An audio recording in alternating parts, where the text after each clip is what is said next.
Chapter 1. The End Begins. When a day that you happen to know as Wednesday starts off by sounding like Sunday, there is something seriously wrong somewhere. I felt that from the moment I woke. And yet, when I started functioning a little more sharply, I misgave. After all, the odds were that it was I who was wrong, and not everyone else, though I did not see how that could be. I went on waiting, tinged with doubt. But presently I had my first bit of objective evidence. A distant clock struck what sounded to me just like 8. I listened hard and suspiciously. Soon another clock began, on a loud, decisive note. In a leisurely fashion it gave an indisputable 8. Then I knew things were awry. The way I came to miss the end of the world, well, the end of the world I had known for close on 30 years, was sheer accident, like a lot of survival when you come to think of it. In the nature of things, a good many somebodies are always in hospital, and the law of averages had picked on me to be one of them a week or so before. It might just as easily have been the week before that, in which case I'd not be writing now. I'd not be here at all. But chance played it not only that I should be in hospital at that particular time, but that my eyes, and indeed my whole head, should be wreathed in bandages. And that's why I have to be grateful to whoever orders these averages. At the time, however, I was only peevish, wondering what in thunder went on, for I had been in the place long enough to know that next to the matron, the clock is the most sacred thing in a hospital. Without a clock, the place simply couldn't latch. Each second there's someone consulting it on births, deaths, doses, meals, lights, talking, working, sleeping, resting, visiting, dressing, washing. And hitherto it had decreed that someone should begin to wash and tidy me up at exactly 3 minutes after 7 a.m. That was one of the best reasons I had for appreciating a private room. In a public ward, the messy proceeding would have taken place a whole unnecessary hour earlier. But here, today, clocks of varying reliability were continuing to strike 8 in all directions, and still nobody had shown up.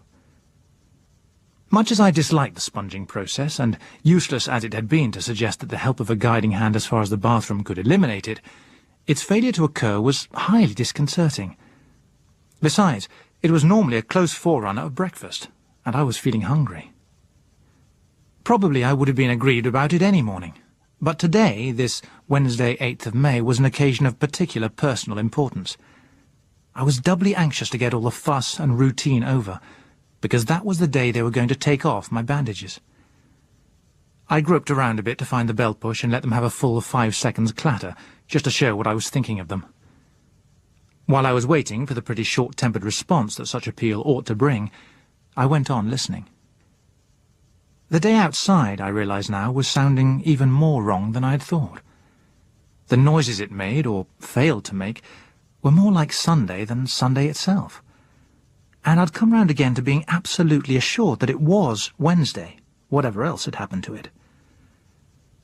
Why the founders of St. Merin's Hospital chose to erect their institution at a main road crossing upon a valuable office site, and thus expose their patients' nerves to constant laceration, is a foible that I never properly understood. But for those fortunate enough to be suffering from complaints unaffected by the wear and tear of continuous traffic, it did have the advantage that one could lie abed and still not be out of touch, so to speak, with the flow of life. Customarily, the westbound buses thundered along, trying to beat the lights at the corner. As often as not, a pig squeal of brakes and a salvo of shots from the silencer would tell that they hadn't. Then the released cross-traffic would rev and roar as it started up the incline. And every now and then there would be an interlude, a good grinding bump followed by a general stoppage, exceedingly tantalizing to one in my condition, where the extent of the contretemps had to be judged entirely by the degree of profanity resulting. Certainly, neither by day nor during most of the night was there any chance of a St. Merin patient being under the impression that the common round had stopped just because he personally was on the shelf for the moment. But this morning was different.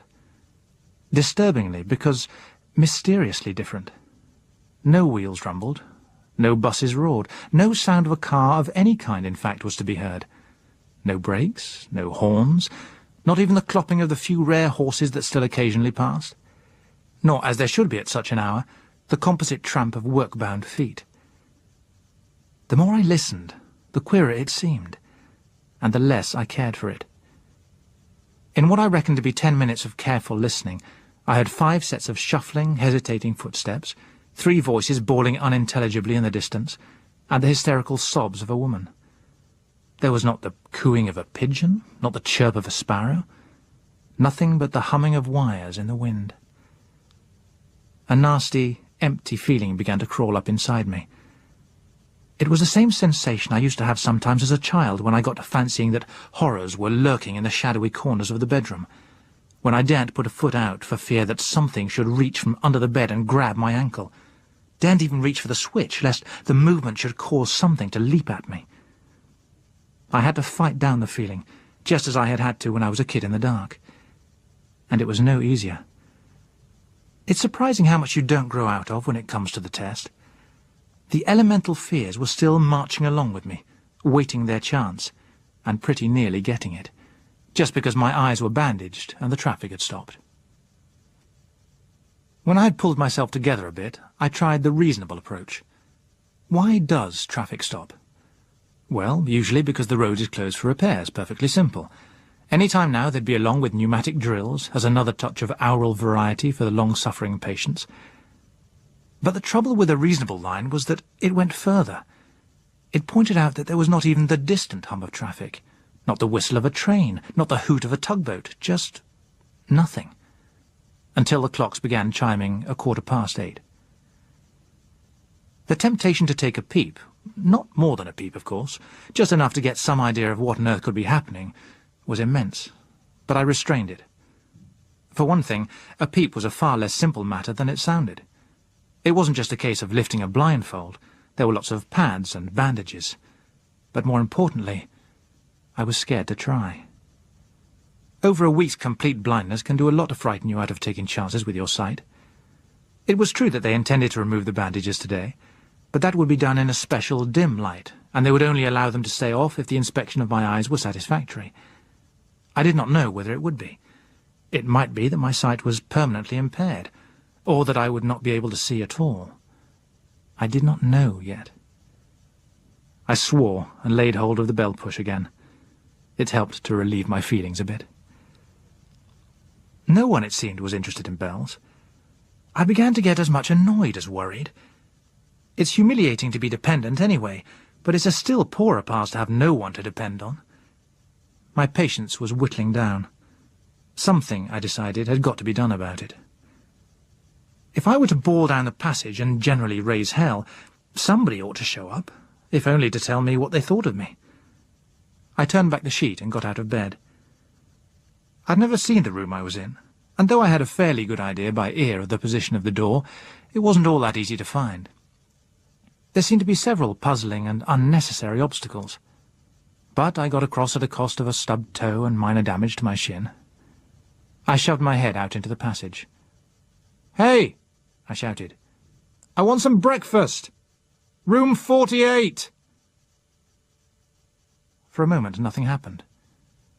Then came voices all shouting together. It sounded like hundreds of them, and not a word coming through clearly. It was as though I'd put on a record of crowd noises, and an ill-disposed crowd at that. I had a nightmarish flash, wondering whether I had been transferred to a mental home while I was sleeping, and that this was not St. Mary's Hospital at all. Those voices simply didn't sound normal to me. I closed the door hurriedly on the Babel, and groped my way back to bed. At that moment, bed seemed to be the one safe, comforting thing in my whole baffling environment. As if to underline that, there came a sound which checked me in the act of pulling up the sheets.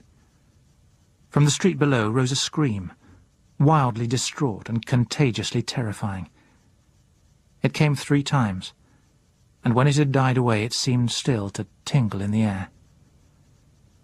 I shuddered. I could feel the sweat prickle my forehead under the bandages. I knew now that something fearful and horrible was happening. I could not stand my isolation and helplessness any longer. I had to know what was going on around me. I put my hands up to my bandages. Then, with my fingers on the safety pins, I stopped. Suppose the treatment had not been successful. Suppose that when I took the bandages off, I would have found that I still could not see. That would be worse still. 100 times worse. I lacked the courage to be alone and find out that they had not saved my sight. And even if they had, would it be safe yet to keep my eyes uncovered? I dropped my hands and lay back. I was wild at myself and the place, and I did some silly, weak cursing. Some little while must have passed before I got a proper hold on things again. But after a bit I found myself churning round in my mind once more after a possible explanation. I did not find it. But I did become absolutely convinced that, come all the paradoxes of hell, it was Wednesday. For the previous day had been notable, and I could swear that no more than a single night had passed since then. You'll find it in the records that on Tuesday, 7th of May, the Earth's orbit passed through a cloud of comet debris. You can even believe it if you like. Millions did. Maybe it was so. I can't prove anything either way. I was in no state to see what happened.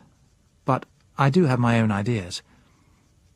All that I actually know of the occasion is that I had to spend the evening in my bed listening to eyewitness accounts of what was constantly claimed to be the most remarkable celestial spectacle on record. And yet, until the thing actually began, nobody had ever heard a word about this supposed comet or its debris. Why they broadcast it, considering that everyone who could walk, hobble, or be carried was either out of doors or at windows enjoying the greatest free firework display ever, I don't know. But they did. And it helped to impress on me still more heavily what it meant to be sightless. I got round to feeling that if the treatment had not been successful, I'd rather end the whole thing than go on that way.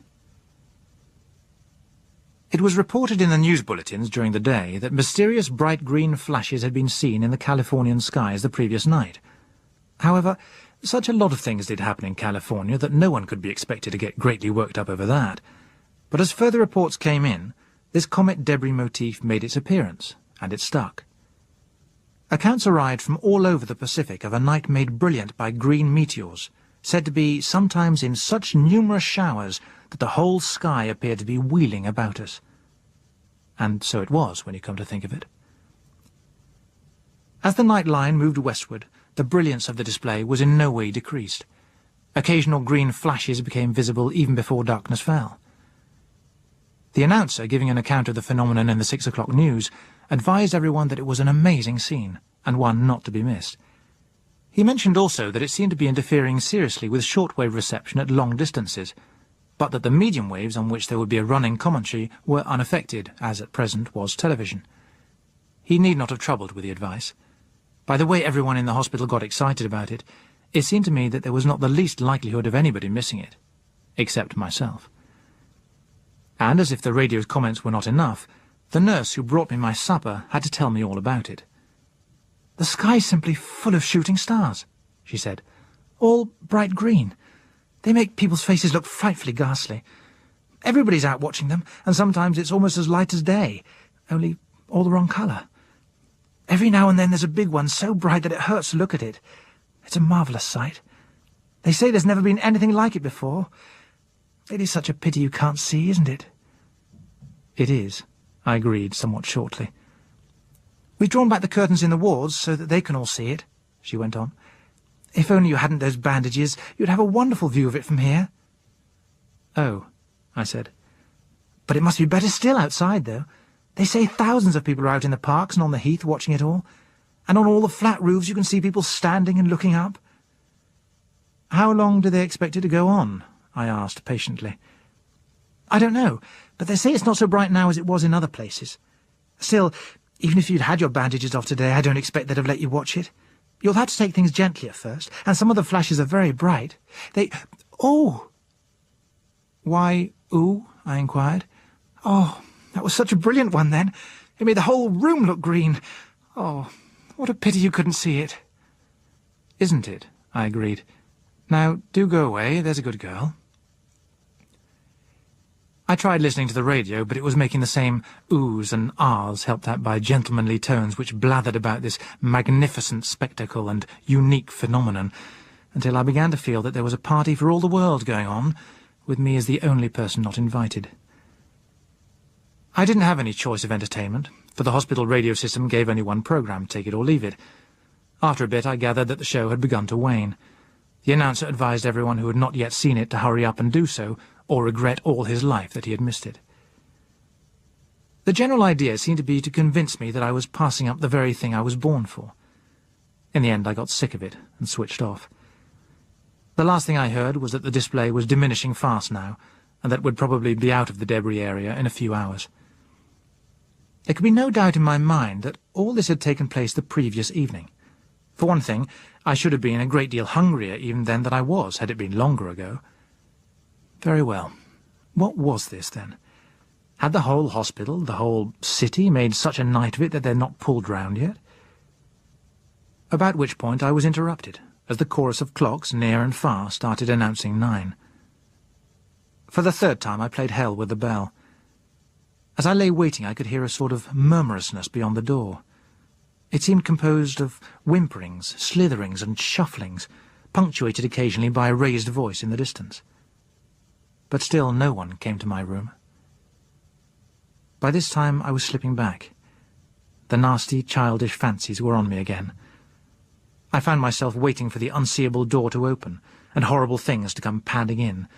In fact, I wasn't perfectly sure that somebody or something wasn't in already, and stealthily prowling round the room. Not that I'm given to that kind of thing, really. It was those damned bandages over my eyes, the medley of voices that had shouted back at me down the corridor. But I certainly was getting the willies, and once you get 'em, they grow. Already they were past the stage where you can shoo them off by whistling or singing at yourself. It came at last to the straight question. Was I more scared of endangering my sight by taking off the bandages, or of staying in the dark with the willies growing every minute? If it had been a day or two earlier, I don't know what I'd have done. Very likely the same in the end. But this day I could at least tell myself, well, hang it, there can't be a lot of harm if I use common sense. After all, the bandages are due to come off today. I'll risk it. There's one thing I put to my credit. I was not far enough gone to tear them off wildly. I had the sense and the self-control to get out of bed and pull the blind down before I started on the safety pins. Once I had the coverings off and had found out that I could see in the dimness, I felt a relief that I'd never known before. Nevertheless, the first thing I did, after assuring myself that there were indeed no malicious persons or things lurking under the bed or elsewhere, was to slip a chair back under the door handle. I could and did begin to get a better grip on myself then. I made myself take a whole hour gradually getting used to full daylight. At the end of it I knew that thanks to swift first aid, followed by good doctoring, my eyes were as good as ever. But still, no one came. On the lower shelf of the bedside table I discovered a pair of dark glasses thoughtfully put ready against my need of them. Cautiously I put them on before I went right close to the window. The lower part of it was not made to open, so that the view was restricted. Squinting down and sideways, I could see one or two people who appeared to be wandering in an odd, kind of aimless way farther up the street. But what struck me most, and at once, was the sharpness, the clear definition of everything, even the distant housetops' view across the opposite roofs. And then I noticed that no chimney, large or small, was smoking. I found my clothes hung tidily in a cupboard. I began to feel more normal once I had them on. There were some cigarettes still in the case. I lit one and started to get into the state of mind where, though everything was still undeniably queer, I could no longer understand why I had been quite so near panic. It is not easy to think oneself back to the outlook of those days. We have to be more self-reliant now. But then there was so much routine, things were so interlinked. Each one of us so steadily did his little part in the right place that it was easy to mistake habit and custom for the natural law, and all the more disturbing, therefore, when the routine was in any way upset. When getting on for half a lifetime has been spent in one conception of order, reorientation is no 5-minute business. Looking back at the shape of things then, the amount we did not know and did not care to know about our daily lives is not only astonishing, but somehow a bit shocking. I knew practically nothing, for instance, of such ordinary things as how my food reached me, where the fresh water came from, how the clothes I wore were woven and made, how the drainage of cities kept them healthy. Our life had become a complexity of specialists, all attending to their own jobs with more or less efficiency, and expecting others to do the same. That made it incredible to me, therefore, that complete disorganization could have overtaken the hospital. Somebody, somewhere, I was sure, must have it in hand. Unfortunately, it was a somebody who had forgotten all about room 48. Nevertheless, when I did go to the door again and peer into the corridor, I was forced to realize that whatever had happened, it was affecting a great deal more than the single inhabitant of room 48. Just then there was no one in sight, though in the distance I could hear a pervasive murmur of voices. There was a sound of shuffling footsteps, too, and occasionally a louder voice echoing hollowly in the corridors, but nothing like the din I had shut out before. This time I did not shout. I stepped out cautiously. Why cautiously? I don't know. There was just something that induced it. It was difficult in that reverberating building to tell where the sounds were coming from, but one way the passage finished at an obscured French window with the shadow of a balcony rail upon it, so I went the other. Rounding a corner, I found myself out of the private room wing and on a broader corridor. When I first looked along it, I thought it empty. Then, as I moved forward, I saw a figure come out of a shadow. He was a man wearing a black jacket and striped trousers, with a white cotton coat over them. I judged him to be one of the staff doctors, but it was curious that he should be crouching against the wall and feeling his way along. "Hello there," I said. He stopped suddenly. The face he turned towards me was grey and frightened. "Who are you?" he asked uncertainly. "My name's Mason," I told him. "William Mason. I'm a patient, room 48, and I've come to find out why—" "You can see?" he interrupted swiftly. "Certainly I can. Just as well as ever," I assured him. "It's a wonderful job. Nobody came to unbandage my eyes, so I did it myself. I don't think there's any harm done. I took—" But he interrupted again. "Please take me to my office. I must telephone at once."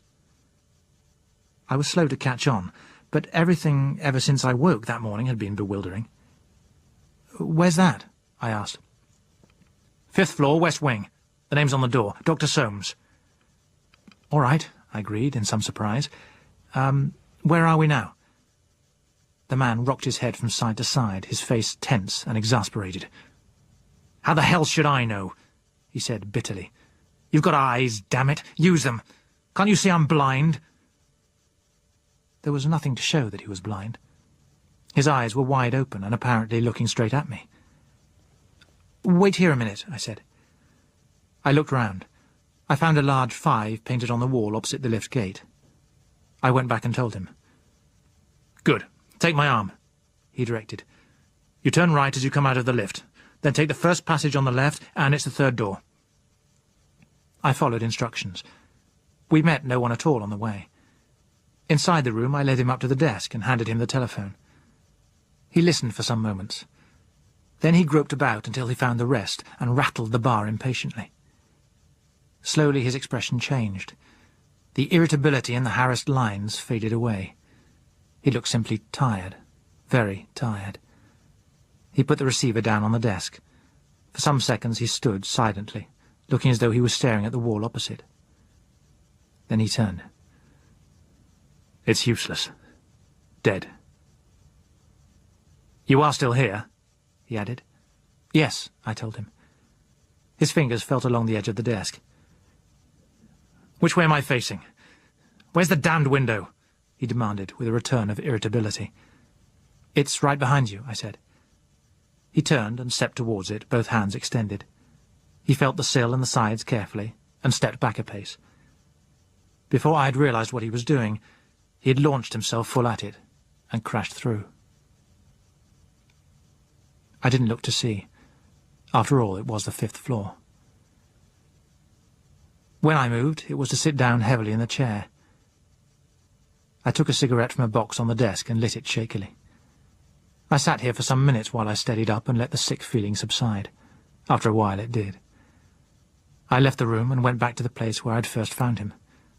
I still wasn't feeling too good when I got there. At the far end of the wide corridor were the doors of a ward. The panels were frosted save for ovals of clear glass at face level. I reckoned there ought to be someone on duty there that I could report to about the doctor. I opened the door. It was pretty dark in there. The curtains had evidently been drawn after the previous night's display was over, and they were still drawn. "Sister?" I inquired. "She ain't here," a man's voice said. "What's more," it went on, She ain't been here for ruddy hours, neither. Can you pull them ruddy curtains, mate, and let's have some flipping light? I don't know what's come over the bloody place this morning. OK, I agreed.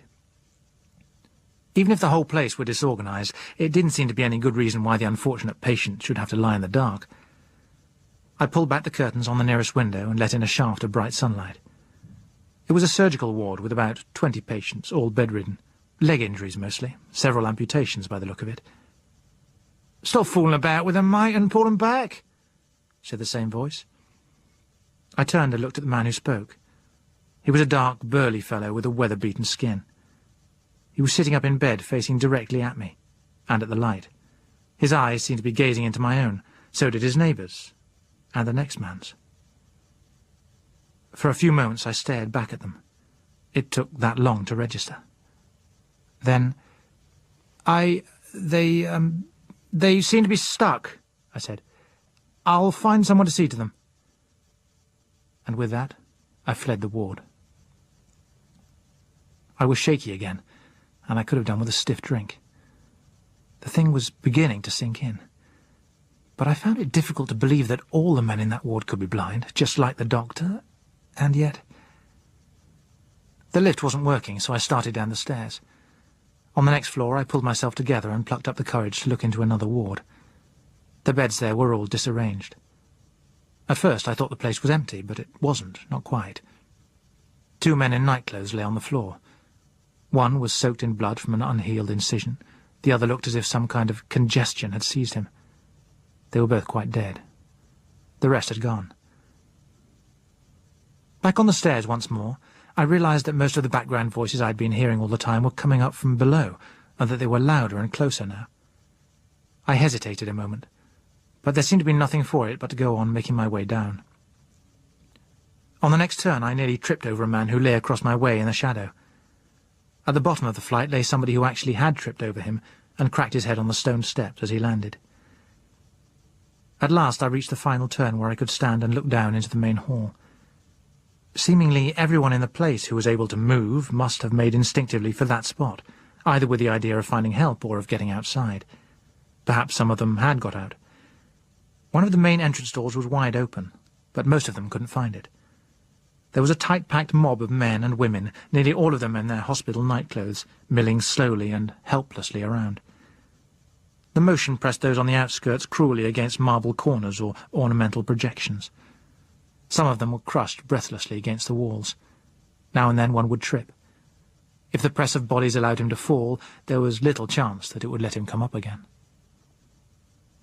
The place looked, well, you'll have seen some of Doré's pictures of sinners in hell. But Doré couldn't include the sounds, the sobbing, the murmurous moaning, and occasionally a forlorn cry. A minute or two of it was all I could stand. I fled back up the stairs. There was a feeling that I ought to do something about it. Lead them out into the streets, perhaps, and at least put an end to that dreadful slow milling. But a glance had been enough to show that I could not hope to make my way to the door to guide them there.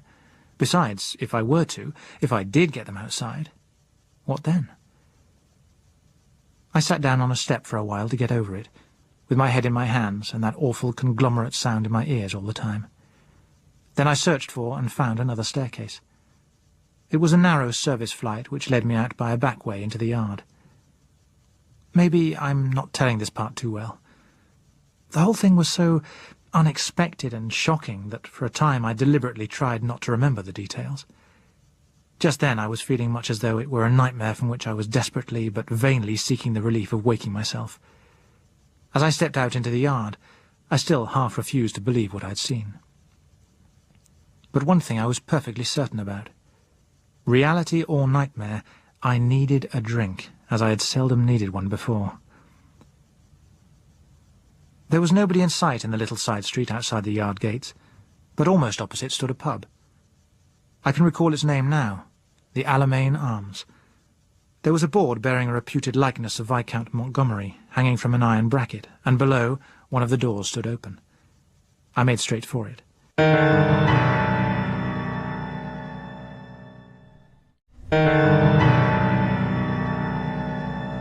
Stepping into the public bar gave me for the moment a comforting sense of normality. It was prosaically and familiarly like dozens of others. But although there was no one in that part, there was certainly something going on in the saloon bar round the corner. I heard heavy breathing. A cork left its bottle with a pop. A pause. Then a voice remarked, "Gin, blasted. The hell with gin." There followed a shattering crash. The voice gave a sozzled chuckle. "That's the mirror? What's good in mirrors, anyway?" Another cork popped. "Ah, damn gin again," complained the voice, offended. "The hell with gin." This time the bottle hit something soft, thudded to the floor, and lay there gurgling away its contents. "Hey," I called. "I want a drink." There was a silence. Then, "Who are you?" the voice inquired, cautiously. "I'm from the hospital," I said. "I want a drink." "Don't remember your voice. Can you see?" "Yes," I told him. "Well, then, for God's sake, get over the bar dock and find me a bottle of whiskey." "I'm doctor enough for that," I said. I climbed across and went round the corner. A large-bellied, red-faced man with a greying walrus moustache stood there, clad only in trousers and a collarless shirt. He was fairly drunk. He seemed undecided whether to open the bottle he held in his hand or to use it as a weapon. "If you're not a doctor, what are you?" he demanded suspiciously. "I was a patient, but I need a drink as much as any doctor," I said. That's gin again you've got there," I added. "Oh, is it? Bloody gin," he said, and slung it away. It went through the window with a lively crash. "Give me that corkscrew," I told him. I took down a bottle of whiskey from the shelf, opened it, and handed it to him with a glass. For myself, I chose a stiff brandy with very little soda, and then another. After that, my hand wasn't shaking so much. I looked at my companion. He was taking his whiskey neat, out of the bottle. "You'll get drunk," I said. He paused and turned his head towards me. I could have sworn that his eyes really saw me. "Get drunk? Damn it, I am drunk," he said scornfully. He was so perfectly right that I didn't comment. He brooded a moment before he announced, "Gotta get drunker. Gotta get much drunker." He leaned closer. "You know what? I'm blind. That's what I am. Blind as a bat. Everybody just blind as a bat. Except you. Why are you blind as a bat?" "I don't know," I told him. "It's that bloody comet. That's what's done it. Green shooting stars, and now everybody's blind as a bat. You see green shooting stars?" "No," I admitted. "There you are. Proves it. You didn't see 'em. You aren't blind. Everybody else saw 'em." He waved an expressive arm. "All's blind as bats. Bloody comets, I say." I poured myself a third brandy, wondering whether there might not be something in what he was saying. "Everyone blind?" I repeated. "That's it. All of them. Probably everyone in the world, except you," he added as an afterthought. "How do you know?" I asked. "It's easy. Listen," he said. We stood side by side, leaning on the bar of the dingy pub, and listened. There was nothing to be heard. Nothing but the rustle of a dirty newspaper blown down the empty street. Such a quietness held everything as cannot have been known in those parts for 1,000 years and more. "See what I mean? It's obvious," said the man. "Yes," I said slowly. "Yes, I see what you mean." I decided that I must get along. I did not know where to, but I must find out more about what was happening. "Are you the landlord?" I asked him. "What if I am?" he demanded defensively. "Only that I've got to pay someone for 3 double brandies." "Oh, forget it." "But look here." "Forget it, I tell you. Do you know why? Because what's the good of money to a dead man? And that's what I am. As good as.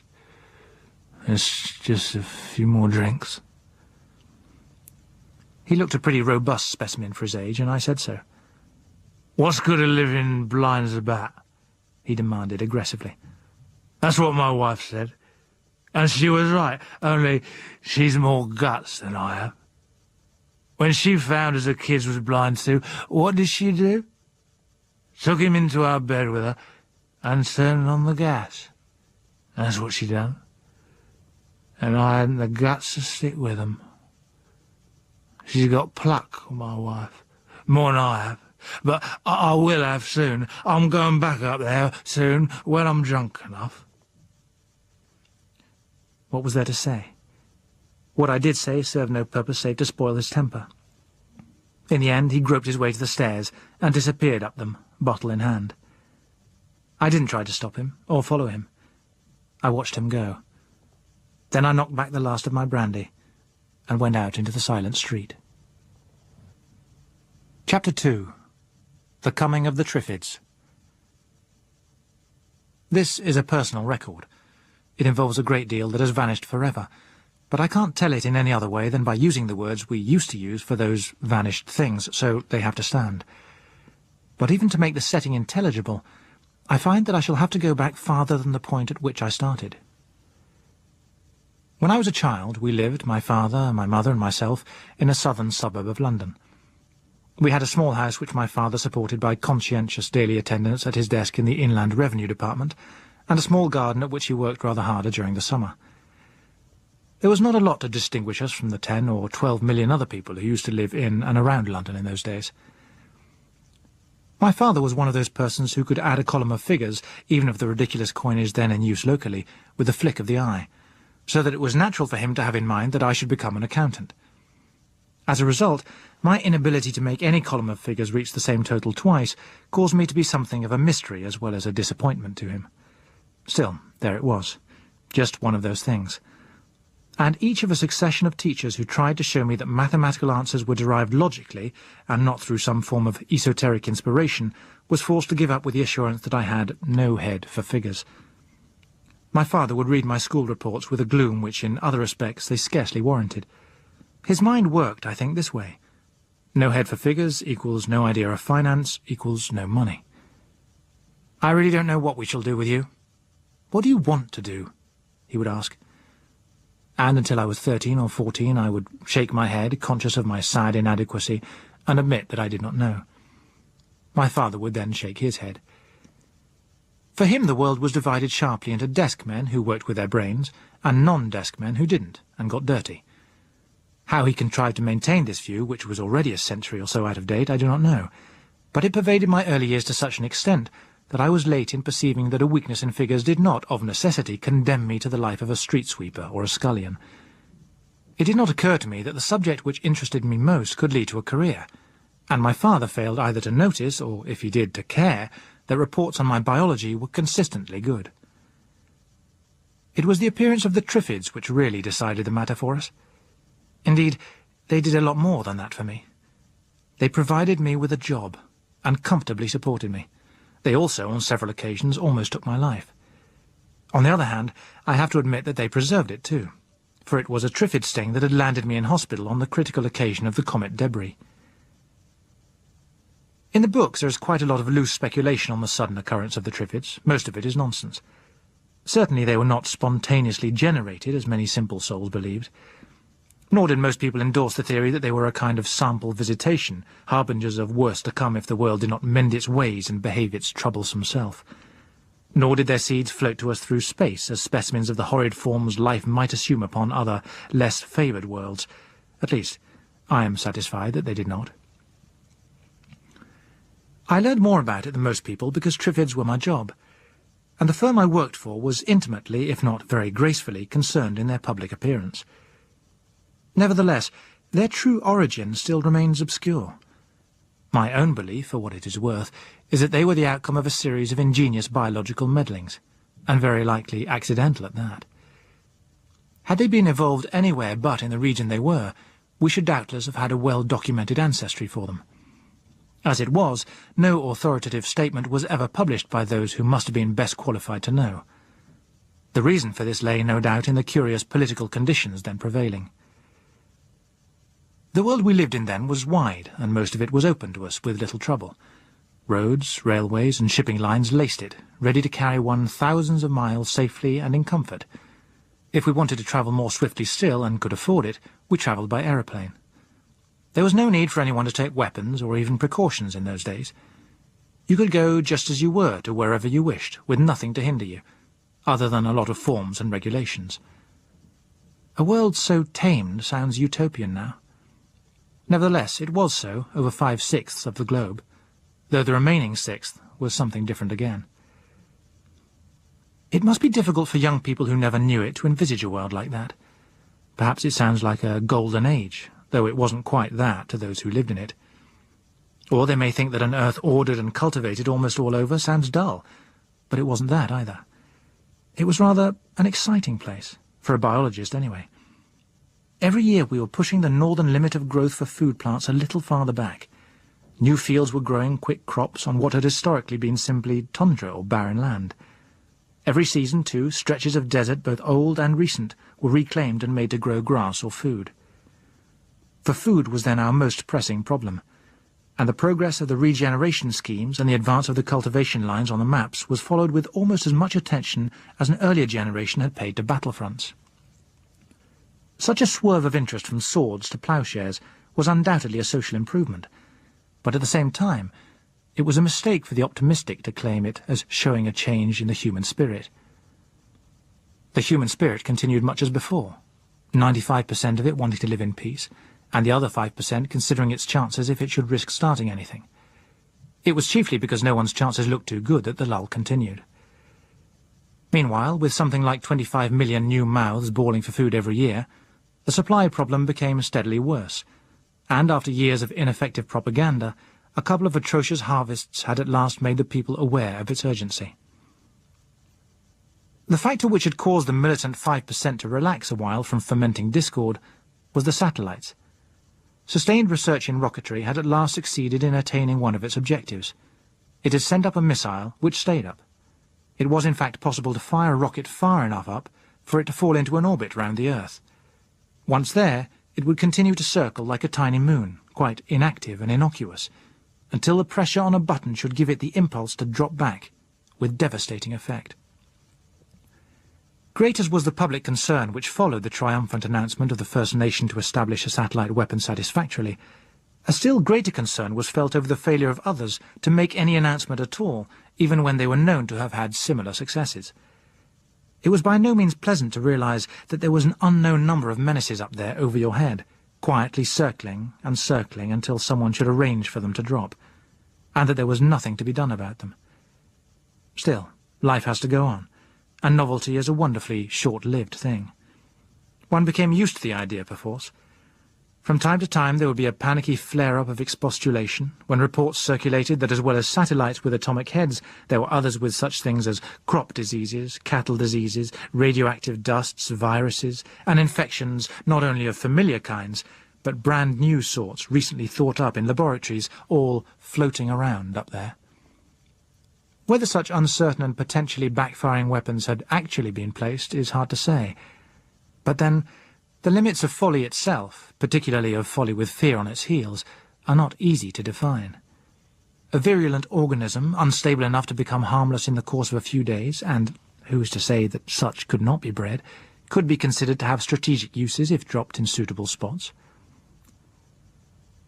At least the United States government took the suggestion seriously enough to deny emphatically that it controlled any satellites designed to conduct biological warfare directly upon human beings. One or two minor nations, whom no one suspected of controlling any satellites at all, hastened to make similar declarations. Other and major powers did not. In the face of this ominous reticence, the public began demanding to know why the United States had neglected to prepare for a form of warfare which others were ready to use, and just what did directly mean anyway. At this point, all parties tacitly gave up denying or confirming anything about satellites, and an intensified effort was made to divert the public interest to the no less important but far less acrimonious matter of food scarcity. The laws of supply and demand should have enabled the more enterprising to organize commodity monopolies, but the world at large had become antagonistic to declared monopolies. However, the laced company system really worked very smoothly without anything so imputable as articles of federation. The general public heard scarcely anything of such little difficulties within the pattern as had to be untangled from time to time. Hardly anyone heard of even the existence of Umberto Cristoforo Palanguez, for instance. I only heard of him myself years later in the course of my work. Umberto was of assorted Latin descent, and something South American by nationality. His first appearance as a possibly disruptive spanner in the neat machinery of the edible oil interests occurred when he walked into the offices of the Arctic and European Fish Oil Company and produced a bottle of pale pink oil in which he proposed to interest them. Arctic and European displayed no eagerness.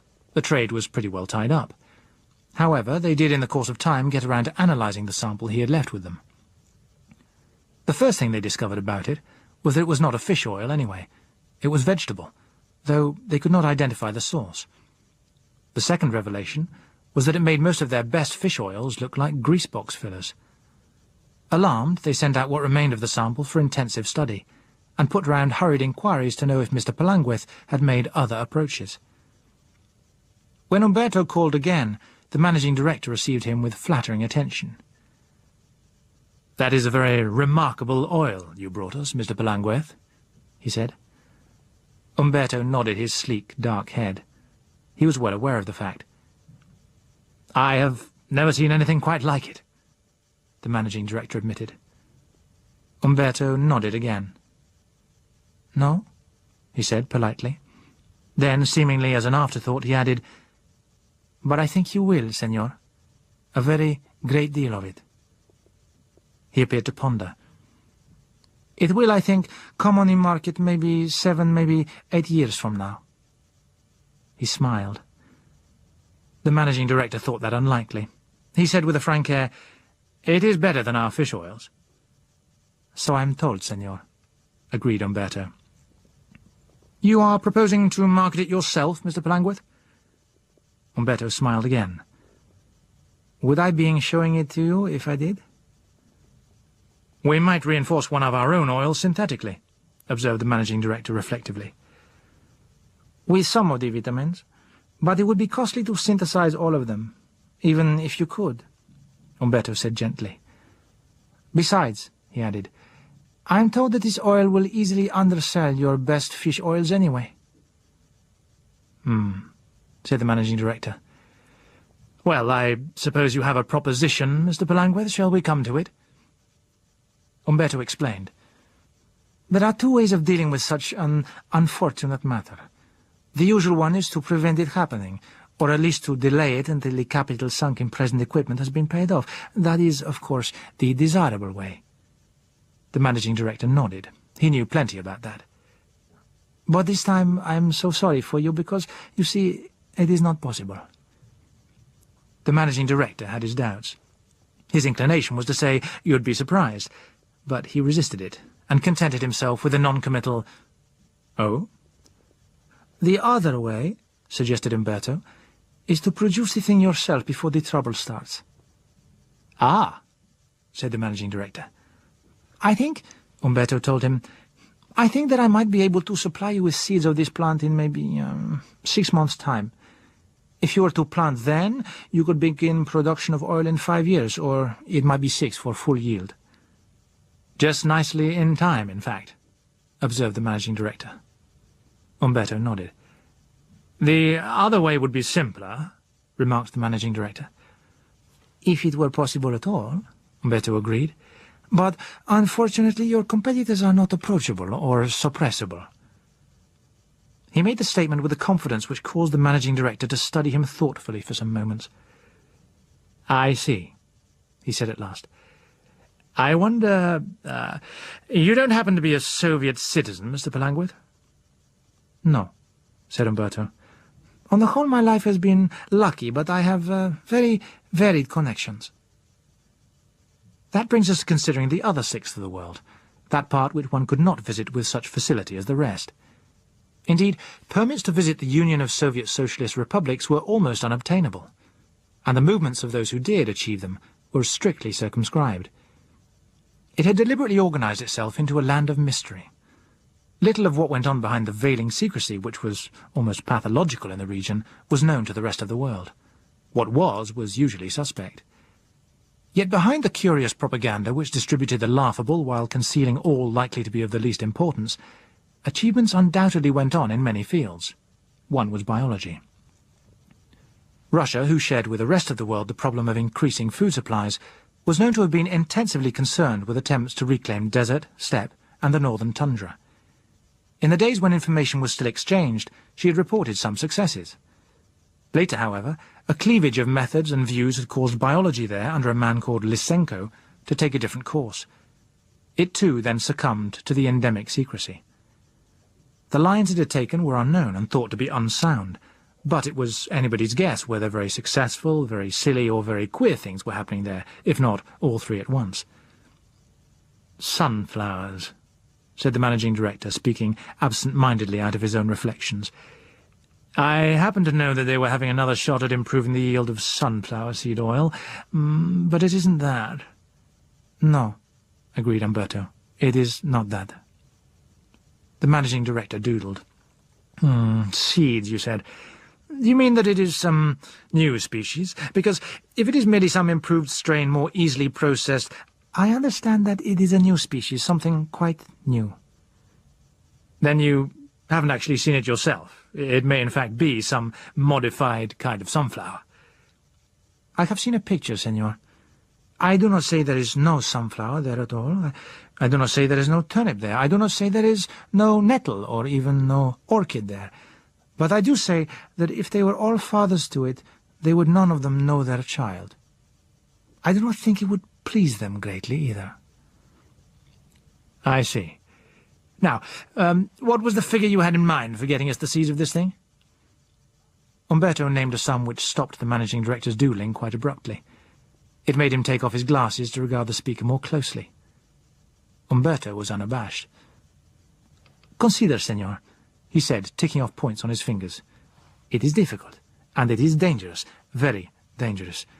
I do not fear, but I do not go to danger to amuse myself, huh? There is another man, a Russian. I shall have to bring him away, and he must be paid well. There will be others that he must pay first. Also, I must buy an aeroplane, a jet aeroplane, very fast. All these things cost money. And I tell you, it is not easy. You must have seeds that are good. Many of the seeds of this plant are infertile. To make sure, I have to bring you seeds that have been sorted. They are valuable. And in Russia, everything is a state secret and guarded. Certainly, it will not be easy." "I believe that, but all the same—" "Is it so much, senor? What will you say in a few years when these Russians are selling their oil all over the world and your company is finished?" "It will need thinking over, Mr. Pelangwith." "But of course, senor," Umberto agreed with a smile. "I can wait a little while, but I'm afraid I cannot reduce my price." Nor did he. The discoverer and the inventor are the bane of business. A little sand in the works is comparatively a mere nothing. You just replace the damaged parts and go on. But the appearance of a new process, a new substance, when you are all organized and ticking nicely, is the very devil. Sometimes it is worse than that. It just cannot be allowed to occur. Too much is at stake. If you can't use legal methods, you must try others. For Umberto had understated the case. It was not simply that the competition of a cheap new oil would send Arctic and European and their associates out of business. The effects would be widespread. It might not be fatal to the groundnut, the olive, the whale, and a number of other oil industries, but it would be a nasty knock. Moreover, there would be violent repercussions in dependent industries, in margarine, soap, and 100 more products from face creams to house paints and beyond. Indeed, once a few of the more influential concerns had grasped the quality of the menace, Umberto's terms came to seem almost modest. He got his agreement, for his samples were convincing, if the rest was somewhat vague. In point of fact, it cost those interested quite a lot less than they had undertaken to pay, for after Umberto went off with his aeroplane and his advance, he was never seen again. But that is not to say that he was altogether unheard of. Some years later, an indeterminate individual giving simply the name Fedor turned up at the offices of Arctic and European Oils. They had dropped fish from both their title and activities then.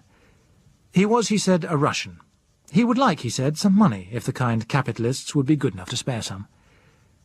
His story was that he had been employed in the first experimental Triffids station in the district of Elovsk in Kamchatka. It was a forlorn place, and he greatly disliked it. His desire to get away had caused him to listen to a suggestion from another worker there, to be specific, one Tovarich Nikolai Alexandrovich Baltinov, and the suggestion had been backed up by several thousand rubles. It did not require a great deal of earning. He had simply to remove a box of sorted fertile Triffid seeds from its rack and substitute a similar box of infertile seeds. The purloined box was to be left at a certain place at a certain time. There was practically no risk. It might be years before the substitution was discovered. A further requirement, however, was a little more tricky. He was to see that a pattern of lights was laid out on a large field a mile or two from the plantation. He was to be there himself on a certain night. He would hear an aeroplane flying directly above. He would switch on the lights. The plane would land. The best thing he could do then would be to get away from the neighbourhood as soon as possible, before anyone should arrive to investigate.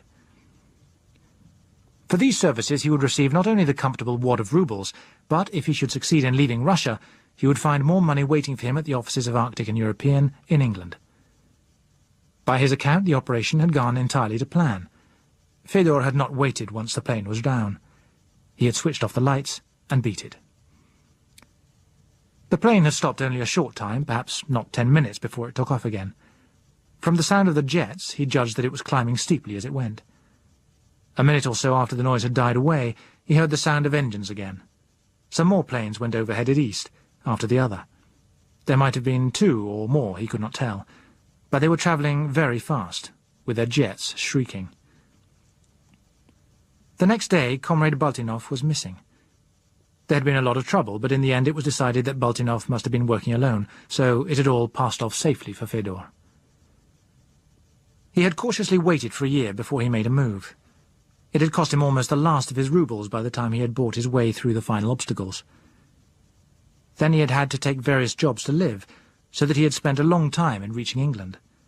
But now he had. Could he have some money, please? Something had been heard about Elovsk by that time, and the date he gave for the plane landing was within probability, so they gave him some money. They also gave him a job and told him to keep his mouth shut.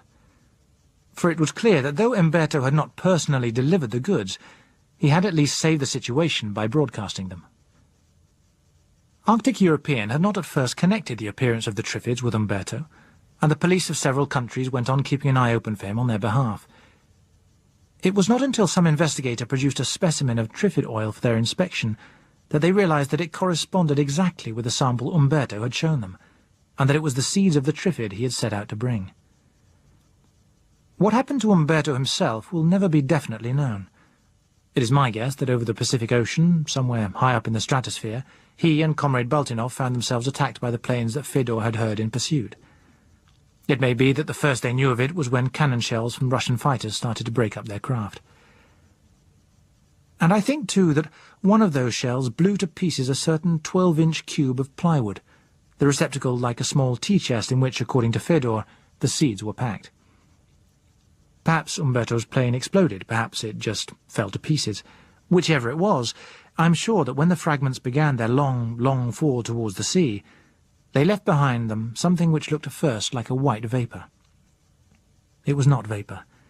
It was a cloud of seeds, floating, so infinitely light they were, even in the rarefied air.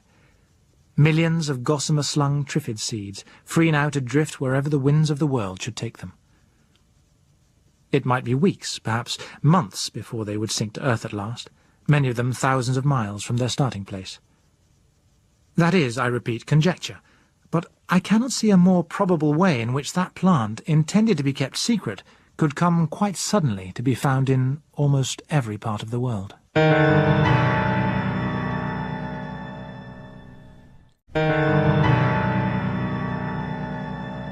My introduction to a Triffid came early.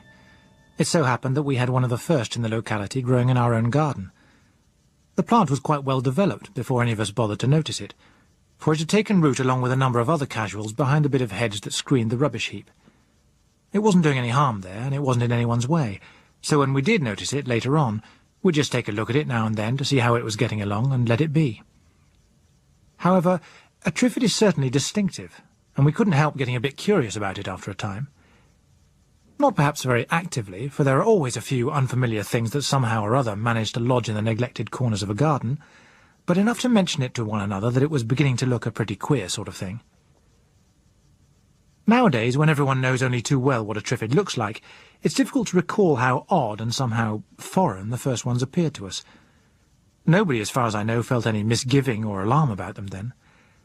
I imagine that most people thought of them, when they thought of them at all, in much the same way that my father did. I have a picture in my memory of him examining ours and puzzling over it at a time when it must have been about a year old. In almost every detail it was a half-sized replica of a fully grown Triffid, only it didn't have a name yet, and no one had seen one fully grown. My father leant over, peering at it through his horn-rimmed glasses, fingering its stalk, and blowing gently through his gingery moustache, as was his habit when thoughtful. He inspected the straight stem and the woody bole from which it sprang. He gave curious, if not very penetrative, attention to the 3 small bare sticks which grew up straight beside the stem. He smoothed the short sprays of leathery green leaves between his finger and thumb, as if their texture might tell him something. Then he peered into the curious funnel-like formation at the top of the stem, still puffing reflectively but inconclusively through his moustache. I remember the first time he lifted me up to look inside that conical cup and see the tightly wrapped wall within. It looked not unlike the new close-rolled frond of a fern, emerging a couple of inches from a sticky mess in the base of the cup. I did not touch it, but I knew the stuff must be sticky because there were flies and other small insects struggling in it. More than once my father ruminated that it was pretty queer, and observed that one of these days he really must try to find out what it was. I don't think he ever made the effort, nor at that stage was he likely to have learned much if he had tried. The thing would be about 4 feet high then. There must have been plenty of them about, growing up quietly and inoffensively, with nobody taking any particular notice of them. At least, it seemed so, for if the biological or botanical experts were excited over them, no news of their interest percolated to the general public. And so the one in our garden continued its growth peacefully, as did thousands like it in neglected spots all over the world. It was some little time later that the first one picked up its roots and walked. That improbable achievement must, of course, have been known for some time in Russia, where it was doubtless classified as a state secret. But as far as I have been able to confirm, its first occurrence in the outside world took place in Indochina, which meant that people went on taking practically no notice. Indochina was one of those regions from which such curious and unlikely yarns might be expected to drift in, and frequently did. The kind of thing an editor might conceivably use if news were scarce and a touch of the mysterious East would liven the paper up a bit. But in any case, the Indo-Chinese specimen can have had no great lead. Within a few weeks, reports of walking plants were pouring in from Sumatra, Borneo, the Belgian Congo, Colombia, Brazil, and most places in the neighbourhood of the equator. This time they got into print all right. But the much-handled stories written up with that blend of cautiously defensive frivolity which the press habitually employed to cover themselves in matters regarding sea serpents, elementals, thought transference, and other irregular phenomena, prevented anyone from realizing that these accomplished plants at all resembled the quiet, respectable weed beside our rubbish heap. Not until the pictures began to appear did we realize that they were identical with it, save in size. The newsreel men were quickly off the mark.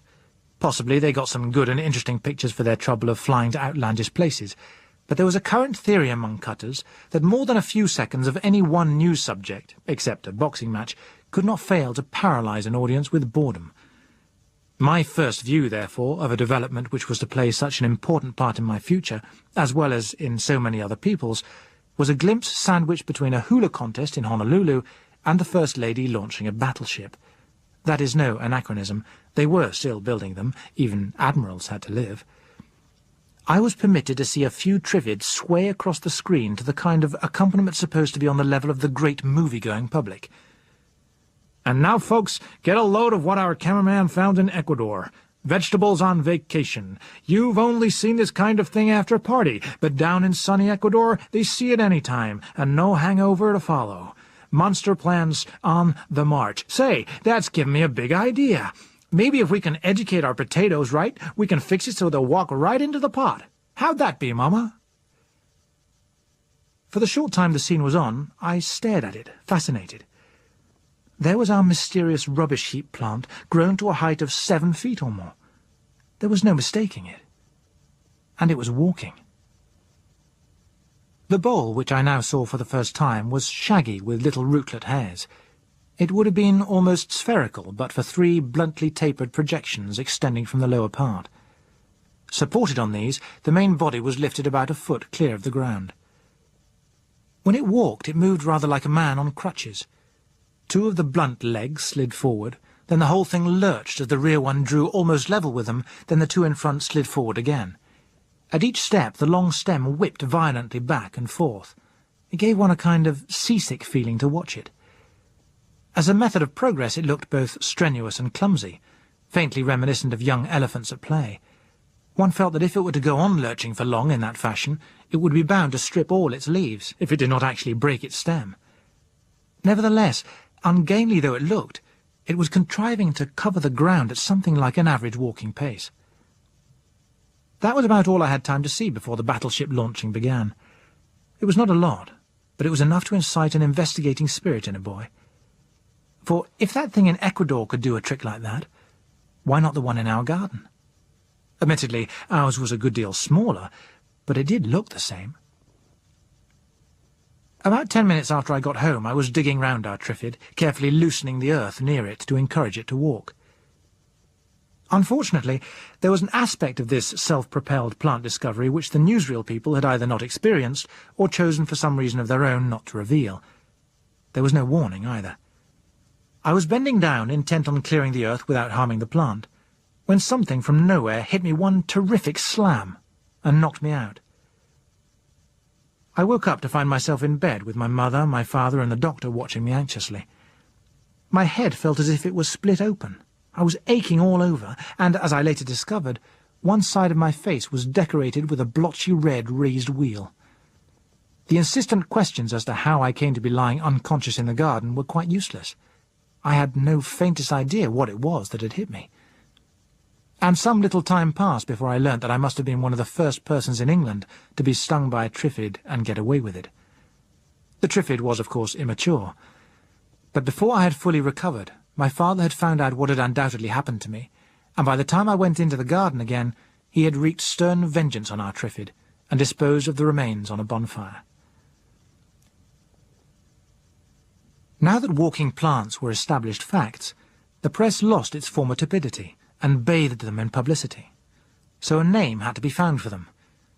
Already there were botanists wallowing after their custom in polysyllabic dog Latin and Greek to produce variants on ambulans and pseudopodia, but what the newspapers and the public wanted was something easy on the tongue and not too heavy on the headlines for general use. If you could see the papers of that time, you would find them referring to tricots, tricusps, trigenates, trigons, trilogs, tridentates, trinates, tripedals, tripeds, triquets, tripods, tripits, and a number of other mysterious things not even beginning with tri, though almost all centred on the feature of that active 3-pronged root.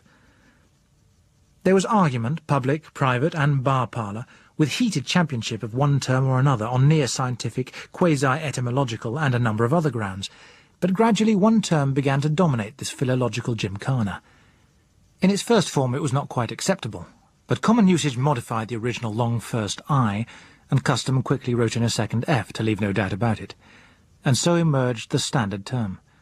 A catchy little name originating in some newspaper office as a handy label for an oddity, but destined one day to be associated with pain, fear, and misery.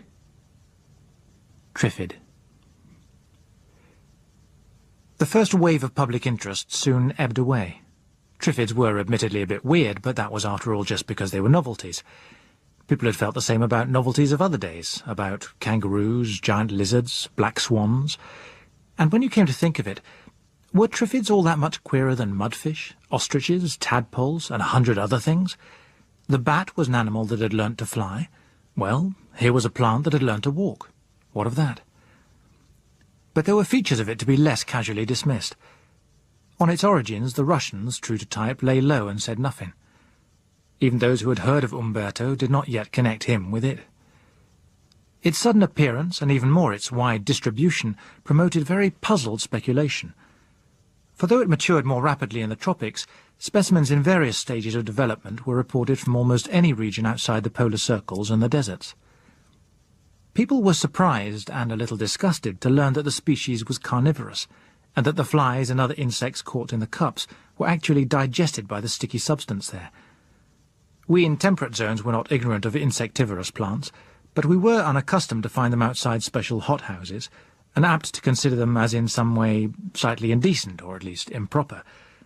But actually alarming was the discovery that the wall topping a Triffid's stem could lash out as a slender, stinging weapon 10 feet long, capable of discharging enough poison to kill a man if it struck squarely on his unprotected skin. As soon as this danger was appreciated, there followed a nervous smashing and chopping of Triffids everywhere, until it occurred to someone that all that was necessary to make them harmless was the removal of the actual stinging weapon. At this, the slightly hysterical assault upon the plants declined, with their numbers considerably thinned. A little later it began to be a fashion to have a safely docked Triffid or two about one's garden. It was found that it took about 2 years for the lost sting to be dangerously replaced, so that an annual pruning assured that they were in a state of safety where they could provide vast amusement for the children. In temperate countries, where man had succeeded in putting most forms of nature save his own under a reasonable degree of restraint, the status of the Triffid was thus made quite clear. But in the tropics, particularly in the dense forest areas, they quickly became a scourge. The traveller very easily failed to notice one among the normal bushes and undergrowth, and the moment he was in range the venomous sting would slash out. Even the regular inhabitant of such a district found it difficult to detect a motionless Triffid cunningly lurking beside a jungle path. They were uncannily sensitive to any movement near them, and it was hard to take them unawares. Dealing with them became a serious problem in such regions. The most favoured method was to shoot the top off the stem, and the sting with it. The jungle natives took to carrying long, light poles mounted with hooked knives which they used effectively if they could get their blows in first, but not at all if the Triffid had a chance to sway forward and increase its range by an unexpected 4 or 5 feet.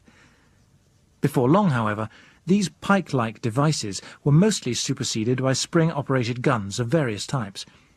Most of them shot spinning discs, crosses, or small boomerangs of thin steel. As a rule, they were inaccurate above about 12 yards, though capable of slicing a Triffid stem neatly at 25 if they hit it. Their invention pleased both the authorities, who had an almost unanimous distaste for the indiscriminate toting of rifles, and the users, who found the missiles of razor-blade steel far cheaper and lighter than cartridges, and admirably adaptable to silent banditry. Elsewhere, immense research into the nature, habits, and constitution of the Triffid went on. Earnest experimenters set out to determine in the interests of science how far and for how long it could walk, whether it could be said to have a front or could perform its march in any direction with equal clumsiness, what proportion of its time it must spend with its root in the ground, what reactions it showed to the presence of various chemicals in the soil, and a vast quantity of other questions, both useful and useless. The largest specimen ever observed in the tropics stood nearly 10 feet high. No European specimen over 8 feet had been seen, and the average was little over 7. They appeared to adapt easily to a wide range of climates and soils. They had, it seemed, no natural enemies, other than man. But there were a number of not unobvious characteristics which escaped comment for some little time. It was, for instance, quite a while before anyone drew attention to the uncanny accuracy with which they aimed their stings, and that they almost invariably struck for the head. Nor did anyone at first take notice of their habit of lurking near their fallen victims. The reason for that only became clear when it was shown that they fed upon flesh as well as upon insects. The stinging tendril did not have the muscular power to tear firm flesh, but it had strength enough to pull shreds from a decomposing body and lift them to the cup on its stem.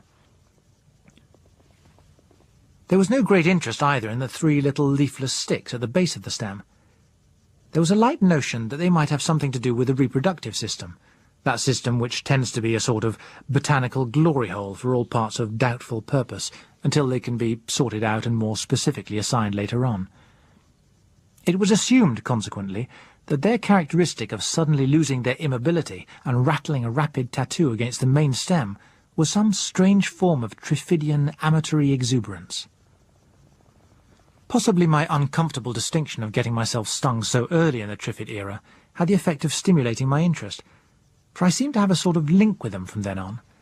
I spent, or wasted, if you look at me through my father's eyes, a great deal of fascinated time watching them. One could not blame him for considering this a worthless pursuit, yet later the time turned out to have been better employed than either of us suspected, for it was just before I left school that the Arctic and European Fish Oil Company reconstituted itself, dropping the word fish in the process. The public learned that it and similar companies in other countries were about to farm Triffids on a large scale in order to extract valuable oils and juices, and to press highly nutritious oil cake for stock feeding. Consequently, Triffids moved into the realm of big business overnight. Right away I decided my future. I applied to the Arctic and European, where my qualifications got me a job on the production side. My father's disapproval was somewhat qualified by the rate of pay, which was good for my age. But when I spoke enthusiastically of the future, he blew doubtfully through his moustache. He had real faith only in a type of work steadied by long tradition, but he let me have my way. After all, if the thing isn't a success, you'll find out young enough to start in on something more solid, he conceded. There turned out to be no need for that. Before he and my mother were killed together in a holiday Airbus crash 5 years later, they had seen the new companies drive all competing oils off the market, and those of us who had been in at the beginning apparently well set for life. One of the early comers was my friend Walter Lucknor. There had been some doubt at first about taking Walter on. He knew little of agriculture, less of business, and lacked the qualifications for lab work. On the other hand, he did know a lot about Triffids. He had a kind of inspired knack with them. What happened to Walter that fatal May, years later, I do not know, though I can guess. It is a sad thing that he did not escape. He might have been immensely valuable later on. I don't think anybody really understands Triffids, or ever will, but Walter came nearer to beginning to understand them than any man I have known. Or should I say that he was given to intuitive feelings about them? It was a year or two after the job had begun that he first surprised me. The sun was close to setting. We had knocked off for the day and were looking with a sense of satisfaction at 3 new fields of nearly fully grown Triffids. In those days we didn't simply corral them as we did later. They were arranged across the fields roughly in rows. At least, the steel stakes to which each was tethered by a chain were in rows, though the plants themselves had no sense of tidy regimentation. We reckoned that in another month or so we'd be able to start tapping them for juice. The evening was peaceful. Almost the only sounds that broke it were the occasional rattlings of the Triffids' little sticks against their stems. Walter regarded them with his head slightly on one side. He removed his pipe. "They're talkative tonight," he observed. I took that as anyone else would, metaphorically. "Maybe it's the weather," I suggested. "I fancy they do it more when it's dry." He looked sidelong at me with a smile. "Do you talk more when it's dry?" "Why should—" I began, and then broke off. "You don't really mean you think they're talking?" I said, noticing his expression. "Well, why not?" "But it's absurd. Plants talking." "So much more absurd than plants walking?" he asked. I stared at them, and then back at him. "I never thought—" I began, doubtfully. "You try thinking of it a bit and watching them. I'd be interested to hear your conclusions," he said. It was a curious thing that in all my dealings with Triffids, such a possibility had never occurred to me. I'd been prejudiced, I suppose, by the love call theory. But once he had put the idea into my mind, it stuck. I couldn't get away from the feeling that they might indeed be rattling out secret messages to one another. Up to then I'd fancied I'd watched Triffids pretty closely, but when Walter was talking about them, I felt that I'd noticed practically nothing. He could, when he was in the mood, talk on about them for hours, advancing theories that were sometimes wild, but sometimes not impossible. The public had by this time grown out of thinking Triffids freakish. They were clumsily amusing, but not greatly interesting. The company found them interesting, however. It took the view that their existence was a piece of benevolence for everyone, particularly for itself. Walter shared neither view. At times, listening to him, I began to have some misgivings myself. He had become quite certain that they talked. And that, he argued, means that somewhere in them is intelligence. It can't be seated in a brain because dissection shows nothing like a brain, but that doesn't prove there isn't something there that does a brain's job. And there's certainly intelligence there of a kind. Have you noticed that when they attack, they always go for the unprotected parts? Almost always the head, but sometimes the hands. And another thing, if you look at the statistics of casualties, just take notice of the proportion that has been stung across the eyes and blinded. It's remarkable and significant. Of what? I asked. Of the fact that they know what is the surest way to put a man out of action. In other words, they know what they're doing. Look at it this way. Granted that they do have intelligence, then that would leave us with only one important superiority: sight. We can see and they can't. Take away our vision, and the superiority's gone. Worse than that, our position becomes inferior to theirs because they are adapted to a sightless existence and we are not. But even if that was so, they can't do things. They can't handle things. There's very little muscular strength in that sting lash, I pointed out. True, but what's the good of our ability to handle things if we can't see what to do with them? Anyway, they don't need to handle things, not in the way we do. They can get their nourishment direct from the soil, or from insects and bits of raw meat. They don't have to go through all the complicated business of growing things, distributing them, and usually cooking them as well. In fact, if it were a choice for survival between a Triffid and a blind man, I know which I'd put my money on. You're assuming equal intelligence, I said. Not at all. I don't need to. I should imagine it's likely to be an altogether different type of intelligence, if only because their needs are so much simpler. Look at the complex processes we have to use to get an assimilable extract from a Triffid. Now reverse that. What does the Triffid have to do? Just sting us, wait a few days, and then begin to assimilate us. The simple, natural course of things. He would go on like that by the hour until listening to him would have me getting things out of proportion, and I'd find myself thinking of the Triffids as though they were some kind of competitor. Walter himself never pretended to think otherwise. He admitted, thought of writing a book on that very aspect of the subject when he had gathered more material. Had? I repeated. What's stopping you? Just this. He waved his hand to include the farm generally. It's a vested interest now. It wouldn't pay anyone to put out disturbing thoughts about it. Anyway, we have the Triffids controlled well enough so it's an academic point and scarcely worth raising. I never can be quite sure with you, I told him. I'm never certain how far you are serious and how far beyond your facts you allow your imagination to lead you. Do you honestly think there is a danger in the things? He puffed a bit at his pipe before he answered. That's fair enough, he admitted, because, well, I'm by no means sure myself. But I'm pretty certain of one thing, and that is that there could be danger in them. I'd feel a lot nearer giving you a real answer if I could get a line on what it means when they patter. Somehow I don't care for that. There they sit, with everyone thinking no more of them than they might of a pretty odd lot of cabbages, yet half the time they're pattering and clattering away at one another. Why? What is it they patter about? That's what I want to know.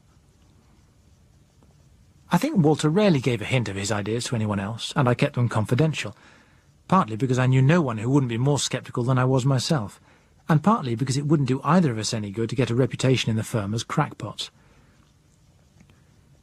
For a year or so more we were working fairly close together. But with the opening of new nurseries and the need for studying methods abroad, I began to travel a lot. He gave up field work and went into the research department. It suited him there, doing his own researching as well as the company's. I used to drop in to see him from time to time. He was forever making experiments with his Triffids, but the results weren't clearing his general ideas as much as he had hoped. He had proved, to his own satisfaction at least, the existence of a well-developed intelligence, and even I had to admit that his results seemed to show something more than instinct. He was still convinced that the pattering of the sticks was a form of communication. For public consumption he had shown that the sticks were something more, and that a Triffid deprived of them gradually deteriorated. He had also established that the infertility rate of Triffid seeds was something like 95%. Which, he remarked, is a damn good thing. If they all germinated, there'd soon be standing room only for Triffids only on this planet. With that too I agreed. Triffid seed time was quite a sight. The dark green pod just below the cup was glistening and distended, about half as big again as a large apple. When it burst, it did it with a pop that was audible 20 yards away. The white seeds shot into the air like steam and began drifting away on the lightest of breezes. Looking down on a field of Triffids late in August, you could well get the idea that some kind of desultory bombardment was in progress. It was Walter's discovery again that the quality of the extracts was improved if the plants retained their stings. In consequence, the practice of docking was discontinued on farms throughout the trade, and we had to wear protective devices when working among the plants. At the time of the accident that had landed me in hospital, I was actually with Walter. We were examining some specimens which were showing unusual deviations. Both of us were wearing wire mesh masks. I did not see exactly what happened. All I know is that, as I bent forward, a sting slashed viciously at my face and smacked against the wire of the mask. 99 times in 100 it would not have mattered. That was what the masks were for. But this one came with such force that some of the little poison sacs were burst open, and a few drops from them went into my eyes. Walter got me back into his lab, and administered the antidote in a few seconds. It was entirely due to his quick work that they had the chance of saving my sight at all. But even so, it had meant over a week in bed, in the dark. While I lay there, I had quite decided that when and if I got my sight back, I was going to apply for a transfer to another side of the business. And if that did not go through, I'd quit the job altogether. I had built up a considerable resistance to Triffid poison since my first sting in the garden. I could take, and had taken, without very much harm, stings which would have laid an inexperienced man out very cold indeed. But an old saying about a pitcher and a well kept on recurring to me. I was taking my warning. I spent, I remember, a good many of my enforcedly dark hours deciding what kind of job I would try for if they would not give me that transfer. Considering what was just around the corner for us all, I could scarcely have found a contemplation more idle. Chapter 3. The Groping City. I left the pub door swinging behind me as I made my way to the corner of the main road. There I hesitated. To the left, through miles of suburban streets, lay the open country. To the right, the West End of London, with the city beyond. I was feeling somewhat restored, but curiously detached now and rudderless. I had no glimmering of a plan, and in the face of what I had at last begun to perceive as a vast and not merely local catastrophe, I was still too stunned to begin to reason one out. What plan could there be to deal with such a thing? I felt forlorn, cast into desolation, and yet not quite real, not quite myself, here and now. In no direction was there any traffic, nor any sound of it. The only signs of life were a few people here and there cautiously groping their ways along the shop fronts. The day was perfect for early summer. The sun poured down from a deep blue sky set with tufts of white woolly clouds. All of it was clean and fresh, save for a smear made by a single column of greasy smoke coming from somewhere behind the houses to the north. I stood there indecisively for a few minutes. Then I turned east, Londonwards.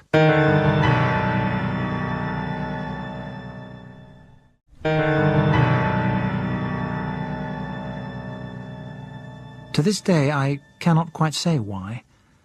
Perhaps it was an instinct to seek familiar places, or the feeling that if there were authority anywhere, it must be somewhere in that direction. The brandy had made me more hungry than ever, but I did not find the problem of feeding as easy to deal with as it should have been. And yet there were the shops, untenanted and unguarded, with food in the windows, and here was I with hunger and the means to pay, or, if I did not wish to pay, I had only to smash a window and take what I wanted. Nevertheless, it was hard to persuade oneself to do that. I was not yet ready to admit, after nearly 30 years of a reasonably right-respecting existence and law-abiding life, that things had changed in any fundamental way. There was, too, a feeling that, as long as I remained my normal self, things might even yet in some inconceivable way return to their normal. Absurd it undoubtedly was, but I had a very strong sense that the moment I stove in one of those sheets of plate glass, I should leave the old order behind me forever. I should become a looter, a sacker, a low scavenger upon the dead body of the system that had nourished me. Such a foolish niceness of sensibility in a stricken world. And yet it still pleases me to remember that civilized usage did not slide off me at once, and that for a time at least I wandered along past displays which made my mouth water while my already obsolete conventions kept me hungry. The problem resolved itself in a sophistical way after perhaps half a mile. A taxi, after mounting the pavement, had finished up with its radiator buried in a pile of delicatessen. That made it seem different from doing my own breaking in. I climbed past the taxi and collected the makings of a good meal. But even then, something of the old standard still clung. I conscientiously left a fair price for what I had taken lying on the counter. Almost across the road there was a garden. It was the kind that had once been the graveyard of a vanished church. The old headstones had been taken up and set back against the surrounding brick wall, the cleared space turfed over and laid out with gravelled paths.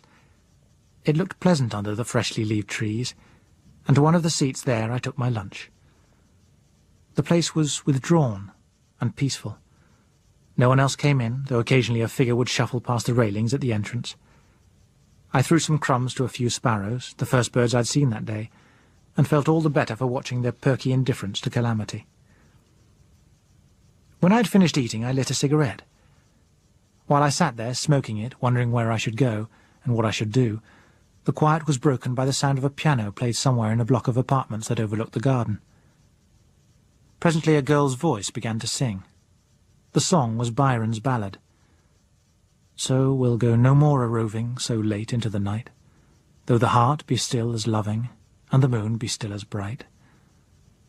For the sword outwears its sheath, and the soul wears out the breast, and the heart must pause to breathe, and love itself have rest. Though the night was made for loving, and the day returns too soon, yet we'll go no more a-roving by the light of the moon. I listened, looking up at the pattern that the tender young leaves and the branches made against the fresh blue sky. The song finished. The notes of the piano died away. Then there was a sound of sobbing. No passion, softly, helplessly forlorn, heartbroken. Who she was, whether it was the singer or another weeping her hopes away, I do not know. But to listen longer was more than I could endure. I went quietly back into the street, seeing it only mistily for a while. Even Hyde Park Corner, when I reached it, was almost deserted. A few derelict cars and lorries stood about on the roads. Very little, it seemed, had gone out of control when it was in motion. One bus had run across the path and come to rest in the Green Park. A runaway horse with shafts still attached to it lay beside the artillery memorial against which it had cracked its skull. The only moving things were a few men and a lesser number of women, feeling their way carefully with their hands and feet where there were railings, and shuffling forward with protectively outstretched arms where there were not. Also, and rather unexpectedly, there were one or two cats, apparently intact visually, and treating the whole situation with that self-possession common to cats. They had poor luck prowling through the eerie quietness. The sparrows were few, and the pigeons had vanished. Still magnetically drawn towards the old centre of things, I crossed in the direction of Piccadilly. I was just about to start along it when I noticed a sharp new sound, a steady tapping not far away and coming closer. Looking up Park Lane, I discovered its source. A man, more neatly dressed than any other I had seen that morning, was walking rapidly towards me, hitting the wall beside him with a white stick. As he caught the sound of my steps, he stopped, listening alertly. "It's all right," I told him. "Come on." I felt relieved to see him. He was, so to speak, normally blind. His dark glasses were much less disturbing than the staring but useless eyes of the others. "Stand still, then," he said. "I've already been bumped into by God knows how many fools today. What the devil's happened? Why is it so quiet? I know it isn't night, I can feel the sunlight. What's gone wrong with everything?" I told him as much as I knew. When I had finished, he said nothing for almost a minute, then he gave a short, bitter laugh. "There's one thing," he said. "They'll be needing all their damned patronage for themselves now." With that, he straightened up a little defiantly. "Thank you. Good luck," he said to me, and set off westwards, wearing an exaggerated air of independence. The sound of his briskly confident tapping gradually died away behind me as I made my way up Piccadilly. There were more people to be seen now, and I walked among the scatter of stranded vehicles in the road. Out there I was much less disturbing to the people feeling their way along the fronts of the buildings, for every time they heard a step close by, they would stop and brace themselves against a possible collision. Such collisions were taking place every now and then all down the street, but there was one that I found significant. The subject of it had been groping along a shop front from opposite directions until they met with a bump. One was a young man in a well-cut suit, but wearing a tie obviously selected by touch alone. The other a woman who carried a small child. The child whined something inaudible. The young man had started to edge his way past the woman. He stopped abruptly. "Wait a minute," he said. "Can your child see?" "Yes," she said. "But I can't." The young man turned. He put one finger on the plate-glass window, pointing. "Look, Sonny, what's in there?" he asked. "Not Sonny," the child objected. "Go on, Mary, tell the gentleman," her mother encouraged her. "Pretty ladies," said the child. The man took the woman by the arm and felt his way to the next window.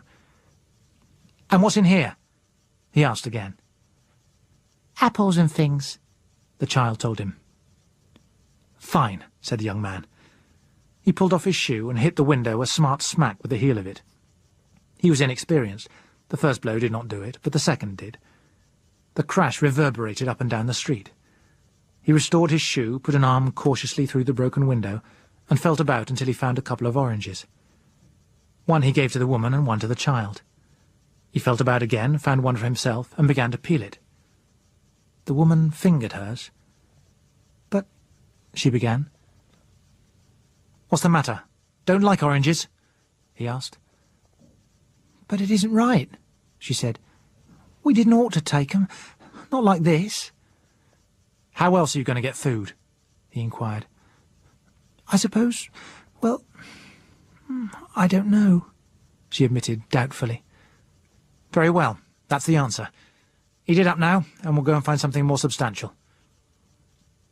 She still held the orange in her hand, head bent down as though she were looking at it. "All the same, it don't seem right," she said again, but there was less conviction in her tone. Presently she put the child down and began to peel the orange. Piccadilly Circus was the most populous place I had found so far.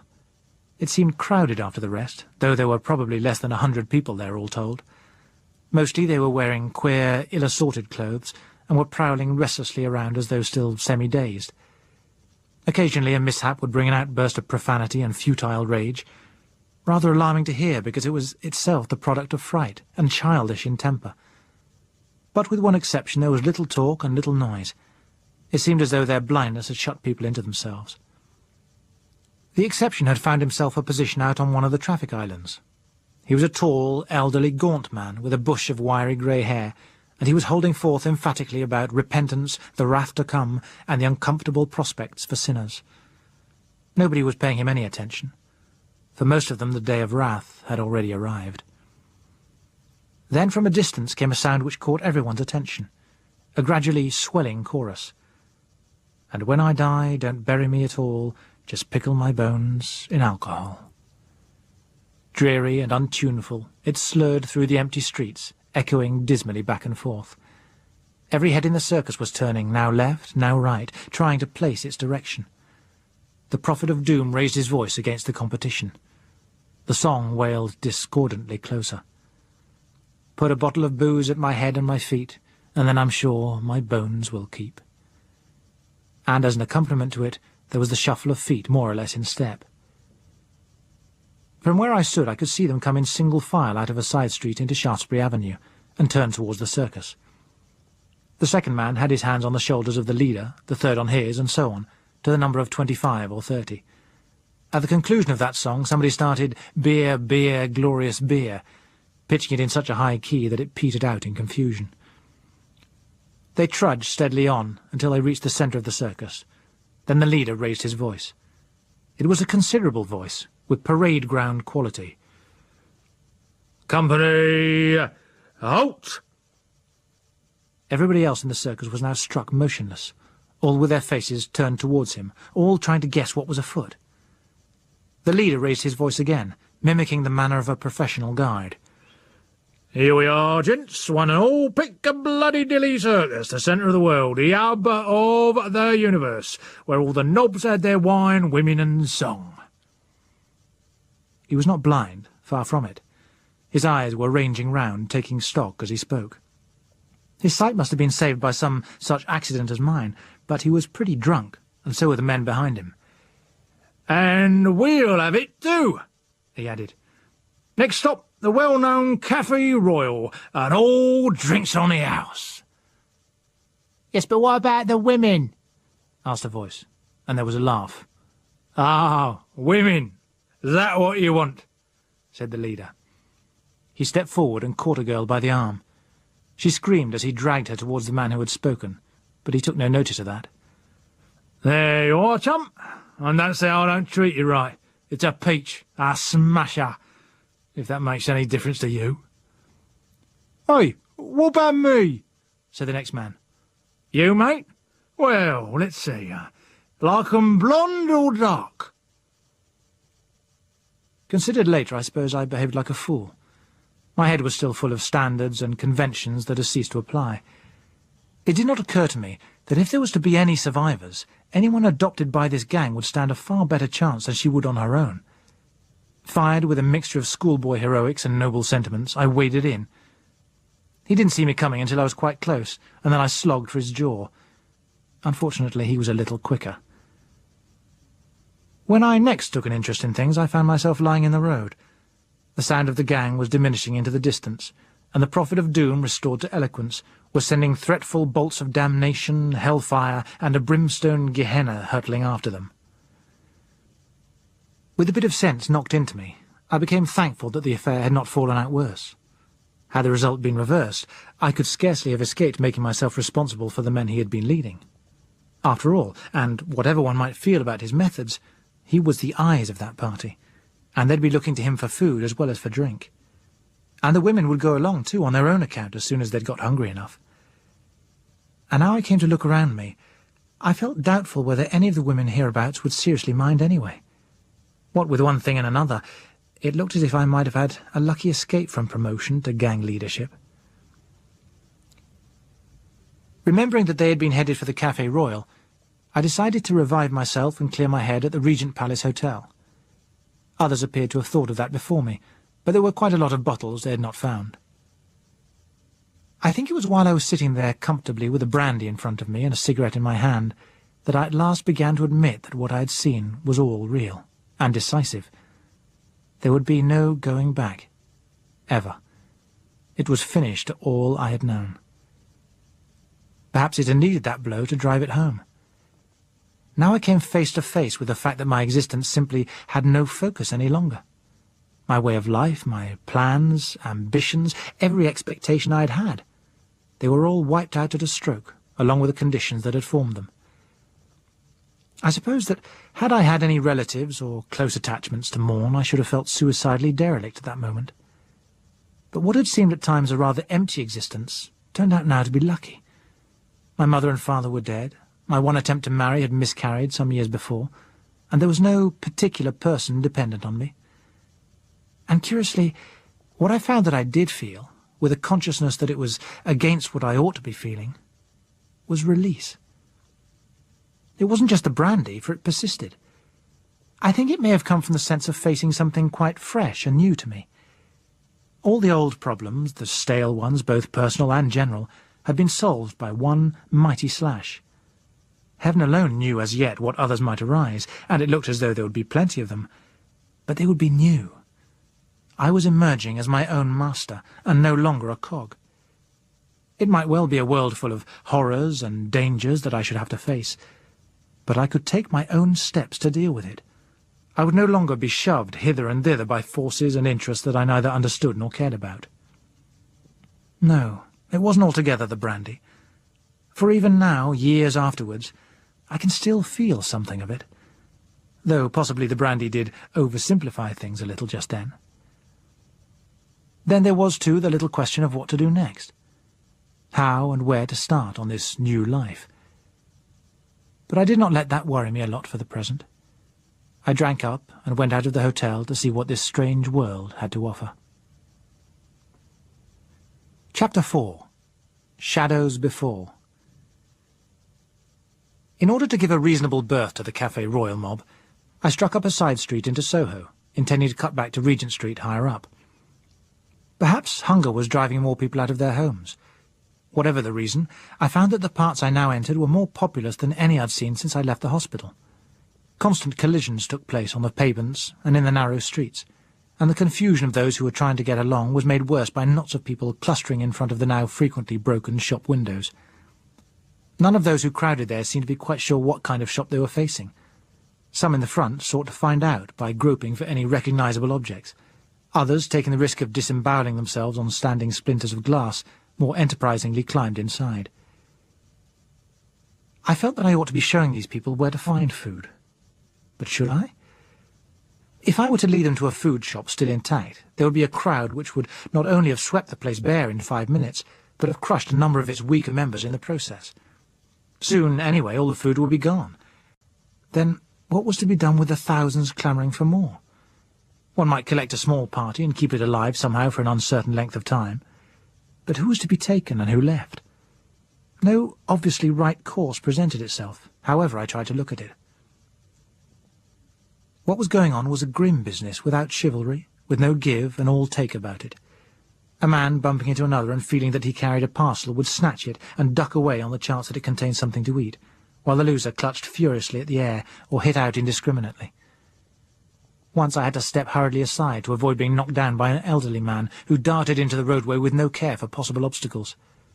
His expression was vastly cunning, and he clutched avariciously to his chest 2 cans of red paint. On a corner my way was blocked by a group almost weeping with frustration over a bewildered child who could see, but was just too young to understand what they wanted of it. I began to become uneasy. Fighting with my civilized urge to be of some help to these people was an instinct that told me to keep clear. They were already fast losing ordinary restraints. I felt, too, an irrational sense of guilt at being able to see while they could not. It gave me an odd feeling that I was hiding from them even while I moved among them. Later on I found how right the instinct was. Close to Golden Square, I began to think of turning left and working back to Regent Street, where the wider roadway would offer easier going. I was about to take a corner that would lead me that way when a sudden, piercing scream stopped me. It stopped everyone else, too. All along the street they stood still, turning their heads this way and that, apprehensively trying to guess what was happening. The alarm, coming on top of their distress and nervous tension, started a number of the women whimpering. The men's nerves weren't in any too good a state, either. They showed it mostly in short curses at being startled. For it was an ominous sound, one of the kind of things they had been subconsciously expecting. They waited for it to come again. It did, frightened and dying into a gasp, but less alarming now that one was ready for it. This time I was able to place it. A few steps took me to an alley entrance. As I turned the corner, a cry that was half a gasp came again. The cause of it was a few yards down the alley. A girl was crouched on the ground, while a burly man laid into her with a thin brass rod. The back of her dress was torn, and the flesh beneath showed red wheals. As I came closer, I saw why she did not run away. Her hands were tied together behind her back, and a cord tethered them to the man's left wrist. I reached the pair as his arm was raised for another stroke. It was easy to snatch the rod from his unexpecting hand and bring it down with some force upon his shoulder.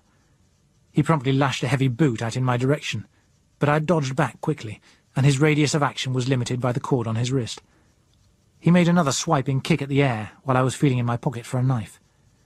Finding nothing there, he turned and kicked the girl for good measure instead. Then he swore at her and pulled on the cord to bring her to her feet. I slapped him on the side of his head, just hard enough to stop him and make it sing for a bit.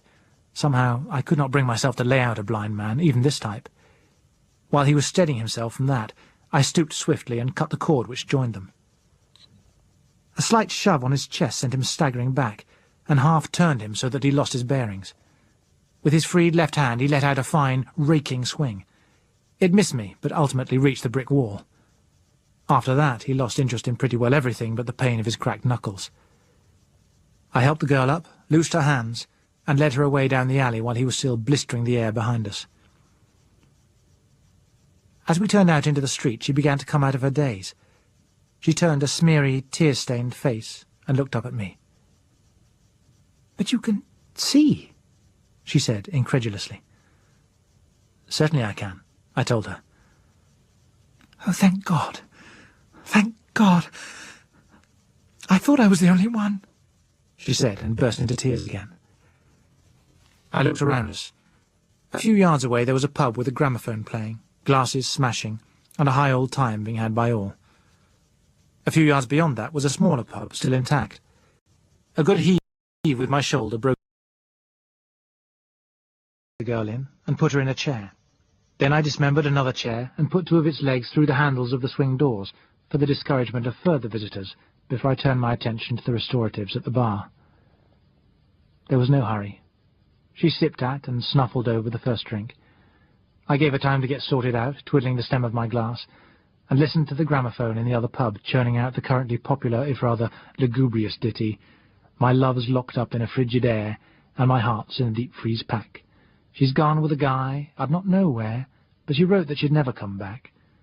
Now she don't care for me no more, I'm just a one-man frozen store, and it ain't nice to be on ice, with my love locked up in a frigid air, and my heart in a deep-freeze pack." While I sat, I stole an occasional covert look at the girl. Her clothes, or the remnants of them, were good quality. Her voice was good, too. Probably not stage or movie-acquired, for it had not deteriorated under stress. She was blonde, but quite a number of shades sub-platinum. It seemed likely that beneath the smudges and smears she was good-looking. Her height was 3 or 4 inches less than mine, her build slim, but not thin. She looked as if she had strength if it were necessary, but strength which in her approximately 24 years had most likely not been applied to anything more important than hitting balls, dancing, and probably restraining horses. Her well-shaped hands were smooth, and the fingernails that were still unbroken showed a length more decorative than practical. The drink gradually did good. By the end of it she was sufficiently recovered for habit of mind to assert itself. "God, I must look awful," she remarked. I noticed that, but I left it. She got up and walked over to a mirror. "Oh, I certainly do," she confirmed. "Where—" "You might try through there," I suggested. 20 minutes or so passed before she came back. Considering the limited facilities there must have been, she had made a good job. Morale was much restored. She approximated now to the film director's idea of the heroine after a roughhouse rather than the genuine thing. "Cigarette?" I inquired, as I slid another fortifying glass across. While the pulling round process was completing itself, we swapped stories. To give her time, I let her have mine first. Then she said, "I'm damned ashamed of myself. I'm not a bit like that, really. Like you found me, I mean. In fact, I'm reasonably self-reliant, though you might not think it. But somehow, the whole thing had got too big for me. What has happened is bad enough, but the awful prospect suddenly seemed too much to bear, and I panicked. I began to think that perhaps I was the only person left in the whole world who could see. It got me down, and all at once I was frightened and silly. I cracked and howled like a girl in a Victorian melodrama. I'd never have believed it of me." "Don't let it worry you," I said. "We'll probably be learning a whole lot of surprising things about ourselves soon." "But it does worry me.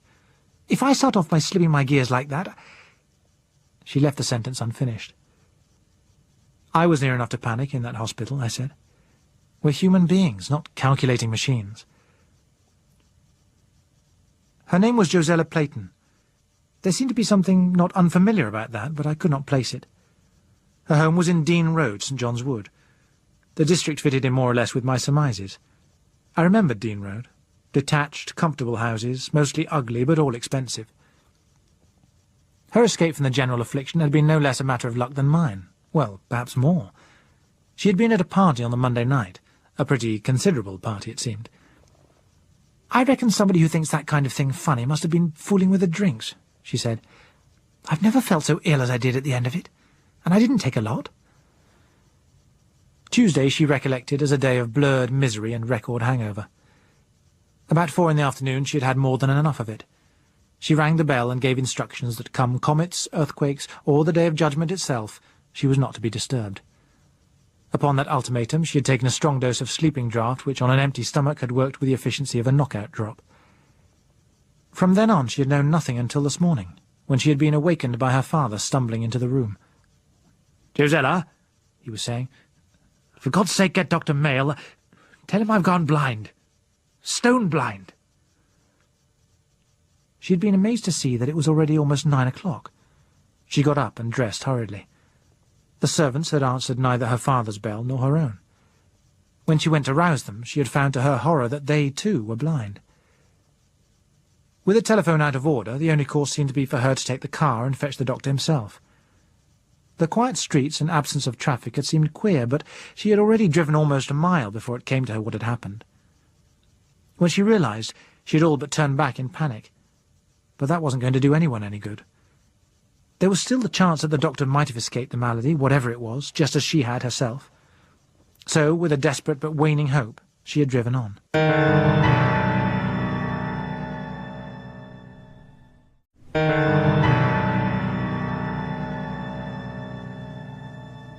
Halfway down Regent Street, the engine started to miss and splutter.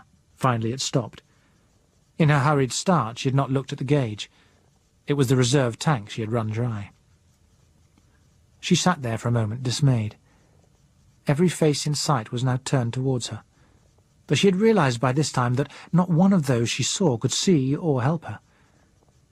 She got out of the car, hoping to find a garage somewhere nearby, or, if there was none, prepared to walk the rest of the way. As she slammed the door behind her, a voice called, "Hey, just a minute, mate." She turned and saw a man groping towards her. "What is it?" she asked. She was by no means taken with the look of him. His manner changed on hearing her voice. "I'm lost. Don't know where I am," he said. "This is Regent Street. The new gallery cinema's just behind you," she told him, and turned to go. "Just show me where the curb is, miss, will you?" he said. She hesitated, and in that moment he came close. The outstretched hand sought and touched her sleeve. He lunged forward and caught both her arms in a painful grip. "So, you can see, can you?" he said. "Why the hell should you be able to see when I can't, nor anyone else?" Before she could realize what was happening, he had turned her and tripped her, and she was lying in the road with his knee in her back. He caught both her wrists in the grasp of one large hand, and proceeded to tie them together with a piece of string from his pocket. Then he stood up and pulled her onto her feet again. "All right," he said. "From now on you can do your seeing for me. I'm hungry. Take me where there's a bit of good grub. Get on with it." Josella dragged away from him. "I won't. Undo my hands at once. He cut that short with a smack across her face. "That'll be enough of that, my girl. Come on now. Get cracking. Food, you hear?" "I won't, I tell you." "You bloody well will, my girl," he assured her. And she had. She had done it watching all the time for a chance to get away, and he had been expecting just that. Once she almost brought it off, but he had been too quick. Even as she pulled free, he had put out a foot to trip her, and before she could get up he had a grip on her again. After that he had found the strong cord and tethered her to his wrist. She had led him first to a cafe, and directed him to a refrigerator. The machine was no longer working, but it was stored with food that was still fresh. The next call was a bar where he wanted Irish whiskey. She could see it, perched up on a shelf beyond his reach. "If you'd untie my hands," she suggested. "What, and have you crowned me with a bottle? I wasn't born yesterday, my girl. No, I'll have the scotch. Which is it?" She told him what was in the various bottles as he laid his hand on them. "I think I must have been dazed," she explained. I can see now half a dozen ways I could have outwitted him. Probably I'd have killed him later on if you hadn't come along. But you can't change and turn brutal all at once. At least, I can't. I didn't seem to be able to think properly at first. I had a sort of feeling that things like that didn't happen nowadays, and that somebody would come along and stop it soon. There had been a row in that bar before they left.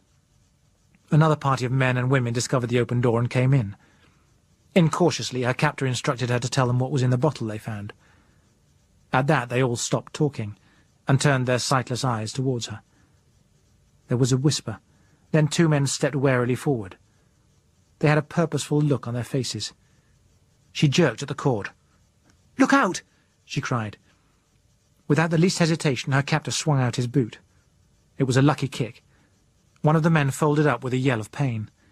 The other jumped forward, but she sidestepped, and he brought up against the counter with a crash. "You bloody well leave her alone," roared the man who held her. He turned his face menacingly this way and that. "She's mine, blast you. I found her." But it was clear that the rest were not intending to give up that easily. Even had they been able to see the danger in her companion's expression, it would not have been likely to stop them.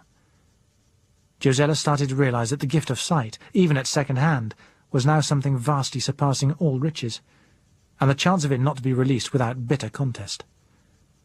The others began to close in, with their hands questing in front of them. Reaching out with one foot, she hooked the leg of a chair and overturned it in their way. "Come on!" she cried, dragging the other man back. Two men tripped over the fallen chair, and a woman fell on top of them. Swiftly the place became a struggling confusion. She steered a way through it, and they escaped into the street. She scarcely knew why she did it, save that the prospect of being enslaved to act as the eyes of that group had seemed even worse than her present plight. Nor did the man give her any thanks. He merely directed her to find another bar, an empty one.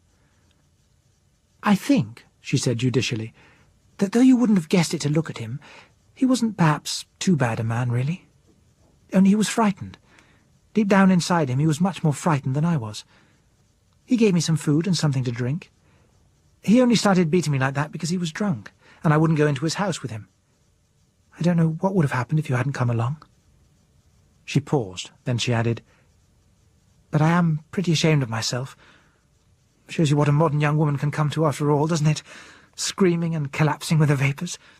Oh, hell!" She was looking, and obviously feeling rather better, though she winced as she reached for her glass. "I think," I said, "that I've been fairly dense over this business, and pretty lucky. I ought to have made more of the implications when I saw that woman with a child in Piccadilly. It's only been chance that stopped me from falling into the same kind of mess that you did." "Anybody who has had a great treasure has always led a precarious existence," she said reflectively. "I'll go on bearing that in mind henceforth," I told her. "It's already very well impressed on mine," she remarked. We sat listening to the uproar from the other pub for a few minutes. "And what," I said at last, "just what do we propose to do now?" "I must get back home. There's my father. It's obviously no good going on to try to find the doctor now, even if he has been one of the lucky ones." She seemed about to add something, but hesitated. "Do you mind if I come, too?" I asked. "This doesn't seem to be the sort of time when anyone like us should be wandering about on his or her own." She turned with a grateful look. "Thank you. I almost asked, but I thought there might be somebody you'd be wanting to look for." "There isn't," I said. "Not in London, at any rate." "I'm glad. It's not so much that I'm afraid of getting caught again. I'll be much too careful for that. But to be honest, it's the loneliness I'm afraid of. I'm beginning to feel so cut off and stranded." I was starting to see things in another new light. The sense of release was tempered with a growing realization of the grimness that might lay ahead of us. It had been impossible at first not to feel some superiority and therefore confidence. Our chances of surviving the catastrophe were 1,000,000 times greater than those of the rest. Where they must fumble, grope, and guess, we had simply to walk in and take. But there were going to be a lot of things beyond that. I said, "I wonder just how many of us have escaped and can still see. I've come across one other man, a child, and a baby. You've met none. It looks to me as if we're going to find out that sight is very rare indeed. Some of the others have evidently grasped already that their only chance of survival is to get hold of someone who can see. When they all understand that, the outlook's going to be none too good. The future seemed to me at that time a choice between a lonely existence, always in fear of capture, or a gathering together a selected group which we could rely on to protect us from other groups. We'd be feeling a kind of leader-come-prisoner role, and along with it went a nasty picture of bloody gang wars being fought for possession of us. I was still uncomfortably elaborating these possibilities when Josella recalled me to the present by getting up. "I must go," she said. "Poor father. It's after 4 o'clock." Back in Regent Street again, a thought suddenly struck me. "Come across," I said. "I fancy I remember a shop somewhere here." The shop was still there. We equipped ourselves with a couple of useful-looking sheath knives and belts to carry them. "Makes me feel like a pirate," said Josella as she buckled hers on. "Better, I imagine, to be a pirate than a pirate's moll," I told her. A few yards up the street we came upon a large, shiny saloon car. It looked the kind of craft that should simply have purred. But the noise when I started it up sounded louder in our ears than all the normal traffic of a busy street. We made our way northward, zigzagging to avoid derelicts and wanderers, stricken into immobility in the middle of the road by the sound of our approach. All the way heads turned hopefully towards us as we came, and faces fell as we went past. One building on our route was blazing fiercely, and a cloud of smoke rose from another fire somewhere along Oxford Street. There were more people about in Oxford Circus, but we got through them neatly, then past the BBC, and so north to the carriageway in Regent's Park. It was a relief to get out of the streets and reach an open space, and one where there were no unfortunate people wandering and groping. The only moving things we could see on the broad stretches of grass were 2 or 3 little groups of Triffids lurching southwards. Somehow or other they had contrived to pull up their stakes and were dragging them along behind them on their chains. I remembered that there were some undocked specimens, a few tethered, but most of them double-fenced in an enclosure beside the zoo, and wondered how they'd got out. Josella noticed them too. "It's not going to make much difference to them," she said. For the rest of the way there was little to delay us. Within a few minutes I was pulling up at the house she pointed out. We got out of the car, and I pushed open the gate. A short drive curved round a bed of bushes which hid most of the house front from the road. As we turned the corner, Josella gave a cry and ran forward. A figure was lying on the gravel, chest downwards, but with the head turned to show one side of its face. The first glance at it showed me the bright red streak across the cheek. "Stop!" I shouted at her. There was enough alarm in my voice to check her. I had spotted the Triffid now. It was lurking among the bushes, well within striking range of the sprawled figure. "Back! Quick!" I said. Still looking at the man on the ground, she hesitated. "But I must—" she began, turning towards me. Then she stopped. Her eyes widened, and she screamed. I whipped round to find a Triffid towering only a few feet behind me. In one automatic movement, I had my hands over my eyes. I heard the sting whistle as it lashed out at me, but there was no knockout, no agonized burning even. One's mind can move like lightning at such a moment. Nevertheless, it was more instinct than reason which sent me leaping at it before it had time to strike again. I collided with it, overturning it, and even as I went down with it, my hands were on the upper part of its stem, trying to pull off the cup and the sting. Triffid stems do not snap, but they can be mangled. This one was mangled thoroughly before I stood up. Josella was standing in the same spot, transfixed. "Come here," I told her. "There's another in the bushes behind you." She glanced fearfully over her shoulder and came. "But it hit you," she said incredulously. "Why aren't you—" "I don't know. I ought to be," I said.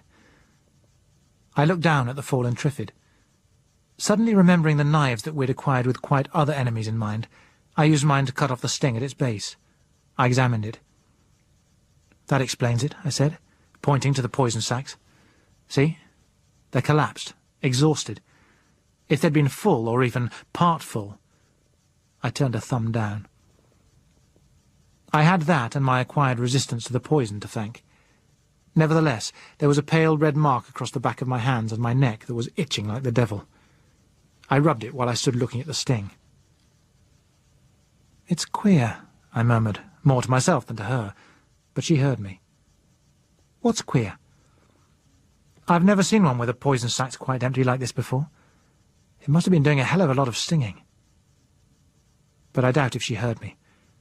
Her attention had reverted to the man who was lying in the drive, and she was eyeing the Triffids standing by. "How can we get him away?" she asked. "We can't, not till that thing's been dealt with," I told her. "Besides, well, I'm afraid we can't help him now." "You mean he's dead?" I nodded. "Yes, there's not a doubt of it. I've seen others who have been stung." "Who was he?" I added. "Old Pearson. He did gardening for us and chauffeuring for my father. Such a dear old man. I've known him all my life." "I'm sorry," I began, wishing I could think of something more adequate, but she cut me short. "Look! Oh, look!" She pointed to a path which ran round the side of the house. A black-stockinged leg with a woman's shoe on it protruded round the corner. We prospected carefully and then moved safely to a spot which gave a better view. A girl in a black dress lay half on the path and half in a flower bed.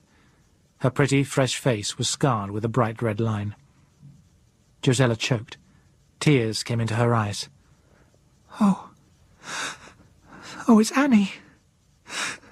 Poor little Annie," she said. I tried to console her a little. "They can scarcely have known it, either of them," I told her. "When it is strong enough to kill, it's mercifully quick." We did not see any other Triffid in hiding there. Possibly it was the same one that had attacked them both. Together we crossed the path and got into the house by the side door. Josella called. There was no answer. She called again. We both listened in the complete silence that wrapped the house. She turned to look at me. Neither of us said anything. Quietly she led the way along a passage to a baize-covered door. As she opened it there was a swish, and something slapped across door and frame, an inch or so above her head. Hurriedly she pulled the door shut again and turned wide-eyed to me. "There's one in the hall," she said. She spoke in a frightened half-whisper, as though it might be listening. We went back to the outer door and into the garden once more. Keeping to the grass for silence, we made our way round the house until we could look into the lounge hall. The French window which led from the garden was open, and the glass of one side was shattered. A trail of muddy blobs led over the step and across the carpet. At the end of it a Triffid stood in the middle of the room. The top of its stem almost brushed the ceiling, and it was swaying ever so slightly. Close beside its damp, shaggy bowl lay the body of an elderly man clad in a bright silk dressing-gown. I took hold of Josella's arm. I was afraid she might rush in there. "Is it your father?" I asked, though I knew it must be. "Yes," she said, and put her hands over her face. She was trembling slightly. I stood still, keeping an eye on the Triffid inside, lest it should move our way. Then I thought of a handkerchief and handed her mine. There wasn't much anyone could do. After a little while she took more control of herself. Remembering the people we had seen that day, I said, "You know, I think I would rather that had happened to me than be like those others." "Yes," she said after a pause. She looked up into the sky. It was a soft, depthless blue, with a few little clouds floating like white feathers.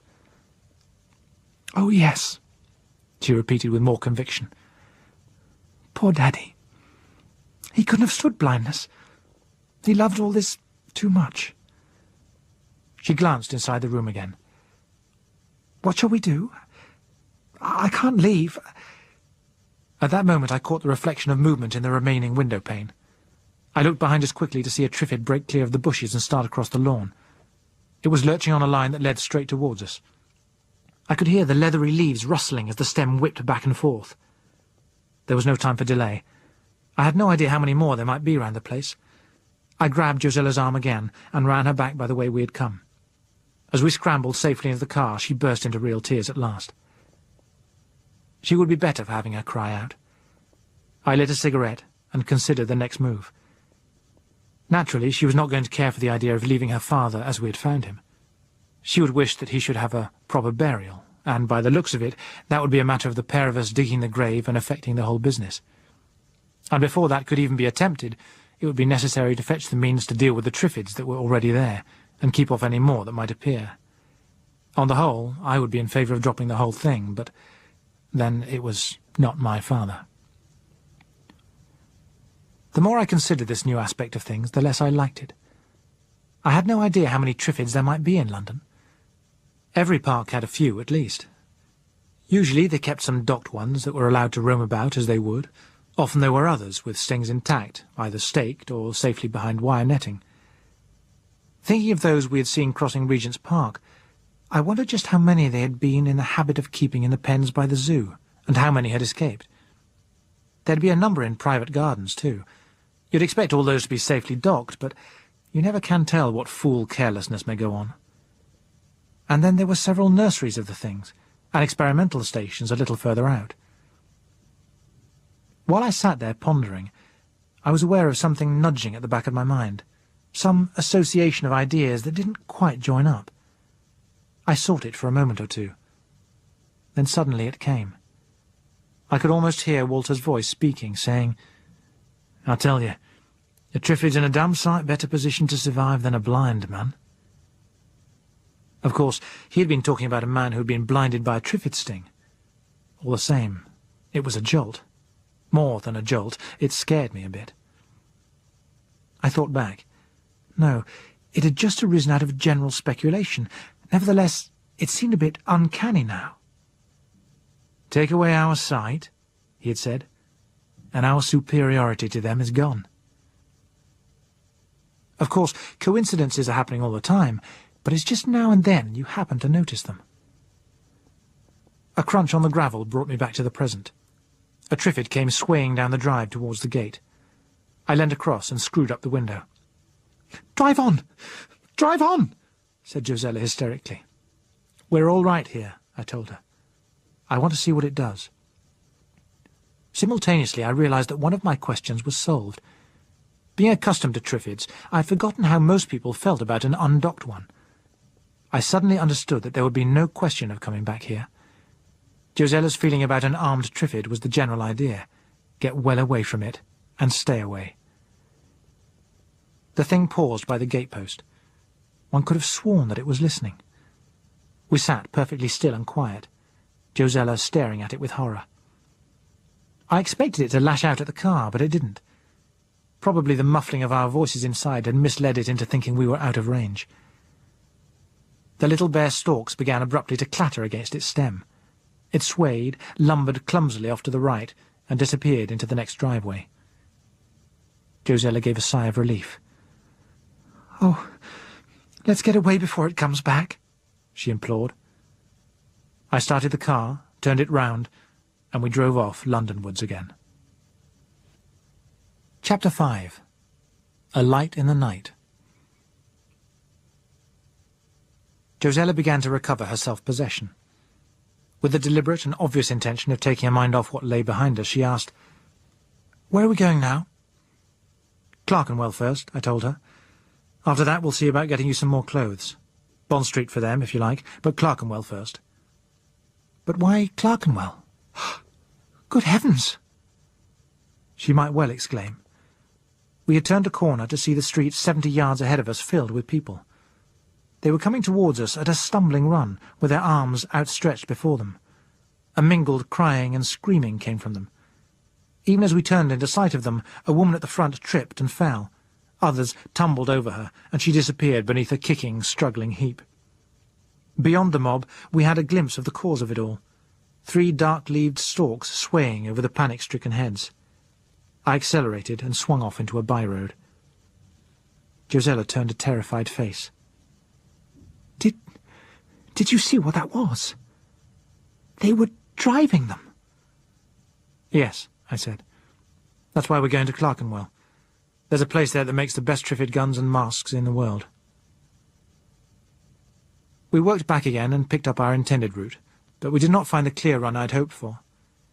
Near King's Cross Station there were many more people on the streets. Even with a hand on the horn, it was increasingly difficult to get along. In front of the station itself, it became impossible. Why there should have been such crowds in that place, I don't know. All the people in the district seemed to have converged upon it. We could not get through the people, and a glance behind showed that it would be almost as hopeless to try to go back. Those who had passed had already closed in on our track. "Get out! Quick!" I said. "I think they're after us." "But—" Josella began. "Hurry!" I said shortly. I blew a final blast on the horn and slipped out after her, leaving the engine running. We were not many seconds too soon. A man found the handle of the rear door. He pulled it open and poured inside. We were all but pushed over by the pressure of others making for the car. There was a shout of anger when somebody opened the front door and found the seats there empty too. By that time we had ourselves safely become members of the crowd. Somebody grabbed the man who had opened the rear door under the impression that it was he who had just got out. Around that the confusion began to thrive. I took a firm grip of Josella's hand, and we started to worm our way out as unobviously as possible. Clear of the crowd at last, we kept on foot for a while, looking out for a suitable car. After a mile or so we found it, a station wagon, likely to be more useful than an ordinary body for the plan that was beginning to form vaguely in my mind. In Clerkenwell they'd been accustomed for 2 or 3 centuries to make fine, precise instruments. The small factory I had dealt with professionally at times had adapted the old skill to new needs. I found it with little difficulty, nor was it hard to break in. When we set off again, there was a comforting sense of support to be derived from several excellent Triffid guns, some thousands of little steel boomerangs for them, and some wire mesh helmets that we had loaded into the back. "And now, clothes?" suggested Josella as we started. "Provisional plan, open to criticism and correction," I told her. "First, what you might call a pied-à-terre, i.e. somewhere to pull ourselves together and discuss things." "Not another bar," she protested. "I've had quite enough of bars for one day." "Improbable though my friends might think it, with everything free, so have I agreed. What I was thinking of was an empty flat. That shouldn't be difficult to find. We could ease up there a while and settle a rough plan of campaign. Also, it would be convenient for spending the night, or, if you find the trammels of convention still defy the peculiar circumstances, well, maybe we could make it 2 flats. "I think I'd be happier to know there was someone close at hand." "OK," I agreed. "Then operation number 2 will be ladies' and gents' outfitting. For that, perhaps, we had better go our separate ways, both taking exceedingly good care not to forget which flat it was that we decided on." "Yes," she said, but a little doubtfully. "It'll be all right," I assured her. "Make a rule for yourself not to speak to anyone, and nobody's going to guess, you can see. It was only being quite unprepared that landed you in that mess before. In the country of the blind, the one-eyed man is king." "Oh, yes. Wells said that, didn't he? Only, in the story it turned out not to be true." "The crux of the difference lies in what you mean by the word country. Patria in the original," I said. "Caecorum in patria luscus rex imperat omnis. A classical gentleman called Felonius said it first. It's all anyone seems to know about him. But there's no organised patria, no state here, only chaos. Wells imagined a people who had adapted themselves to blindness. I don't think that's going to happen here. I don't see how it can." "What do you think is going to happen?" "My guess would be no better than yours. And soon we shall begin to know, anyway. Better get back to matters in hand. Where were we?" "Choosing clothes." "Oh, yes. Well, it's simply a matter of slipping into a shop, adopting a few trifles, and slipping out again. You'll not meet any Triffids in central London. At least, not yet." "You talk so lightly about taking things," she said. "I don't feel quite so lightly about it," I admitted. "But I'm not sure that that's virtue. It's more likely merely habit. And an obstinate refusal to face facts isn't going to bring anything back, or help us at all. I think we'll have to try to see ourselves not as the robbers of all this, but more as, well, the unwilling heirs to it." "Yes, I suppose it is something like that," she agreed in a qualified way. She was silent for a time. When she spoke again, she reverted to the earlier question. "And after the clothes?" she asked. "Operation number 3, I told her, is quite definitely dinner."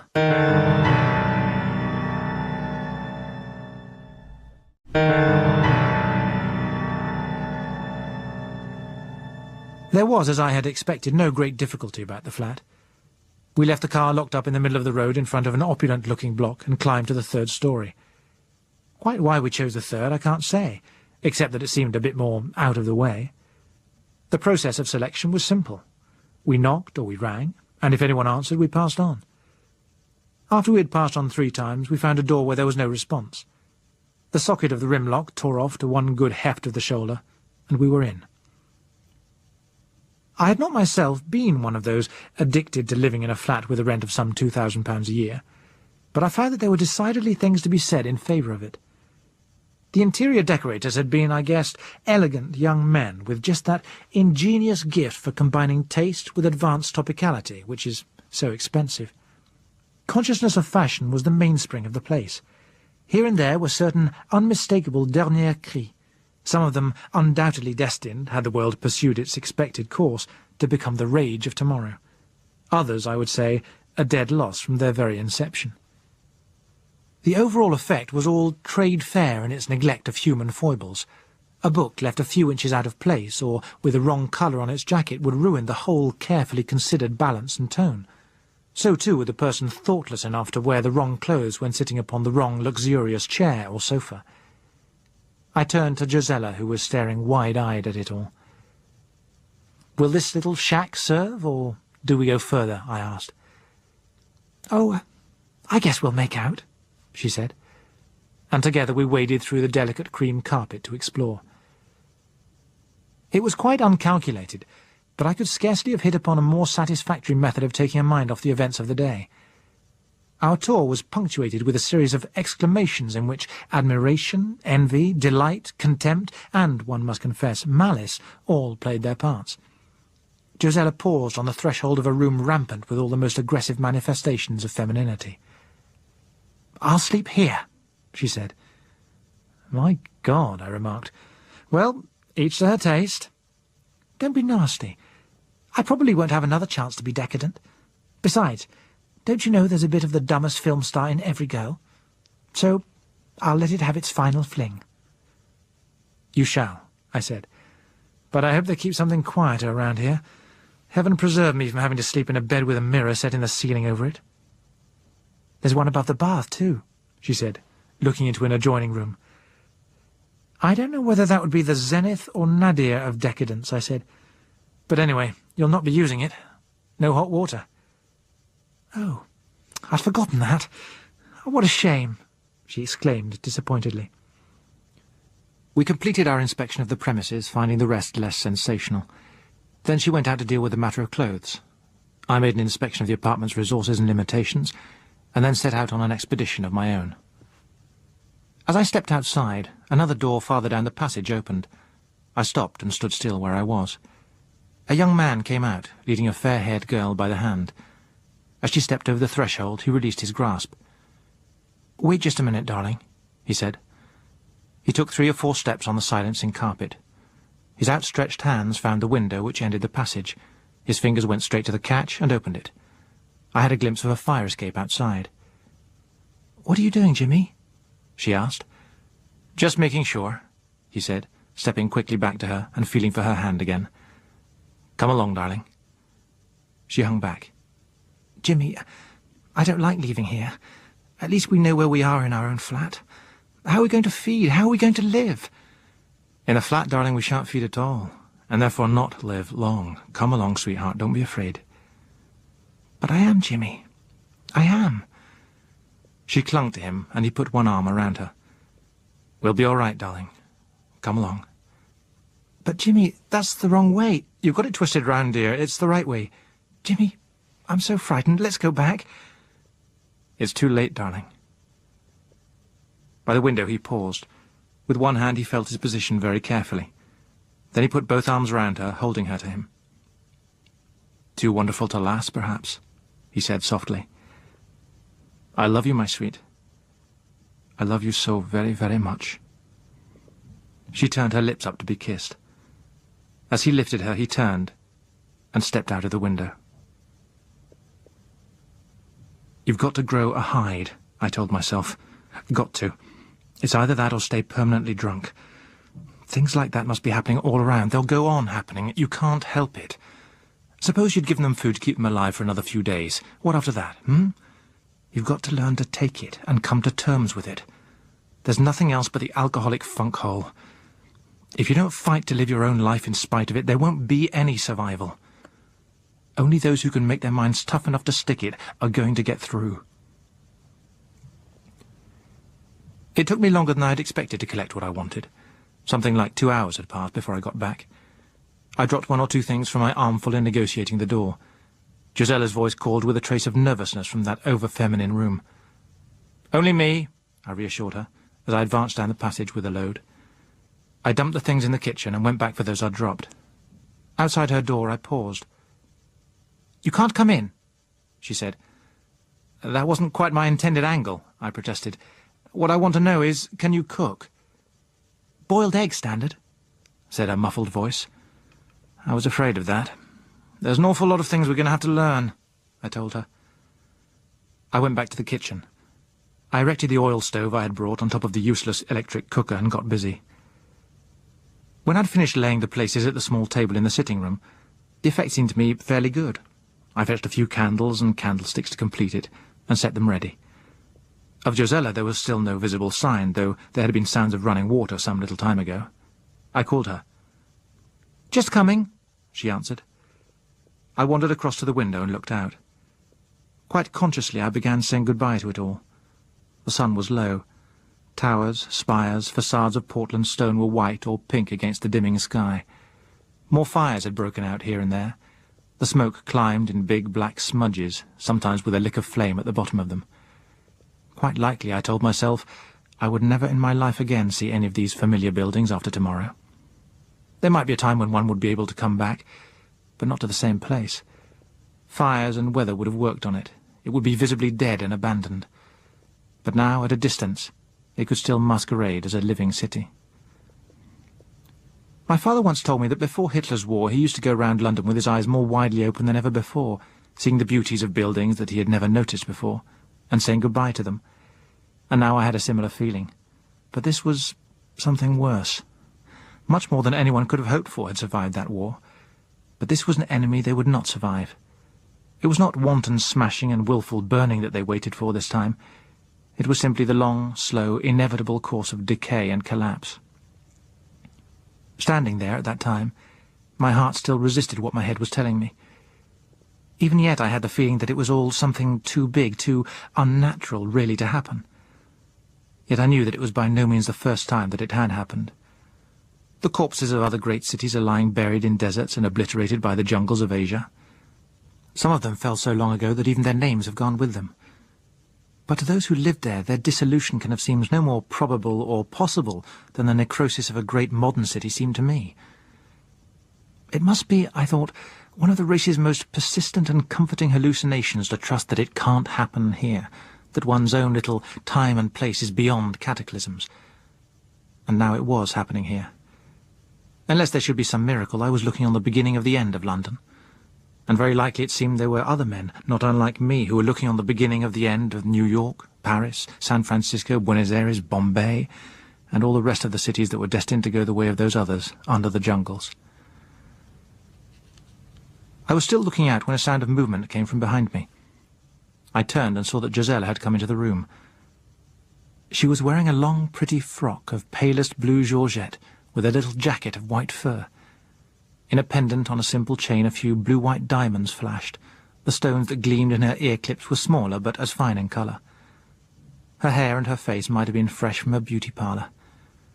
She crossed the floor with a flicker of silver slippers and a glimpse of gossamer stockings. As I went on staring without speaking, her mouth lost its little smile. "Don't you like it?" she asked, with childish half-disappointment. "It's lovely. You're beautiful," I told her. I just wasn't expecting anything like this." Something more was needed. I knew that it was a display which had little or nothing to do with me. I added, "You're saying goodbye?" A different look came into her eyes. "So you do understand. I hoped you would." "I think I do. I'm glad you've done it. It'll be a lovely thing to remember, I said. I stretched out my hand to her and led her to the window. I was saying goodbye, too, to all this. What went on in her mind as we stood there side by side is her secret. In mine there was a kind of kaleidoscope of the life and ways that were now finished. Or perhaps it was more like flipping through a huge volume of photographs with one all-comprehensive "Do you remember?" We looked for a long time, lost in our thoughts. Then she sighed. She glanced down at her dress, fingering the delicate silk. "Silly? Rome burning?" she said, with a rueful little smile. "No, sweet," I said. "Thank you for doing it. A gesture and a reminder that with all the faults there was so much beauty. You couldn't have done or looked a lovelier thing." Her smile lost its ruefulness. "Thank you, Bill." She paused. Then she added, "Have I said thank you before? I don't think I have. If you hadn't helped me when you did—" "But for you," I told her, "I should probably by now be lying maudlin and sozzled in some bar. I have just as much to thank you for. This is no time to be alone." Then, to change the trend, I added, "And, speaking of drink, there's an excellent Amontillado here, and some pretty good things to follow. This is a very well-found flat." I poured out the sherry, and we raised our glasses. "To health, strength, and luck," I said. She nodded. We drank. "What," Josella asked as we started on an expensive-tasting pâté, "what if the owner of all this suddenly comes back?" "In that case, we will explain, and he or she should be only too thankful to have someone here to tell him which bottle is which, and so on. But I don't think that's very likely to happen." "No," she agreed, considering. "No, I'm afraid that's not very likely. I wonder—" She looked round the room. Her eyes paused at a fluted white pedestal.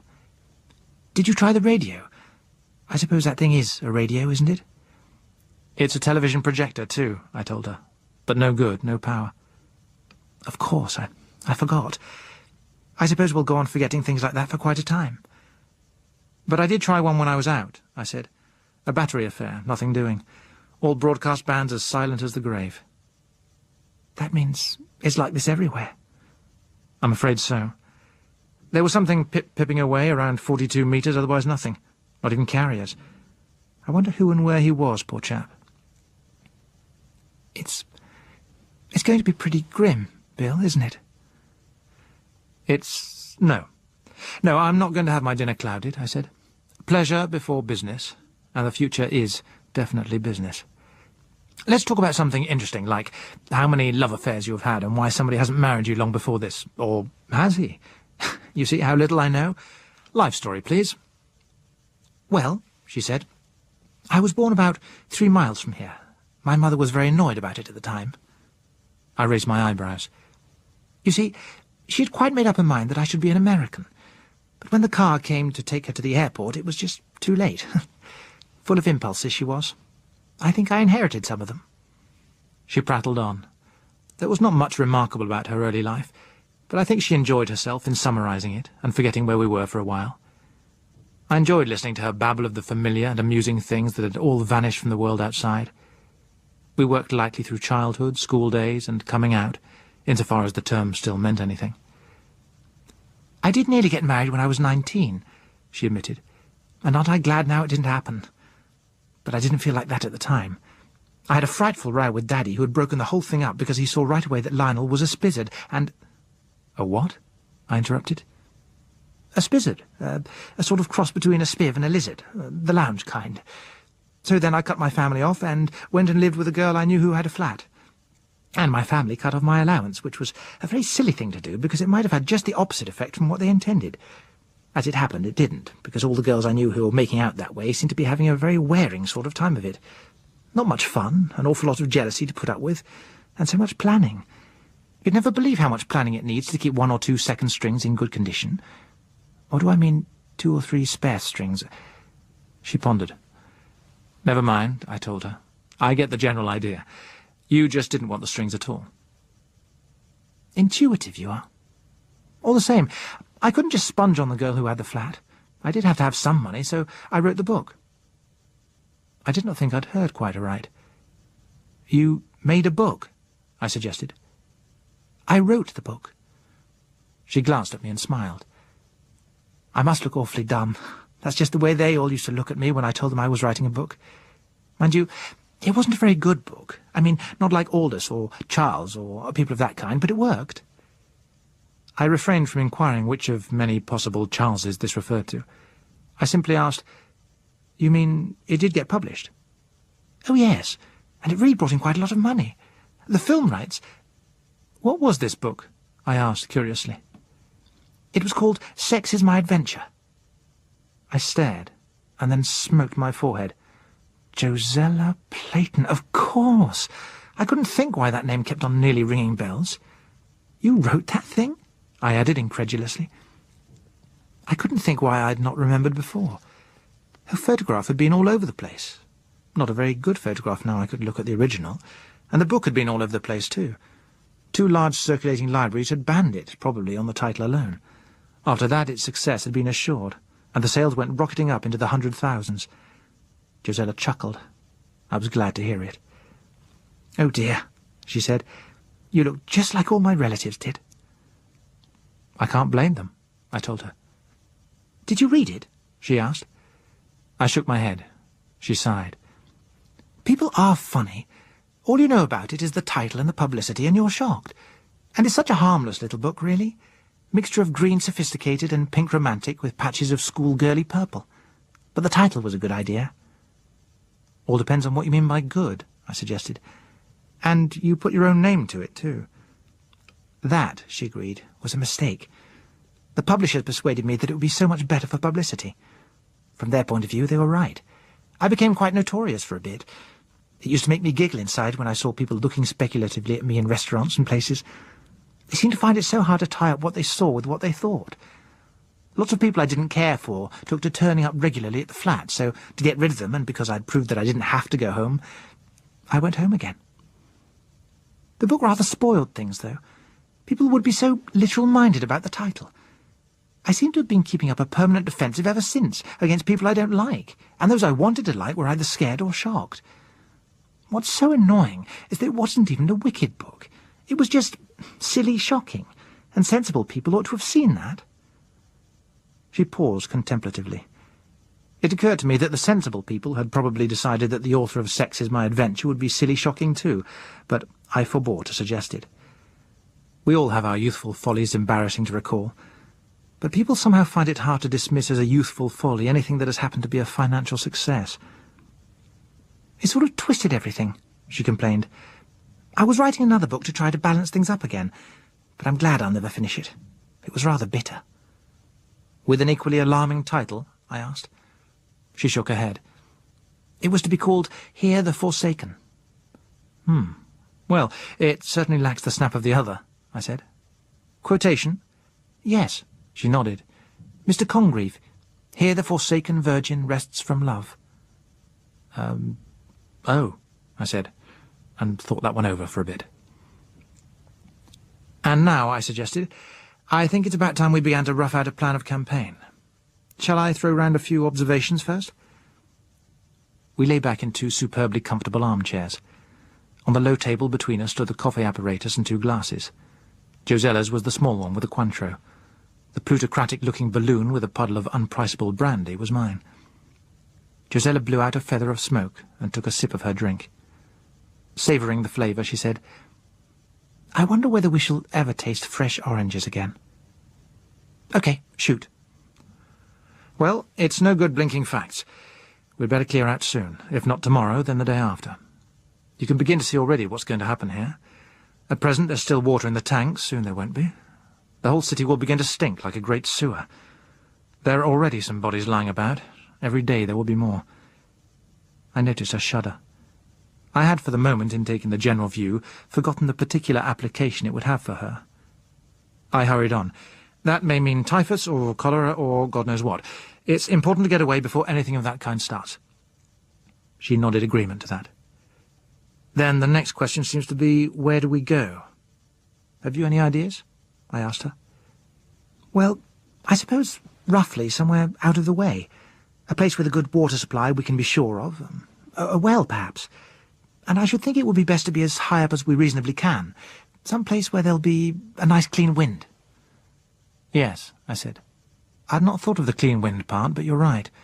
A hilltop with a good water supply. That's not so easy offhand. I thought a moment. The Lake District? No, too far. Wales, perhaps, or maybe Exmoor or Dartmoor, or right down in Cornwall. Around Land's End would have the prevailing southwest wind coming in untainted over the Atlantic. But that too was a long way. We should be dependent on towns when it became safe to visit them again. What about the Sussex Downs? Josella suggested. I know a lovely old farmhouse on the north side looking right across towards Pulborough. It's not on the top of hills, but it's well up the side. There's a wind pump for water, and I think they make their own electricity. It's all been converted and modernised. Desirable residence, in fact. But it's a bit near populous places. Don't you think we ought to get further away? Well, I was wondering, how long is it going to be before it'll be safe to go into the towns again? I've no real idea, I admitted. I'd something like a year in mind. Surely that ought to be a safe enough margin. I see. But if we do go too far away, it isn't going to be at all easy to get supplies later on. That is a point, certainly, I agreed. We dropped the matter of our final destination for the moment and got down to working out details for our removal. In the morning, we decided we would first of all acquire a lorry, a capacious lorry, and between us we made a list of the essentials we would put into it. If we could finish the stocking up, we would start on our way the next evening. If not, and the list was growing to a length which made this appear much the more likely, we would risk another night in London and get away the following day. It was close on midnight when we had finished adding our secondary wants to the list of musts. The result resembled a department store catalogue, but if it had done no more than serve to take our minds off ourselves for the evening, it would have been worth the trouble. Josella yawned and stood up. "Sleepy," she said, "and silk sheets waiting on an ecstatic bed." She seemed to float across the thick carpet. With her hand on the doorknob, she stopped and turned to regard herself solemnly in a long mirror. "Some things were fun," she said, and kissed her hand to her reflection. "Good night, you vain sweet vision," I said. She turned with a small smile and then vanished through the door like a mist drifting away. I poured out a final drop of the superb brandy, warmed it in my hands, and sipped it. Never, never again now will you see a sight like that, I told myself. Sic transit. And then, before I should become utterly morbid, I took myself to my more modest bed. I was stretched in comfort on the edge of sleep when there came a knocking at the door. "Bill," said Josella's voice, "come quickly. There's a light." "What sort of a light?" I inquired, struggling out of bed. "Outside. Come and look." She was standing in the passage, wrapped in the sort of garment that could have belonged only to the owner of that remarkable bedroom. "Good God," I said nervously. "Don't be a fool," she told me irritably. "Come and look at that light." A light there certainly was. Looking out of her window towards what I judged to be the northeast, I could see a bright beam like that of a searchlight pointed unwaveringly upwards. "That must mean there's somebody else there who can see," she said. "It must," I agreed. I tried to locate the source of it, but in the surrounding darkness I was unable to decide. No great distance away, I was sure, and seeming to start in mid-air, which probably meant that it was mounted on a high building. I hesitated. Better leave it till tomorrow, I decided. The idea of trying to find our way to it through the dark streets was far from attractive, and it was just possible, highly unlikely, but just possible, that it was a trap. Even a blind man who was clever and desperate enough might be able to wire such a thing up by touch. I found a nail file and squatted down with my eye on the level of the windowsill. With the point of the file I drew a careful line in the paint, marking the exact direction of the beam's source. Then I went back to my room. I lay awake for an hour or more. Night magnified the quiet of the city, making the sounds which broke it the more desolate. From time to time voices rose from the street, edgy and brittle with hysteria. Once there came a freezing scream which seemed to revel horribly in its release from sanity. Somewhere not far away a sobbing went on endlessly, hopelessly. Twice I heard the sharp reports of single pistol shots. I gave heartfelt thanks to whatever it was that had brought Josella and me together for companionship. Complete loneliness was the worst state I could imagine just then. Alone, one would be nothing, Company meant purpose, and purpose helped to keep the morbid fears at bay. I tried to shut out the sounds by thinking of all the things I must do the next day, the day after, and the days after that, by guessing what the beam of light might mean and how it might affect us. But the sobbing in the background went on and on and on, reminding me of the things I had seen that day, and would see tomorrow. The opening of the door brought me sitting up in sudden alarm. It was Josella carrying a lighted candle. Her eyes were wide and dark, and she had been crying. "I can't sleep," she said. "I'm frightened, horribly frightened. Can you hear them? All those poor people. I can't stand it." She came like a child for comfort. I'm not sure that her need of it was much greater than mine. She fell asleep before I did, with her head resting on my shoulder. Still, the memories of the day would not leave me in peace. But in the end, one does sleep. My last recollection was of the sweet, sad voice of the girl who had sung. "So we'll go no more a-roving." Chapter 6. Rendezvous. When I awoke, I could hear Josella already moving around in the kitchen. My watch said nearly 7 o'clock. By the time I'd shaved uncomfortably in cold water and dressed myself, there was a smell of toast and coffee drifting through the apartment. I found her holding a pan over the oil stove. She had an air of self-possession which was hard to associate with the frightened figure of the night before. Her manner was practical, too. "Canned milk, I'm afraid. The fridge stopped. Everything else is all right, though," she said. It was difficult for a moment to believe that the expediently dressed form before me had been the ballroom vision of the previous evening. She had chosen a dark blue skiing suit with white-topped socks rolled above sturdy shoes. On a dark leather belt she wore a finely made hunting knife to replace the mediocre weapon I had found the day before. I have no idea how I expected to find her dressed, nor whether I had given the matter any thought, but the practicality of her choice was by no means the only impression I received as I saw her. "Will I do you think?" she said. "Eminently," I assured her. I looked down at myself. I wish I'd had as much forethought. "Gents' lounge suiting isn't quite the rig for the job," I added. "You could do better," she agreed, with a candid glance at my crumpled suit. "That light last night," she went on, "came from the University Tower. At least, I'm pretty sure it did. There's nothing else noticeable exactly on that line.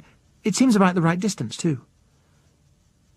I went into her room and looked along the scratch I had drawn on the sill.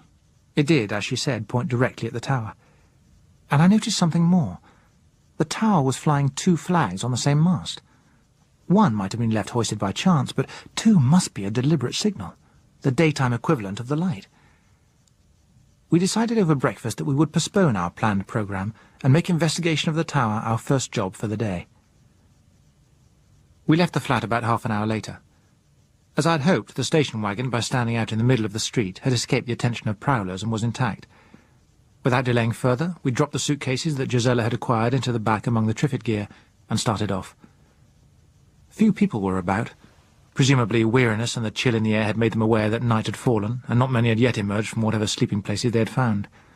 Those who were to be seen were keeping more to the gutters and less to the walls than they had on the previous day. Most of them were now holding sticks or bits of broken wood with which they tapped their way along the curb. It made for easier going than by the house fronts with their entrances and projections, and the tapping had decreased the frequency of collisions.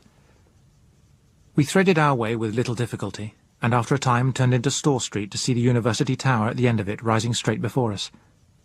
"Steady," said Josella as we turned into the empty road. "I think there's something happening at the gates." She was right. As we came nearer, we could see a not inconsiderable crowd beyond the end of the street. The previous day had given us a distaste for crowds. I swung right down Gower Street, ran on for 50 yards or so, and stopped. "What do you reckon's going on there? Do we investigate or clear out?" I asked. "I'd say investigate," Josella replied promptly. "Good. Me too," I agreed. "I remember this part," she added. "There's a garden behind these houses. If we can get in there, we ought to be able to see what's happening without mixing ourselves up in it." We left the car and started peering hopefully into basement areas. In the third we found an open door. A passage straight through the house led into the garden. The place was common to a dozen or so houses, and curiously laid out, being for the most part at the level of the basements, and thus below that of the surrounding streets, but on the far side, that closest to the university building, It rose to a kind of terrace, separated from the road by tall iron gates and a low wall. We could hear the sound of the crowd beyond it as a kind of composite murmur. We crossed the lawn, made our way up a sloped gravel path, and found a place behind a screen of bushes whence we could watch.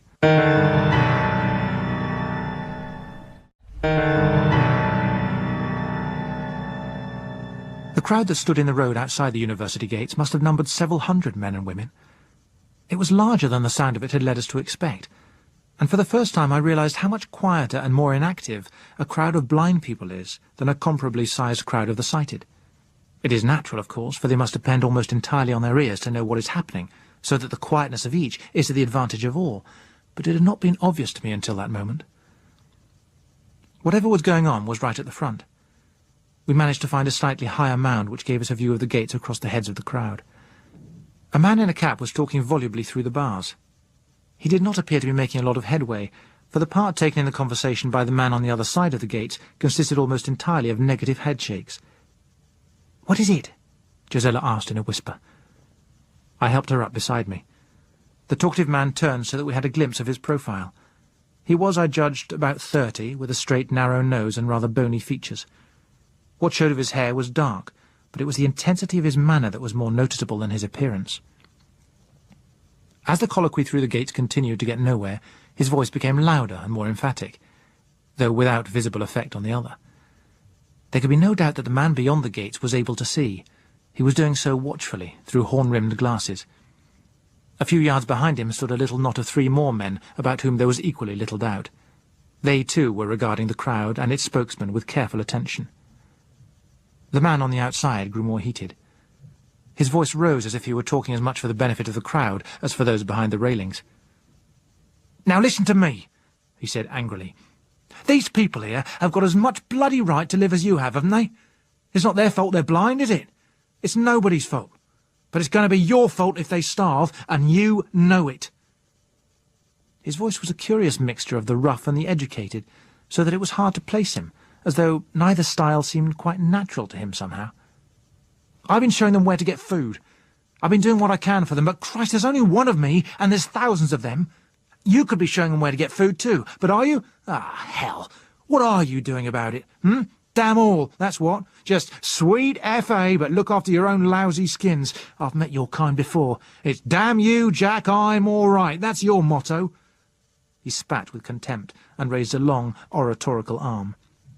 "Out there," he said, waving his hand towards London at large, "out there are thousands of poor devils only wanting someone to show them how to get the food that's there for the taking. And you could do it. All you've got to do is show them. But do you? Do you, you buggers? No. No, what you do is shut yourselves in here and let them bloody well starve, when each one of you could keep hundreds alive by doing no more than coming out and showing the poor sods where to get the grub. God almighty, aren't you people human?" The man's voice was violent. He had a case to put, and he was putting it passionately. I felt Josella's hand unconsciously clutching my arm, and I put my hand over hers. The man on the far side of the gate said something that was inaudible where we stood. "How long?" shouted the man on our side. "How in hell would I know how long the food's going to last? What I do know is that if bastards like you don't muck in and help, there ain't going to be many left alive by the time they come to clear this bloody mess up." He stood glaring for a moment. "Fact of it is, you're scared. Scared to show 'em where the food is. And why? Because the more these poor devils get to eat, the less there's going to be for your lot. That's the way of it, isn't it? That's the truth, if you had the guts to admit it." Again we failed to hear the answer of the other man, but whatever it was, it did nothing to mollify the speaker. He stared back grimly through the bars for a moment. Then he said, "All right, if that's the way you want it." He made a lightning snatch between the bars and caught the other's arm. In one swift movement he dragged it through and twisted it. He grabbed the hand of a blind man standing beside him and clamped it on the arm. "Hang on there, mate," he said, and jumped towards the main fastening of the gates. The man inside recovered from his first surprise. He struck wildly through the bars behind him with his other hand. A chance swipe took the blind man in the face. It made him give a yell and tighten his grip. The leader of the crowd was wrenching at the gate fastening. At that moment a rifle cracked. The bullet pinged against the railings and whirred off on a ricochet. The leader checked suddenly, undecided. Behind him there was an outbreak of curses and a scream or two. The crowd swayed back and forth as though uncertain whether to run or to charge the gates. The decision was made for them by those in the courtyard. I saw a youngish-looking man tuck something under his arm, and I dropped down, pulling Josella with me as the clatter of the submachine gun began. It was obvious that the shooting was deliberately high. Nevertheless, the rattle of it and the whiz of glancing bullets was alarming. One short burst was enough to settle the matter. When we raised our heads, the crowd had lost entity, and its components were groping their ways to safer parts in all three possible directions. The leader paused only to shout something unintelligible, then he turned away too. He made his way northwards up Mallet Street, doing his best to rally his following behind him. I sat where we were and looked at Josella. She looked thoughtfully back at me, and then down at the ground before her. It was some minutes before either of us spoke. "Well?" I asked at last. She raised her head to look across the road, and then at the last stragglers from the crowd pathetically fumbling their ways. "He was right," she said. "You know he was right, don't you?" I nodded. Yes, he was right. And yet he was quite wrong, too. You see, there is no they to come to clear up this mess. I'm quite sure of that now. It won't be cleared up. We could do as he says. We could show some, though only some, of these people where there is food. We could do that for a few days, maybe for a few weeks, but after that, what? It seems so awful, so callous. If we face it squarely, there's a simple choice, I said. Either we can set out to save what can be saved from the wreck, and that has to include ourselves, or we can devote ourselves to stretching the lives of these people a little longer. That's the most objective view I can take. But I can see, too, that the more obviously humane course is also probably the road to suicide.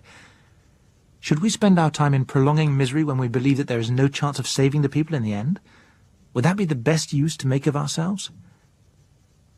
She nodded slowly. Put like that, there doesn't seem to be much choice, does there? And even if we could save a few, which are we going to choose? And who are we to choose? And how long could we do it, anyway? There's nothing easy about this, I said. I've no idea what proportion of semi-disabled persons it may be possible for us to support when we come to the end of handy supplies, but I don't imagine it could be very high. You've made up your mind, she said, glancing at me. There might or might not have been a tinge of disapproval in her voice. My dear, I said, I don't like this any more than you do. I've put the alternatives boldly before you. Do we help those who have survived the catastrophe to rebuild some kind of life? Or do we make a moral gesture which on the face of it can scarcely be more than a gesture?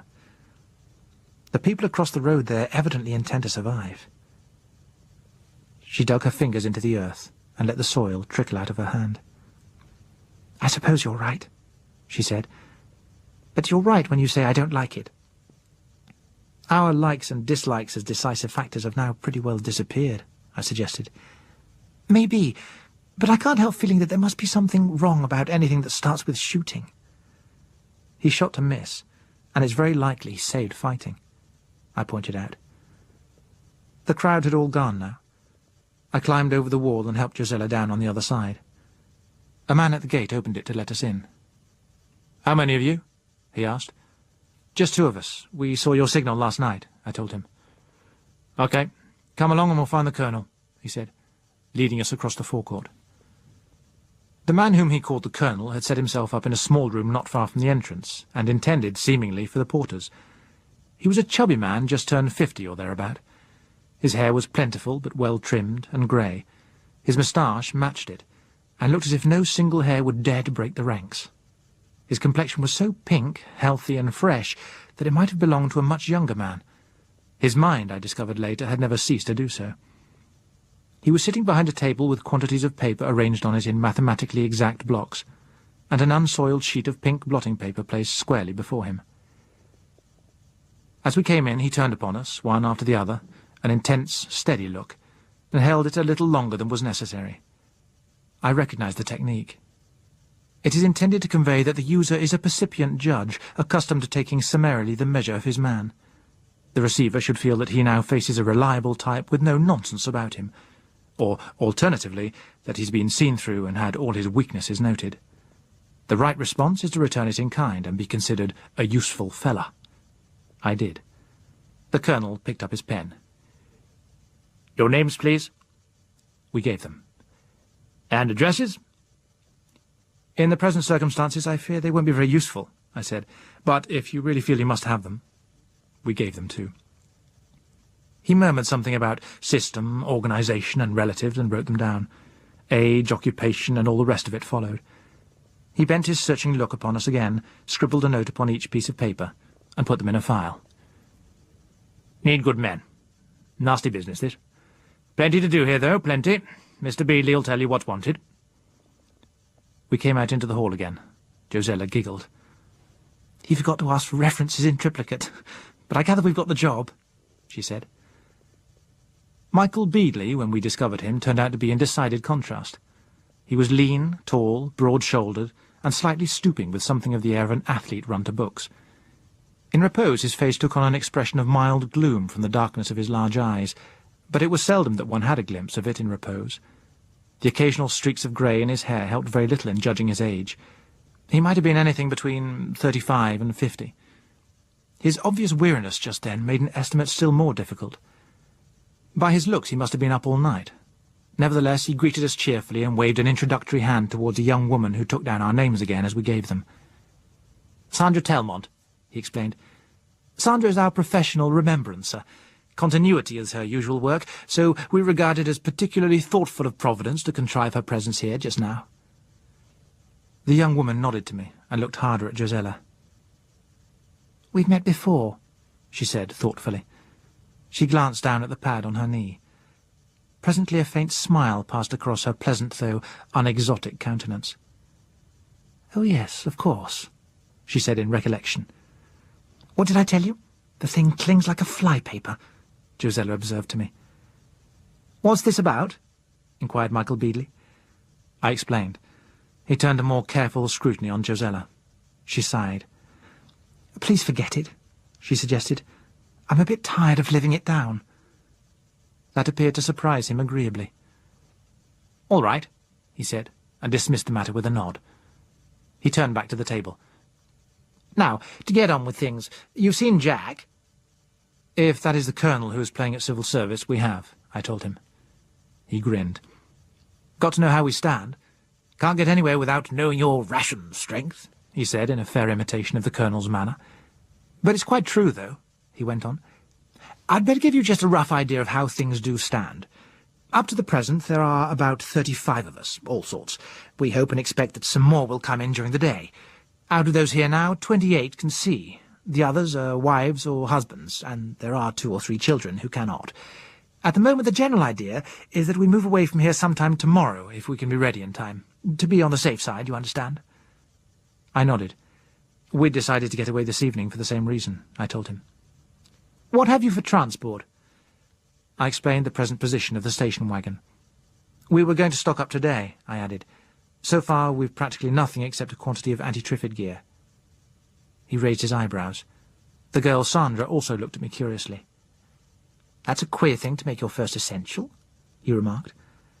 I told them the reasons. Possibly I made a bad job of it, for they neither of them looked much impressed.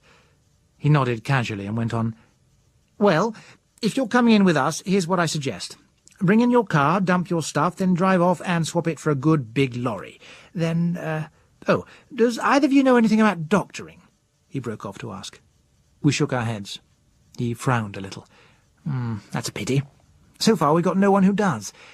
It'll surprise me if we're not needing a doctor before long. And anyway, we ought all of us to have inoculations. Still, it's not much good sending you two off on a medical supply scrounge. What about food and general stores? Suit you?" He flipped through some pages on a clip, detached one of them, and handed it to me. It was headed number 15, and below was a typed list of canned goods, pots and pans, and some bedding. "Not rigid," he said, "but keep reasonably close to it, and we'll avoid too many duplications. Stick to best quality. With the food, concentrate on value for bulk. I mean, even if cornflakes are your leading passion in life, forget 'em. I suggest you keep to warehouses and big wholesalers." He took back the list and scribbled 2 or 3 addresses on it. Cans and packets are your food line. Don't get led away by sacks of flour, for instance. There's another party on that sort of stuff." He looked thoughtfully at Josella. "Heaviest work, I'm afraid, but it's the most useful job we can give you at present. Do as much as you can before dark. There'll be a general meeting and discussion here about 9:30 this evening." As we turned to go, "Got a pistol?" he asked. "I didn't think of it," I admitted. "Better, just in case. Quite effective, simply fired into the air," he said. He took 2 pistols from a drawer in the table and pushed them across. "Less messy than that," he added, with a look at Josella's handsome knife. "Good scrounging to you." Even by the time we set out after unloading the station wagon, we found that there were still fewer people about than on the previous day. The ones that were showed an inclination to get on the pavements at the sound of the engine, rather than to molest us. The first lorry to take our fancy proved useless, being filled with wooden cases too heavy for us to remove. Our next find was luckier, a 5-tonner, almost new and empty. We transshipped and left the station wagon to its fate. At the first address on my list, the shutters of the loading bay were down, but they gave way without much difficulty to the persuasions of a crowbar from a neighbouring shop, and rolled up easily. Inside we made a find. 3 lorries stood backed up to the platform. One of them was fully loaded with cases of canned meat. "Can you drive one of these things?" I asked Josella. She looked at it. "Well, I don't see why not. The general idea is the same, isn't it? And there's certainly no traffic problem." We decided to come back and fetch it later, and took the empty lorry onto another warehouse where we loaded parcels of blankets, rugs, and quilts, and then went on further to acquire a noisy miscellany of pots, pans, cauldrons, and kettles. When we had it filled, we felt we'd put in a good morning's work on a job that was heavier than we'd thought. We satisfied the appetite it had given us at a small pub hitherto untouched. The mood which filled the business and commercial districts was gloomy, though it was a gloom that still had more the style of a normal Sunday or public holiday than of collapse. Very few people at all were to be seen in those parts. Had the catastrophe come by day instead of by night after the workers had gone home, it would have been a hideously different scene. When we had refreshed ourselves, we collected the already loaded lorry from the food warehouse and drove the 2 of them slowly and uneventfully back to the university. We parked them in the forecourt there and set off again. About 6:30 we returned once more with another pair of well-loaded lorries and a feeling of useful accomplishment. Michael Beadley emerged from the building to inspect our contributions. He approved of it all, save half a dozen cases that I had added to my second load. "What are they?" he asked. "Triffid guns, and bolts for them," I told him. He looked at me thoughtfully. "Oh, yes, you arrived with a lot of anti-Triffid stuff," he remarked. "I think it's likely we'll need it," I said. He considered. I could see that I was being put down as a bit unsound on the subject of Triffids. Most likely he was accounting for that by the bias my job might be expected to give, aggravated by a phobia resulting from my recent sting, and he was wondering whether it might connote other, perhaps less harmless unsoundnesses. "Look here," I suggested. "We brought in 4 full loads between us. I just want enough space in one of them for these cases. If you think we can't spare that, I'll go out and find a trailer or another lorry." "No, leave them where they are. They don't take a lot of room," he decided. We went into the building and had some tea at an improvised canteen that a pleasant-faced, middle-aged woman had competently set up there. "He thinks," I said to Josella, "that I've got a bee in my bonnet over Triffids." "He'll learn, I'm afraid," she replied. "It's queer that no one else seems to have seen them about." "These people have all been keeping pretty much the centre, so it's not very surprising. After all, we've seen none ourselves today." "Do you think they'll come right down here among the streets?" I couldn't say. Maybe lost ones would. "How do you think they got loose?" she asked. "If they worry at a stake hard enough and long enough, it'll usually come in the end. The breakouts we used to get sometimes on the farms were due as a rule to their all crowding up against one section of the fence until it gave way." "But couldn't you make the fences stronger?" "We could have done, but we didn't want them fixed quite permanently. It didn't happen very often, and when it did, it was usually simply from one field to another, so we'd just drive them back and put up the fence again. I don't think any of them will intentionally make this way. From a Triffid point of view, a city must be much like a desert, so I should think they'll be moving outwards towards the open country on the whole." "Have you ever used a Triffid gun?" I added. She shook her head. "After I've done something about these clothes, I was thinking of putting in a bit of practice if you'd like to try," I suggested. I got back an hour or so later, feeling more suitably clad as a result of having infringed on her idea of a ski suit and heavy shoes, to find that she had changed into a becoming dress of spring green. We took a couple of the Triffid guns and went out into the garden of Russell Square close by. We had spent about half an hour snipping the topmost shoots off convenient bushes when a young woman in a brick-red lumber jacket and an elegant pair of green trousers strolled across the grass and levelled a small camera at us. "Who are you? The press?" inquired Josella. "More or less," said the young woman. "At least, I'm the official record, Elspeth Carey." "So soon?" I remarked. "I trace the hand of our order-conscious colonel." "You're quite right," she agreed. She turned to look at Josella. "And you are Miss Playton. I've often wondered—" "Now look here," interrupted Josella. "Why should the one static thing in a collapsing world be my reputation? Can't we forget it?" Said Miss Carey thoughtfully. "Uh-huh." She turned to another subject. "What's all this about Triffids?" she asked. We told her. "They think," added Josella, "that Bill here is either scary or scatty on the subject." Miss Carey turned a straight look at me. Her face was interesting rather than good-looking, with a complexion browned by stronger suns than ours. Her eyes were steady, observant, and dark brown. "Are you?" she asked. "Well, I think they're troublesome enough to be taken seriously when they get out of hand," I told her. She nodded. "True enough. I've been in places where they are out of hand. Quite nasty. But in England, well, it's hard to imagine that here." "There'll not be a lot to stop them here now," I said. Her reply, if she had been about to make one, was forestalled by the sound of an engine overhead. We looked up and presently saw a helicopter come drifting across the roof of the British Museum. "That'll be Ivan," said Miss Carey. "He thought he might manage to find one. I must go and get a picture of him landing. See you later." And she hurried off across the grass. Josella lay down, clasped her hands behind her head, and gazed up into the depths of the sky. When the helicopter's engine ceased, it sounded very much quieter than before we had heard it. "I can't believe it," she said. "I try, but I still can't really believe. It can't all be going.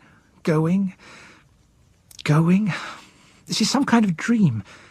Tomorrow this garden will be full of noise. The red buses will be roaring along over there. Crowds of people will be scurrying along the pavements. The traffic lights will be flashing. The world doesn't just end like this. It can't. It isn't possible." I was feeling like that too. The houses, the trees, the absurdly grandiose hotels on the other side of the square were all too normal, too ready to come to life at a touch. "And yet," I said, "I suppose that if they had been able to think at all, the dinosaurs would have thought much the same thing. It just does happen from time to time, you see." "But why to us? It's like reading in the papers about the astonishing things that have happened to other people, but always to other people. There's nothing special about us." "Isn't there always a why me? Whether it's the soldier who's untouched when all his pals are killed, or the fellow who gets run in for fiddling his accounts. Just plain blind chance, I'd say." "Chance that it happened? Or chance that it happened now?" "Now, I mean. It was bound to happen sometime, in some way. It's an unnatural thought that one type of creature should dominate perpetually." "I don't see why." "Why is a heck of a question. But it is an inescapable conclusion that life has to be dynamic and not static. Change is bound to come one way or another. Mind you, I don't think it's quite done with us this time, but it has had a damn good try." "Then you don't think it really is the end? Of people, I mean?" "It might be, but, well, I don't think so. This time." It could be the end. I had no doubt of that. But there would be other little groups like ours. I saw an empty world with a few scattered communities trying to fight their way back to control of it. I had to believe that some, at least, of them would succeed.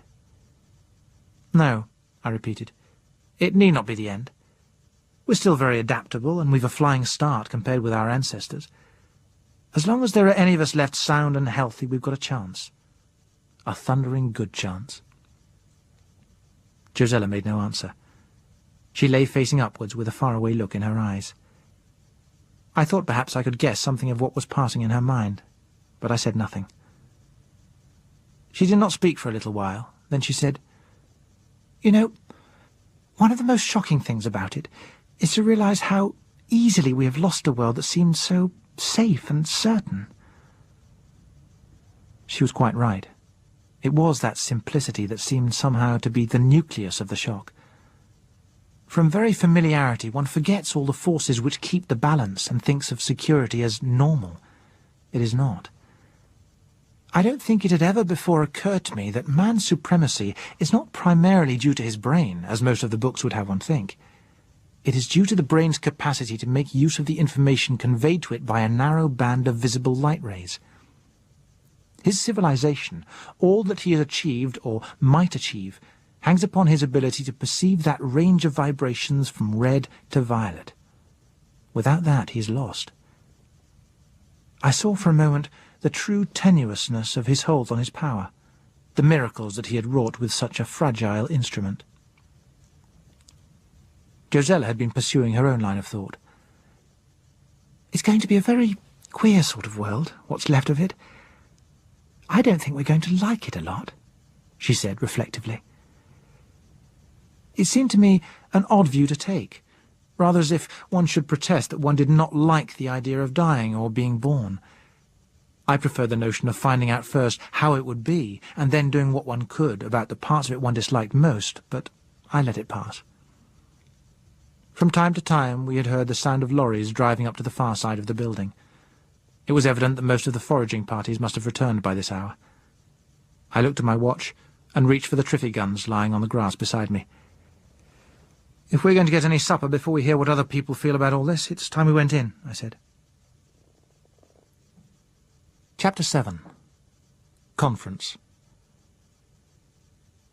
I fancy all of us had expected the meeting to be simply a kind of briefing talk, just times, course instructions, the day's objective, that kind of thing.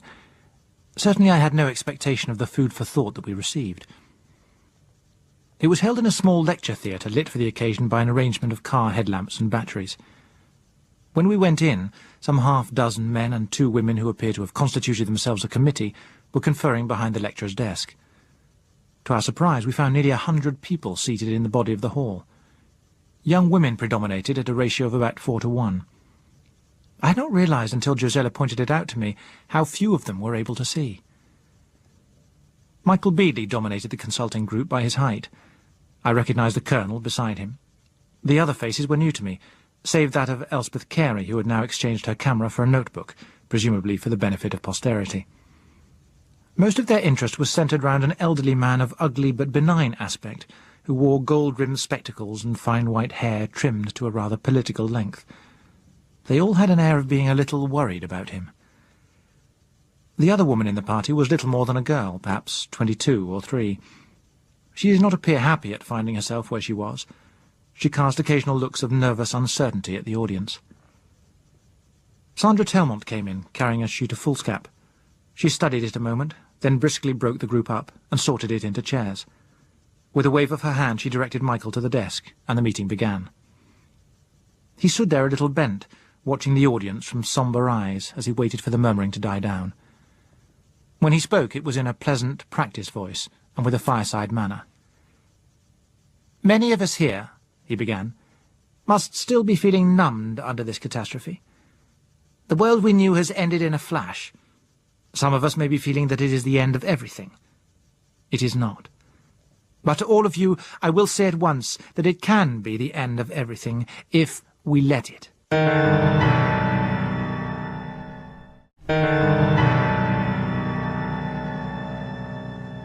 Stupendous as this disaster is, there is still a margin of survival. It may be worth remembering just how that we are not unique in looking upon vast calamity. Whatever the myths that have grown up about it, there can be no doubt that somewhere far back in our history there was a great flood. Those who survived that must have looked upon a disaster comparable in scale with this, and in some ways more formidable. But they cannot have despaired. They must have begun again, as we can begin again. Self-pity and a sense of high tragedy are going to build nothing at all. So, we'd better throw them out at once, for it is builders that we must become. And further to deflate any romantic dramatization, I would like to point out to you that this, even now, is not the worst that could have happened. I, and quite likely many of you, have spent most of our lives in expectation of something worse. And I still believe that if this had not happened to us, that worse thing would. From the 6th of August 1945, the margin of survival has narrowed appallingly. Indeed, 2 days ago, it was narrower than it is at this moment. If you need to dramatize, you could well take for your material the years succeeding 1945, when the path of safety started to shrink to a tightrope, along which we had to walk with our eyes deliberately closed to the depths beneath us. In any single moment of the years since then, the fatal slip might have been made. It is a miracle that it was not. It is a double miracle that can go on happening for years. But, sooner or later, that slip must have occurred. It would not have mattered whether it came through malice, carelessness, or sheer accident. The balance would have been lost, and the destruction let loose. How bad it would have been, we cannot say. How bad it could have been, well, there might have been no survivors. There might possibly have been no planet. And now contrast our situation. The Earth is intact, unscarred, still fruitful. It can provide us with food and raw materials. We have repositories of knowledge that can teach us to do anything that has been done before, though there are some things that may be better unremembered. And we have the means, the health, and the strength to begin to build again. He did not make a long speech, but it had effect. It must have made quite a number of the members of his audience begin to feel that perhaps they were at the beginning of something after all, rather than at the end of everything. In spite of his offering little but generalities, there was a more alert air in the place when he sat down. The colonel who followed him was practical and factual. He reminded us that for reasons of health it would be advisable for us to get away from all built-up areas as soon as practicable, which was expected to be about 1200 hours on the following day. Almost all the primary necessities, as well as extras enough to give a reasonable standard of comfort, had now been collected. In considering our stocks, our aim must be to make ourselves as nearly independent of outside sources as possible for a minimum of 1 year. We should spend that period in virtually a state of siege. There were no doubt many things we should all like to take besides those on our lists, but they would have to wait until the medical staff, and here the girl on the committee blushed deeply, considered it safe for parties to leave isolation and fetch them. As for the scene of our isolation, the committee had given it considerable thought, and bearing in mind the desiderata of compactness, self-sufficiency and detachment, had come to the conclusion that a country boarding school, or failing that some large country mansion, would best serve our purposes. Whether the committee had in fact not yet decided on any particular place, or whether the military notion that secrecy has some intrinsic value persisted in the colonel's mind, I cannot say. But I have no doubt that his failure to name the place, or even the probable locality, was the gravest mistake made that evening. At the time, however, his practical manner made a further reassuring effect. As he sat down, Michael rose again. He spoke encouragingly to the girl, and then introduced her. It had, he said, been one of our greatest worries that we had no one among us with medical knowledge. Therefore, it was with great relief that he welcomed Miss Burr. It was true that she did not hold medical degrees with impressive letters, but she did have high nursing qualifications. For himself, he thought that knowledge recently attained might be worth more than degrees acquired years ago. The girl, blushing again, said a little piece about her determination to carry the job through, and ended a trifle abruptly with the information that she would inoculate us all against a variety of things before we left the hall. A small, sparrow-like man, whose name I did not catch, rubbed it in that the health of each was the concern of all, and that any suspicion of illness should be reported at once, since the effects of a contagious disease among us would be serious. When he had finished, Sandra rose and introduced us to the last speaker of the group, Dr. E. H. Vorlus, D.Sc. of Edinburgh, Professor of Sociology at the University of Kingston. The white-haired man walked to the desk. He stood there a few moments with his fingertips resting upon it, and his head bent down as if he were studying it. Those behind regarded him carefully with a trace of anxiety. The colonel leaned over to whisper something to Michael, who nodded without taking his eyes off the doctor. The old man looked up. He passed a hand over his hair. "My friends," he said, "I think I may claim to be the oldest among you. In nearly 70 years I have learned and had to unlearn many things, though not nearly so many as I could have wished. But if in the course of a long study of man's institutions one thing has struck me more than their stubbornness, it is their variety. Well, indeed, do the French say, autre temps, autre mœurs. We must all see, if we pause to think, that one kind of community's virtue may well be another kind of community's crime, that what is frowned upon here may be considered laudable elsewhere, that customs condemned in one century are condoned in another.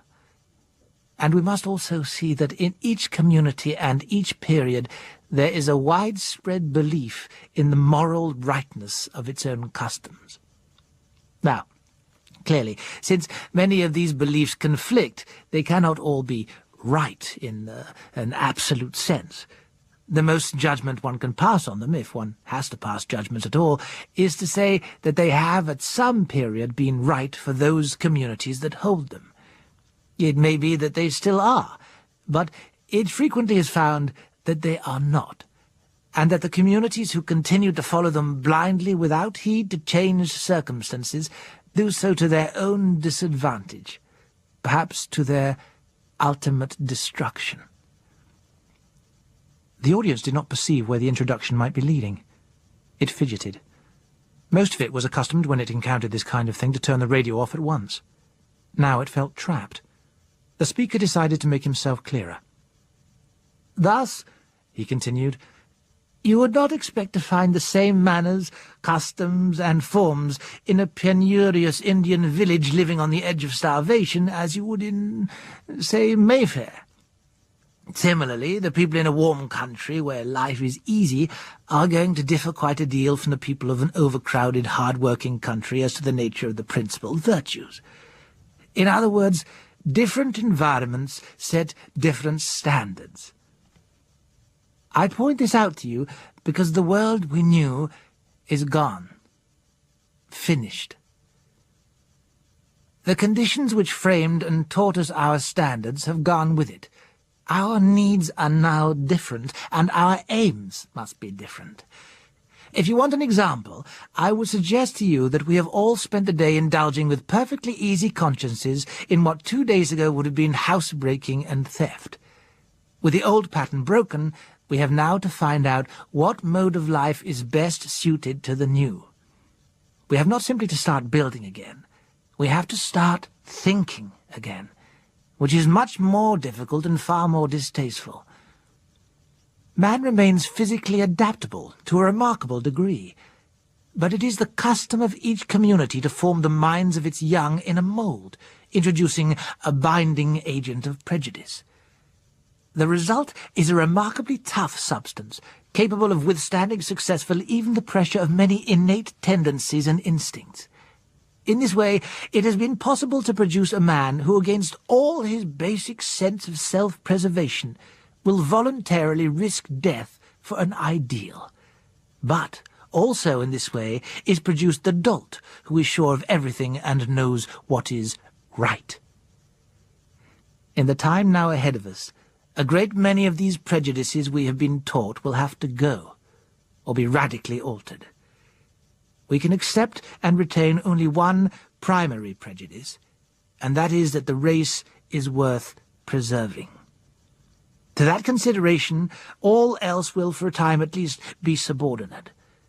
We must look at all we do with a question in mind: is this going to help our race survive, or will it hinder us?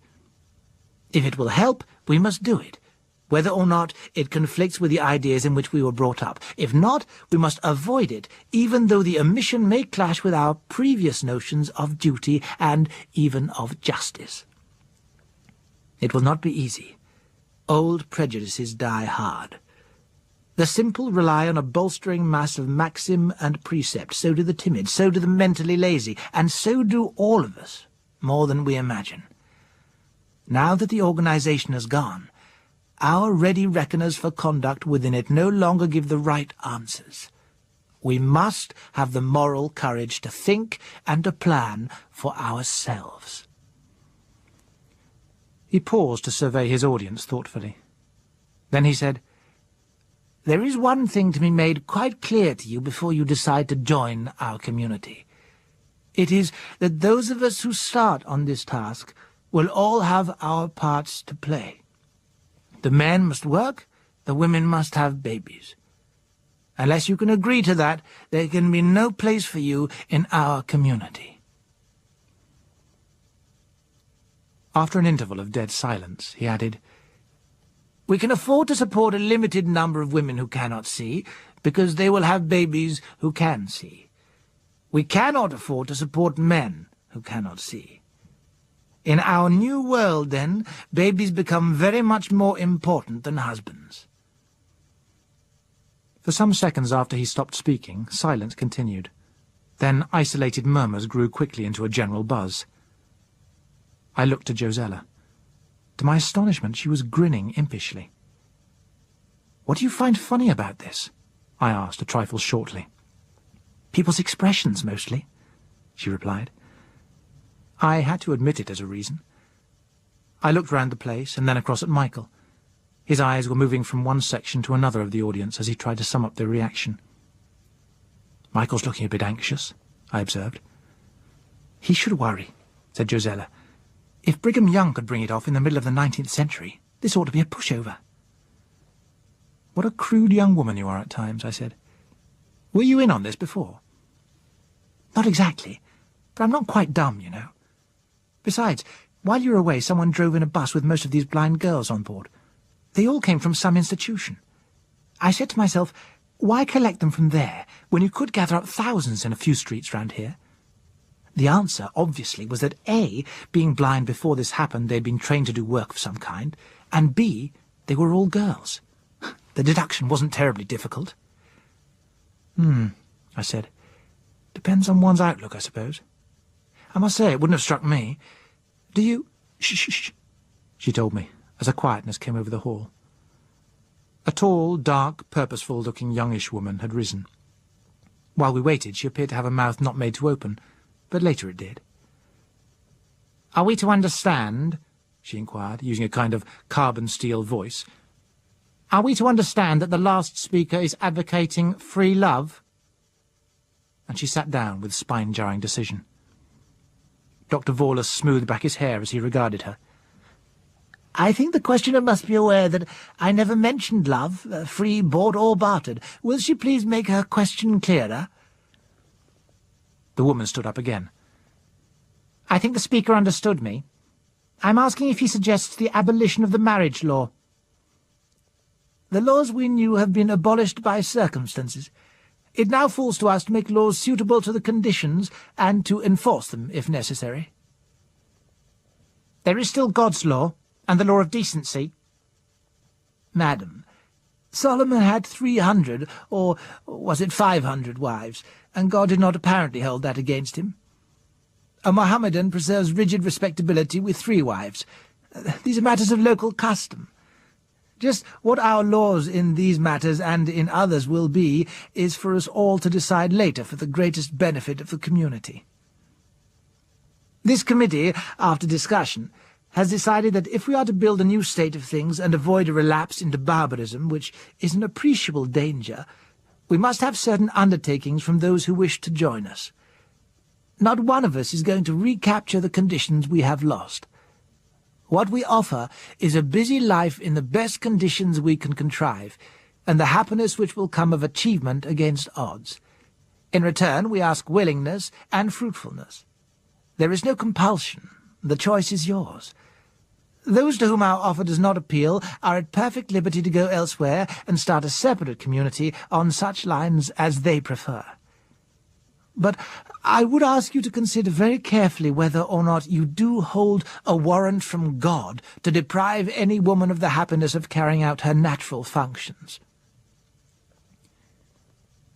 The discussion which followed was a rambling affair, descending frequently to points of detail and hypothesis on which there could as yet be no answers. But there was no move to cut it short. The longer it went on, the less strangeness the idea would have. Josella and I moved over to the table where Nurse Burr had set up her paraphernalia.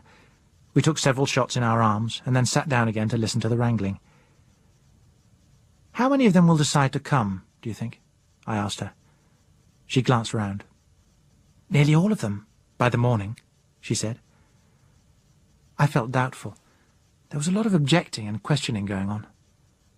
Josella said, "If you were a woman who was going to spend an hour or two before you went to sleep tonight, considering whether you would choose babies and an organisation to look after you, or adherence to a principle which might quite likely mean no babies and no one to look after you, you'd not really be very doubtful, you know.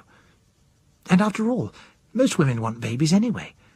The husband is just what Dr. Vorlers might call the local means to the end." "That's rather cynical of you." "If you really think that's cynical, you must be a very sentimental character. I'm talking about real women, not those in the magazine, movie, make-believe world." "Oh," I said. She sat pensively a while, and gradually acquired a frown. At last she said, "The thing that worries me is how many will they expect? I like babies all right, but there are limits." After the debate had gone on raggedly for an hour or so, it was wound up. Michael asked that the names of all those willing to join in his plan should be left in his office by 10 o'clock the next morning. The Colonel requested all who could drive a lorry to report to him by 700 hours, and the meeting broke up. Josella and I wandered out of doors. The evening was mild. The light on the tower was again stabbing hopefully into the sky. The moon had just risen clear of the museum roof. We found a low wall and sat on it, looking into the shadows of the square garden and listening to the faint sound of the wind in the branches of the trees there. We smoked a cigarette each, almost in silence. When I reached the end of mine, I threw it away and drew a breath. "Josella," I said. "Hmm?" she replied, scarcely emerging from her thoughts. "Josella," I said again, those babies, I'd be sort of terribly proud and happy if they could be mine as well as yours." She sat quite still for a moment, saying nothing.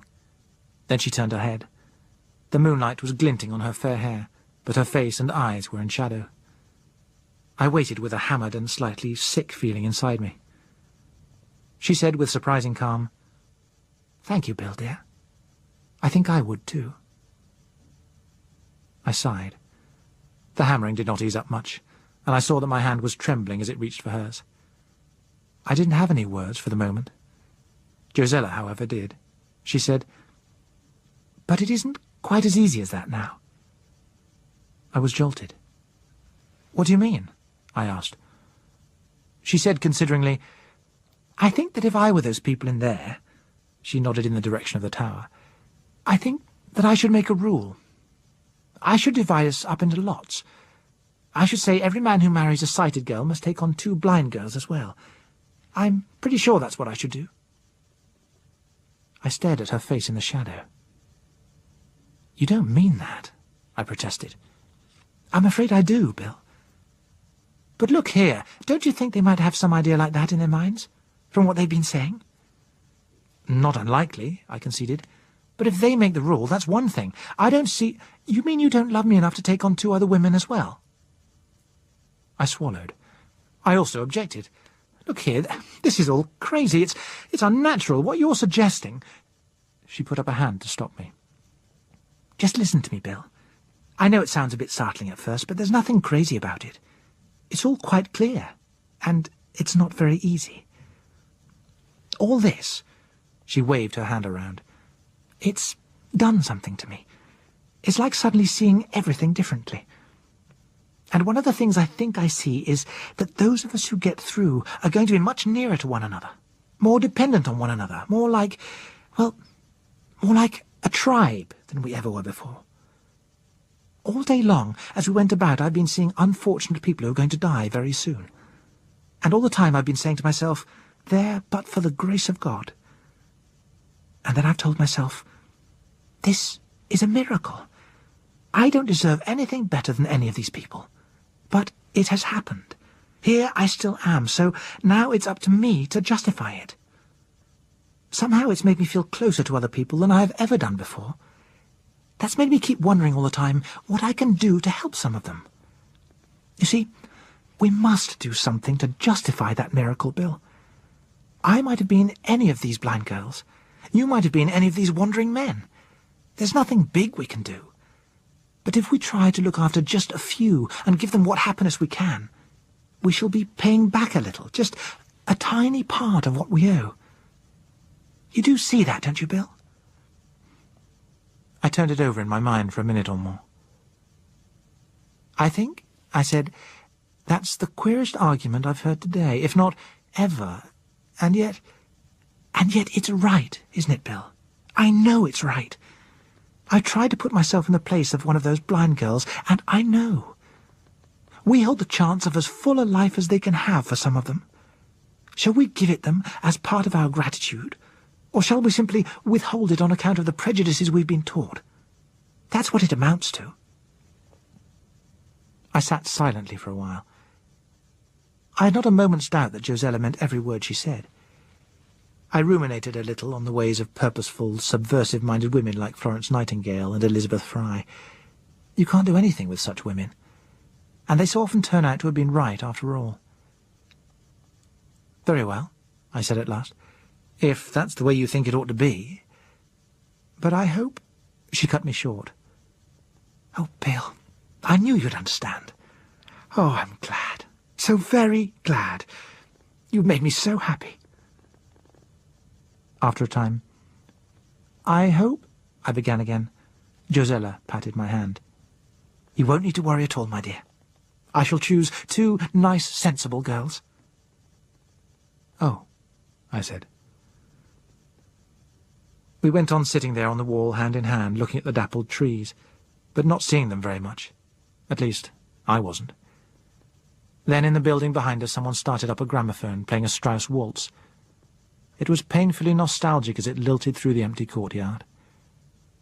For an instant the road before us became the ghost of a ballroom, a swirl of colour with a moon for a crystal chandelier. Josella slid off the wall. With her arms outstretched, her wrists and fingers rippling, her body swaying, she danced, light as a thistledown, in a big circle in the moonlight. She came round to me, her eyes shining and her arms beckoning. And we danced, on the brink of an unknown future, to an echo from a vanished past. Chapter 8. Frustration. I was walking through an unknown deserted city where a bell rang dismally, and a sepulchral, disembodied voice called in the emptiness, "The beast is loose! Beware, the beast is loose!" When I woke to find that a bell really was ringing. It was a handbell that jangled with a brassy double clatter so harsh and startling that for a moment I could not remember where I was. Then, as I sat up still bemused, there came a sound of voices calling, "Fire!" I jumped just as I was from my blankets and ran into the corridor. There was a smell of smoke there, a noise of hurried feet, doors banging. Most of the sound seemed to come from my right, where the bell kept on clanging and the frightened voices were calling, so it was that way I turned and ran. A little moonlight filtered in through tall windows at the end of the passage, relieving the dimness just enough for me to keep to the middle of the way and avoid the people who were feeling their way along the walls. I reached the stairs. The bell was still clanging in the hall below. I made my way down as fast as I could through smoke that grew thicker. Near the bottom I tripped and fell forward. The dimness became a sudden darkness in which a light burst like a cloud of needles, and that was all. The first thing was an ache in my head. The next was a glare when I opened my eyes. At the first blink it was as dazzling as a Klieg light, but when I started again and edged the lids up more cautiously, it turned out to be only an ordinary window, and grimy at that. I knew I was lying on a bed, but I did not sit up to investigate further. There was a piston pounding away in my head that discouraged any kind of movement. So I lay there quietly and studied the ceiling, until I discovered that my wrists were tied together. That snapped me out of my lethargy, in spite of the thumping head. I found it a very neat job, not painfully tight, but perfectly efficient. Several turns of insulated wire on each wrist, and a complex knot on the far side where it was impossible for me to reach it with my teeth. I swore a bit and looked round. The room was small, and save for the bed on which I lay, empty. "Hey!" I called. "Anybody around here?" After half a minute or so there was a shuffle of feet outside. The door was opened and a head appeared. It was a small head with a tweed cap on the top of it. It had a stringy-looking choker beneath, and a dark unshavenness across its face. It was not turned straight at me, but in my general direction. "Hello, Cock," it said, amiably enough. "So, you've come too, have you? Hang on a bit, and I'll get you a cup of char." And it vanished again. The instruction to hang on was superfluous, but I did not have to wait long. In a few minutes he returned, carrying a wire-handled can with some tea in it. "Where are you?" he said. "Straight ahead of you, on the bed," I told him. He groped forward with his left hand until he found the foot of the bed. Then he felt his way around it and held out the can. "Here you are, chum. It'll taste a bit funny like, 'cause old Charlie put a shot of rum in it, but I reckon you'll not mind that." I took it from him, holding it with some difficulty between my bound hands. It was strong and sweet, and the rum hadn't been stinted. The taste might be queer, but it worked like the elixir of life itself. "Thanks," I said. "You're a miracle worker. My name's Bill." His, it seemed, was Alf. "What's the line, Alf? What goes on here?" I asked him.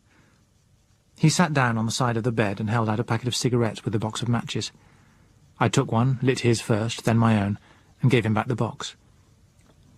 "It's this way, mate," he said. "You know there was a bit of a shindy up at the university yesterday morning? Maybe you was there." I told him I'd seen it. "Well, after that lark, Coker, he's the chap that did the talking, he got kind of peeved. 'OK,' he says, nasty like. 'They've asked for it. I put it to 'em fair and square in the first place, now they're going to take what's coming to 'em.' Well, we'd met up with a couple of other fellas and one old girl what can still see, and they fixed it all up between 'em. He's a lad, that Coker." "You mean he framed the whole business? There wasn't any fire or anything?" I asked. "Fire? My Aunt Fanny. What they'd done was fix up a tripwire or two, light a lot of paper and sticks in the hall, and start in ringing the old bell. We reckoned that them as could see would be the first along on account of there being a bit of light still from the moon, and sure enough they was. Coker and another chap was giving them the KO as they tripped, and passing them along to some of us chaps to carry out to the lorry. Simple as kiss your hand." I said ruefully. "Sounds efficient, that Coker. How many of us mugs fell into that little trap?" "I'd say we got a couple of dozen, though it turned out as 5 or 6 of them was blinded. When we'd loaded up about all we'd room for in the lorry, we beat it, and left the rest to sort themselves out." Whatever view Coker took of us, it was clear that Alf bore us no animosity. He appeared to regard the whole affair as a bit of sport. I found it a little too painful to class it so, but I mentally raised my hat to Alf. I'd a pretty good idea that in his position I'd be lacking the spirit to think of anything as a bit of sport. I finished the tea and accepted another cigarette from him. "And what's the programme now?" I asked him. "Coker's idea is to make us all up into parties and put one of you with each party. You to look after the scrounging and kind of act as the eyes of the rest, like. Your job would be to help us keep going until somebody comes along to straighten this perishing lot out." "I see," I said. He cocked his head towards me. There weren't any flies on Alf. He'd caught more in my tone than I realised was there. "You reckon that's going to be a long time?" he said. "I don't know. What's Coker say?" Coker, it seemed, had not been committing himself to details. Alf had his own opinion, though. "If you ask me, I reckon there ain't nobody going to come. If there was, they'd have been here before this. Different if we was in some little town in the country, but London? Stands to reason they come here afore anywhere else. Nah, the way I see it, they ain't come yet, and that means they ain't never going to come, and that means there ain't nobody to come. God blimey, who'd ever have thought it could happen like this?" I didn't say anything. Alf wasn't the sort to be jollied with facile encouragements. "Reckon that's the way you see it too?" he said after a bit. "It doesn't look so good," I admitted. "But there still is a chance, you know. People from somewhere abroad." He shook his head. "They'd have come before this. They'd have had loudspeaker cars round the streets telling us what to do before this. Nah, chum, we've had it. There ain't nobody nowhere to come. That's the fact of it.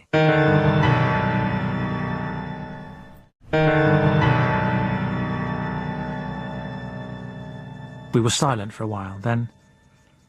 "Ah, well, 'tweren't a bad old life while it lasted," he said. We talked a little about the kind of life it had been for him. He'd had various jobs, each of which seemed to have included some interesting undercover work. He summed it up. "One way and another I didn't do so bad.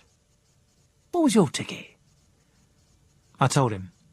He wasn't impressed. "Triffids, huh? Ah, nasty damn things, I reckon. Not natural, as you might say." We left it at that. Alf went away, leaving me to my cogitations and a packet of his cigarettes. I surveyed the outlook and thought little of it. I wondered how the others would be taking it, particularly what would be Josella's view. I got off the bed and went across to the window. The prospect was poor. An interior well with sheer white-tiled sides for 4 stories below me, and a glass skylight at the bottom. There wasn't much to be done that way. Alf had locked the door after him, but I tried it just in case. Nothing in the room gave me inspiration. It had the look of belonging in a third-rate hotel, except that everything save the bed had been thrown out. I sat down again on the bed and pondered. I could perhaps tackle Alf successfully, even with my hands tied, providing he had no knife. But probably he had a knife, and that would be unpleasant. It would be no good a blind man threatening me with a knife. He would have to use it to disable me. Besides, there would be the difficulty of discovering what others I would have to pass before I could find my way out of the building. Moreover, I did not wish Alf any harm. It seemed wiser to wait for an opportunity. One was bound to come to a sighted man among the sightless. An hour later, Alf came back with a plate of food, a spoon, and more tea. "Bit rough-like," he apologised, "but they said no knife and fork, so there it is." While I was tackling it, I asked about the others. He couldn't tell me much, and didn't know any names, but I found out that there had been women as well as men among these that had been brought here. After that I was left alone for some hours, which I spent doing my best to sleep off the headache. When Alf reappeared with more food and the inevitable can of tea, he was accompanied by the man he had called Coker. He looked more tired now than when I had seen him before. Under his arm he carried a bundle of papers. He gave me a searching look. "You know the idea?" he asked. "What Alf's told me," I admitted. "All right, then." He dropped his papers on the bed, picked up the top one and unfolded it. It was a street plan of Greater London. He pointed to an area covering part of Hampstead and Swiss Cottage, heavily outlined in blue pencil. "That's your beat," he said. "Your party works inside that area and not in anyone else's area. You can't have each lot going after the same pickings. Your job is to find the food in that area and see that your party gets it. That and anything else they need. Got that?" "Or what?" I said, looking at him. "Or they'll get hungry. And if they do, it'll be just too bad for you. Some of the boys are tough, and we're not any of us doing this for fun, so what's your step? Tomorrow morning we'll run you and your lot up there in lorries. After that it'll be your job to keep 'em going until somebody comes along to tidy things up." "And if nobody does come?" I asked. "Somebody's got to come," he said grimly. "Anyway, there's your job, and mind you keep to your area." I stopped him as he was on the point of leaving. "Have you got a Miss Playton here?" I asked. "I don't know any of your names," he said. Fair-haired, about 5'6" or 7, grey-blue eyes," I persisted. "There's a girl about that size and blonde, but I haven't looked at her eyes. Got something more important to do," he said as he left. I studied the map. I was not greatly taken with the district allotted to me. Some of it was a salubrious enough suburb indeed, but in the circumstances a location that included docks and warehouses would have had more to offer. It was doubtful whether there would be any sizable storage depots in this part. Still, can't all have a prize, as Alf would doubtless express it, and anyway, I had no intention of staying there any longer than was strictly necessary. When Alf showed up again, I asked him if he would take a note to Josella. He shook his head. "Sorry, mate. Not allowed." I promised him it should be harmless, but he remained firm. I couldn't altogether blame him. He had no reason to trust me, and would not be able to read the note to know that it was as harmless as I claimed. Anyway, I'd neither pencil nor paper, so I gave that up. After pressing, he did consent to let her know that I was here, and to find out the district to which she was being sent. He was not keen on doing that much, but he had to allow that if there were to be any straightening out of the mess, it would be a lot easier for me to find her again if I knew where to start looking. After that, I had simply my thoughts for company for a bit. The trouble was that I was not wholeheartedly set on any course. There was a damnable ability to see the points on both sides. I knew that common sense and the long-term view backed up Michael Beadley and his lot. If they had started, Josella and I would doubtless have gone with them and worked with them, and yet I knew I would have been uneasy.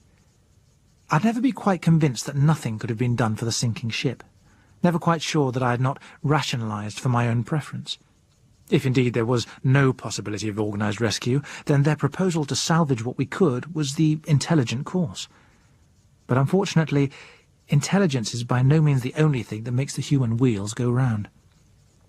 I was up against the very conditioning that the old doctor had said was so hard to break. He was dead right about the difficulty of adopting new principles. If, for instance, some kind of relief should miraculously arrive, I knew just what kind of a louse I'd feel to have cleared out whatever the motives, and just how much I'd despise myself and the rest for not having stayed here in London to help for as long as it was possible. But if, on the other hand, help did not come, how would I have felt about having wasted my time and frittered my efforts away when stronger-minded people had started getting on with the salvage while the going was good? I knew I ought to make my mind up once and for all on the right course and stick to it. But I could not. I seesawed. Some hours later, when I fell asleep, I was still seesawing. There was no means of knowing which way Josella had made up her mind. I'd had no personal message from her. But Alf had put his head in once during the evening. His communication had been brief. "Westminster," he said. "Cool. Don't reckon that lot's going to find much grub in the Houses of Parliament." I was woken by Alf coming in early the following morning. He was accompanied by a bigger, shifty-eyed man who fingered a butcher's knife with unnecessary ostentation. Alf advanced and dropped an armful of clothes on the bed. His companion shut the door and leaned against it, watching with a crafty eye and toying with a knife. "Give us your mitts, mate," said Alf. I held my hands out towards him. He felt for the wires on my wrists and snipped them with a cutter. "Now just you put on that there clobber, chum," he said, stepping back. I got myself dressed while the knife fancier followed every movement I made like a hawk. When I'd finished, Alf produced a pair of handcuffs. "There's just these," he mentioned. I hesitated. The man by the door ceased to lean on it and brought his knife forward a little. For him, this was evidently the interesting moment. I decided maybe it was not the time to try anything, and held my wrists out. Alf felt around and clicked on the cuffs. After that, he went and fetched me my breakfast. Nearly 2 hours later, the other man turned up again, his knife well in evidence. He waved it at the door. "Come on," he said. It was the only remark I ever heard him make. With the consciousness of the knife producing an uncomfortable feeling in my back, we went down a number of flights of stairs and across a hall. In the street, 2 loaded lorries were waiting. Coker, with 2 companions, stood by the tailboard of one. He beckoned me over. Without saying anything, he passed a chain between my arms. At each end of it was a strap. One was fastened already, round the left wrist of a burly blind man beside him. The other he attached to the right wrist of a similar tough case, so that I was between them. They weren't taking any unavoidable chances. "I'd not try any funny business if I were you," Coker advised me. "You do right by them, and they'll do right by you." The 3 of us climbed awkwardly onto the tailboard, and the 2 lorries drove off. We stopped somewhere near Swiss Cottage and piled out. There were perhaps 20 people in sight, prowling with apparent aimlessness along the gutters.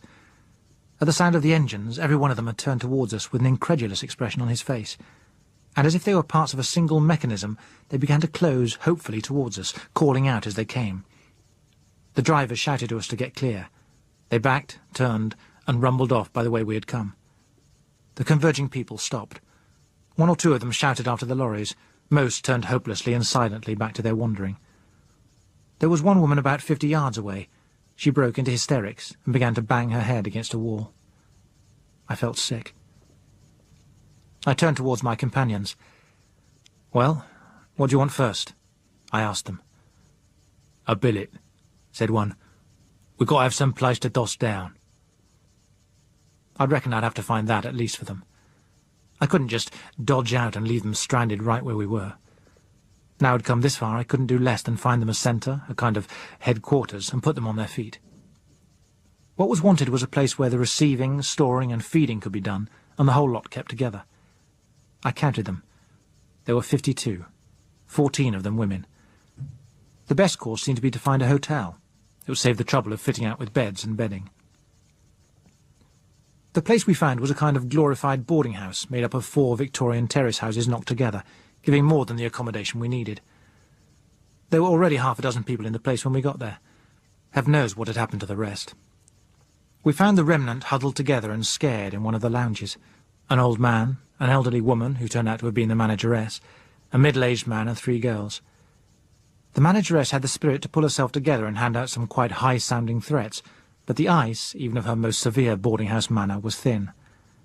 The old man tried to back her up by blustering a bit. The rest did nothing but keep their faces turned nervously towards us. I explained that we were moving in. If they did not like it, they could go. If, on the other hand, they preferred to stay and share equally what there was, they were free to do so. They were not pleased. The way they reacted suggested that somewhere in the place they had a cache of stores that they were not anxious to share. When they grasped that the intention was to build up bigger stores, their attitude modified perceptibly, and they prepared to make the best of it. I decided I'd have to stay on a day or two just to get the party set up. I guessed Josella would be feeling much the same about her lot. Ingenious man, Coker. The trick is called holding the baby. But after that, I'd dodge out and join her. During the next couple of days, we worked systematically tackling the bigger stores nearby, mostly chain stores and not very big at that. Nearly everywhere there had been others before us. The fronts of the shops were in a bad way. The windows were broken in, the floors were littered with half-opened cans and spilt packages which had disappointed the finders, and now lay in a sticky, stinking mass among the fragments of window glass. But as a rule the loss was small and the damage superficial, and we find the larger cases in and behind the shop untouched. It was far from easy for blind men to carry and manoeuvre heavy cases out of the place and load them on handcarts. Then there was the job of getting them back to the billet and stowing them. But practice began to give them a knack with it.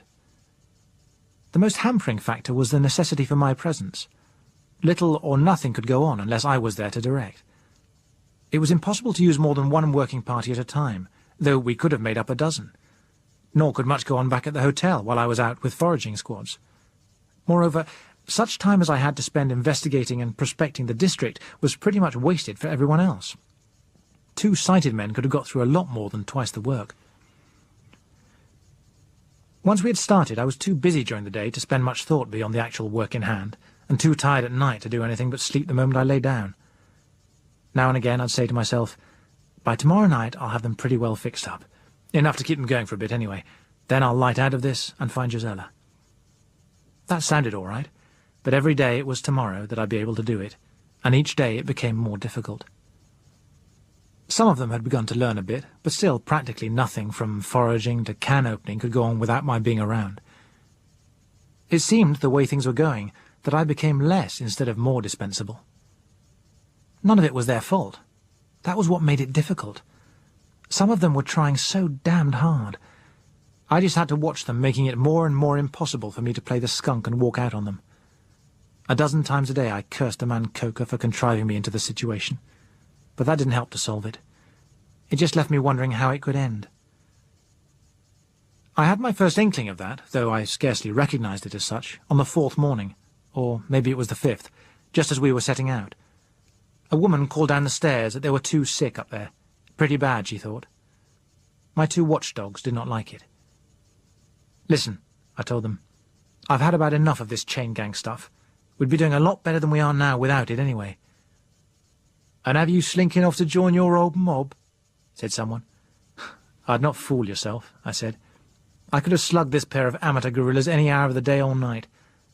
I've not done it because I've got nothing against them other than their being a pair of dim-witted nuisances. Here, one of my attachments began to expostulate. But, I went on, if they don't let me see what's wrong with these people, they can begin expecting to be slugged any minute from now. The 2 saw reason. but when we reached the room they took good care to stand as far back as the chain allowed. The casualties turned out to be 2 men, one young, one middle-aged. Both had high temperatures and complained of agonized pain in the bowels. I didn't know much about such things then, but I did not need to know much to feel worried. I could think of nothing but to direct that they should be carried to an empty house nearby, and to tell one of the women to look after them as best she could. That was the beginning of a day of setbacks. The next, of a very different kind, happened around noon. We had cleared most of the food shops close to us, and I decided to extend our range a little. From my recollections of the neighbourhood, I reckoned we ought to find another shopping street about half a mile to the north, so I led my party that way. We found the shop there all right, but something else too. As we turned the corner and came into view of them, I stopped. In front of a chain-store grocery, a party of men were trundling out cases and loading them onto a lorry. Save for the difference in the vehicle, I might have been watching my own party at work. I halted my group of 20 or so, wondering what line we should take. My inclination was to withdraw and avoid possible trouble by finding a clear field elsewhere. There was no sense in coming into conflict when there was plenty scattered in various stores for those who were organised enough to take it. But it did not fall to me to make the decision. Even while I hesitated, a red-headed young man strode confidently out of the shop door. There was no doubt that he was able to see, or, a moment later, that he had seen us. He did not share my indecisions. He reached swiftly for his pocket. The next moment a bullet hit the wall beside me with a smack. There was a brief tableau, his men and mine turning their sightless eyes towards one another in an effort to understand what was going on. Then he fired again. I suppose he had aimed at me, but the bullet found the man on my left. He gave a grunt as though he was surprised, and folded up with a kind of sigh. I dodged back round the corner, dragging the other watchdog with me. "Quick," I said. "Give me the key to these cuffs. I can't do a thing like this." He didn't do anything except give a knowing grin. He was a one-idea man. "Huh," he said. "Come off it. You don't fool me." "Oh, for God's sake, you damn clown," I said, pulling on the chain to drag the body of watchdog number 1 nearer so that we could get better cover. The goon started to argue. Heaven knows what subtleties his dim wits were crediting me with. There was enough slack on the chain now for me to raise my arms. I did, and hammered both fists at his head so that it went back against the wall with a crack. That disposed of his argument. I found the key in his side pocket. "Listen," I told the rest. "Turn round, all of you, and keep going straight ahead. Don't separate, or you'll have had it. Get moving, now." I got one wristlet open, ridded myself of the chain, and scrambled over the wall into somebody's garden. I crouched there while I got rid of the other cuff. Then I moved across to peer cautiously over the far angle of the wall. The young man with a pistol had not come rushing after us, as I had half expected. He was still with his party, giving them an instruction. And now I came to think of it, why should he hurry? Since we had not fired back at him, he could reckon we were unarmed, and we wouldn't be able to get away fast. When he'd finished his directions, he walked out confidently into the road, to a point where he had a view of my retreating group, and then began to follow them. At the corner he stopped to look at the 2 prone watchdogs. Probably the chain suggested to him that one of them had been the eyes of our gang, for he put the pistol back in his pocket and began to follow the rest in a leisurely fashion. That wasn't what I had expected, and it took me a minute to see his scheme. Then it came to me that his most profitable course would be to follow them to our headquarters and see what pickings he could hijack there. He was, I had to admit, either much quicker than I at spotting chances, or had previously given more thought to the possibilities that might arise than I had. I was glad that I told my lot to keep straight on. Most likely they'd get tired of it after a bit, but I reckoned they'd none of them be able to find the way back to the hotel and so lead him to it. As long as they kept together, I'd be able to collect them all later on without much difficulty.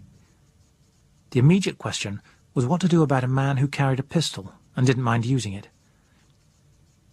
In some parts of the world one might go into the first house in sight and pick up a convenient firearm. Hampstead was not like that. It was a highly respectable suburb, unfortunately. There might possibly be a sporting gun to be found somewhere, but I would have to hunt for it.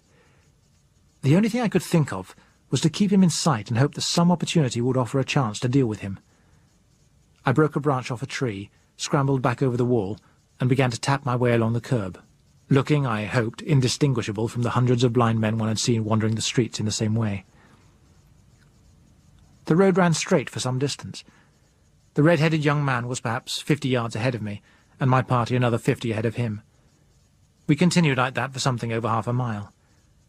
To my relief, none of the front party showed any tendency to turn into the road which led to our base. I was beginning to wonder how long it would be before they decided that they had gone far enough, when an unexpected diversion occurred. One man who had been lagging behind the rest finally stopped. He dropped his stick and doubled up with his arms over his belly. Then he sagged to the ground and lay there, rolling with pain. The others did not stop for him. They must have heard his moans, but probably they had no idea he was one of themselves. The young man looked towards him and hesitated. He altered his course and bore across towards the contorted figure. He stopped a few feet away from him and stood gazing down. For perhaps a quarter of a minute he regarded him carefully. Then slowly, but quite deliberately, he pulled his pistol out of his pocket and shot him through the head. The party ahead stopped at the sound of the shot. So did I. The young man made no attempt to catch up with them. In fact, he seemed suddenly to lose interest in them altogether. He turned round and came walking back down the middle of the road. I remembered to play my part and began to tap my way forward again. He paid no attention as he passed, but I was able to see his face. It was worried, and there was a grim set to his jaw. I kept going as I was until he was a decent distance behind me. Then I hurried on to the rest. Brought up short by the sound of the shot, they were arguing whether to go on further or not. I broke that off by telling them that now I was no longer encumbered with my 2 IQ- watchdogs. We would be ordering things differently. I was going to get a lorry, and I would be back in 10 minutes or so to run them back to the billet in it. The finding of another organised party at work produced a new anxiety, but we found the place intact. The only news they had for me there was that 2 more men and a woman had been taken with severe belly pains and removed to the other house. We made what preparations we could for defence against any marauders arriving while I was away. Then I picked a new party, and we set off in the lorry, this time in a different direction. I recalled that in former days, when I'd come up to Hampstead Heath, it had often been by way of a bus terminus where a number of small shops and stores clustered. With the aid of the street plan, I found the place again easily enough. Not only found it, but discovered it to be marvellously intact. Save for 3 or 4 broken windows, the area looked simply as if it had been closed up for a weekend. But there were differences. For one thing, no such silence had ever before hung over the locality, weekday or Sunday, and there were several bodies lying in the street. By this time one was becoming accustomed enough to that to pay them little attention. I had in fact wondered that there were not more to be seen, and had come to the conclusion that most people sought some kind of shelter either out of fear or later when they became weak. It was one of the reasons that one felt a disinclination to enter any dwelling house. I stopped the lorry in front of a provision store and listened for a few seconds. The silence came down on us like a blanket. There was no sound of tapping sticks, not a wanderer in sight. Nothing moved. "Okay," I said. "Pile out, chaps." The locked door of the shop gave way easily. Inside there was a neat, unspoiled array of tubs of butter, cheeses, sides of bacon, cases of sugar, and all the rest of it. I got the others busy. They had developed tricks of working by now, and were more sure of their handling. I was able to leave them to get on with it for a bit, while I examined the back storeroom and then the cellar. It was while I was below investigating the nature of the cases down there that I heard a sound of shouts somewhere outside. Close upon it came a thunder of trampling boots on the floor above me. One man came down through the trapdoor and pitched on his head. He did not move or make another sound. I jumped to it that there must be a battle with a rival gang in progress up there. I stepped across the fallen man and climbed the ladder-like stair cautiously, holding up one arm to protect my head. The first view was of numerous scuffling boots, unpleasantly close and backing towards the trap. I nipped up quickly and got clear before they were on me. I was up just in time to see the plate-glass window in the front give way. 3 men from outside fell in with it. A long green lash whipped after them, striking one as he lay. The other 2 scrambled among the wreckage of the display and came stumbling further into the shop. They pressed back against the rest, and 2 more men fell through the open trapdoor. It did not need more than a glimpse of that lash to tell what had happened. During the work of the past few days, I had all but forgotten the Triffids. By standing on a box, I could see over the heads of the men. There were 3 Triffids in my field of view, 1 out in the road and 2 closer on the pavement. 4 men lay on the ground out there, not moving. I understood then why these shops had been untouched, and why there had been no one to be seen in the neighbourhood of the heath. At the same time, I cursed myself for not having looked at the bodies in the road more closely. One glimpse of a sting mark would have been enough warning. "Hold it!" I shouted. "Stand where you are!" I jumped down from the box, pushed away the men who were standing on the folded-back lid of the trap, and got it closed. "There's a door back here," I told them. "Take it easy now." The first two took it easy. Then a Triffid sent its sting whistling into the room through the broken window. One man gave a scream as he fell. The rest came on in panic and swept me before them. There was a jam in the doorway. Behind us, stings swished twice again before we were clear. In the back room, I looked round, panting. There were 7 of us there. "Hold it," I said again. "We're all right in here." I went back to the door. The rear part of the shop was out of the Triffids' range, as long as they stayed outside. I was able to reach the trapdoor in safety and raise it. The 2 men who had fallen down there since I left re-emerged. One nursed a broken arm, the other was merely bruised and cursing. Behind the back room lay a small yard, and across that a door in an 8-foot brick wall. I had grown cautious. Instead of going straight to the door, I climbed on the roof of an outhouse to prospect. The door, I could see, gave into a narrow alley running the full length of the block. It was empty. But beyond the wall, on the far side, which seemed to terminate the gardens of a row of private houses, I could make out the tops of 2 Triffids, motionless among the bushes. There might well be more. The wall on that side was lower, and their height would enable them to strike right across the alley with their stings. I explained to the others. "Bloody unnatural brutes," said one. "I always did hate them bastards." I investigated farther. The building next but one to the north side turned out to be a car hire service with 3 of its cars on the premises. It was an awkward job getting the party over the 2 intervening walls, particularly the man with a broken arm, but we managed it. Somehow, too, I got them all packed into a large Daimler. When we were all set, I opened the outer doors of the place and ran back to the car. The Triffids weren't slow to be interested. That uncanny sensitiveness to sounds told them something was happening. As we drove out, a couple of them were already lurching towards the entrance. Their stings whipped out at us and slapped harmlessly against the closed windows. I swung hard round, bumping one and toppling it over. Then we were away, up the road, making for a healthier neighbourhood. The evening that followed was the worst I'd spent since the calamity occurred.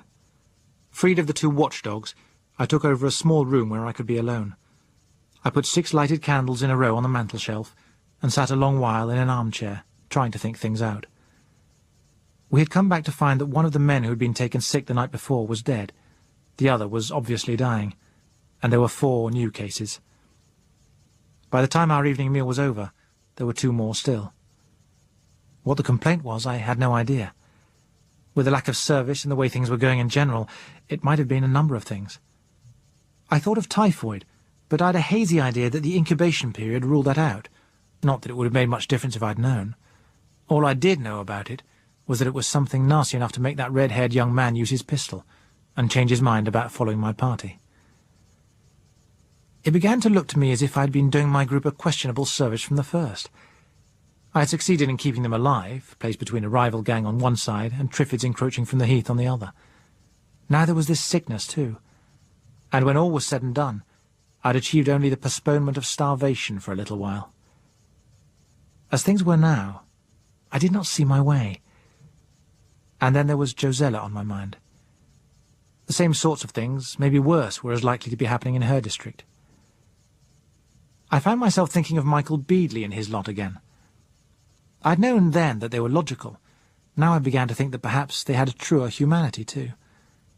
They had seen that it was hopeless to try and save any but a very few.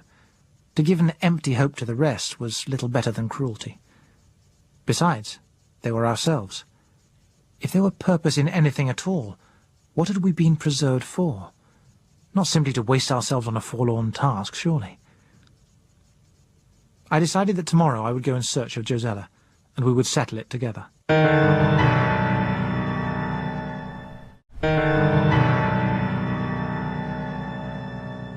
The latch of the door moved with a click. The door itself opened slowly. "Who's that?" I said.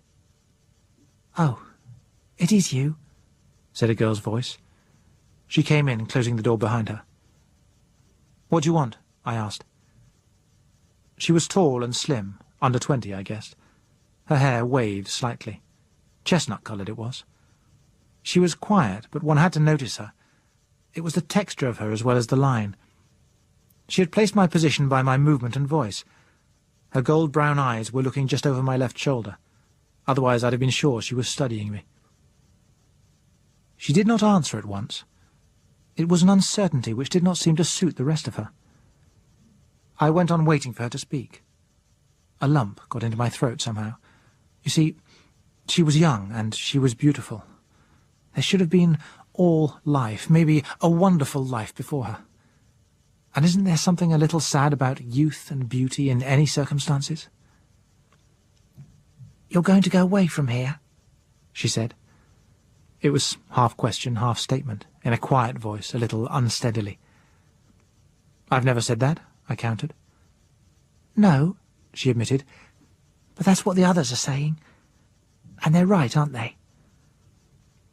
I did not say anything to that. She went on, "You can't. You can't leave them like this. They need you." "I'm doing no good here," I told her. "All the hopes are false." "But suppose they turned out not to be false?" "They can't, not now. Would have known by this time." "But if they did, after all, and you had simply walked out?" "Do you think I haven't thought of that? I'm not doing any good, I tell you. I've been like the drugs they inject to keep the patient going a little longer. No curative value, just putting it off." She did not reply for some seconds. Then she said unsteadily, "Life is very precious, even like this." Her control almost cracked. I could not say anything. She recovered herself. "You can keep us going.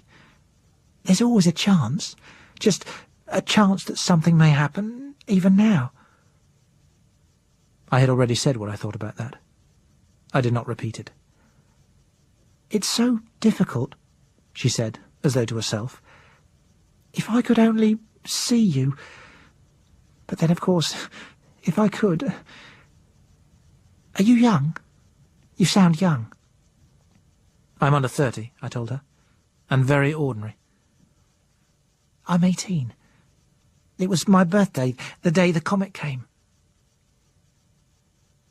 I could not think of anything to say to that would not seem cruel.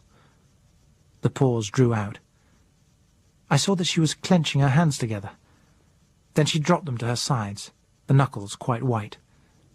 She made as if to speak, but did not. "What is it?" I asked. "What can I do except prolong this a little?" She bit her lip, then... They said perhaps you were lonely," she said. "I thought perhaps if..." Her voice faltered, and her knuckles went a little whiter still. "Perhaps if you had somebody, I mean, somebody here, you might not want to leave us. Perhaps you'd stay with us." "Oh, God," I said softly. I looked at her standing quite straight, her lips trembling slightly. There should have been suitors clamouring for her lightest smile. She should have been happy and uncaring for a while, then happy in caring. Life should have been enchanting to her, and love very sweet. "You'd be kind to me, wouldn't you?" she said. "You see, I haven't..." "Stop it! Stop it!" I told her. "You mustn't say these things to me. Please, go away now." But she did not go.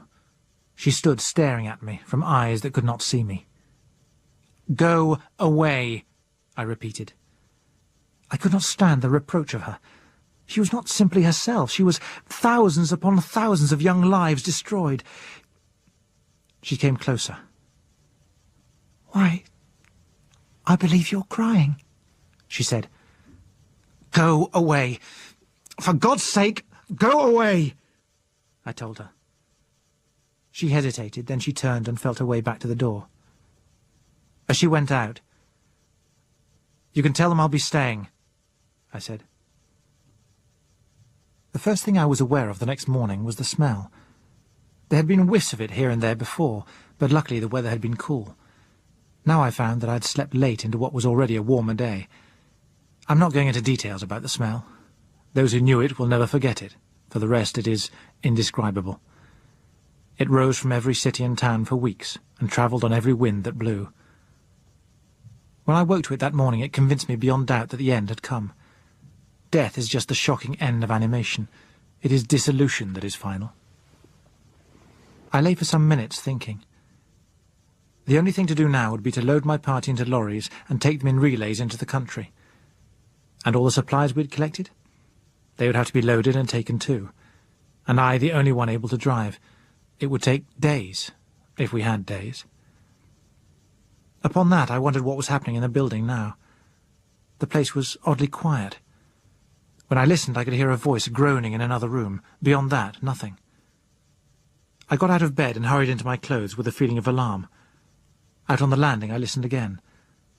There was no sound of feet about the house. I had a sudden nasty feeling as if history were repeating itself and I were back in the hospital again. "Hey, anybody here?" I called. Several voices answered. I opened a nearby door. There was a man in there. He looked very bad and he was delirious. There was nothing I could do. I closed the door again. My footsteps sounded loud on the wooden stairs. On the next floor a woman's voice called, "Bill! Bill!"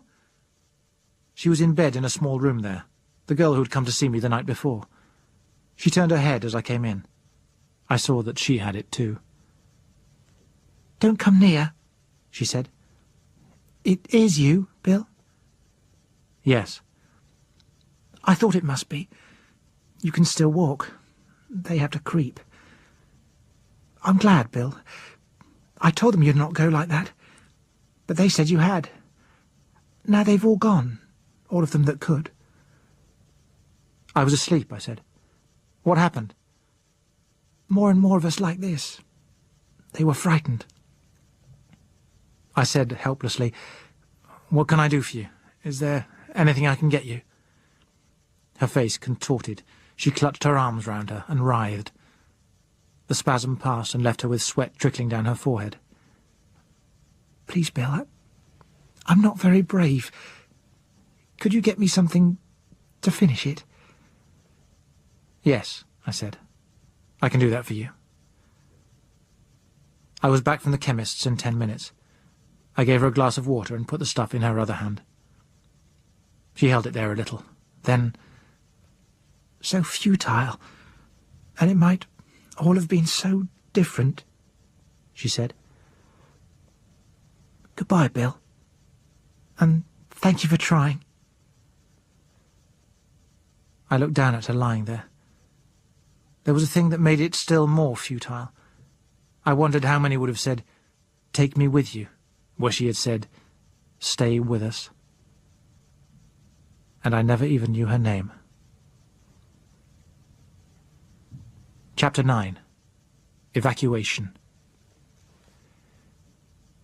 It was the memory of the red-headed young man who had fired on us that conditioned my choice of a route to Westminster.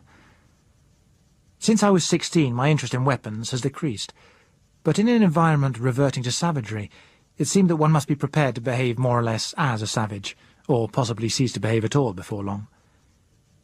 In St. James's Street there used to be several shops which would sell you any form of lethalness, from a rook rifle to an elephant gun, with the greatest urbanity. I left there with a mixed feeling of support and banditry. Once more I had a useful hunting knife. There was a pistol with the precise workmanship of a scientific instrument in my pocket. On the seat beside me rested a loaded 12-bore and boxes of cartridges. I had chosen a shotgun in preference to a rifle. The bang is no less convincing, and it decapitates a Triffid with a neatness which a bullet seldom achieves. And there were Triffids to be seen right in London now. They still appear to avoid the streets when they could, but I had noticed several lumbering across Hyde Park, and there were others in Green Park. Very likely they were ornamental, safely docked specimens. On the other hand, maybe they weren't. And so I came to Westminster. The deadness, the finish of it all, was italicized there. The usual scatter of abandoned vehicles lay about the streets. Very few people were in sight. I saw only 3 who were moving. 2 were tapping their way down the gutters of Whitehall, the 3rd was in Parliament Square.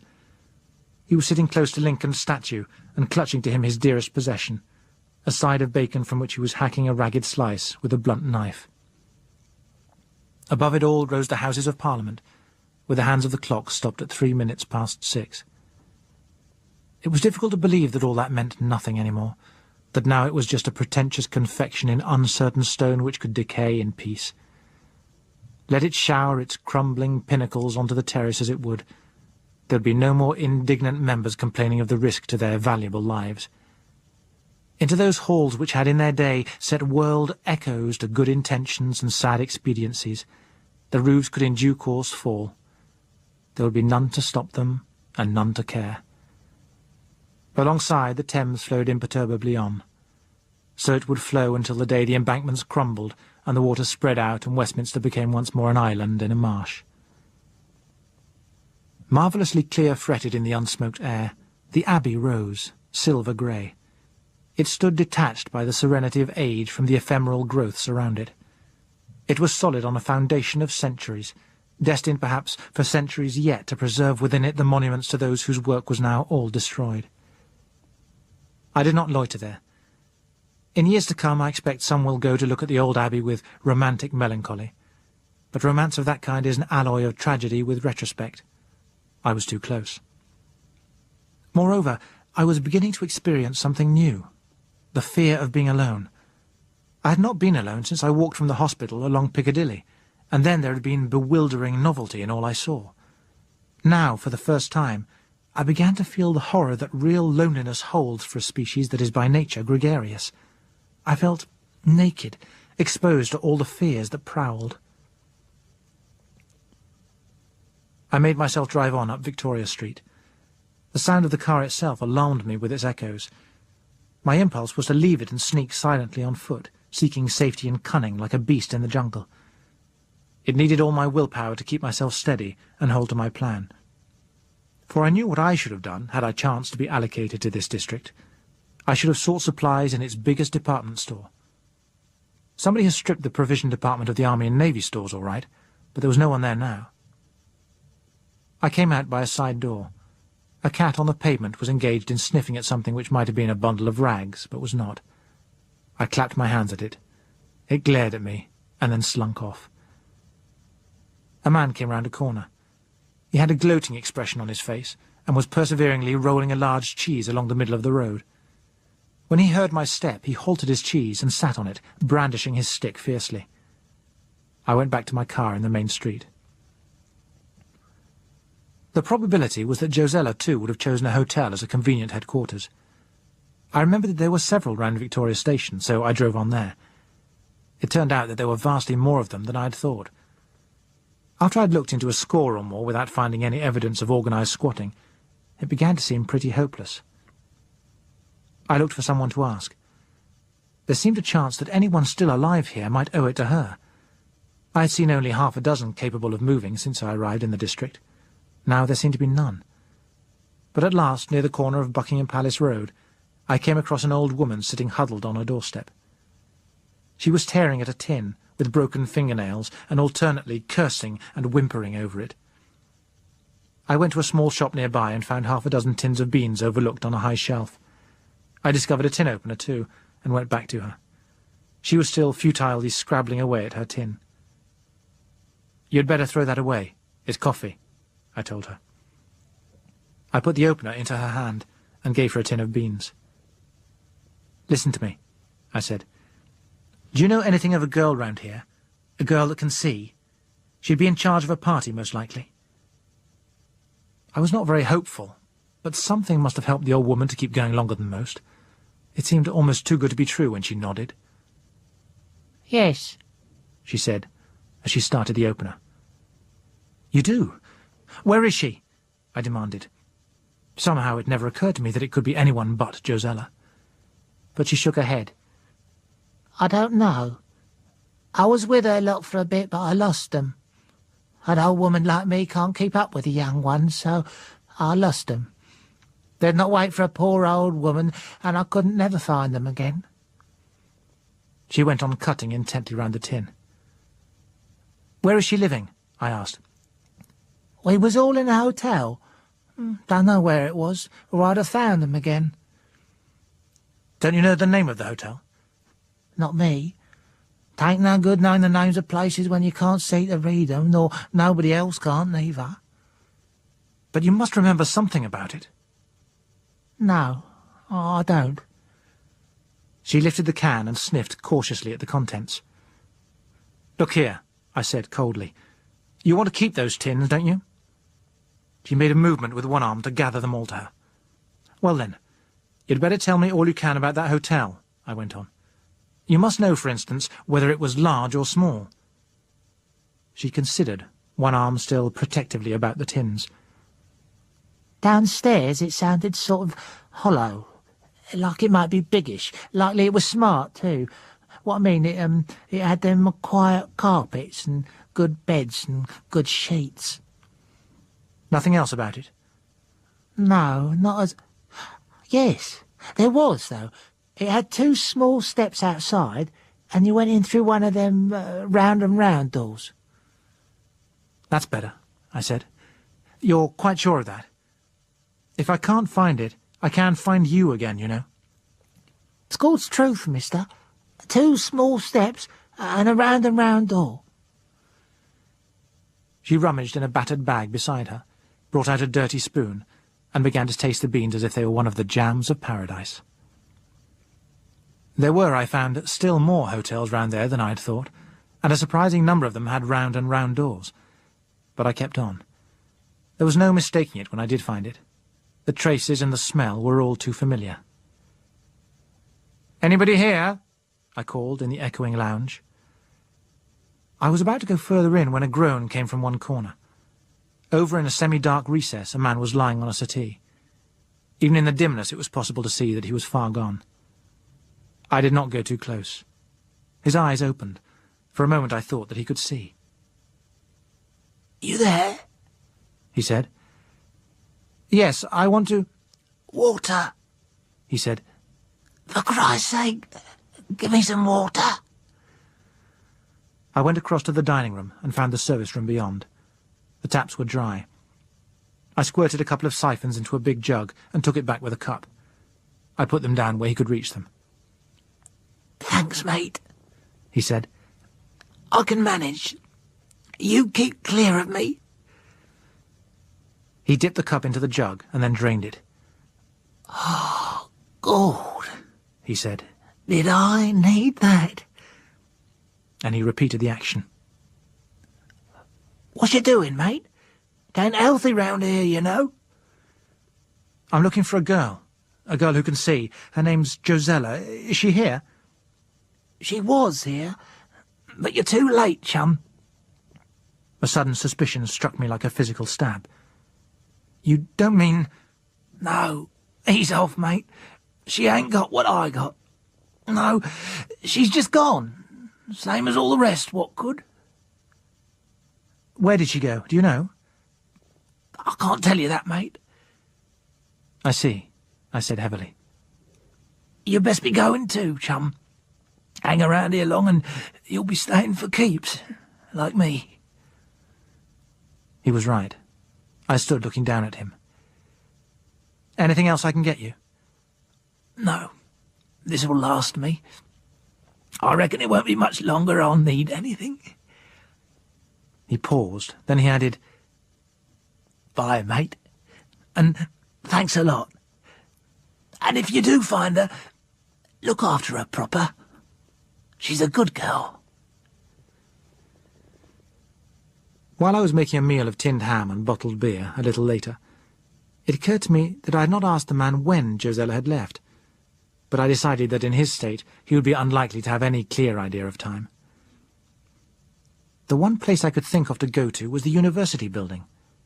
I reckoned Josella would think the same, and there was a hope that some others of our dispersed party might have drifted back there in an effort to reunite.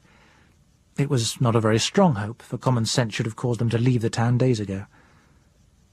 2 flags still hung above the tower, limp in the warm air of the early evening.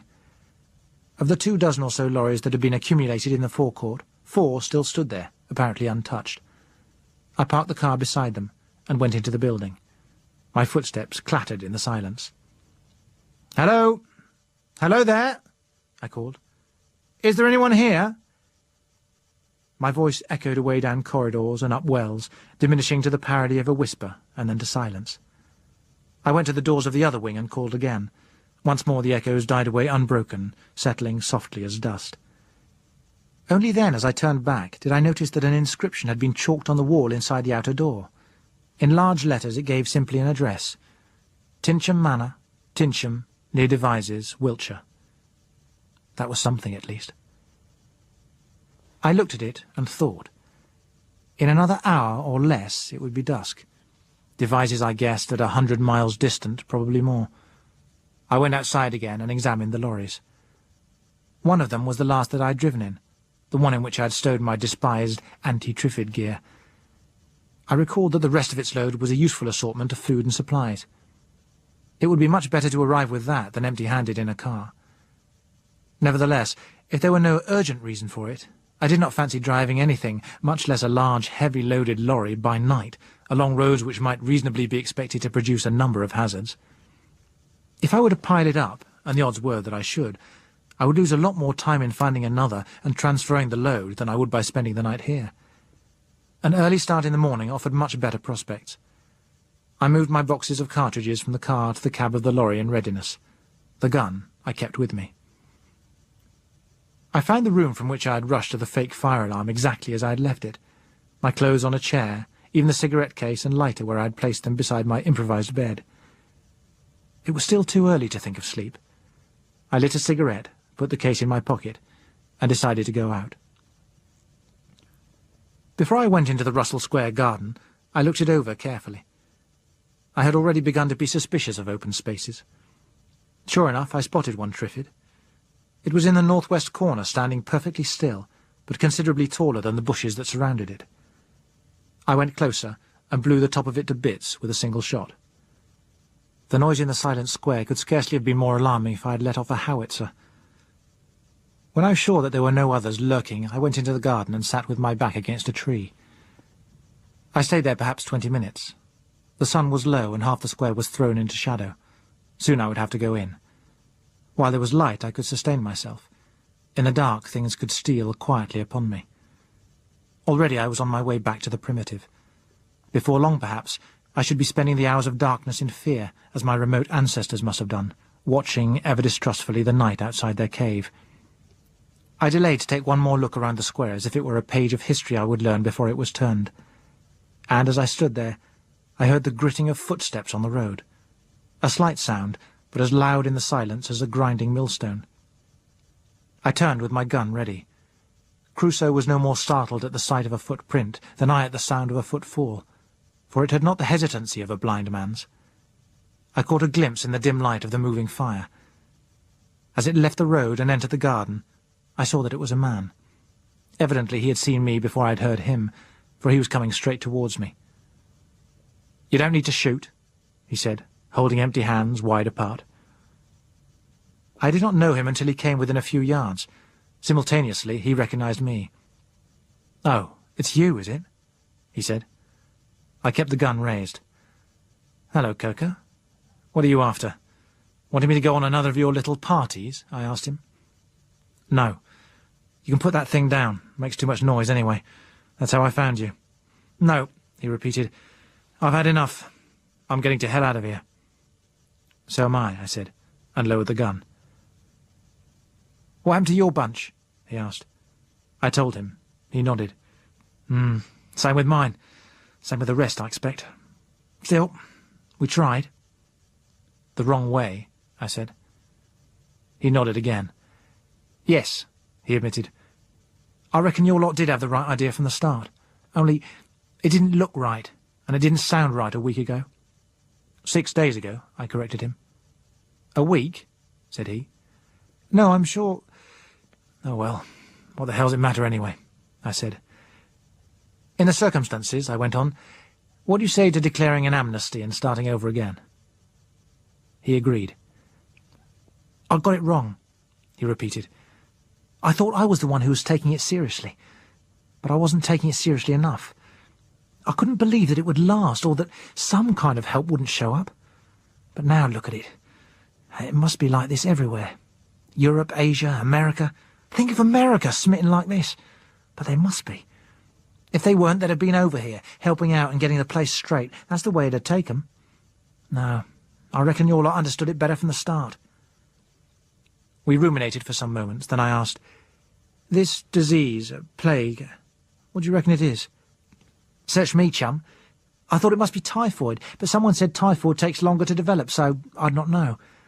I don't know why I've not caught it myself, except that I've been able to keep away from those that have, and to see that what I was eating was clean. I've been keeping to tins I've opened myself, and I've drunk only bottled beer.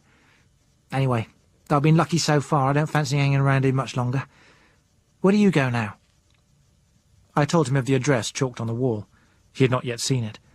He'd been on his way to the university building when the sound of my shot had caused him to scout round with some caution. I began, and then stopped abruptly. From one of the streets west of us came the sound of a car starting.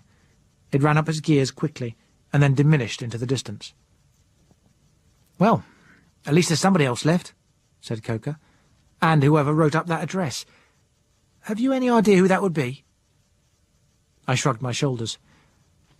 It was a justifiable assumption that it was a returned member of the group that Coker had raided, or possibly some sighted person that his party had failed to catch. There was no telling how long it had been there. He thought it over. "It'll be better if there's two of us. I'll tag along with you and see what's doing, okay?" "Okay," I agreed. "I'm for turning in now, and an early start tomorrow." He was still asleep when I awoke. I dressed myself much more comfortably in the ski suit and heavy shoes than in the garments I'd been wearing since his party had provided them for me. By the time I returned with a bag of assorted packets and tins, he was up and dressed too. Over breakfast we decided to improve our welcome at Tinsham by taking a loaded lorry each rather than travel together in one. "And see that the cab window closes," I suggested. "There are quite a lot of Triffid nurseries around London, particularly to the west." "Uh-huh. I've seen a few of the ugly brutes about," he said offhandedly. "I've seen them about, and in action," I told him. At the first garage we came to, we broke open a pump and filled up. Then, sounding in the silent streets like a convoy of tanks, we set off westwards with my 3-tonner in the lead. The going was wearisome. Every few dozen yards one had to weave round some derelict vehicle. Occasionally 2 or 3 together would block the road entirely, so that it was necessary to go dead slow and nudge one of them out of the way. Very few of them were wrecked. The blindness seemed to have come upon the drivers swiftly, but not too suddenly for them to keep control. Usually they'd been able to draw onto the side of the road before they stopped. Had the catastrophe occurred by day, the main roads would have been quite impassable, and to work our way clear from the centre by side streets might have taken days, spent mostly in reversing before impenetrable thickets of vehicles and trying to find another way round. As it was, I found that our overall progress was less slow than it seemed in detail, and when after a few miles I noticed an overturned car beside the road, I realised that we were by this time on a route which others had followed and partially cleared ahead of us. On the further outskirts of Staines, we could begin to feel that London was behind us at last. I stopped and went back to Coker. As he switched off, the silence closed, thick and unnatural, with only the click of cooling metal to break it. I realised suddenly that I had not seen a single living creature, other than a few sparrows, since we'd started. Coker climbed out of his cab. He stood in the middle of the road, listening and looking around him. "And yonder all before us lie, deserts of vast eternity," he murmured. I looked hard at him. His grave, reflective expression turned suddenly to a grin. "Or do you prefer Shelley?" he asked. "My name is Ozymandias, King of Kings. Look on my works, ye mighty, and despair." "Come on, let's find some food."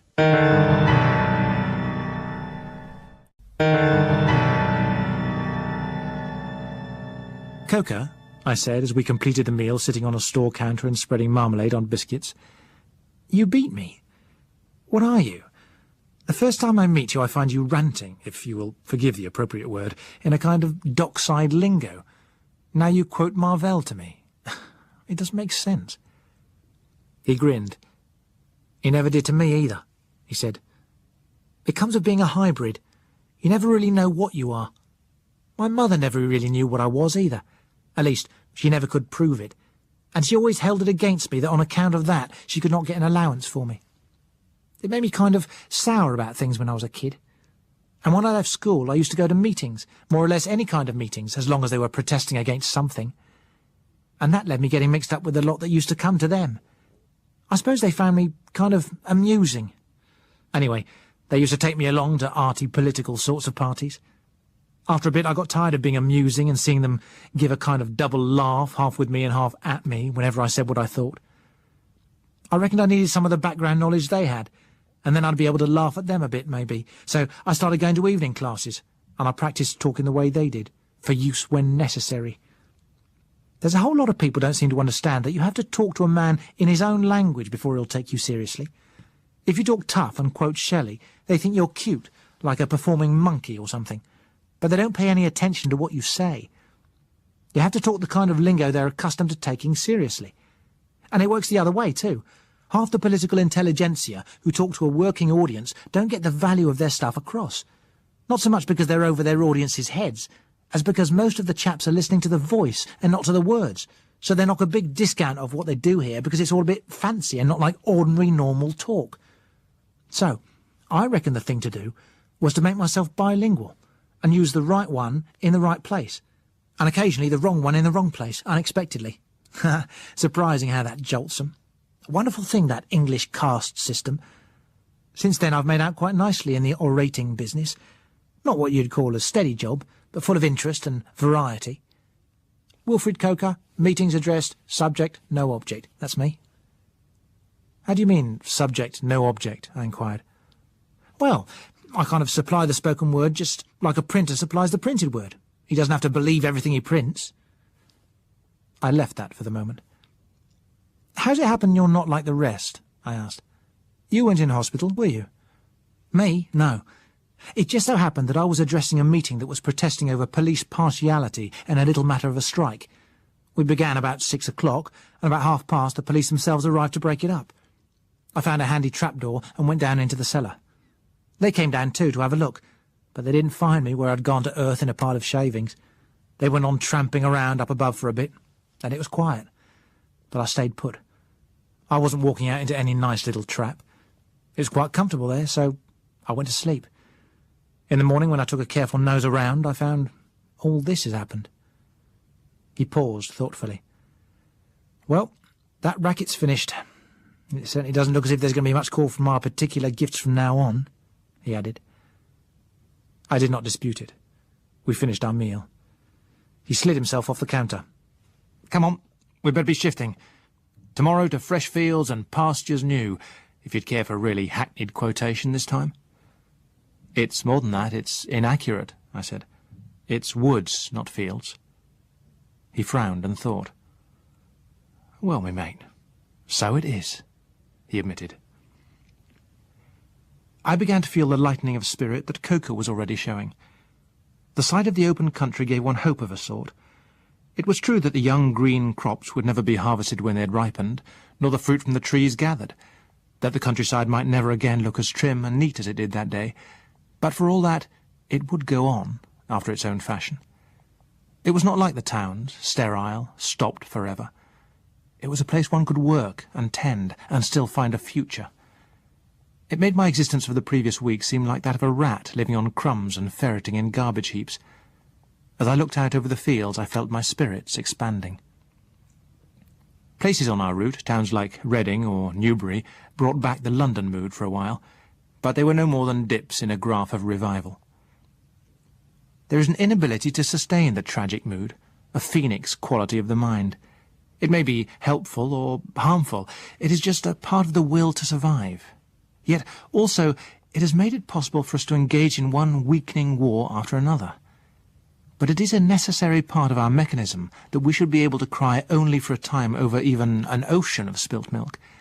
The spectacular must soon become the commonplace if life is to be supportable.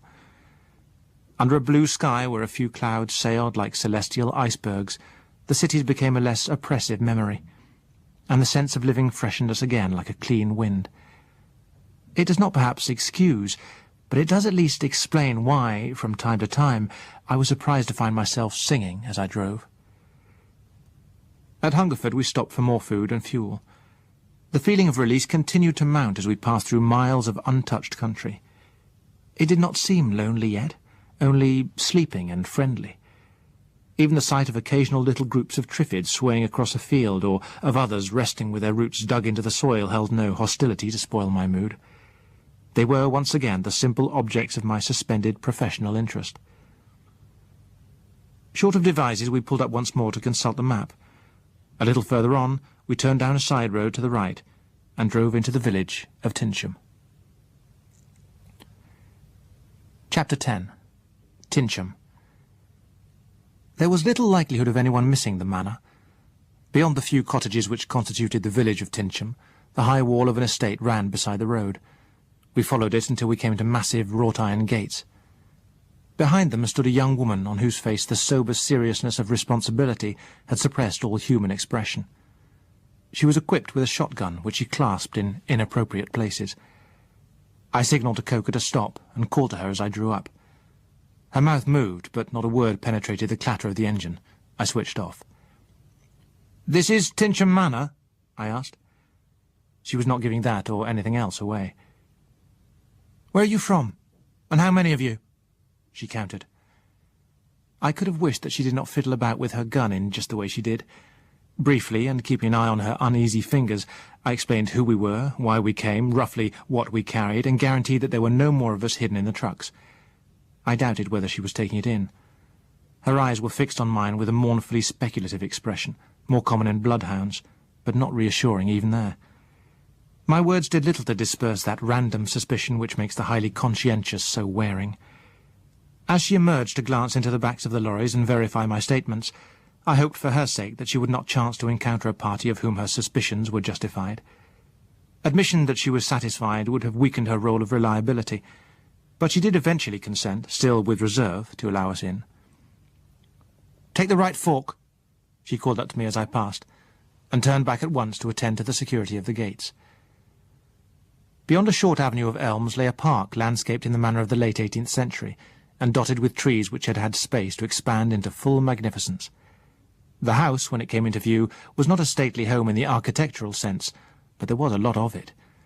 It rambled over a considerable ground area, and through a variety of building styles, as though none of its previous owners had been able to resist the temptation to leave his personal mark upon it. Each, while respecting the work of his forefathers, had apparently felt it incumbent upon him to express the spirit of his own age. A confident disregard of previous levels had resulted in a sturdy waywardness. It was inescapably a funny house, yet friendly and reliable-looking. The right fork led us to a wide courtyard where several vehicles stood already. Coach houses and stables extended around it, seemingly over several acres. Coker drew up alongside me and climbed down. There was no one in sight. We made our way through the open rear door of the main building and down a long corridor. At the end of it was a kitchen of baronial capacity, where the warmth and smell of cooking lingered. From beyond a door on the far side came a murmur of voices and a clatter of plates, but we had to negotiate a further dark passage and another door before we reached them. The place we entered had, I imagine, been the servants' hall in the days when staffs were sufficiently large for the term to be no misnomer. It was spacious enough to seat 100 or more at tables without crowding. The present occupants, seated on benches at two long trestles, I guessed a number between 50 and 60, and it was clear at a glance that they were blind.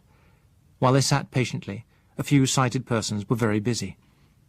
Over at a side table, 3 girls were industriously carving chickens. I went up to one of them. "We've just come," I said. "What do we do?" She paused, still clutching her fork, and pushed back a lock of hair with the crook of her wrist. "It'll help if one of you takes charge of the veg, and the other helps with the plates," she said. I took command of 2 large tubs of potato and cabbage. In the intervals of doling them out, I looked over the occupants of the hall.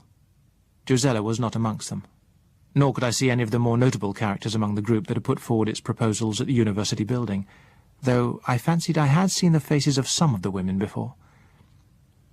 The proportion of men was far higher than in the former group, and they were curiously assorted. A few of them might have been Londoners, or at least town-dwellers, but the majority wore a countryman's working clothes. An exception to either kind was a middle-aged clergyman, but what every one of them had in common was blindness. The women were more diversified.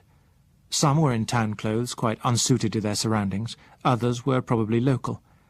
Among the latter group only one girl was sighted, but the former group comprised half a dozen or so who could see, and a number who, though blind, were not clumsy.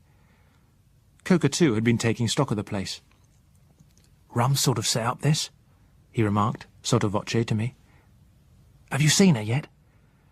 I shook my head, desolately aware that I had pinned more on the expectation of finding Josella there than I had admitted to myself. "Funny thing," he went on, "there's practically none of the lot I took along with you, except that girl that's carving up at the end there." "Has she recognised you?" I asked. "I think so. I got a sort of dirty look from her." When the carrying and serving had been completed, we took our own plates and found places at the table. There was nothing to complain of in the cooking or the food, and living out of cold cans for a week sharpens the appreciation anyway. At the end of the meal there was a knocking on the table. The clergyman rose. He waited for silence before he spoke. "My friends, it is fitting that at the end of another day we should renew our thanks to God for his great mercy in preserving us in the midst of such disaster. I will ask you all to pray that he may look with compassion upon those who still wander alone in darkness, and that it may please him to guide their feet hither that we may succour them. Let us all beseech him that we may survive the trials and tribulations that lie ahead, in order that in his time and with his aid we may succeed in playing our part in the rebuilding of a better world to his greater glory." He bowed his head. "Almighty and most merciful God." After the Amen, he led a hymn. When that was finished, the gathering sorted itself out into parties, each keeping touch with his neighbour, and 4 of the sighted girls led them out. I lit a cigarette. Coker took one from me absent-mindedly, without making any comment. A girl came across to us. "Will you help to clear up?" she asked. "Miss Durrant will be back soon, I expect." "Miss Durrant?" I repeated. "She does the organising," she explained. "You'll be able to fix things up with her." It was an hour later and almost dark when we heard that Miss Durrant had returned. We found her in a small, study-like room, lit only by 2 candles on the desk. I recognised her at once as the dark, thin-lipped woman who had spoken for the opposition at the meeting. For the moment, all her attention was concentrated on Coker. Her expression was no more amiable than upon the former occasion. "I'm told," she said coldly, regarding Coker as though he were some kind of silt, "I'm told that you are the man who organised the raid on the university building." Coker agreed and waited. "Then I may as well tell you once and for all that in our community here we have no use for brutal methods and no intention of tolerating them." Coker smiled slightly. He answered her in his best middle-class speech. "It is a matter of viewpoint. Who is to judge who were the more brutal, those who saw an immediate responsibility and stayed, or those who saw a further responsibility and cleared out?" She continued to look hard at him. Her expression remained unchanged, but she was evidently forming a different judgment of the type of man she had to deal with. Neither his reply nor its manner had been quite what she had expected. She shelved that aspect for a time and turned to me. "Were you in that too?" she asked. I explained my somewhat negative part in the affair, and put my own question. "What happened to Michael Beadley, the Colonel, and the rest?" It was not well received. "They have gone elsewhere," she said sharply. "This is a clean, decent community with standards. Christian standards, and we intend to uphold them. We have no place here for people of loose views. Decadence, immorality, and lack of faith were responsible for most of the world's ills. It is the duty of those of us who have been spared to see that we build a society where that does not happen again. The cynical and the clever will find they are not wanted here, no matter what brilliant theories they may put forward to disguise their licentiousness and their materialism. We are a Christian community, and we intend to remain so."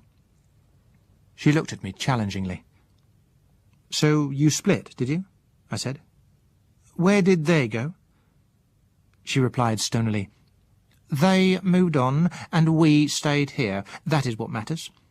So long as they keep their influence away from here, they may work out their own damnation as they please, and, since they choose to consider themselves superior to both the laws of God and civilized custom, I have no doubt that they will." She ended this declaration with a snap of the jaw, which suggested that I should be wasting my time if I tried to question further, and turned back to Coker. "What can you do?" she inquired. "A number of things," he said calmly. "I suggest that I make myself generally useful until I see where I'm needed most." She hesitated, a little taken aback. It had clearly been her intention to make the decision and issue the instruction, but she changed her mind. "All right. Look round and come and talk it over tomorrow evening," she said. But Coker was not to be dismissed quite so easily. He wanted particulars of the size of the estate, the number of persons at present in the house, the proportion of sighted to blind, along with a number of other matters, and he got them. Before we left, I put in a question about Josella. Miss Durrant frowned. "I seem to know that name. Now, where... Oh, did she stand in the Conservative interest in the last election?" "I don't think so. She, did write a book, once," I admitted. She began. Then I saw recollection dawn. Oh, that. Well, really, Mr. Mason, I can scarcely think she would be the sort of person to care for the kind of community we are building here." In the corridor outside, Coker turned to me. There was just enough of the twilight left for me to see his grin. "A somewhat oppressive orthodoxy around these parts," he remarked. The grin disappeared as he added, "Rum type, you know. Pride and prejudice. She's wanting help. She knows she needs it badly, but nothing's going to make her admit it." He paused opposite an open door. It was almost too dark now to make out anything in the room, but when we had passed it before, there'd been enough light to reveal it as a men's dormitory. "I'm going in to have a word with these chaps. See you later." I watched him stroll into the room and greet it collectively with a cheerful, "Whatcha, mates? How's it going?" and then made my own way back to the dining hall. The only light there came from 3 candles set close together on one table. Close beside them a girl peered exasperatedly at some mending. "Hello," she said. "Awful, isn't it? How on earth did they manage to do anything after dark in the old days?" "Not such old days either," I told her. "This is the future as well as the past, provided there's somebody to show us how to make candles." "I suppose so." She raised her head and regarded me. "You came from London today?" "Yes," I admitted. "It's bad there now?" "It's finished," I said. "You must have seen some horrible sights there," she suggested. "I did," I said briefly. "How long have you been here?" She gave me the general picture of things without more encouragement. Coker's raid on the university building had netted all but half a dozen of the sighted. She and Miss Durrant had been 2 of those overlooked. During the following day, Miss Durrant had taken somewhat ineffective charge. There had been no question of their leaving right away, since only one among them had ever attempted to drive a lorry. During that day, and most of the next, they had been in almost the same relationship to their party as I was to mine away in Hampstead. But during the later part of the second day, Michael Beadley and 2 others returned, and during the night a few more had straggled back. By noon the day after that, they had drivers for 12 vehicles. They had decided that it was more prudent to leave forthwith than to wait on the chance that others would come. Tincham Manor had been chosen as a tentative destination for little better reason than that it was known to the Colonel as a place which could offer the compact seclusion which was one of the qualities they sought. It had been an ill-assorted party, with its leaders well aware of the fact. The day after their arrival, there had been a meeting, smaller but otherwise not unsimilar to that held earlier in the university building. Michael and his section had announced that there was much to be done, and that it was not their intention to waste their energies in pacifying a group which was shot through with petty prejudice and squabbles. The whole business was too big for that, and time too pressing. Florence Durrant agreed. What had happened to the world was warning enough.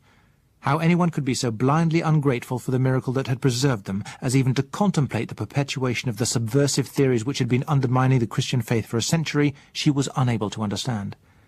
For her part, she had no wish to live in a community where one section would be continually striving to pervert the simple faith of those who were not ashamed to show their gratitude to God by keeping his laws.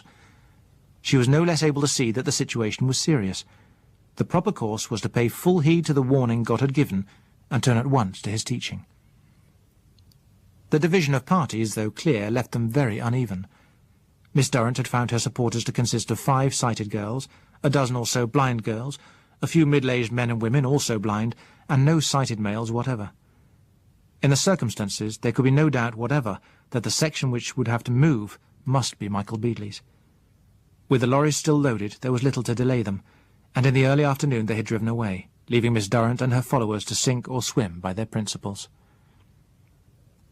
Not until then had there been an opportunity to survey the potentialities of the manor and its neighbourhood. The main part of the house had been closed, but in the servants' quarters they found traces of recent occupation. Investigation of the kitchen garden later gave a pretty clear picture of what had happened to those who had been looking after the place. The bodies of a man, a woman, and a girl lay close together there in a scatter of spilled fruit. Nearby a couple of Triffids waited patiently with their roots dug in. Close to the model farm at the far end of the estate was a similar state of affairs. Whether the Triffids had found their way into the park through some open gate, or some undocked specimens already there had broken free, was not clear, but they were a menace to be dealt with quickly, before they could do more damage. Miss Durrant had sent off one sighted girl to make a circuit of the wall, closing every door or gate, and herself had broken into the gun-room. Despite inexperience, she and another young woman had succeeded in blowing the top off every Triffid they could find, to the number of 26.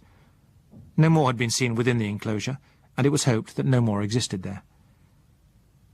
The following day's investigation of the village had shown Triffids about in considerable numbers. The surviving inhabitants were either those who had shut themselves into their houses to exist for as long as they could on what stores they had there, or those who had been lucky enough to encounter no Triffids when they made their brief foraging sorties.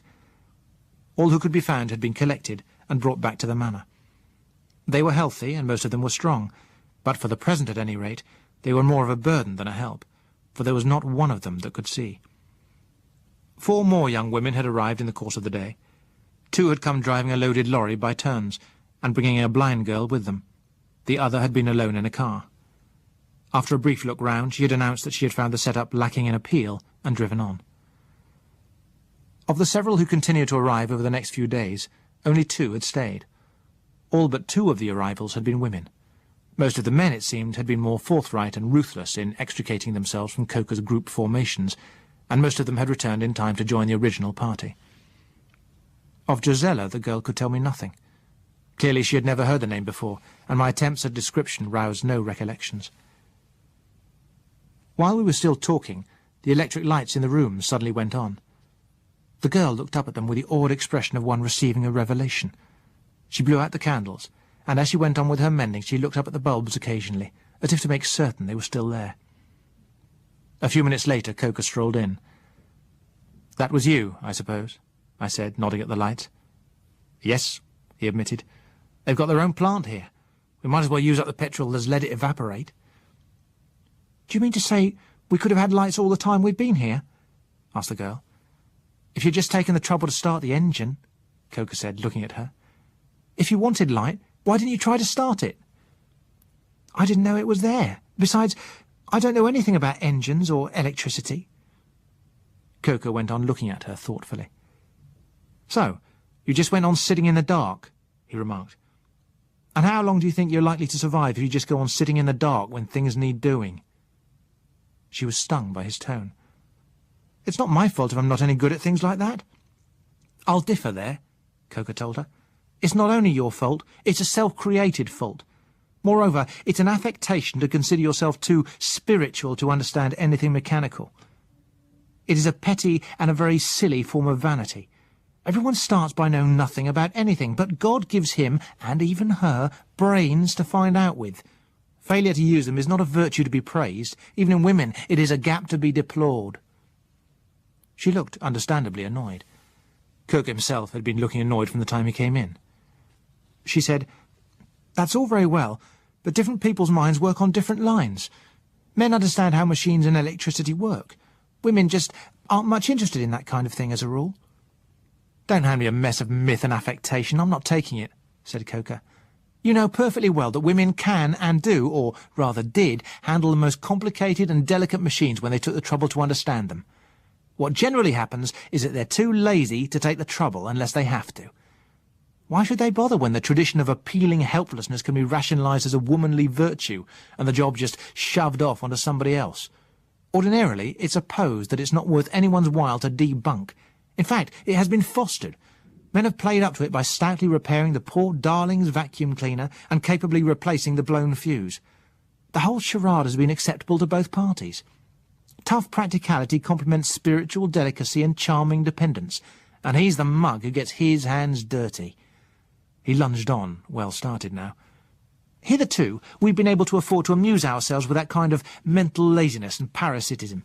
In spite of generations of talk about the equality of the sexes, there's been much too great a vested interest in dependence for women to dream of dropping it. They have made a minimum of necessary modifications to changing conditions, but they've always been minimum, and grudged at that. He paused. You doubt that? Well, consider the fact that both the pert chit and the intellectual woman worked the higher sensibility gag in their different ways, but when a war came and brought with it a social obligation and sanction, both could be trained into competent engineers. They weren't good engineers, she remarked. Everybody says that. Ah, the defensive mechanism in action. Let me point out that it was in nearly everybody's interest to say so. All the same, he admitted, to some extent that was true. And why? Because nearly all of them not only had to learn hurriedly and without proper groundwork, but they had also to unlearn the habits carefully fostered for years of thinking such interests alien to them and too gross for their delicate natures. I don't see why you have to come and pitch on me with all this, she said. I'm not the only one who didn't start the wretched engine. Coker grinned. You're quite right. It's unfair. It was simply finding the engine there ready to work and nobody doing a thing about it that started me off. Dumb futility gets me that way. Then I think you might have said all that to Miss Durrant instead of me. Don't worry, I shall. But it isn't just her affair. It's yours, and everyone else's. I mean that, you know. Times have changed rather radically. You can't any longer say, oh dear, I don't understand this kind of thing, and leave it to someone else to do for you. Nobody is going to be muddle-headed enough to confuse ignorance with innocence now. It's too important. Nor is ignorance going to be cute or funny anymore. It's going to be dangerous. Very dangerous. Unless all of us get around as soon as we can to understanding a lot of the things in which we had no previous interest, neither we nor those who depend on us are going to get through this lot. I don't see why you need to pour all your contempt for women onto me, just because of one dirty old engine, she said peevishly. Coker raised his eyes. Great God! And here have I been explaining that women have all the capacities if only they take the trouble to use them. You said we were parasites. That wasn't at all a nice thing to say. I'm not trying to say nice things. And what I did say was that in the world that has vanished, women had a vested interest in acting the part of the parasites. And all that just because I don't happen to know anything about a smelly, noisy engine. Hell, said Coker. Just drop that engine a minute, will you? Then why? The engine just happened to be a symbol. The point is, we'll all have to learn not simply what we like, but as much as we can about running a community and supporting it. The men can't just fill in a voting paper and hand the job to someone else. And it will no longer be considered that a woman has fulfilled all her social obligations when she has prevailed upon some man to support her and provide her with a niche where she can irresponsibly produce babies for somebody else to educate. Well, I don't see what that has to do with engines. Listen, said Coker patiently. If you have a baby, do you want him to grow up to be a savage or a civilized man? A civilized man, of course. Well then, you have to see to it that he has civilized surroundings to do it in. The standards he'll learn from us. We've all got to understand as much as we can and live as intelligently as we can in order to give him the most we can. It's going to mean hard work and more thinking for all of us.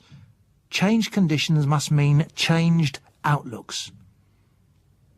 The girl gathered up her mending. She regarded Coker critically for a few moments. With views like yours, I should think you'll find Mr. Beadley's party more congenial, she said.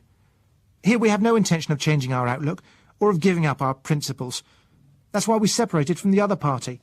So, if the ways of decent, respectable people are not good enough for you, I should think you'd better go somewhere else. And with a sound very like a sniff, she walked away.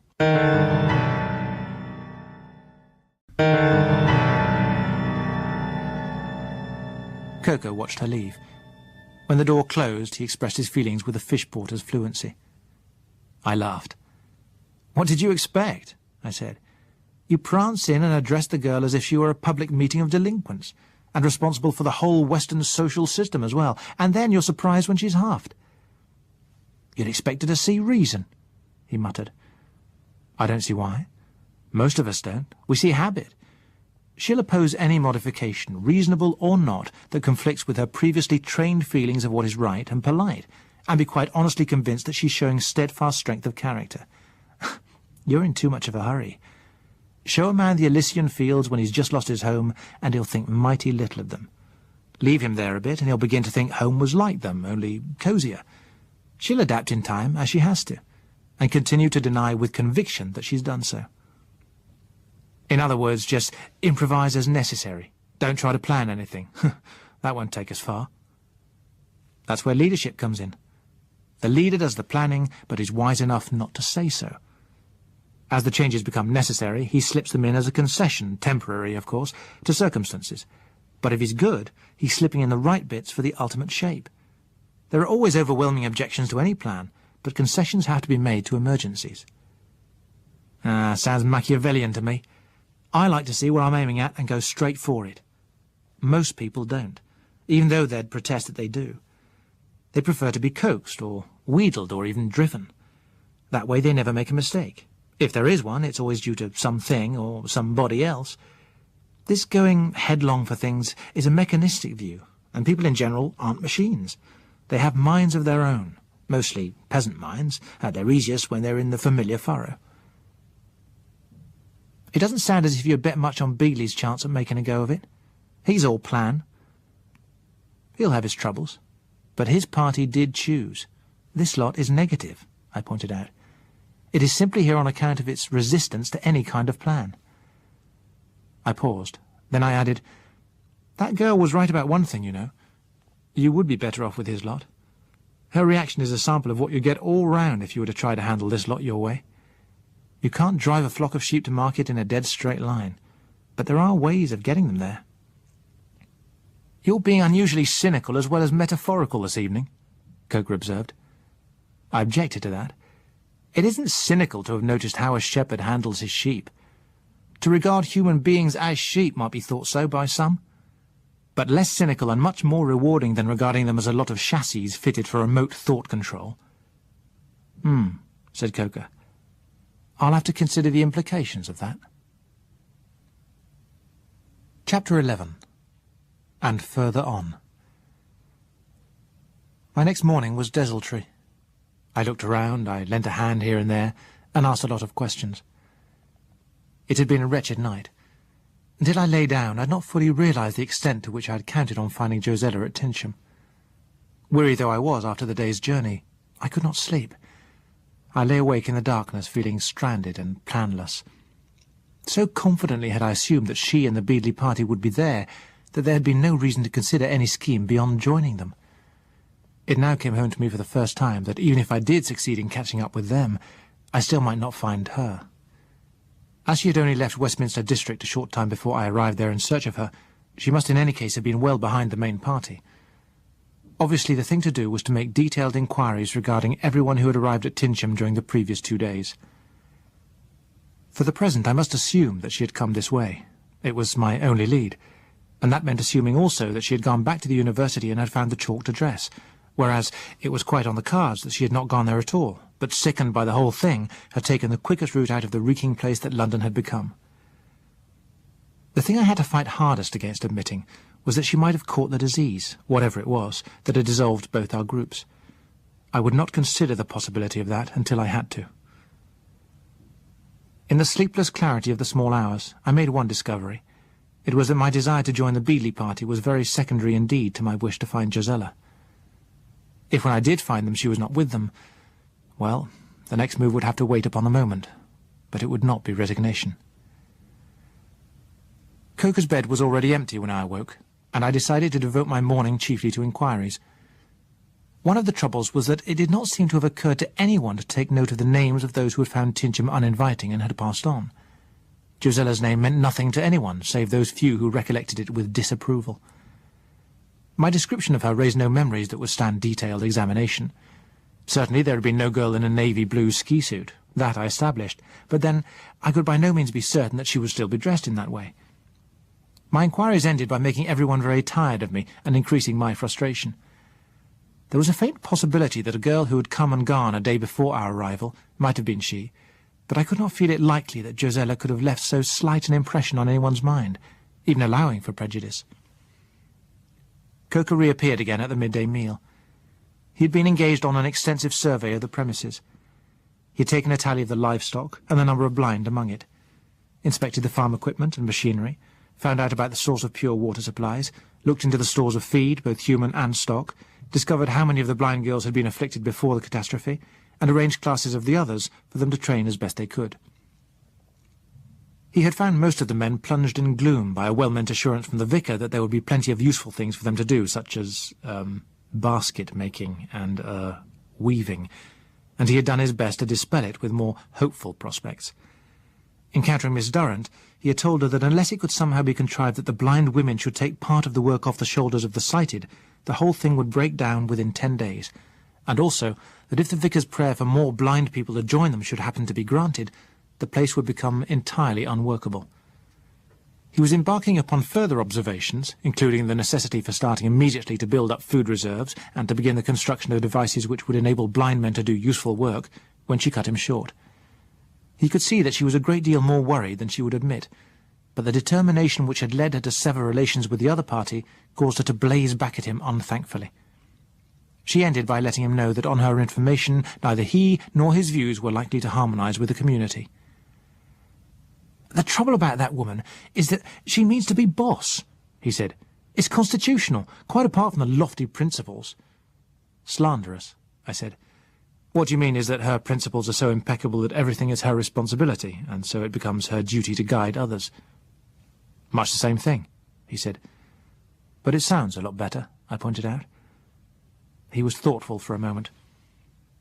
"She's going to run this place into one hell of a mess unless she gets right down to the job of organising it pretty quickly. Have you looked the outfit over?" I shook my head. I told him how my morning had been spent. "You don't seem to have got much change for it. So what?" he said. "I'm going on after the Michael Beadley crowd," I told him. "And if she's not with them?" "At present I'm just hoping she is. She must be. Where else would she be?" He started to say something and stopped. Then he went on, "I reckon I'll come along with you. It's likely that crowd won't be any more glad to see me than this one, considering everything, but I can live that down. I've watched one lot fall to bits, and I can see this one's going to do the same, more slowly and maybe more nastily. It's queer, isn't it? Decent intentions seem to be the most dangerous things around just now. It's a damn shame, because this place could be managed, in spite of the proportion of the blind. Everything it needs is lying about for the taking, and will be for a while yet. It's only organising that's wanted." "And willingness to be organised," I suggested. "That too," he agreed. "You know, the trouble is that in spite of all that's happened, this thing hasn't got home to these people yet. They don't want to turn to. That'd be making it too final. At the back of their minds, they're all camping out, hanging on and waiting for something or other." "True, but scarcely surprising," I admitted. "It took plenty to convince us, and they've not seen what we have. And somehow it does seem less final and less immediate out here in the country." "Well, they've got to start realising it soon if they're going to get through," Coker said, looking round the hall again. "There's no miracle coming to save them." "Give them time. They'll come to it, as we did. You're always in such a hurry. Time's no longer money, you know." "Money isn't important any longer, but time is. They ought to be thinking about the harvest, rigging a mill to grind flour, seeing about winter feed for the stock." I shook my head. "It's not as urgent as all that, Coker. There must be huge stocks of flour in the towns, and, by the look of things, mighty few of us to use it. We can live on capital for a long while yet. Surely the immediate job is to teach the blind how to work before they really have to get down to it. All the same, unless something is done, the sighted ones here are going to crack up. It only needs that to happen to one or two of them, and the place will be in a proper mess." I had to concede that. Later in the afternoon I managed to find Miss Durrant. No one else seemed to know or care where Michael Beadley and his lot had gone. but I could not believe that they had not left behind some indication for those who might follow. Miss Durrant was not pleased. At first I thought she was going to refuse to tell me. It was not due solely to my implied preference for other company. The loss of even an uncongenial able-bodied man was serious in the circumstances. Nevertheless, she preferred not to show the weakness of asking me to stay. In the end, she said curtly, "They were intending to make for somewhere near Beminster in Dorset. I can tell you no more than that." I went back and told Coker. He looked around him. Then he shook his head, though with a touch of regret. "Okay," he said. "We'll check out of this dump tomorrow." Spoken like a pioneer, I told him. At least, more like a pioneer than an Englishman. 9 o'clock the next morning saw us already 12 miles or so on our road, and travelling as before in our 2 lorries. There had been a question whether we should not take a handier vehicle and leave the trucks for the benefit of the Tincham people, but I was reluctant to abandon mine. I had personally collected the contents and knew what was in it. Apart from the case of anti-Triffid gear, which Michael Beadley has so disapproved, I had given myself slightly wider scope on the last load, and there was a selection of things made with consideration of what might be difficult to find outside a large town, such things as a small lighting set, some pumps, cases of good tools. All these things would be available later for the taking, but there was going to be an interlude when it would be advisable to keep away from towns of any size. The Tincham people had the means to fetch supplies from towns where there was no sign yet of the disease. A couple of loads would not make a great deal of difference to them either way, so, in the end, we went as we had come. The weather still held good. On the higher ground there was still little taint in the fresh air, though most villages had become unpleasant. Rarely we saw a still figure lying in a field or by the roadside, but just as in London the main instinct seemed to have been to hide away in shelter of some kind. Most of the villages showed empty streets, and the countryside around them was as deserted as if the whole human race and most of its animals had been spirited away. Until we came to Steeple Honey. From our road we had a view of the whole of Steeple Honey as we descended the hill. It clustered at the further end of a stone bridge which arched across a small, sparkling river. It was a quiet little place, centred round a sleepy-looking church and stippled off at its edges with whitewashed cottages. It did not look as if anything had occurred in a century or more to disturb the quiet life under its thatched roofs. But like other villages, it was now without stir or smoke. And then, when we were halfway down the hill, a movement caught my eye. On the left, at the far end of the bridge, one house stood slightly aslant from the road, so that it faced obliquely towards us. An inn sign hung from a bracket on its wall, and from the window immediately above that, something white was being waved. As we came closer, I could see the man who was leaning out and frantically flagging us with a towel. I judged that he must be blind, otherwise he would have come out into the road to intercept us. He was waving too vigorously for a sick man. I signalled back to Coker and pulled up as we cleared the bridge. The man at the window dropped his towel. He shouted something which I could not hear above the noise of the engines, and disappeared. We both switched off. It was so quiet that we could hear the clumping of the man's feet on the wooden stairs inside the house. The door opened, and he stepped out, holding both hands before him. Like lightning, something whipped out of the hedge on his left and struck him. He gave a single high-pitched shout, and dropped where he stood. I picked up my shotgun and climbed out of the cab. I circled a little until I could make out the Triffids skulking in the shadows of a bush. Then I blew the top off it. Coker was out of his truck too, and standing close beside me. He looked at the man on the ground, and then at the shorn Triffid. It was... No, damn it. It can't have been waiting for him, he said. It must just have happened. It couldn't have known he'd come out of that door. I mean, it couldn't, could it? Or could it? It was a remarkably neat piece of work, I said. Coker turned uneasy eyes on me. Too damn neat. You don't really believe... There's a kind of conspiracy not to believe things about Triffids, I said, and added, there might be more around here. We looked the adjacent cover over carefully and drew blank. I could do with a drink, suggested Coker. But for the dust on the counter, the small bar of the inn looked normal. We poured a whisky each. Coker downed his in one. He turned a worried look on me. I didn't like that. Not at all, I didn't. You ought to know a lot more about these bloody things than most people, Bill.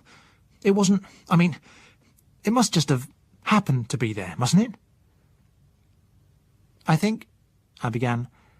Then I stopped, listening to the staccato drumming outside. I walked over and opened the window. I let the already trimmed Triffid have the other barrel too, this time just above the bowl. The drumming stopped. The trouble about Triffids, I said, as we poured another drink, is chiefly the things we don't know about them. I told him one or two of Walter's theories. He started. You don't seriously suggest that they're talking when they make that rattling noise? I've never made up my mind, I admitted. I'll go so far as to say I'm sure it's a signal of some sort. But Walter considered it to be real talk, and he did know more about them than anyone else that I know. I ejected the 2 spent cartridge cases and reloaded. And he actually mentioned their advantage over a blind man? A number of years ago, that was, I pointed out. Still, it's a funny coincidence. Impulsive as ever, I said. Pretty nearly any stroke of fate can be made to look like a funny coincidence if you try hard enough and wait long enough. We drank up and turned to go. Coker glanced out of the window. Then he caught my arm and pointed. 2 Triffids had swayed round the corner and were making for the hedge which had been the hiding place of the first. I waited until they paused, and then decapitated both of them. We left by the window, which was out of range of any Triffid cover, and looked about us carefully as we approached the lorries. Another coincidence? Or were they coming to see what had happened to their pal? Asked Coker. We cleared the village, running on along small cross-country roads. There seemed to me to be more Triffids about now than we had seen on our previous journey. Or was it that I had been made more conscious of them? It might have been that in travelling hitherto, chiefly by main roads, we had encountered fewer. I knew from experience that they tended to avoid a hard surface, and thought that it perhaps caused them some discomfort in their limb-like routes. Now I began to be convinced that we were seeing more of them, and I started to get an idea that they were not entirely indifferent to us, though it was not possible to be sure whether those that we saw approaching across fields from time to time just happened to be coming in our direction. A more decisive incident occurred when one slashed at me from the hedgerow as I passed. Luckily it was inexpert in its aim at a moving vehicle. It let fly a moment too soon and left its print in little dots of poison across the windscreen. I was past before it could strike again. But thenceforward, in spite of the warmth, I drove with the near side window closed. During the past week or more, I had given thought to the Triffids only when I encountered them. Those I had seen at Josella's home had worried me, as had the others that had attacked our group near Hampstead Heath, but most of the time there had been more immediate things to worry about. But looking back now over our trip, the state of things at Tincham before Miss Durrant had taken steps to clear it up with shotguns, and the condition of the villages we had passed through, I began to wonder just how big a part the Triffids might have been playing in the disappearance of the inhabitants. In the next village I drove slowly and looked carefully. In several of the front gardens I could see bodies lying as they had evidently lain for some days, and almost always there was a Triffid discernible close by. It looked as if the Triffids only ambushed in places where there was soft earth for them to dig their roots into while they waited. One seldom saw a body, and never a Triffid, in those parts where the house doors opened straight into the street. At a guess, I would say that what had happened in most of the villages was that the inhabitants emerging for food moved in comparative safety while they were in paved areas, but the moment they left them, or even passed close to a garden wall or fence, they stood in danger of the stings slashing out at them. Some would cry out as they were struck, and when they did not come back, those who remained would grow more afraid. Now and then another would be driven out by hunger. A few might be lucky enough to get back, but most would lose themselves and wander on until they dropped or came within range of a Triffid. Those who were left might perhaps guess what was happening. Where there was a garden, they might have heard the swish of the sting, and known that they faced the alternatives of starvation in the house or the same fate that had overtaken the others who had left it. Many would remain there, living on what food they had while they waited for help that was never going to come. Something like that must have been the predicament of the man in the inn at Steeple Honey. The likelihood that in the other villages we were passing through there might still be houses in which isolated groups had managed to keep going was not a pleasant thought. It raised again the same kind of question that we had faced in London, the feeling that one should, by all civilized standards, try to find them and do something for them, and the frustrating knowledge of the frittering decline which would overtake any such attempt, as it had before. The same old question. What could one do with the best will in the world but prolong the anguish? Placate one's conscience for a while again, just to see the result of the effort wasted once more? It was not, I had to tell myself firmly, any good at all going into the earthquake area while the buildings were still falling. The rescue and the salvage had to be done when the tremors had stopped. but reason did not make it easy. The old doctor had been only too right when he stressed the difficulties of mental adaptation. The Triffids were a complication on an unexpected scale. There were, of course, very many nurseries besides our own company's plantations. They raised them for us, for private buyers, or for sale to a number of lesser trades where their derivatives were used, and the majority of them were, for climatic reasons, situated in the south.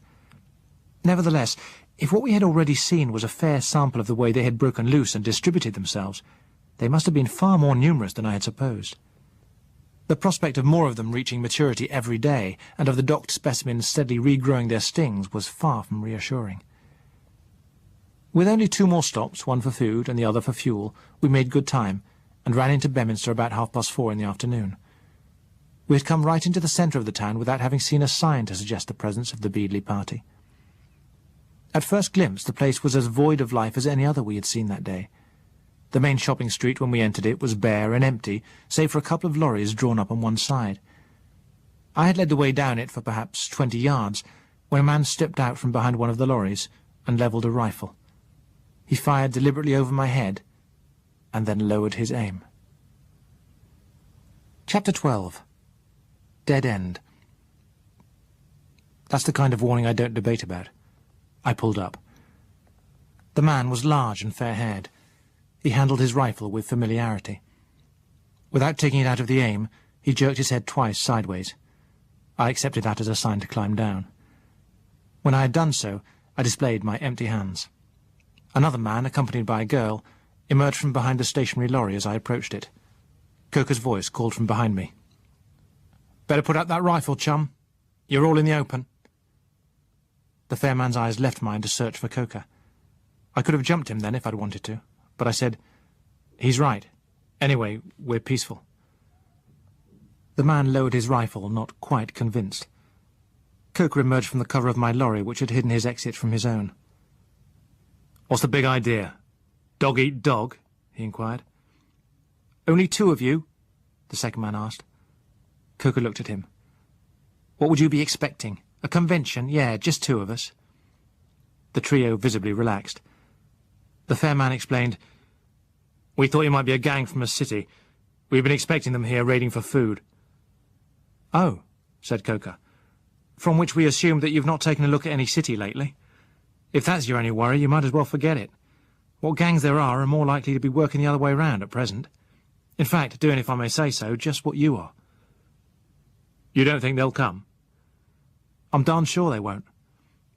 He regarded the 3. "Do you belong to Beadley's lot?" he asked. The response was convincingly blank. "Pity," said Coker. "That'd have been our first real stroke of luck in quite a time." "What is, or are, Beadley's lot?" inquired the fair man. I was feeling wilted and dry after some hours in the driving cab with the sun on it. I suggested that we might remove discussion from the middle of the street to some more congenial spot. We passed round their vans through a familiar litter of cases of biscuits, chests of tea, sides of bacon, sacks of sugar, blocks of salt and all the rest of it, to a small bar parlour next door. Over pint pots, Coker and I gave them a short resume of what we'd done and what we knew. Then it was their turn. They were, it seemed, the more active half of a party of 6, the other 2 women and a man being stationed at the house they had taken over for a base. Around noon of Tuesday 7th of May, the fair-haired man and the girl with him had been travelling westwards in his car. They'd been on their way to spend a 2 weeks' holiday in Cornwall, and making pretty good time until a double-decker bus emerged from a turning somewhere near Crewkerne. The car had made contact with it in a decisive way, and the last thing the fair-haired young man remembered was a horrified glimpse of the bus looking as tall as a cliff and heeling over right above them. He had wakened up in bed to find, much as I had, a mysterious silence all about him. Apart from soreness, a few cuts and a thumping head, there didn't appear to be a lot wrong with him. When, as he said, nobody kept on coming, he had investigated the place and found it to be a small cottage hospital. In one ward he had found the girl and 2 other women, one of whom was conscious but incapacitated by a leg and an arm in plaster. In another were 2 men, one of them his present companion, the other suffering from a broken leg, also in plaster. Altogether there had been 11 people in the place, 8 of whom were sighted. Of the blind, 2 were bedridden and seriously ill. Of the staff there was no sign at all. His experience had been, to begin with, more baffling than mine. They had stayed in the little hospital doing what they could for the helpless, wondering what went on, and hoping that someone would show up to help. They had no idea what was wrong with the 2 blind patients, nor how to treat them. They could do nothing but feed and try to ease them. Both had died the next day. One man disappeared, and no one had seen him go. Those who were there for injuries suffered when the bus had overturned were local people. Once they were sufficiently recovered, they set out to find relatives. The party had dwindled down to 6, 2 of whom had broken limbs. By now they had realized that the breakdown was big enough to mean that they must fend for themselves for a time at least, but they were still far from grasping its full extent. They decided to leave the hospital and find some more convenient place, for they imagined that many more sighted people would exist in the cities, and that the disorganization would have brought mob rule. Daily they were expecting the arrival of these mobs when the food stores in the town should be finished, and had pictured them moving like a locust army across the countryside. Their chief concern, therefore, had been to gather supplies in preparation for a siege. With our assurances that that was the least likely thing to happen, they looked at one another a little bleakly. They were an oddly assorted trio. The fair-haired man turned out to be a member of the Stock Exchange by the name of Stephen Brennell. His companion was a good-looking, well-built girl with an occasional superficial petulance, but no real surprise over whatever life might hand her next. She had led one of those fringe careers, modelling dresses, selling them, putting in movie extra work, missing opportunities of going to Hollywood, hostessing for obscure clubs, and helping out these activities by such other means as offered themselves. The intended holiday in Cornwall being apparently one such. She had an utterly unshakable conviction that nothing serious could have happened to America, and that it was only a matter of holding out for a while until the Americans arrived to put everything in order. She was quite the least troubled person I had encountered since the catastrophe took place, though just occasionally she pined a little for the bright lights which she hoped the Americans would hurry up and restore. The third member, the dark young man, nursed a grudge. He had worked hard and saved hard in order to start his small radio store, and he had ambitions. "Look at Ford," he told us, "and look at Lord Nuffield. He started with a bike shop no bigger than my radio store, and see where he got to. That's the kind of thing I was going to do. And now look at the damn mess things are in. It ain't fair." Fate, as he saw it, didn't want any more Fords or Nuffields, but he didn't intend to take that lying down. This was only an interval sent to try him. One day would see him back in his radio store with his foot set firmly on the first rung to millionairedom. The most disappointing thing about them was to find that they knew nothing of the Michael Beadley party. Indeed, the only group they had encountered was in a village just over the Devon border, where a couple of men with shotguns had advised them not to come that way again. Those men, they said, were obviously local. Coker suggested that that meant a small group. If they had belonged to a large one, they'd have shown less nervousness and more curiosity, he maintained. But if the Beadley lot are around here, we ought to be able to find them somehow. He put it to the fair man. "Look here, suppose we come along with you. We can do our whack, and when we do find them, it'll make things easier for all of us." The 3 of them looked questioningly at one another, and then nodded. "All right. Give us a hand with the loading, and we'll be getting along," the man agreed.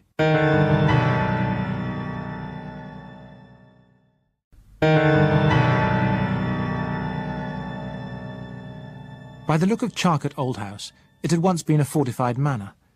Refortification was now underway. At some time in the past, the encircling moat had been drained. Stephen, however, was of the opinion that he had successfully ruined the drainage system so that it would fill up again by degrees. It was his plan to blow up such parts as had been filled in, and thus complete the re-encirclement.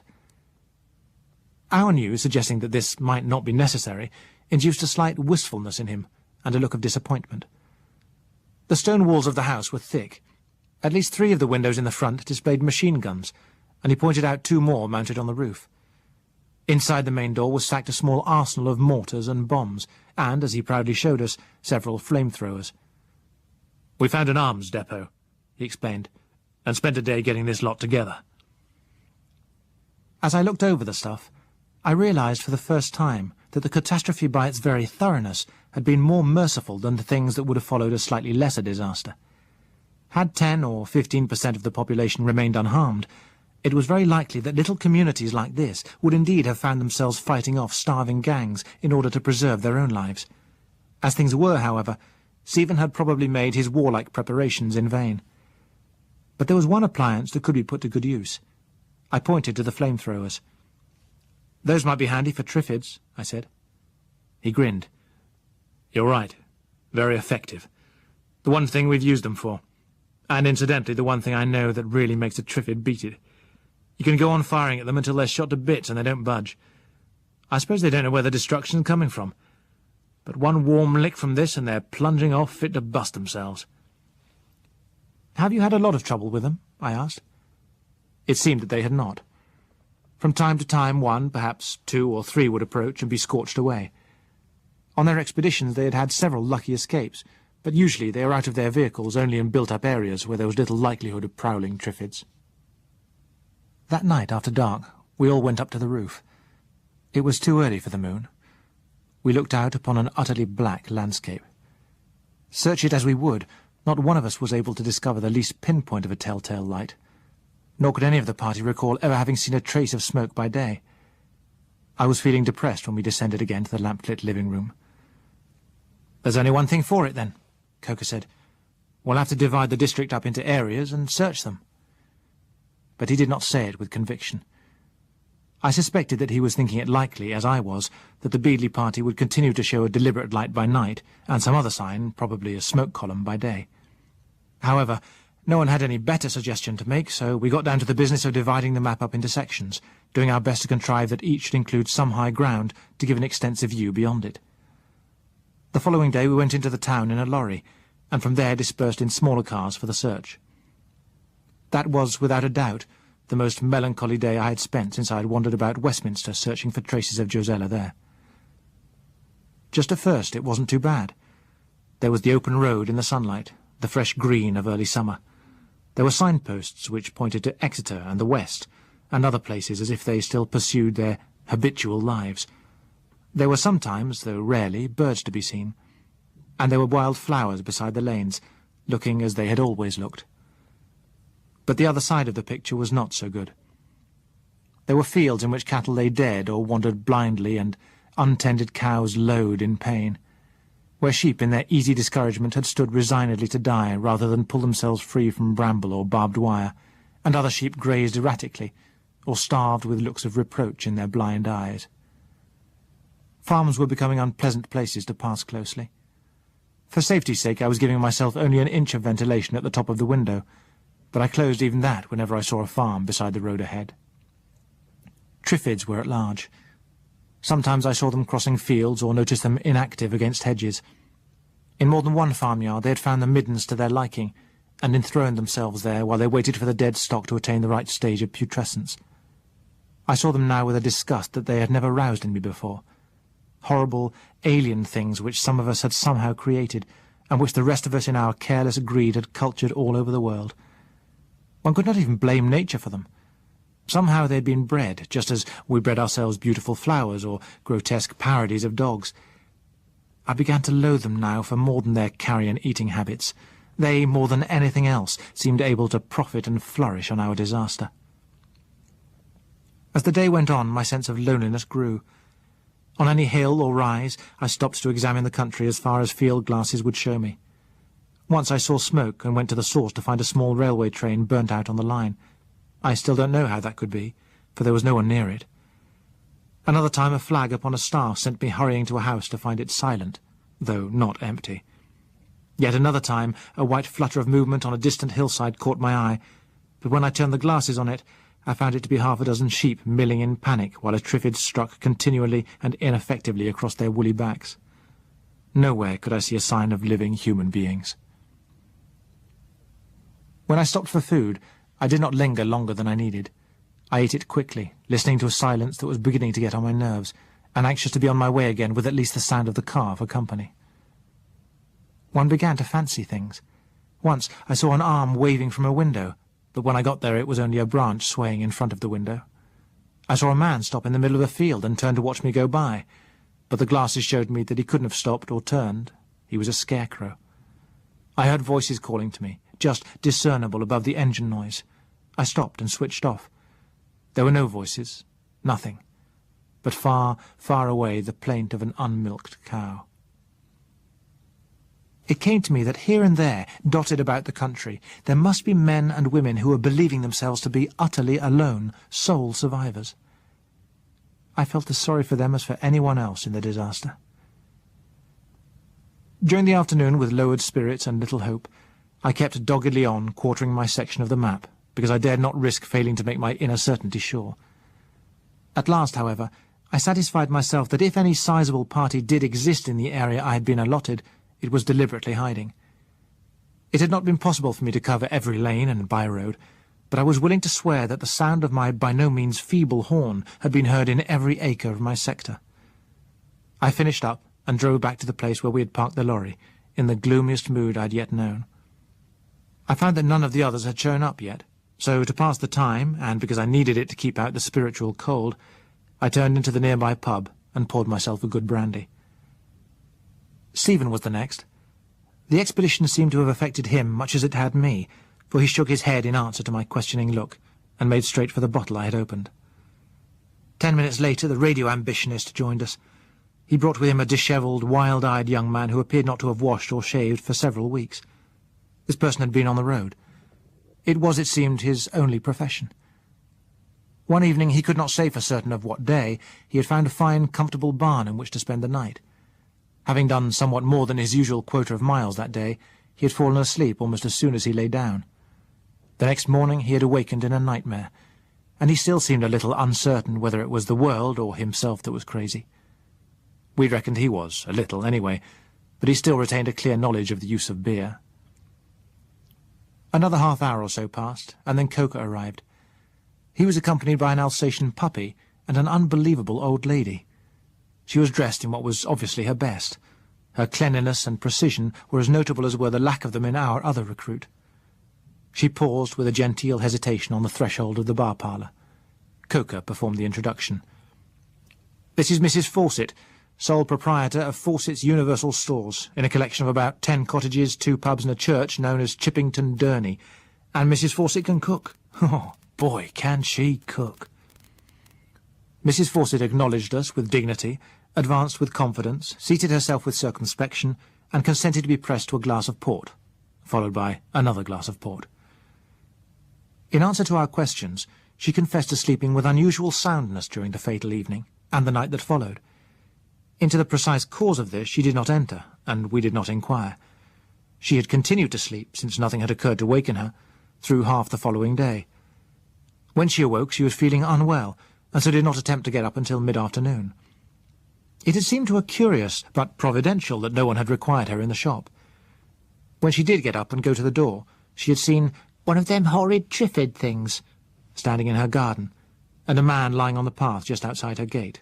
At least, she could see his legs. She had been about to go out to him when she had seen the Triffids stir, and she had slammed the door to just in time. It had clearly been a nasty moment for her, and the recollection of it agitated her into pouring herself a third glass of port. After that, she had settled down to wait until someone should come to remove both the Triffid and the man. They seemed a strangely long time in coming, but she had been able to live comfortably enough upon the contents of her shop. She had still been waiting, she explained, as she poured herself a fourth glass of port with a nice absent-mindedness, when Coker, interested by the smoke from her fire, had shot the top off the Triffid and investigated. She had given Coker a meal, and he in return had given her advice.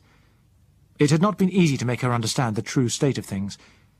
In the end he had suggested that she should take a look up the village, keeping a wary eye for Triffids, and that he would be back at 5 o'clock to see how she felt about it. He had returned to find her dressed up, her bag packed, and herself quite ready to leave. Back in Charcote Old House that evening, we gathered again around the map. Coker started to mark out new areas of search. We watched him without enthusiasm. It was Stephen who said what all of us, including, I think, Coker himself, were thinking. "Look here, we've been over all the ground for a circle of some 15 miles between us. It's clear they aren't in the immediate neighbourhood. Either your information is wrong, or they decided not to stop here and went on. In my view, it would be a waste of time to go on searching the way we did today." Coker laid down the compasses he was using. "Then what do you suggest?" "Well, it seems to me we could cover a lot of the district pretty quickly from the air, and well enough. You can bet your life that anyone who hears an aircraft engine is going to turn out and make a sign of some kind." Coker shook his head. "Now, why didn't we think of that before? It ought to be a helicopter, of course, but where do we get one? And who's going to fly it? Oh, I can make one of them things go all right, said the radio man confidently. There was something in his tone. Have you ever flown one? Asked Coker. No, admitted the radio man, but I reckon there'd not be a lot to it once you got the knack. Said Coker, looking at him with reserve. Stephen recalled the locations of 2 RAF stations not far away, and that there had been an air taxi business operating from Yeovil. In spite of our doubts, the radio man was as good as his word. He seemed to have complete confidence that his instinct for mechanism would not let him down. After practising for half an hour, he took the helicopter off and flew it back to Charcote. For 4 days the machine hovered around in widening circles. On 2 of them Coker observed, on the other 2 I replaced him. In all we discovered 10 little groups of people. None of them knew anything of the Beadley party, and none of them contained Josella. As we found each lot, we landed. Usually they were in 2s and 3s, the largest was 7. They would greet us in hopeful excitement, but soon, when they found out that we represented only a group similar to their own, and were not the spearhead of a rescue party on the grand scale, their interest would lapse. We could offer them little that they had not got already. Some of them became irrationally abusive and threatening in their disappointment, but most simply dropped back into despondency. As a rule, they showed little wish to join up with other parties, and were inclined rather to lay hands on what they could, building themselves into refugees as comfortably as possible, while they waited for the arrival of the Americans, who were bound to find a way. There seemed to be a widespread and fixed idea about this. Our suggestions that any surviving Americans would be likely to have their hands more than full at home was received as so much wet blanketry. The Americans, they assured us, would never have allowed such a thing to happen in their country. Nevertheless, and in spite of this Micawber fixation on American fairy godmothers, we left each party with a map showing them the approximate positions of groups we had already discovered, in case they should change their minds and think about getting together for self-help. As a task, the flights were far from enjoyable, but at least they were to be preferred to lonely scouting on the ground. However, at the end of the fruitless 4th day, it was decided to abandon the search. At least, that was what the rest of them decided. I did not feel the same way about it. My quest was personal, theirs was not. Whoever they found, now or eventually, would be strangers to them. I was searching for Beadley's party as a means, not an end in itself. If I should find them and discover that Josella was not with them, then I should go on searching. But I could not expect the rest to devote any more time to searching purely on my behalf. Curiously, I realized that, in all this, I had met no other person who was searching for someone else. Every one of them had been, save for the accident of Stephen and his girlfriend, snapped clean away from friends or relatives to link him with the past, and was beginning a new life with people who were strangers. Only I, as far as I could see, had promptly formed a new link, and that so briefly that I had scarcely been aware how important it was to me at the time. Once the decision to abandon the search had been taken, Coker said, "All right, then that brings us to thinking about what we're going to do for ourselves. Which means laying in stores against the winter and just going on as we are. What else should we do?" asked Stephen. "I've been thinking about that," Coker told him. "Maybe it'd be all right for a while, but what happens afterwards? If we do run short of stocks, well, there's plenty more lying around," said the radio man. "The Americans will be here before Christmas," said Stephen's girlfriend. "Listen," Coker told her patiently, "just put the Americans in the jam tomorrow pie in the sky department a while, will you? Try to imagine a world in which there aren't any Americans. Can you do that?" The girl stared at him. "But there must be," she said. Coker sighed sadly. He turned his attention to the radio man. "There won't always be those stores. The way I see it, we've been given a flying start in a new kind of world. We're endowed with a capital of enough of everything to begin with, but that isn't going to last forever. We couldn't eat up all the stuff that's there for the taking, not in generations, if it would keep. But it isn't going to keep. A lot of it is going to go bad pretty rapidly. And not only food. Everything is going, more slowly but quite surely, to drop in pieces. If we want fresh stuff to eat next year, we shall have to grow it ourselves. And it may seem a long way off now, but there's going to come a time when we shall have to grow everything ourselves. There'll come a time, too, when all the tractors are worn out or rusted and there's no more petrol to run 'em anyway, when we'll come right down to nature and bless horses, if we've got 'em. This is a pause, just a heaven-sent pause, while we get over the first shock and start to collect ourselves. But it's no more than a pause. Later, we'll have to plough. Still later, we'll have to learn how to make ploughshares. Later than that, we'll have to learn how to smelt iron to make the shares. What we're on now is a road that will take us back and back and back until we can, if we can, make good all that we wear out. Not until then shall we be able to stop ourselves on the trail that's leading down to savagery. But once we can do that, then maybe we'll begin to crawl slowly up again. He looked round the circle to see if we were following him. We can do that, if we will. The most valuable part of our flying start is knowledge. That's the shortcut to save us starting where our ancestors did. We've got it all there in the books if we take the trouble to find out about it. The rest were looking at Coker curiously. It was the first time they had heard him in one of his oratorical moods. Now, he went on, from my reading of history, the thing you have to use knowledge is leisure. Where everybody has to work hard just to get a living and there's no leisure to think, knowledge stagnates, and people with it. The thinking has to be done largely by people who are not directly productive, by people who appear to be living almost entirely on the work of others, but are in fact a long-term investment. Learning grew up in the cities and in great institutions. It was the labour of the countryside that supported them. Do you agree with that? Stephen knitted his brows. More or less, but I don't see what you're getting at. It's this, the economic size. A community of our present size cannot hope to do more than exist and decline. If we stay here, as we are, just 10 of us now, the end is quite inevitably a gradual and useless fade-out. If there are children, we should be able to spare only enough time from our labour to give them just a rudimentary education. One generation further, and we shall have savages, or clods. To hold our own, to make any use at all of the knowledge in the libraries, we must have the teacher, the doctor, and the leader. And we must be able to support them while they help us. Well, said Stephen after a pause. I've been thinking of that place Bill and I saw at Tinsham. We've told you about it, The woman who's trying to run it wanted help, and she wanted it badly. She has about 50 or 60 people on her hands, and a dozen or so of them able to see. That way she can't do it. She knows she can't, but she wasn't going to admit it to us. She wasn't going to put herself in our debt by asking us to stay.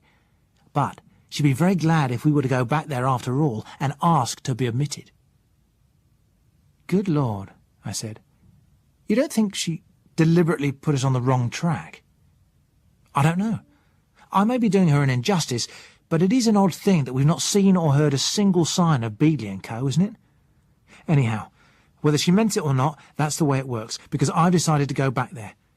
If you want my reasons, here they are, the two main ones. First, unless that place is taken in hand, it's going to crash, which would be a waste and a shame for all those people there.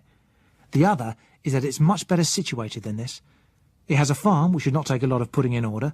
It is practically self-contained, but could be extended if necessary. This place would cost a lot more labour to start and to work.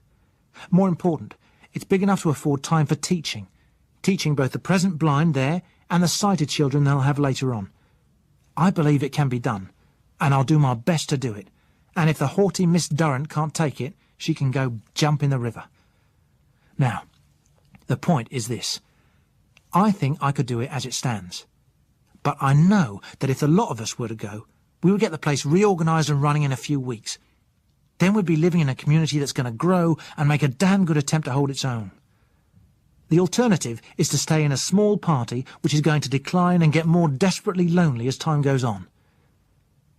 So, how about it? There was some debate and inquiry for details, but not much doubt. Those of us who had been out on the search had a glimpse of the awful loneliness that might come. No one was attached to the present house. It had been chosen for its defensible qualities, and had little more to commend it. Most of them could feel the oppression of isolation growing round them already. The thought of wider and more varied company was in itself attractive. The end of an hour found the discussion dealing with questions of transport and details of the removal, and the decision to adopt Coker's suggestion had more or less made itself. Only Stephen's girlfriend was doubtful. "This place, Tinsham, it's pretty much off the map?" she asked uneasily. "Don't you worry," Coker reassured her. "It's marked on all the best American maps." It was sometime in the early hours of the following morning that I knew I was not going to Tinsham with the rest. Later, perhaps I would, but not yet. My first inclination had been to accompany them, if only for the purpose of choking the truth out of Miss Durrant regarding the Beadley party's destination. But then I had to make again the disturbing admission that I did not know that Gisela was with them, and indeed that all the information I had been able to collect so far suggested that she was not. She had pretty certainly not passed through Tinsham. But if she had not gone in search of them, then where had she gone? It was scarcely likely that there had been a second direction in the university building, one that I had missed. And then, as if it had been a flash of light, I recalled the discussion we had had in our commandeered flat. I could see her sitting there in her blue party frock, with the light of the candles catching the diamonds as we talked. "What about the Sussex Downs? I know a lovely old farmhouse on the north side." And then I knew what I must do. I told Coker about it in the morning. He was sympathetic, but obviously anxious not to raise my hopes too much. "OK, you do as you think best," he agreed. "I hope... Well, anyway, you all know where we are, and you can both come on to Tinsham and help to put that woman through the hoop until she sees sense." That morning the weather broke. The rain was falling in sheets as I climbed once more into the familiar lorry. Yet I was feeling elated and hopeful. It could have rained 10 times harder without depressing me or altering my plan. Coker came out to see me off. I knew why he made a point of it, for I was aware without his telling me that the memory of his first rash plan and its consequences troubled him. He stood beside the cab with his hair flattened and the water trickling down his neck, and held up his hand. "Take it easy, Bill. There aren't any ambulances these days, and she'll prefer you to arrive all in one piece. Good luck. And, my apologies for everything to the lady when you find her." The word was when, but the tone was if. I wished them well at Tinsham. Then I let in the clutch and splashed away down the muddy drive. Chapter 13. Journey in Hope. The morning was infected with minor mishaps. First it was water in the carburettor. Then I contrived to travel a dozen miles north under the impression I was going east, and before I had that fully rectified I was in trouble with the ignition system on a bleak upland road miles from anywhere. Either these delays or a natural reaction did a lot to spoil the hopeful mood in which I had started. By the time I had the trouble straightened out it was 1 o'clock, and the day had cleared up. The sun came out. Everything looked bright and refreshed, but even that, and the fact that for the next 20 miles all went smoothly, did not shift the mood of depression that was closing over me again. Now I was really on my own. I could not shut out the sense of loneliness. It came upon me again, as it had on that day when we had split up to search for Michael Beadley, only with double the force. Until then I had always thought of loneliness as something negative, an absence of company, and of course something temporary. That day I had learned that it was much more. It was something which could press and oppress, could distort the ordinary and play tricks with the mind. Something which lurked inimically all around, stretching the nerves and twanging them with alarms, never letting one forget that there was no one to help, no one to care. It showed one as an atom adrift in vastness, and it waited all the time its chance to frighten, and frighten horribly. That was what loneliness was really trying to do, and that was what one must never let it do. To deprive a gregarious creature of companionship is to maim it, to outrage its nature. The prisoner and the Cenobite are aware that the herd exists beyond their exile. They are an aspect of it. But when the herd no longer exists, there is for the herd creature no longer entity. He is a part of no whole, a freak without a place. If he cannot hold on to his reason, then he is lost indeed, most utterly, most fearfully lost, so that he becomes no more than the twitch in the limb of a corpse. It needed far more resistance now than it had before. Only the strength of my hope that I would find companionship at my journey's end kept me from turning back to find relief from the strain in the presence of Coker and the others. The sights which I saw by the way had little or nothing to do with it. Horrible though some of them were, I was hardened to such things by now. The horror had left them just as the horror which broods over great battlefields fades into history. Nor did I any longer see these things as part of a vast, impressive tragedy. My struggle was all a personal conflict with the instincts of my kind, a continual defensive action with no victory possible. I knew in my very heart that I would not be able to sustain myself for long alone. To give myself occupation, I drove faster than I should. In some small town with a forgotten name, I rounded a corner and ran straight into a van which blocked the whole street. Luckily, my own tough lorry suffered no more than scratches, but the two vehicles managed to hitch themselves together with diabolical ingenuity, so that it was an awkward business single-handed and in a confined space to separate them. It was a problem which took me a full hour to solve, and did me good by turning my mind to practical matters. After that, I kept to a more cautious pace, except for a few minutes soon after I entered the new forest. The cause of that was a glimpse through the trees of a helicopter cruising at no great height. It was set to cross my course some way ahead. By ill luck, the trees there grew close to the sides of the road, and must have hidden it almost completely from the air. I put on a spurt, but by the time I reached more open ground, the machine was no more than a speck floating away in the distance to the north. Nevertheless, even the sight of it seemed to give me some support. A few miles further on, I ran through a small village which was disposed neatly about a triangular green. At first sight it was as charming in its mixture of thatched and red-tiled cottages with their flowering gardens as something out of a picture book. But I did not look too closely into the gardens as I passed. Too many of them showed the alien shape of a Triffid towering incongruously among the flowers. I was almost clear of the place when a small figure bounded out of one of the last garden gates and came running up the road towards me, waving both arms. I pulled up, looking around for Triffids in a way that was becoming instinctive, picked up my gun, and climbed down. The child was dressed in a blue cotton frock, white socks, and sandals. She looked about 9 or 10 years old. A pretty little girl. I could see that, even though her dark brown curls were now uncared for, and her face dirtied with smeared tears. She pulled at my sleeve. "Please, please," she said urgently. "Please come and see what's happened to Tommy." I stood staring down at her. The awful loneliness of the day lifted. My mind seemed to break out of the case I had made for it. I wanted to pick her up and hold her to me. I could feel tears close behind my eyes. I held out my hand to her, and she took it. Together we walked back to the gate through which she had gone. "Tommy's there," she said, pointing.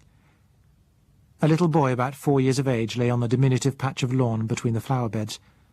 It was quite obvious at a glance why he was there.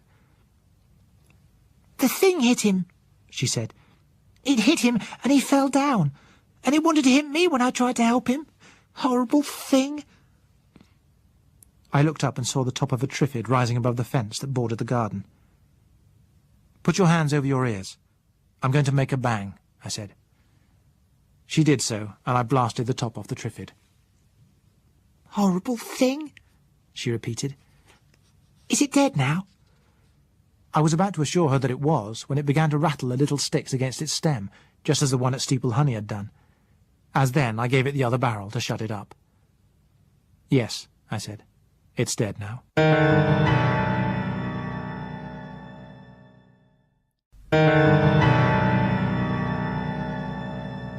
We walked across to the little boy. The scarlet slash of the sting was vivid on his pale cheek.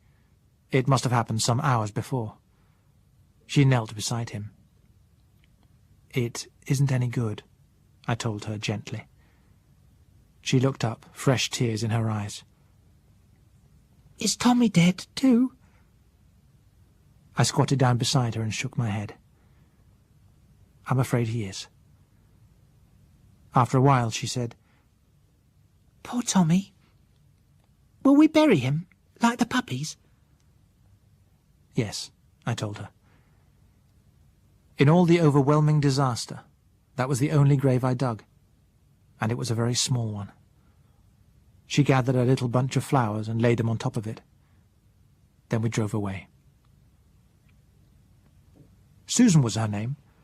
A long time ago, as it seemed to her, something had happened to her father and mother so that they could not see. Her father had gone out to try and get some help, and he had not come back. Her mother went out later, giving the children strict instructions not to leave the house. She had come back crying. The next day she went out again. This time she did not come back. The children had eaten what they could find, and then began to grow hungry. At last Susan was hungry enough to disobey instructions and seek help from Mrs. Walton at the shop. The shop itself was open, but Mrs. Walton was not there. No one came when Susan called, so she decided to take some cakes and biscuits and sweets and tell Mrs. Walton about it later. She had seen some of the things about as she came back.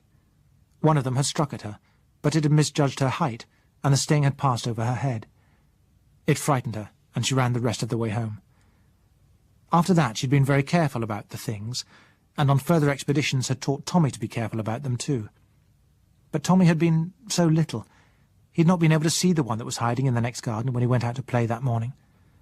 Susan had tried half a dozen times to get to him, but each time, however careful she was, she had seen the top of the Triffid tremble and stir slightly. An hour or so later, I decided it was time to stop for the night. I left her in the truck while I prospected a cottage or two until I found one that was fit, and then we set about getting a meal together. I did not know much of small girls, but this one seemed to be able to dispose of an astonishing quantity of the result, confessing while she did so that a diet consisting almost entirely of biscuits, cake, and sweets had proved less completely satisfying than she had expected. After we had cleaned her up a bit, and I, under instruction, had wielded her hairbrush, I began to feel rather pleased with the results. She, for her part, seemed able for a time to forget all that had happened in her pleasure at having someone to talk to. I could understand that. I was feeling exactly the same way myself. But not long after I had seen her to bed and come downstairs again, I heard the sound of sobbing. I went back to her. "It's all right, Susan," I said. "It's all right. It didn't really hurt poor Tommy, you know. It was so quick." I sat down on the bed beside her and took her hand. She stopped crying. "It wasn't just Tommy," she said. "It was after Tommy, when there was nobody at all. I was so frightened." "I know," I told her. "I do know. I was frightened too." She looked up at me. "But you aren't frightened now?" "No, and you aren't either. So, you see, we'll just have to keep together to stop one another being frightened." "Yes," she agreed, with serious consideration. "I think that'll be all right." So we went on to discuss a number of things, until she fell asleep. "Where are we going?" Susan asked, as we started off again the following morning. I said that we were looking for a lady. "Where is she?" asked Susan. I wasn't sure of that. "When shall we find her?" asked Susan. I was pretty unsatisfactory about that, too. "Is she a pretty lady?" asked Susan. Yes, I said, glad to be more definite this time. It seemed for some reason to give Susan satisfaction. "Good," she remarked approvingly, and we passed to other subjects. Because of her I tried to skirt the larger towns, but it was impossible to avoid many unpleasant sights in the country. After a while I gave up pretending that they did not exist.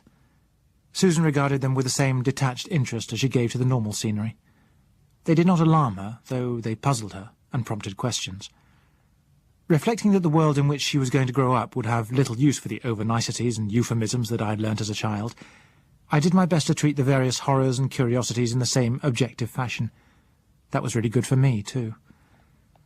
By midday the clouds had gathered, and the rain began once more. When at 5 o'clock we pulled up on the road just short of Pulborough, it was still pouring hard. "Where do we go now?" inquired Susan.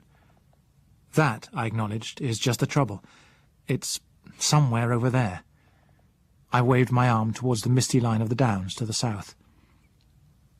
I had been trying hard to recall just what else Josella had said of the place, but I could remember no more than that the house stood on the north side of the hills, and I had the impression that it faced across the low, marshy country that separated them from Pulborough. Now that I'd come so far, it seemed a pretty vague instruction. The downs stretched away for miles to the east and to the west.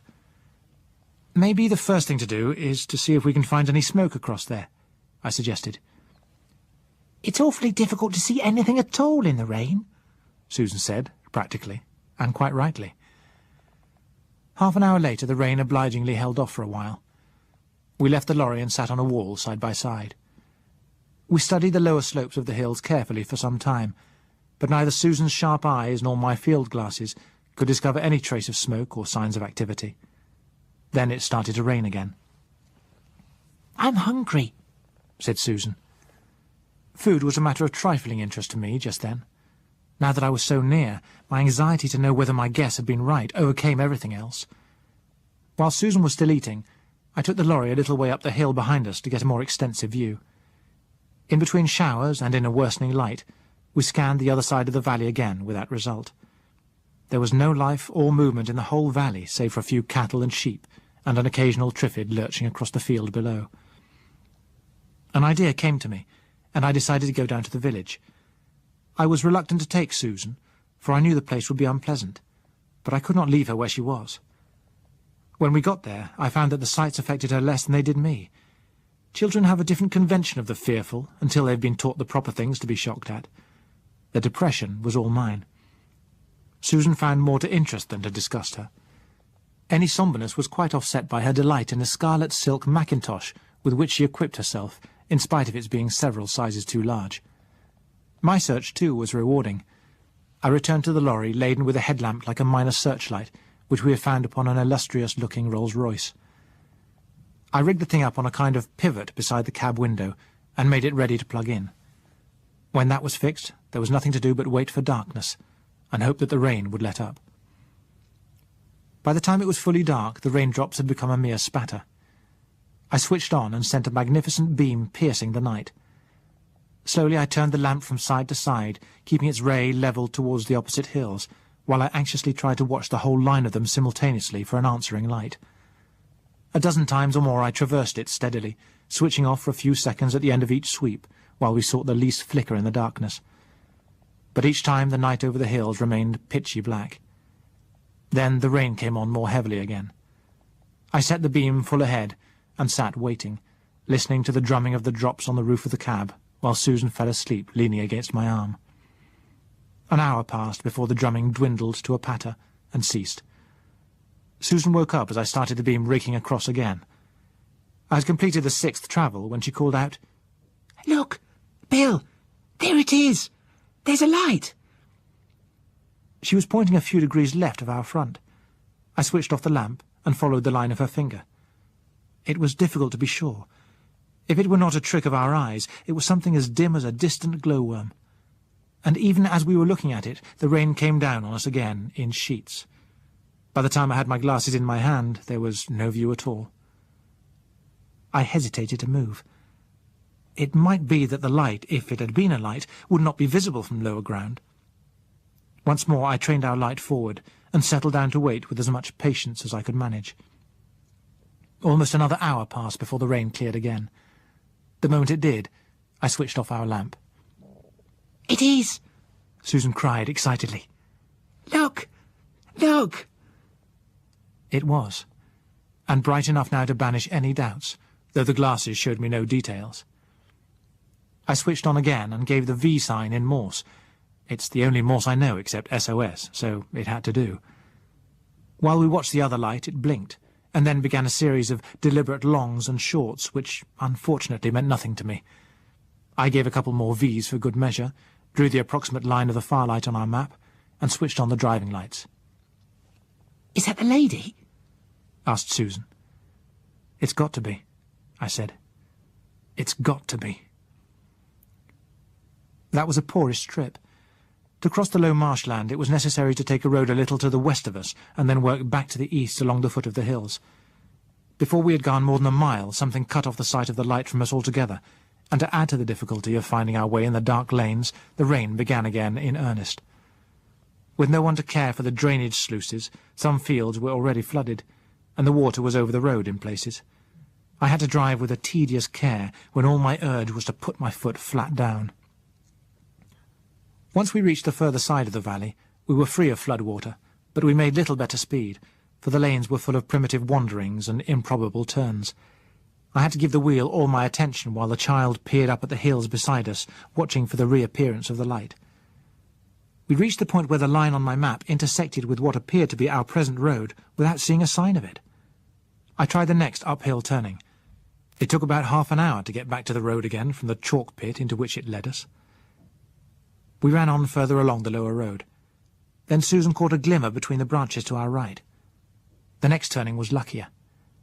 It took us back at a slant up the side of the hill until we were able to see a small, brilliantly lit square of a window half a mile or more along the slope. Even then, and with a map to help, it was not easy to find the lane that led to it. We lurched along, still climbing in low gear, but each time we caught sight of the window again, it was a little closer. The lane had not been designed for ponderous lorries. In the narrower parts we had to push our way along it, between bushes and brambles which scrabbled along the sides as though they were trying to pull us back. But at last there was a lantern waving in the road ahead. It moved on, swinging to show us the turn through a gate. Then it was set stationary on the ground. I drove to within a yard or two of it and stopped. As I opened the door, a flashlight shone suddenly into my eyes. I had a glimpse of a figure behind it in a raincoat shining with wetness.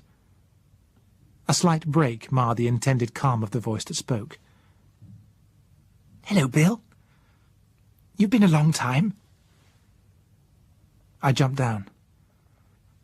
"Oh, Bill, I can't. Oh, my dear, I've been hoping so much. Oh, Bill," said Josella.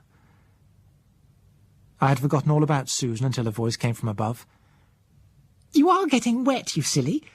Why don't you kiss her indoors?" it asked. Chapter 14. Shirning. The sense with which I arrived at Shirning Farm, the one that told me that most of my troubles were now over, is interesting only in showing how wide of the mark a sense can be. The sweeping of Josella into my arms went off pretty well, but its corollary of carrying her away forthwith to join the others at Tinsham did not, for several reasons. Ever since her possible location had occurred to me, I had pictured her in, I must admit, a rather cinematic way, as battling bravely against all the forces of nature, etc., etc.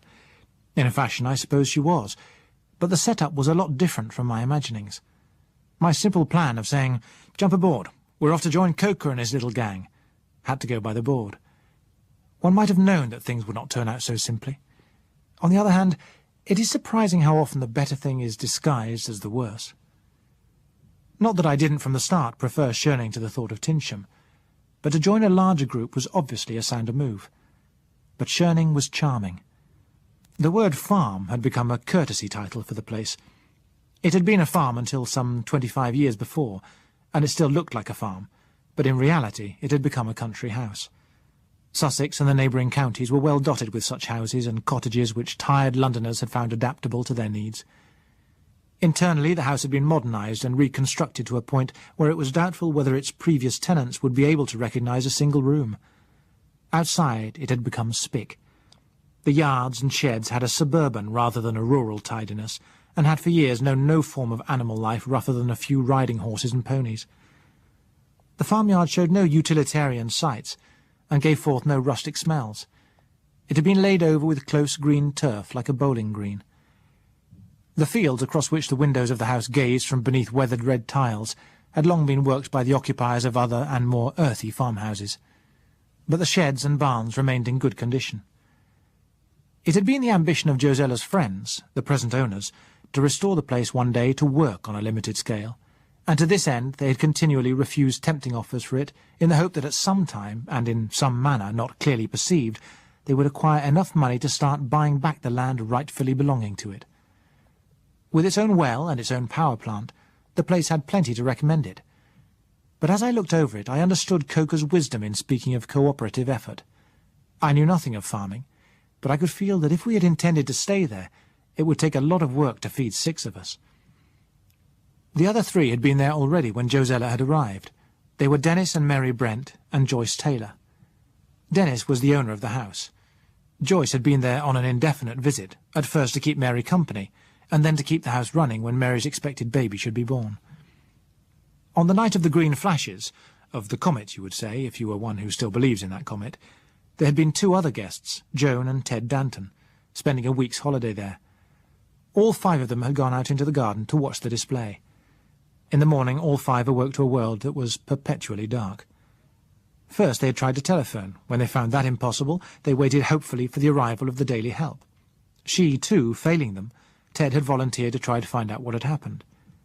Dennis would have accompanied him, but for his wife's almost hysterical state. Ted, therefore, had set out alone. He did not come back. At some time later in the day, and without saying a word to anyone, Joan had slipped off, presumably to try to find her husband. She, too, disappeared completely.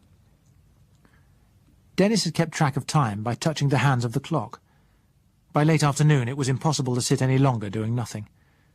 He wanted to try to get down to the village. Both the women had objected to that. Because of Mary's state he had yielded, and Joyce determined to try.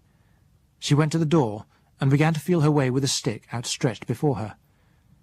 She was barely over the threshold when something fell with a swish across her left hand, burning like a hot wire. She jumped back with a cry and collapsed in the hall where Dennis had found her. Luckily she was conscious and able to moan of the pain in her hand. Dennis, feeling the raised wheel, had guessed it for what it was.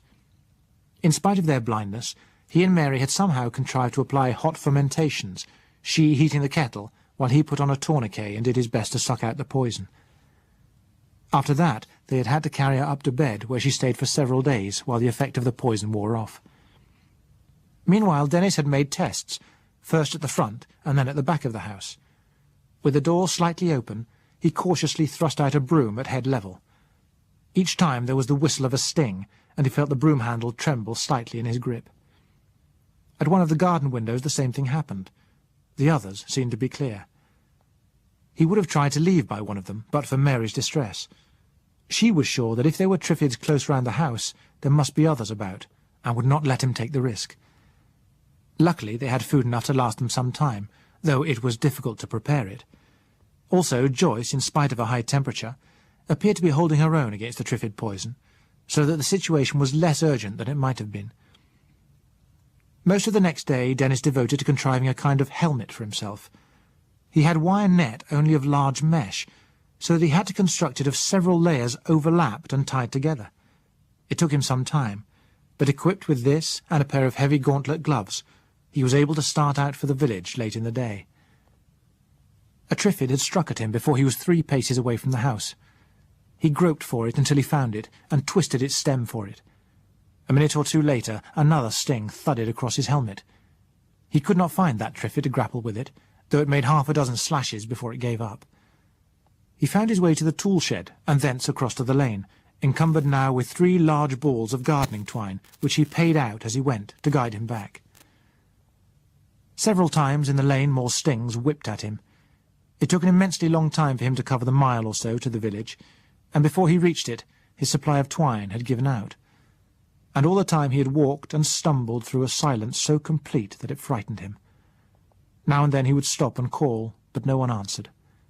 More than once he was afraid that he had lost his way, but when his feet discovered a better laid road surface, he knew where he was, and was able to confirm it by locating a signpost. He groped his way further on. After a seemingly vast distance, he had become aware that his footsteps were sounding differently. They had a faint echo. Making to one side, he found a footpath, and then a wall. A little further along he discovered a post-box let into the brickwork, and knew that he must be actually in the village at last. He called out once more. A voice, a woman's voice, called back, but it was some distance ahead, and the words were indistinguishable. He called again and began to move towards it. Its reply was suddenly cut off by a scream. After that, there was silence again. Only then, and still half incredulously, did he realize that the village was in no better plight than his own household. He sat down on the grassed verge of the path to think out what he should do. By the feeling in the air, he thought that night must have come. He must have been away fully 4 hours, and there was nothing to do but go back. All the same, there was no reason why he should go back empty-handed. With his stick he rapped his way along the wall until it rang on one of the tin-plate advertisements which adorned the village shop. 3 times in the last 50 or 60 yards stings had slapped on his helmet. Another struck as he opened the gate, and he tripped over a body lying on the path. A man's body, quite cold. He had the impression that there had been others in the shop before him. Nevertheless, he found a sizable piece of bacon. He dropped it, along with packets of butter or margarine, biscuits and sugar, into a sack, and added an assortment of tins which came from a shelf that, to the best of his recollection, was devoted to food. The sardine tins, at any rate, were unmistakable. Then he sought for and found a dozen or more balls of string, shouldered his sack, and set off for home. He had missed his way once, and it had been hard to keep down panic while he retraced his steps and reorientated himself. But at last he knew that he was again in the familiar lane. By groping right across it, he managed to locate the twine of his outward journey and join it to the string. From there, the rest of the journey back had been comparatively easy. Twice more in the week that followed he had made the journey to the village shop again, and each time the Triffids round the house and on the way had seemed more numerous. There had been nothing for the isolated trio to do but wait in hope. And then, like a miracle, Josella had arrived. It was clear at once, then, that the notion of an immediate move to Tinsham was out.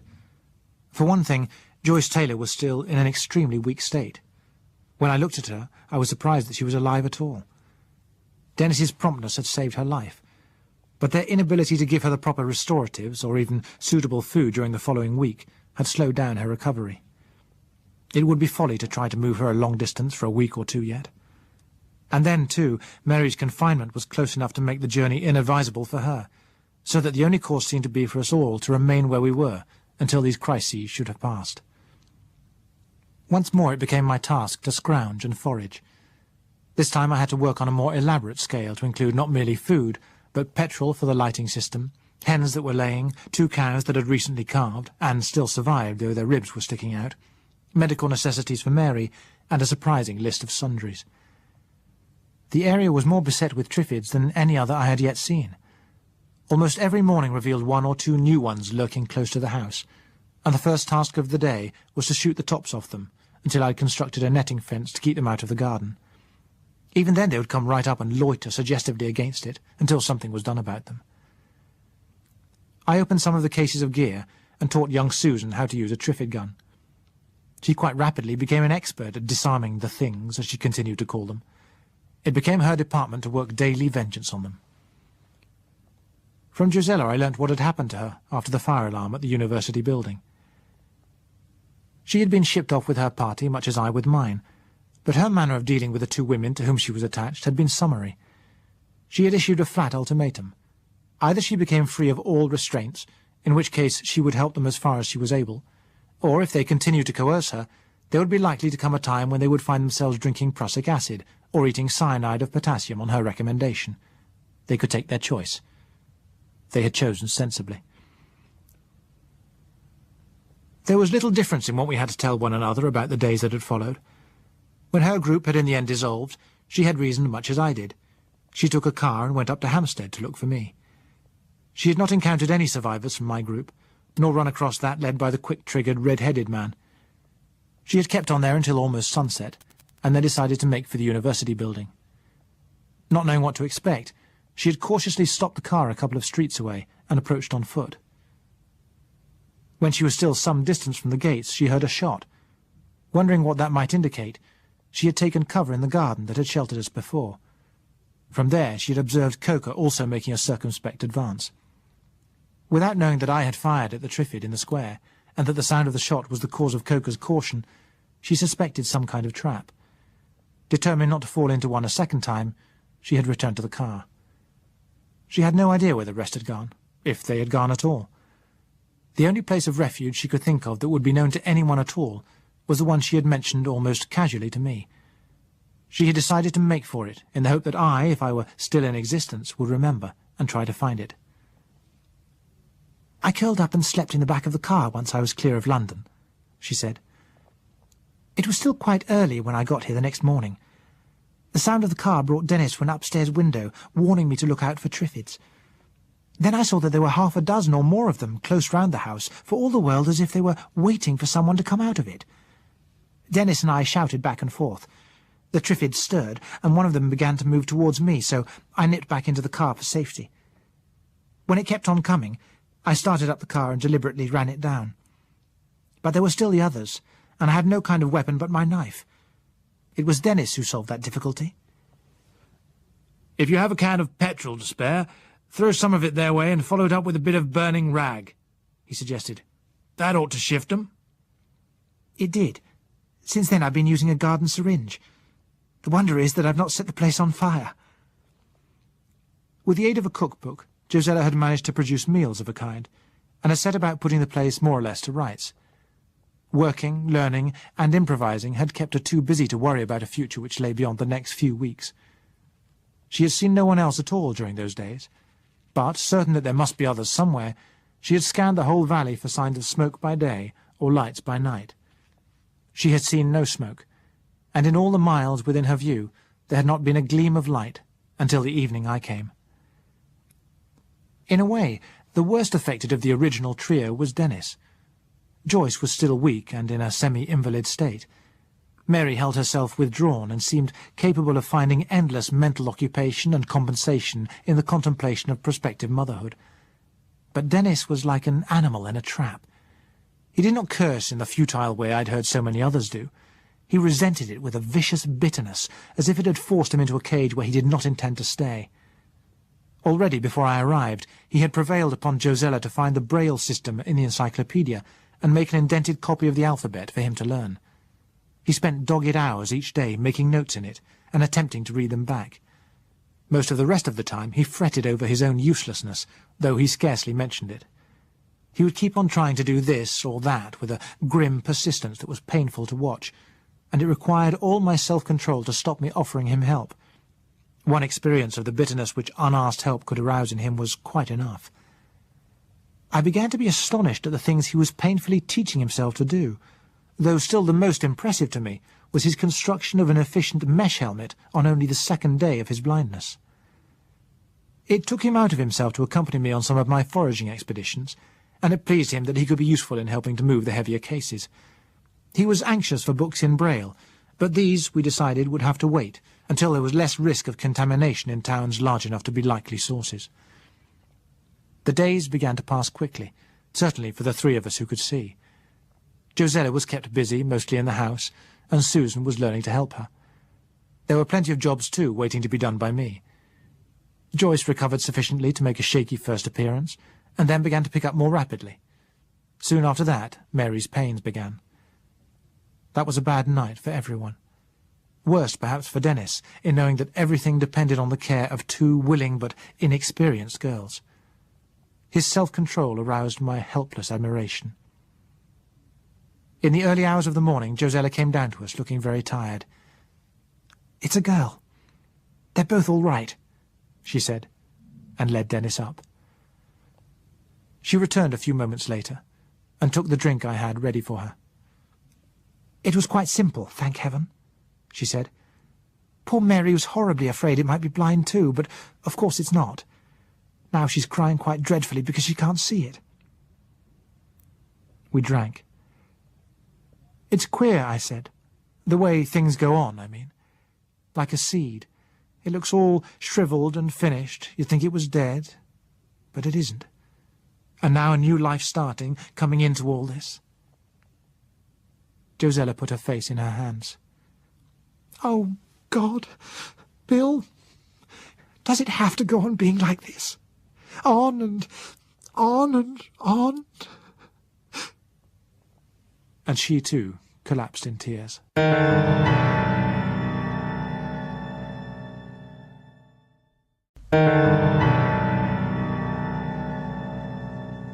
3 weeks later I went over to Tinsham to see Coca and make arrangements for our move. I took an ordinary car in order to do the double journey in a day. When I got back, Josella met me in the hall. She gave one look at my face. "What's the matter?" she said. "Just that we shan't be going there after all," I told her. "Tinsham is finished." She stared back at me. "What happened?" "I'm not sure. It looks as if the plague got there." I described the state of affairs briefly. It had not needed much investigation. The gates were open when I arrived, and the sight of Triffids loose in the park half warned me what to expect. The smell, when I got out of the car, confirmed it. I made myself go into the house. By the look of it, it had been deserted 2 weeks or more before. I put my head into 2 of the rooms. They were enough for me. I called, and my voice ran right away through the hollowness of the house. I went no further. There had been a notice of some kind pinned to the front door, but only one blank corner remained. I spent a long time searching for the rest of the sheet that must have blown away. I did not find it. The yard at the back was empty of lorries and cars, and most of the stores had gone with them, but where to I could not tell. There was nothing to be done but get into my car again and come back. And so, what? Asked Josella when I had finished. And so, my dear, we stay here. We learn how to support ourselves, and we go on supporting ourselves unless help comes. There may be an organisation somewhere. Josella shook her head.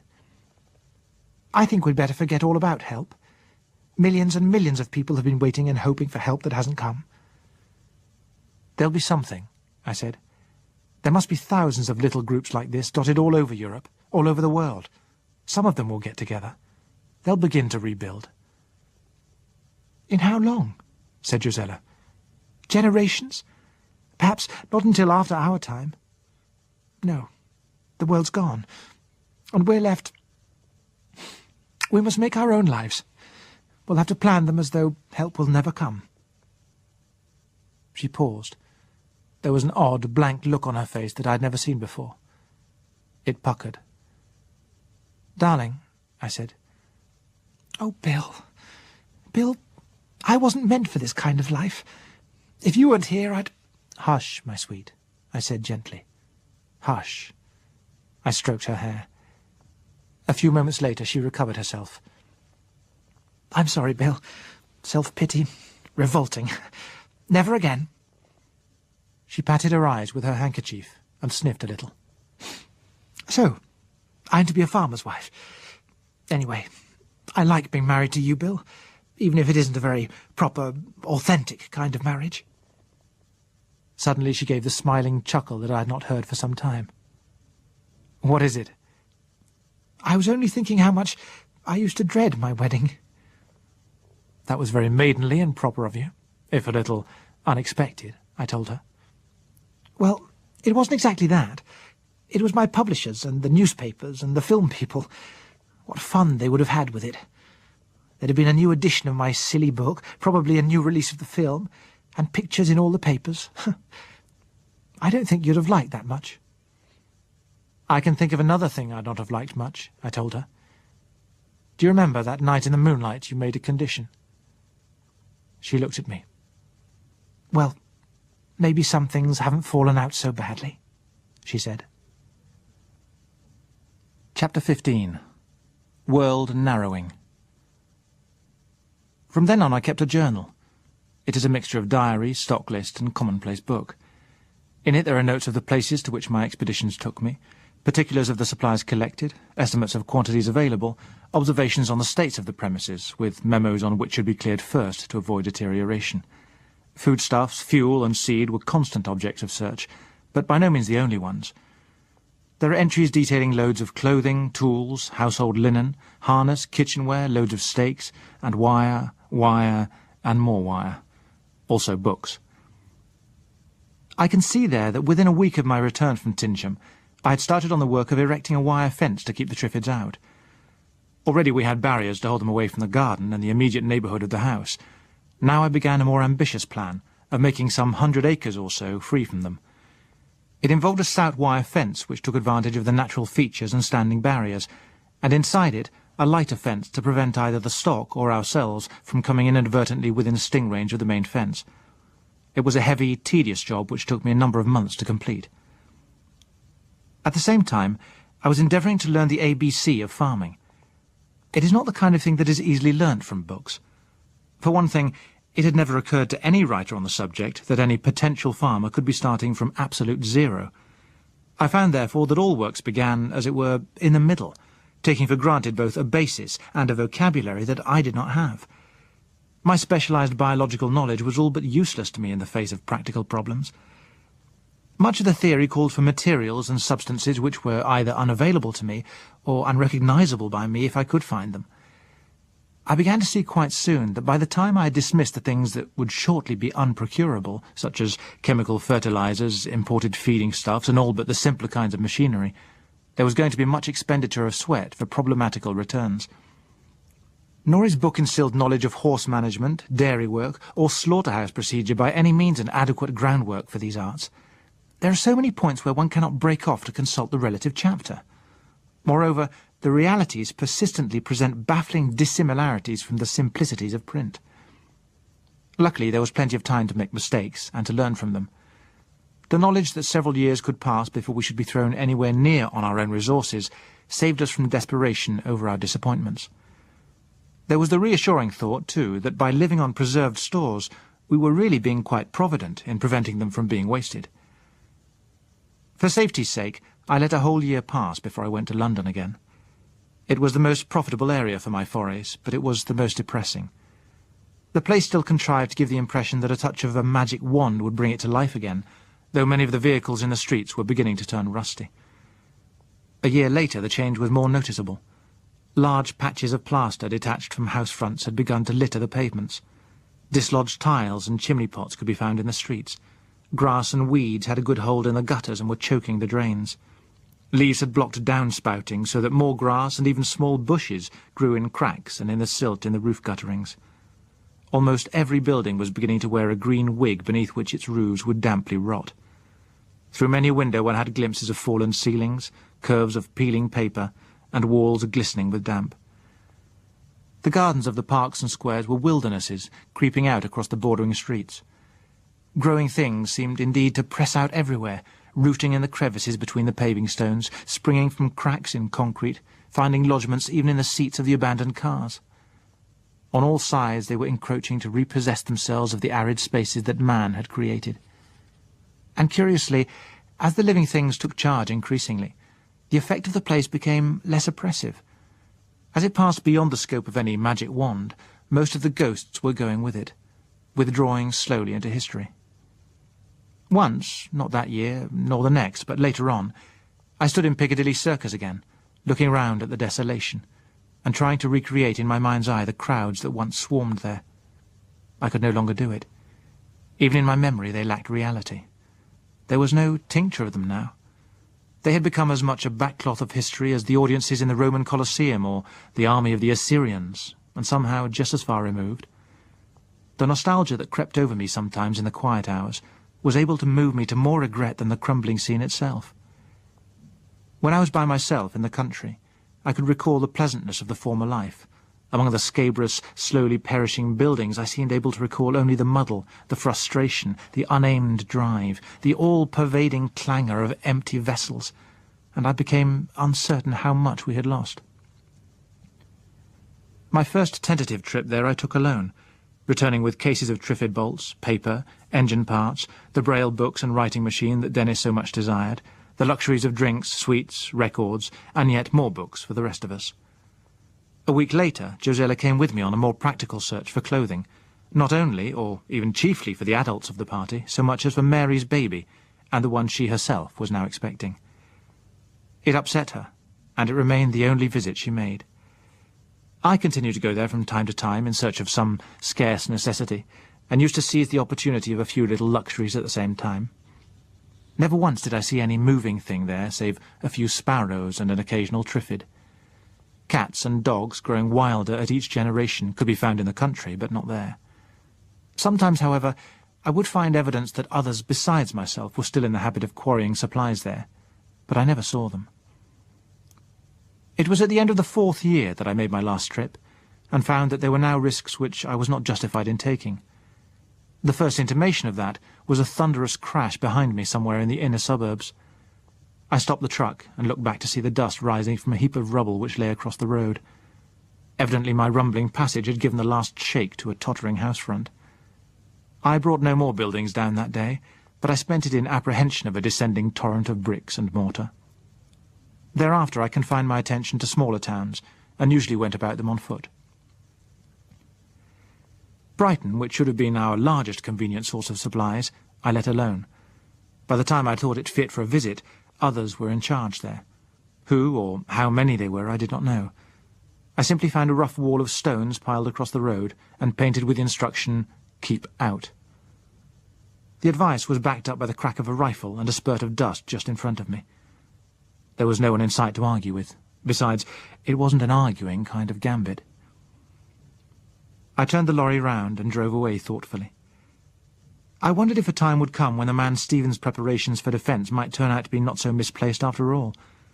Just to be on the safe side, I laid in several machine guns and mortars from the source which had already provided us with the flamethrowers we used against the Triffids. In the November of that second year, Josella's first baby was born. We called him David. My pleasure in him was at times alloyed with misgivings over the state of things we had created him to face, but that worried Josella much less than it did me. She adored him. He seemed to be a compensation to her for much that she had lost, and paradoxically, she started to worry less over the condition of the bridges ahead than she had before. Anyway, he had a lustiness which argued well for his future capacity to take care of himself, so I repressed my misgivings and increased the work I was putting into that land which would one day have to support all of us. It must have been not so very long after that Josella turned my attention more closely to the Triffids. I had for years been so used to taking precautions against them in my work that their becoming a regular part of the landscape was far less noticeable to me than it was to the others. I had been accustomed, too, to wearing meshed masks and gloves when I dealt with them, so that there was little novelty for me in donning these things whenever I drove out. I had in fact got into the habit of paying little more attention to them than one would to mosquitoes in a known malarial area. Josella mentioned it as we lay in bed one night, when almost the only sound was the intermittent, distant rattling of their hard little sticks against their stems. "They're doing a lot more of that lately," she said. I did not grasp at first what she was talking about. It was a sound that had been a usual background to the places where I had lived and worked for so long that unless I deliberately listened for it, I could not say whether it was going on or not. I listened now. "It doesn't sound any different to me?" I said. "It's not different. It's just that there's a lot more of it, because there are a lot more of them than there used to be." "I hadn't noticed," I said indifferently. Once I had the fence fixed up, my interest had lain in the ground within it, and I had not bothered what went on beyond it. My impression on my expeditions was that the incidence of Triffids in most parts was much the same as before. I recalled that their numbers locally had caught my attention when I had first arrived, and that I had supposed that there must have been several large Triffid nurseries in the district. "There certainly are. You take a look at them tomorrow," she said. I remembered in the morning, and looked out of the window as I was dressing. I saw that Josella was right. One could count over 100 of them behind the quite small stretch of fence visible from the window. I mentioned it at breakfast. Susan looked surprised. "But they've been getting more all the time," she said. "Haven't you noticed?" "I've got plenty of other things to bother about," I said, a little irritated by her tone. "They don't matter outside the fence, anyway. As long as we take care to pull up all the seeds that root in here, they can do what they like outside." "All the same," Josella remarked with a trace of uneasiness, "is there any particular reason why they should come to just this part in such numbers? I'm sure they do, and I'd like to know just why it is." Susan's face took on its irritating expression of surprise again. "Why, he brings them," she said. "Don't point," Josella told her automatically. "What do you mean? I'm sure Bill doesn't bring them." "But he does. He makes all the noises and they just come." "Look here," I said. "What are you talking about? Am I supposed to be whistling them here in my sleep or something?" Susan looked huffy. "All right. If you don't believe me, I'll show you after breakfast," she announced, and withdrew into an offended silence. When we had finished, she slipped from the table, returning with my 12-bore and field glasses. We went out onto the lawn. She scoured the view until she found a Triffid on the move well beyond our fences, and then handed the glasses to me. I watched the thing lurching slowly across a field. It was more than a mile away from us and heading east. "Now keep on watching it," she said. She fired the gun into the air. A few seconds later, the Triffid perceptibly altered course towards the south. "See?" she inquired, rubbing her shoulder. "Well, it did look—" "Are you sure? Try again," I suggested. She shook her head. "It wouldn't be any good. All the Triffids that heard it are coming this way now. In about 10 minutes they'll stop and listen. If they're near enough then to hear the ones by the fence clattering, they'll come on. Or if they're too far away for that, but we make another noise, then they'll come. But if they can't hear anything at all, they'll wait a bit and then just go on wherever they were going before. I admit that I was somewhat taken aback by this revelation. "Well, I said, "you must have been watching them very closely, Susan." "I always watch them. I hate them," she said, as if that were explanation enough. Dennis had joined us as we stood there. "I'm with you, Susan," he said. "I don't like it. I've not liked it for some time. Those damn things have the drop on us." "Oh, come," I began. "I tell you, there's more to them than we think. How did they know? They started to break loose the moment there was no one to stop them. They were around this house the very next day. Can you account for that?" "That's not new for them," I said. "In jungle country they used to hang around near the tracks. Quite often they would surround a small village and invade it if they weren't beaten off. They were a dangerous kind of pest in quite a lot of places." "But not here. That's my point. They couldn't do that here until conditions made it possible. They didn't even try. But when they could, they did it at once, almost as if they knew they could." "Oh, come now, be reasonable, Dennis. Just think what you're implying," I told him. "I'm quite aware of what I'm implying. Some of it, at any rate. I'm making no definite theory, but I do say this. They took advantage of our disadvantages with remarkable speed. I also say that there is something perceptibly like method going on among them right now. You've been so wrapped up in your jobs that you've not noticed how they've been massing up and waiting out there beyond the fence, but Susan has. I've heard her talking about it. And just what do you think they're waiting for?" I did not try to answer that just then. I said, "You think I'd better lay off using the 12-bore, which attracts them, and use a Triffids gun instead?" "It's not just the gun. It's all noises," said Susan. "The tractor's the worst because it is a loud noise and it keeps on so that they can easily find where it comes from. But they can hear the lighting plant engine quite a long way too. I've seen them turn this way when it starts up." "I wish," I told her irritably, "you'd not keep on saying they hear as if they were animals. They're not. They don't hear, they're just plants."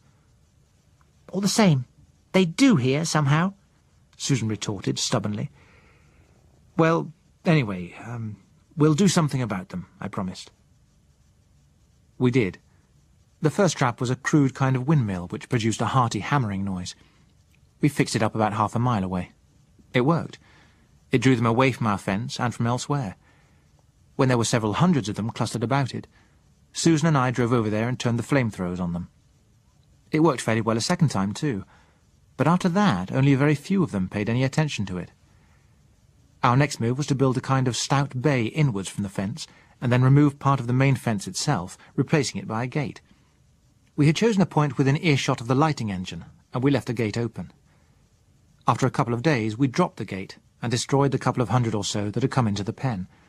That, too, was fairly successful to begin with, but not if we tried it twice in the same place, and even in other places the numbers we netted dropped steadily. A tour of the boundaries every few days with a flamethrower could have kept the numbers down effectively, but it would have taken a lot of time and soon have run us out of fuel. A flamethrower's consumption is high, and the stocks held for it in the arms depot were not large. Once we finished it, our valuable flamethrowers would become little better than junk, for I knew neither the formula for an efficient fuel nor the method of producing it. On the 2 or 3 occasions we tried mortar bombs on concentrations of Triffids, the results were disappointing. Triffids share with trees the ability to take a lot of damage without lethal harm. As time went on, the numbers collected along the fence continued to increase, in spite of our traps and occasional holocausts. They didn't try anything or do anything there. They simply settled down, wriggled their roots into the soil, and remained. At a distance they looked as inactive as any other hedge, and, but for the pattering that some few of them were sure to be making, they might have been no more remarkable. But if one doubted their alertness, it was only necessary to take a car down the lane. To do so was to run a gauntlet of such viciously slashing stings that it was necessary to stop the car at the main road and wipe the windscreen clear of poison. Now and then one of us would have a new idea for their discouragement, such as spraying the ground beyond the fence with a strong arsenical solution, but the retreats we caused were only temporary. We'd been trying out a variety of such dodges for a year or more, before the day when Susan came running into our room early one morning to tell us that the things had broken in, and were all round the house. She had got up early to do the milking as usual. The sky outside her bedroom window was grey, but when she went downstairs, she found everything there in complete darkness. She realised that should not be so and turned on the light. The moment she saw leathery green leaves pressed against the windows, she guessed what had happened. I crossed the bedroom on tiptoe and pulled the window shut sharply. Even as it closed, a sting whipped up from below and smacked against the glass. We looked down on a thicket of Triffids standing 10 or 12 deep against the wall of the house. The flamethrowers were in one of the outhouses. I took no risks when I went to fetch them. In thick clothing and gloves, with a leather helmet and goggles beneath a mesh mask, I hacked away through the throng of Triffids with the largest carving knife I could find. The stings whipped and slapped at the wire mesh so frequently that they wet it, and the poison began to come through in a fine spray. It misted the goggles, and the first thing I did in the outhouse was to wash it off my face. I dared not use more than a brief, low-aimed jet from one of the throwers to clear my way back for fear of setting the door and window frames alight, but it moved and agitated them enough for me to get back unmolested. Josella and Susan stood by with fire extinguishers, while I, still looking like a cross between a deep-sea diver and a man from Mars, leant from the upper windows on each side of the house in turn, and played the thrower over the besieging mob of the brutes. It did not take very long to incinerate a number of them, and get the rest on the move. Susan, now dressed for the job, took the second thrower and started on the, to her, highly congenial task of hunting them down, while I set across the fields to find the source of the trouble. That was not difficult. From the first rise I was able to see the spot where Triffids were still lurching into our enclosure, in a stream of tossing stems and waving leaves. They fanned out a little on the nearer side, but all of them were bound in the direction of the house. It was simple to head them off. A jet in front stopped them, one to either side started them back on the way they had come. An occasional spurt over them and dripping among them hurried them up, and turned back later comers.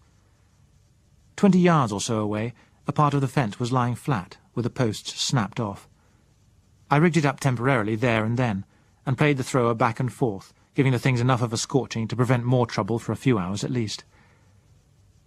Josella, Susan and I spent most of the day repairing the breach. 2 more days passed before Susan and I could be sure that we had searched every corner of the enclosure and accounted for the very last of the intruders. We followed that up with an inspection of the whole length of the fence and a reinforcement of all doubtful sections. 4 months later, they broke in again. This time, a number of broken Triffids lay in the gap. Our impression was that they had been crushed in the pressure that had been built up against the fence before it gave way, and that, falling with it, they had been trampled by the rest. It was clear that we should have to take new defensive measures. No part of our fence was any stronger than that which had given way. Electrification seemed the most likely means of keeping them at a distance. To power it, I found an army generator mounted on a trailer and towed it home. Susan and I set to work on the wiring. Before we had completed it, the brutes were through again in another place. I believe that system would have been completely effective if we could have kept it in action all the time, or even most of the time. But against that, there was the fuel consumption. Petrol was one of the most valuable of our stores. Food of some kind we could always hope to grow, but when petrol and diesel oil were no longer available, much more than our mere convenience would be gone with them. There would be no more expeditions, and consequently no more replenishments of supplies. The primitive life would start in earnest. So, from motives of conservation, the barrier wire was only charged for some minutes 2 or 3 times a day. It caused the Triffids to recoil a few yards, and thereby stop them building up pressure against the fence. As an additional guard, we ran an alarm wire on the inner fence to enable us to deal with any breaks before they became serious. The weakness lay in the Triffids' apparent ability to learn, in at least a limited way, from experience. We found, for instance, that they grew accustomed to our practice of charging the wire for a while night and morning. We began to notice that they were usually clear of the wire at our customary time for starting the engine, and they began to close in again soon after it had stopped. Whether they actually associated the charged condition of the wire with the sound of the engine was impossible to say then, but later we had little doubt that they did. It was easy enough to make our running times erratic, but Susan, for whom they were continually a source of inimical study, soon began to maintain that the period for which the shock kept them clear was growing steadily shorter. Nevertheless, the electrified wire, and occasional attacks upon them in the sections where they were densest, kept us free of incursions for over a year, and of those that occurred later, we had warning enough to stop them being more than a minor nuisance. Within the safety of our compound, we continued to learn about agriculture, and life settled gradually into a routine. On a day in the summer of our 6th year, Josella and I went down to the coast together, travelling there in the half-tracked vehicle that I customarily used now that the roads were growing so bad. It was a holiday for her. Months had passed since she'd been outside the fence. The care of the place and the babies had kept her far too tied to make more than a few necessary trips. But now we had reached the stage where we felt that Susan could safely be left in charge sometimes, and we had a feeling of release as we climbed up and ran over the tops of the hills. On the lower southern slopes we stopped the car for a while and sat there. It was a perfect June day, with only a few light clouds flecking a pure blue sky. The sun shone down on the beaches and the sea beyond just as brightly as it had in the days when those same beaches had been crowded with bathers and the sea dotted with little boats. We looked down on it in silence for some minutes. Josella said, "Don't you still feel sometimes that if you were to close your eyes for a bit, you might open them again to find it all as it was, Bill?" "I do." "Not often now," I told her. "But I've had to see so much more of it than you have. All the same, sometimes—" "And look at the gulls, just as they used to be." "There are many more birds this year," I agreed. "I'm glad of that." Viewed impressionistically from a distance, the little town was still the same jumble of small red-roofed houses and bungalows, populated mostly by a comfortably retired middle class. But it was an impression that could not last more than a few minutes. Though the tiles still showed, the walls were barely visible. The tidy gardens had vanished under an unchecked growth of green, patched in colour here and there by the descendants of carefully cultivated flowers. Even the roads looked like strips of green carpet from this distance. When we reached them, we should find that the effect of soft verdure was illusory. They would be matted with coarse, tough weeds. "Only so few years ago," Josella said reflectively, "people were wailing about the way those bungalows were destroying the countryside. Now look at them." "The countryside is having its revenge, all right," I said. "Nature seemed about finished then.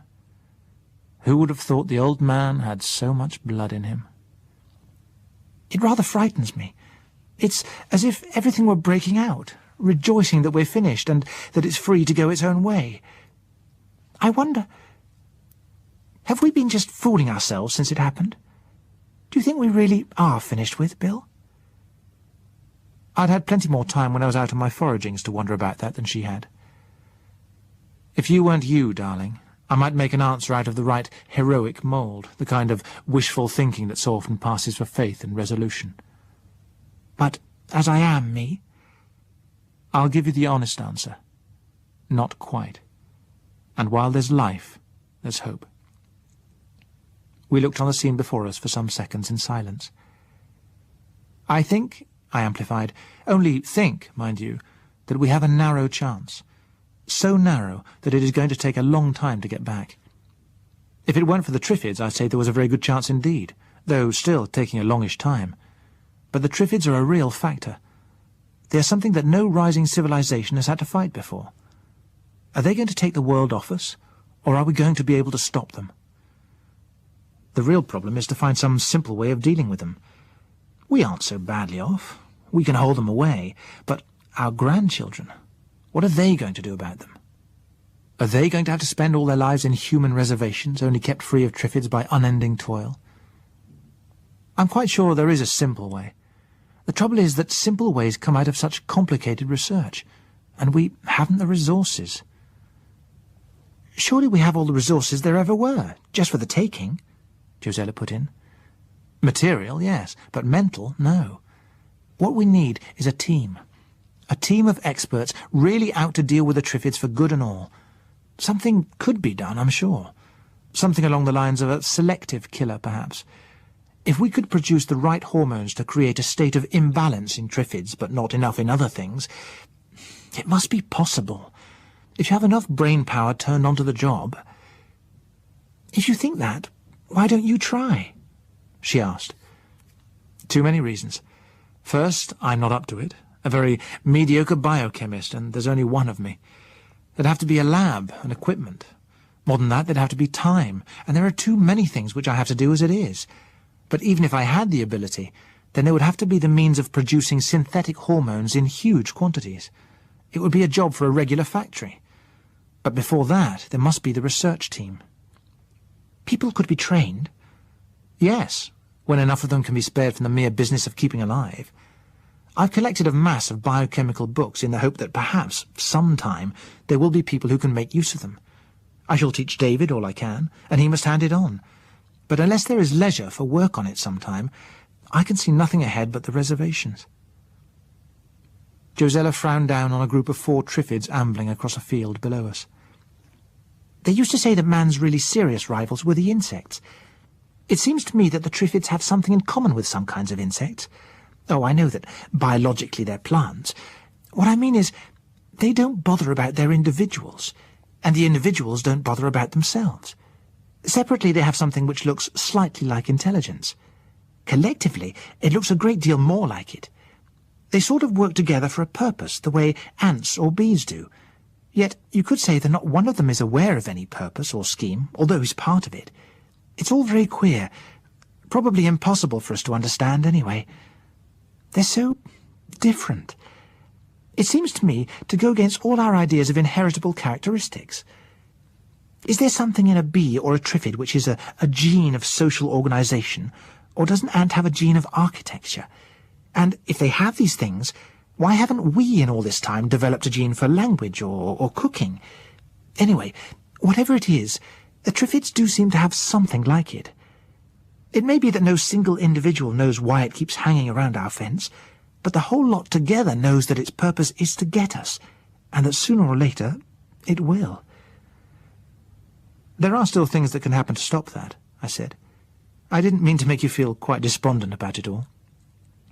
I don't, except sometimes when I'm tired. Usually I'm much too busy to worry over what may happen years ahead. No, as a rule I don't go much beyond getting a little sad, the sort of gentle melancholy that the 18th century thought so estimable. I go sentimental when you play records.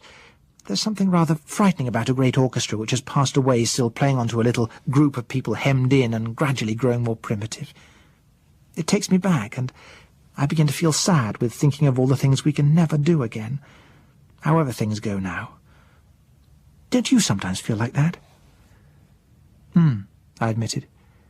But I find that I accept the present more easily as it goes on. I suppose that if there were wishes that could be granted, I would wish the old world back. But there'd be a condition. You see, in spite of everything, I'm happier inside me than I ever was before.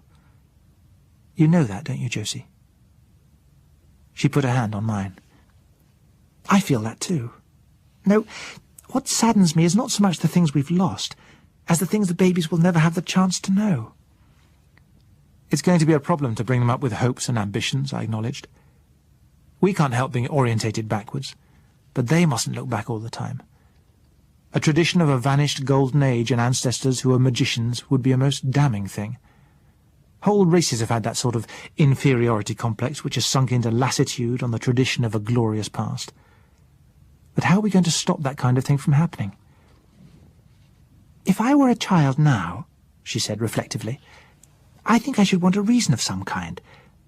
Unless I was given it, that is, if I were allowed to think that I had been born into a world which had been quite pointlessly destroyed, I should find living quite pointless too. That does make it awfully difficult, because it seems to be just what has happened. She paused, pondering. Then she added, Do you think we should be justified in starting a myth, to help them? A story of a world that was wonderfully clever but so wicked that it had to be destroyed, or destroyed itself by accident? Something like the flood again.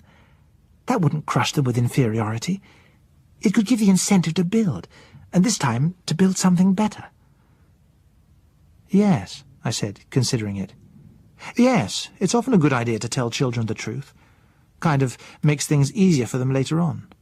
Only, why pretend it's a myth? Josella demurred at that. How do you mean? The Triffids were, well, they were somebody's fault or mistake, I admit, but the rest... I don't think we can blame anyone too much for the Triffids. The extracts they give were very valuable in the circumstances. Nobody can ever see what a major discovery is going to lead to, whether it is a new kind of engine or a Triffid, and we coped with them all right in normal conditions. We benefited quite a lot from them, as long as the conditions were to their disadvantage. Well, it wasn't our fault the conditions changed. It was just one of those things, like earthquakes or hurricanes, what an insurance company would call an act of God. Maybe that's just what it was, a judgment. Certainly we never brought that comet. Didn't we, Josella? Are you quite sure of that? She turned to look at me. What do you mean, Bill? How could we? What I mean, my dear, is, was it a comet at all? You see, there's an old superstitious distrust of comets pretty well grained in. I know we were modern enough not to kneel down in the streets to pray to them, but all the same, it's a phobia with centuries of standing. They've been portents and symbols of heavenly wrath and warnings that the end is at hand, and used in any amount of stories and prophecies. So, when you get an astonishing celestial phenomenon, what more natural than to attribute it straight off to a comet? A denial would take time to get around, and time was just what there was not. And when utter disaster follows, it just confirms it for everyone that it must have been a comet. Josella was looking at me very hard. Bill, are you trying to tell me that you don't think it was a comet at all? Just exactly that, I agreed. But I don't understand. It must... What else could it have been? I opened a vacuum-packed tin of cigarettes and lit one for each of us. You remember what Michael Beadley said about the tightrope we'd all been walking on for years? Yes, but... Well, I think that what happened was that we came off it, and that a few of us just managed to survive the crash. I drew on my cigarette, looking out at the sea and at the infinite blue sky above it. Up there, I went on. Up there were, and maybe there still are, unknown numbers of satellite weapons circling round and round the Earth.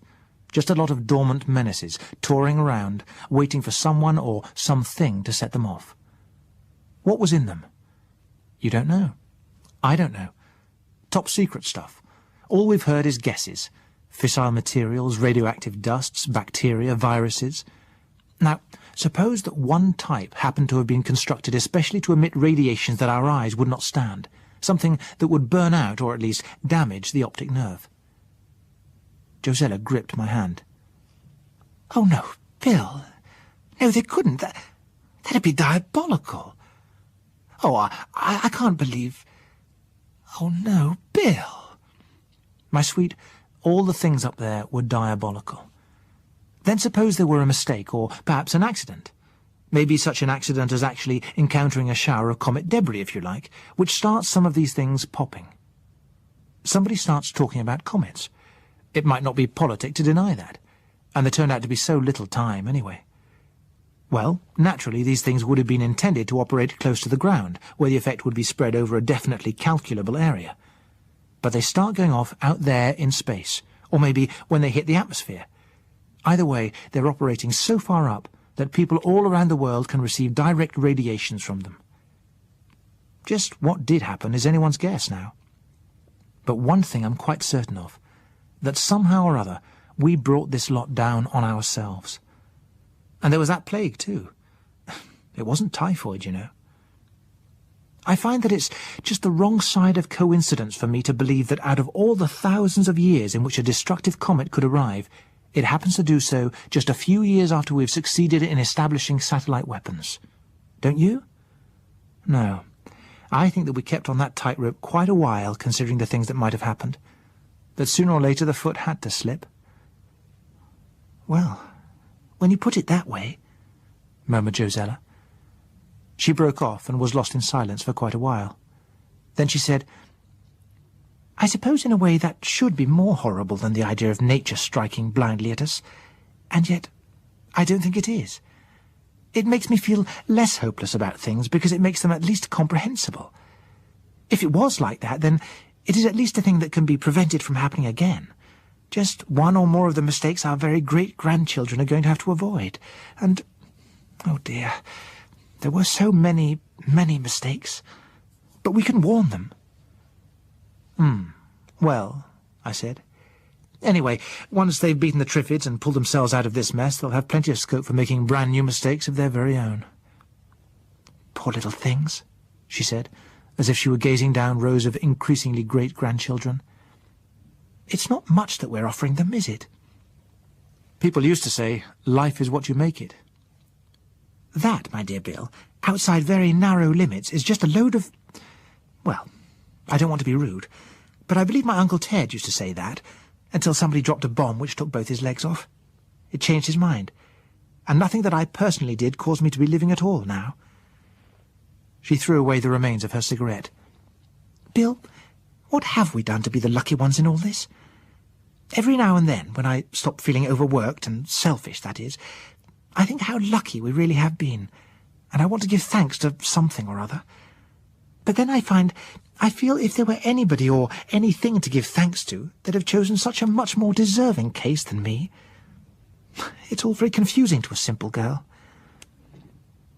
And I said, feel that if there were anybody or anything at all in the driving seat, quite a lot of the things in history could not have happened.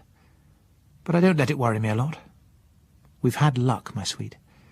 If it changes tomorrow, well, it changes. Whatever it does, it can't take away the time we've had together. That's been more than I ever deserved, and more than most men get in a lifetime. We sat there a little longer looking at the empty sea, and then drove down to the little town. After a search which produced most of the things on our wants list, we went down to picnic on the shore in the sunshine, with a good stretch of shingle behind us over which no Triffid could approach unheard. We must do more of this while we can, Josella said. Now that Susan's growing up, I needn't be nearly so tired. If anybody ever earned the right to let up a bit, you have, I agreed. I said it with a feeling that I would like us to go together and say a last farewell to places and things we had known while it was still possible. Every year now the prospect of imprisonment would grow closer. Already to get northward from Schoening, it was necessary to make a detour of many miles to pass the country that had reverted to marshland. All the roads were rapidly becoming worse with the erosion by rain and streams, and the roots that broke up the surfaces. The time in which one would still be able to get an oil tanker back to the house was already becoming measurable. One day one of them would fail to make its way along the lane, and very likely block it for good. A half-track would continue to run over ground that was dry enough, but as time went on, it would be increasingly difficult to find a route open enough even for that. "And we must have one real last fling," I said. "You shall dress up again, and we'll go to—" "Shh!" interrupted Josella, holding up one finger and turning her ear to the wind. I held my breath and strained my ears. There was a feeling rather than a sound of throbbing in the air. It was faint, but gradually swelling. "It is. It's a plane," Josella said. We looked to the west, shading our eyes with our hands. The humming was still little more than the buzzing of an insect. The sound increased so slowly that it could come from nothing but a helicopter. Any other kind of craft would have passed over us or out of hearing in the time it was taking. Josella saw it first. A dot, a little out from the coast, and apparently coming our way, parallel with the shore. We stood up and started a wave. As the dot grew larger, we waved more wildly, and, not very sensibly, shouted at the tops of our voices. The pilot could not have failed to see us there on the open beach had he come on, but that was what he did not do. A few miles short of us, he turned abruptly north to pass inland. We went on, waving madly, hoping that he might yet catch sight of us. But there was no indecision in the machine's course, no variation of the engine note. Deliberately and imperturbably, it droned away towards the hills. We lowered our arms and looked at one another. "If it can come once, it can come again," said Josella sturdily, but not very convincingly. But the sight of the machine had changed our day for us. It destroyed quite a lot of resignation we'd carefully built up. We had been saying to ourselves that there must be other groups, but they wouldn't be in any better position than we were, more likely in a worse. But when a helicopter could come sailing in like a sight and sound from the past, it raised more than memories. It suggested that someone, somewhere, was managing to make out better than we were. Was there a tinge of jealousy there? And it also made us aware that, lucky as we had been, we were still gregarious creatures by nature. The restless feeling that the machine left behind destroyed our mood and the lines along which our thoughts had been running. In unspoken agreement, we began to pack up our belongings, and each occupied with our thoughts, we made our way back to the half-track and started for home. Chapter 16. Contact. We had covered perhaps half the distance back to Schoening when Josella noticed the smoke. At first sight it might have been a cloud, but as we neared the top of the hill, we could see the grey column beneath the more diffused upper layer. She pointed to it and looked at me without a word. The only fires we had seen in years had been a few spontaneous outbreaks in later summer. We both knew at once that the plume ahead was rising from the neighbourhood of Schoening. I forced the half-track along at a greater speed than it had ever done on the deteriorated roads. We were thrown about inside it, and yet still seemed to be crawling. Josella sat silent all the time, her lips pressed together and her eyes fixed on the smoke. I knew that she was searching for some indication that the source was nearer or further away, anywhere but at Schoening itself. But the closer we came, the less room there was for doubt. We tore up the final lane, quite oblivious of the stings whipping at the vehicle as it passed. Then, at the turn, we were able to see that it was not the house itself, but the woodpile that was ablaze. At the sound of the horn, Susan came running out to pull on the rope which opened the gate from a safe distance. She shouted something which was drowned in the rattle of our driving in. Her free hand was pointing not to the fire, but towards the front of the house. As we ran further into the yard, we could see the reason. Skillfully landed in the middle of our lawn stood the helicopter. By the time we were out of the half-track, a man in a leather jacket and breeches had come out of the house. He was tall, fair, and sunburned. At the first glance, I had a feeling I had seen him somewhere before. He waved and grinned cheerfully as we hurried across. "Mr. Bill Masen, I presume. My name is Simpson, Ivan Simpson." "I remember," said Josella. "You brought in a helicopter that night at the university buildings." "That's right. Clever of you to remember. But just to show you you're not the only one with a memory, you are Josella Playton, author of—" "You're quite wrong," she interrupted him firmly. "I'm Josella Masen, author of David Mason." "Ah, yes. I've just been looking at the original edition, and a very creditable piece of craftsmanship too, if I may say so." "Hold on a bit," I said. "That fire—" "It's safe enough, blowing away from the house, though I'm afraid most of your stock of wood has gone up." "What happened?" "That was Susan. She didn't mean me to miss the place. When she heard my engine, she grabbed a flamethrower and bounded out to start a signal as quickly as she could. The woodpile was handiest. No one could have missed what she did to that." We went inside and joined the others. "By the way," Simpson said to me, "Michael told me I was to be sure to start off with his apologies." "To me?" I said, wondering. "You were the only one who saw any danger in the Triffids, and he didn't believe you." "But do you mean to say you knew I was here?" "We found out very roughly your probable location a few days ago, from a fellow we all have cause to remember, one Coker." "So, Coker came through too," I said. "After the shambles I saw at Tinsham, I had an idea the plague had got him." Later on, when we had had a meal and produced our best brandy, we got the story out of him. When Michael Beadley and his party had gone on, leaving Tinsham to the mercies and principles of Miss Durrant, they had not made for Bedminster, nor anywhere near it. They had gone north-east, into Oxfordshire. Miss Durrant's misdirection to us must have been deliberate, for Bedminster had never been mentioned. They had found there an estate which seemed at first to offer the group all it required, and no doubt they could have entrenched themselves there as we had entrenched ourselves at Schoening. But as the menace of the Triffids increased, the disadvantages of the place became more obvious. In a year, both Michael and the Colonel were highly dissatisfied with the longer-term prospects there. A great deal of work had already been put into the place, but by the end of the second summer there was general agreement that it would be better to cut their losses. To build a community, they had to think in terms of years, a considerable number of years. They also had to bear in mind that the longer they delayed, the more difficult any move would be. What they needed was a place where they would have room to expand and develop, an area with natural defences which, once it had been cleared of Triffids, could economically be kept clear of them. Where they now were, a high proportion of their labour was occupied with maintaining fences, and as their numbers increased, the length of fence line would have to be increased. Clearly, the best self-maintaining defence line would be water. To that end, they had held a discussion on the relative merits of various islands. It had been chiefly climate that had decided them in favour of the Isle of Wight, despite some misgivings over the area that would have to be cleared. Accordingly, in the following March they had packed up again and moved on.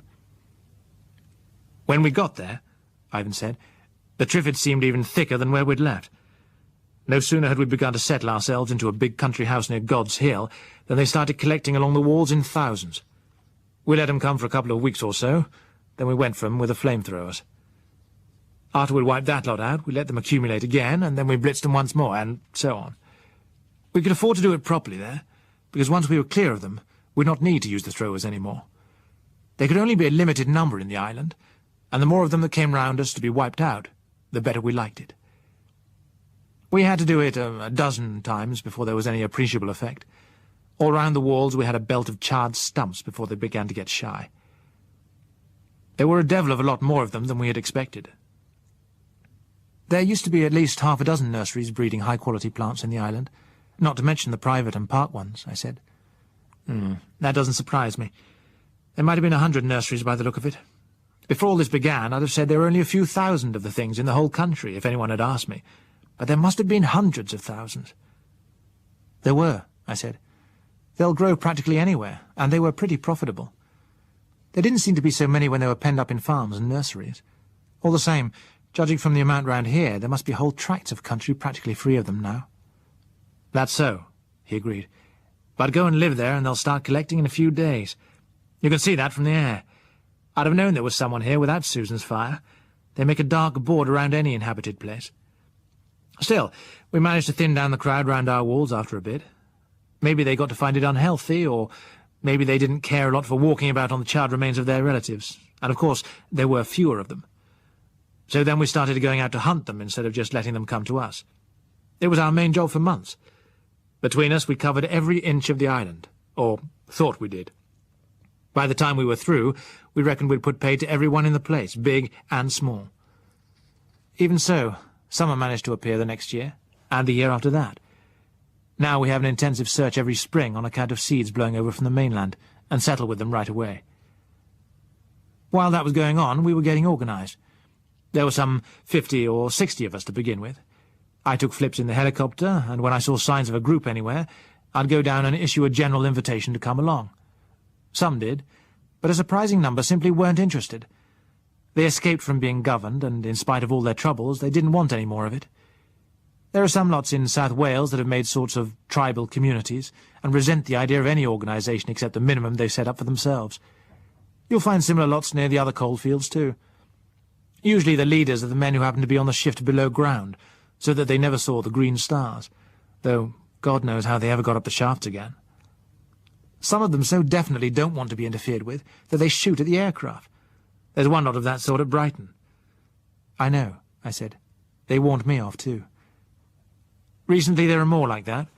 There's one at Maidstone, another at Guildford, and other places. They're the real reason why we hadn't spotted you hidden away here before. The district didn't seem too healthy when one got close to it. I don't know what they think they're doing. Probably got some good food dumps and are scared of anyone else wanting some of it. Anyway, there's no sense in taking risks, so I just let them stew. Still, quite a lot did come along. In a year we'd gone up to 300 or so, and not all sighted, of course. It wasn't until about a month ago that I came across Coker and his lot, and one of the first things he asked, by the way, was whether you had shown up. They had a bad time, particularly at first. A few days after he got back to Tinsham, a couple of women came along from London and brought the plague with them. Coker quarantined them at the first symptoms, but it was too late. He decided on a quick move. Miss Durrant wouldn't budge. She elected to stay and look after the sick and follow later if she could. She never did.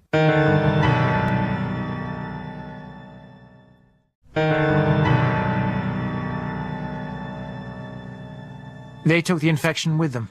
There were 3 more hurried moves before they succeeded in shaking free of it. By then they'd gone as far west as Devonshire, and they were all right for a bit there. But then they began to find the same difficulties as we had, and you have. Coker stuck it out there for nearly 3 years, and then reasoned along much the same lines as we did. Only he didn't think of an island. Instead, he decided on a river boundary and a fence to cut off the toe of Cornwall. When they got there, they spent the first months building their barrier, then they went for the Triffids inside, much as we did on the island. They had much more difficult country to work with, though, and they never did succeed in clearing them out completely. The fence was fairly successful to begin with, but they never could trust it as we could the sea, and too much of their manpower had to be wasted on patrols. Coker thinks they might have made out all right once the children had grown old enough to work, but it would have been tough going all the time. When I did find them, they hadn't much hesitation about coming along. They set about loading up their fishing boats right away, and they were all on the island in a couple of weeks. When Coker found out you weren't with us, he suggested you might still be somewhere in these parts. You can tell him that wipes out any hard feelings about him, said Josella. He's going to be a very useful man, Ivan said. And from what he tells us, you could be too. he added, looking at me. "You're a biochemist, aren't you?" A biologist," I said, "with a little biochemistry." "Well, you can hold on to your fine distinctions. The point is, Michael has tried to get some research going into a method of knocking off Triffids scientifically. That has to be found if we're going to get anywhere at all. But the trouble so far is that the only people we have to work on it are a few who have forgotten most of the biology they learnt at school. What do you think? Like to turn professor? It'd be a worthwhile job." "I can't think of one that would be more worthwhile," I told him. "Does this mean you're inviting us all to your island haven?" Dennis asked. "Well, to come on mutual approval, at least," Ivan replied. "Bill and Josella will probably remember the broad principles laid down that night at the university. They still stand. We aren't out to reconstruct. We want to build something new and better. Some people don't take to that. If they don't, they're no use to us. We just aren't interested in having an opposition party that's trying to perpetuate a lot of the old bad features. We'd rather the people who want that went elsewhere." "Elsewhere sounds a pretty poor offer in the circumstances," remarked Dennis. "Oh, I don't mean we throw them back to the Triffids. But there were a number of them, and there had to be some place for them to go, so a party went across to the Channel Isles and started cleaning up there on the same lines as we'd cleaned up the Isle of Wight. About 100 of them moved over. They're doing all right there, too. So now we have the mutual approval system. Newcomers spend 6 months with us, then there's a council hearing. If they don't like our ways, they say so, and if we don't think they'll fit, we say so. If they fit, they stay. If not, we see that they get to the Channel Isles, or back to the mainland if they're odd enough to prefer that." "Sounds to have a touch of the dictatorial. How's this council of yours formed?"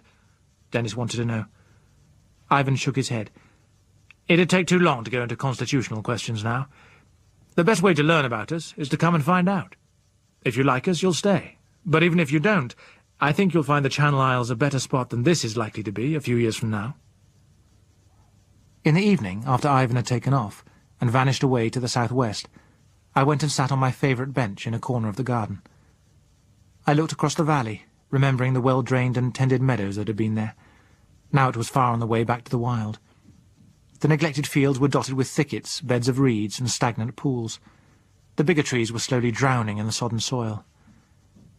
I thought of Coker and his talk of the leader, the teacher, and the doctor, and of all the work that would be needed to support us on our few acres, of how it would affect each of us if we were to be imprisoned there, of the 3 blind ones still feeling useless and frustrated as they grew older, of Susan, who should have the chance of a husband and babies, of David and Mary's little girl, and any other children there might be who would have to become labourers as soon as they were strong enough, of Josella and myself having to work still harder as we became older, because there would be more to feed and more work that must be done by hand. Then there were the Triffids, patiently waiting. I could see hundreds of them in a dark green hedge beyond the fence. There must be research, some natural enemy, some poison, a debalancer of some kind. Something must be found to deal with them. There must be relief from other work for that, and soon. Time was on the Triffids' side. They had only to go on waiting while we used up our resources. First the fuel, then no more wire to mend the fences, and they or their descendants would still be waiting there when the wire rusted through. And yet, Schurning had become our home. I sighed. There was a light step on the grass. Josella came and sat down beside me. I put an arm round her shoulders. "What do they think about it?" I asked her. "They're badly upset, poor things. It must be hard for them to understand how the Triffids wait like that when they can't see them. And then they can find their way about here, you see. It must be dreadful to have to contemplate going to an entirely strange place when you're blind. They only know what we tell them. I don't think they properly understand how impossible it will become here. If it were not for the children, I believe they'd say no flatly. It's their place, you see, all they have left. They feel that very much." She paused, then she added, "They think that, but, of course, it's not really their place at all. It's ours, isn't it? We've worked hard for it." She put her hand on mine. "You've made it and kept it for us, Bill. What do you think? Shall we stay a year or 2 longer?" "No," I said. "I worked because everything seemed to depend on me. Now it seems rather futile." "Oh, darling, don't. A knight-errant isn't futile. You fought for all of us and kept the dragons away. It's mostly the children, I said. Yes, the children, she agreed. And all the time, you know, I've been haunted by Coca. The first-generation labourers, the next savages. I think we'd better admit defeat before it comes and go now. She pressed my hand. Not defeat, Bill, dear. Just what's the phrase? A strategic withdrawal. We withdraw to work and plan for the day when we can come back. One day we will. You'll show us how to wipe out every one of these foul Triffids and get our land back from them for us. You've a lot of faith, darling. And why not?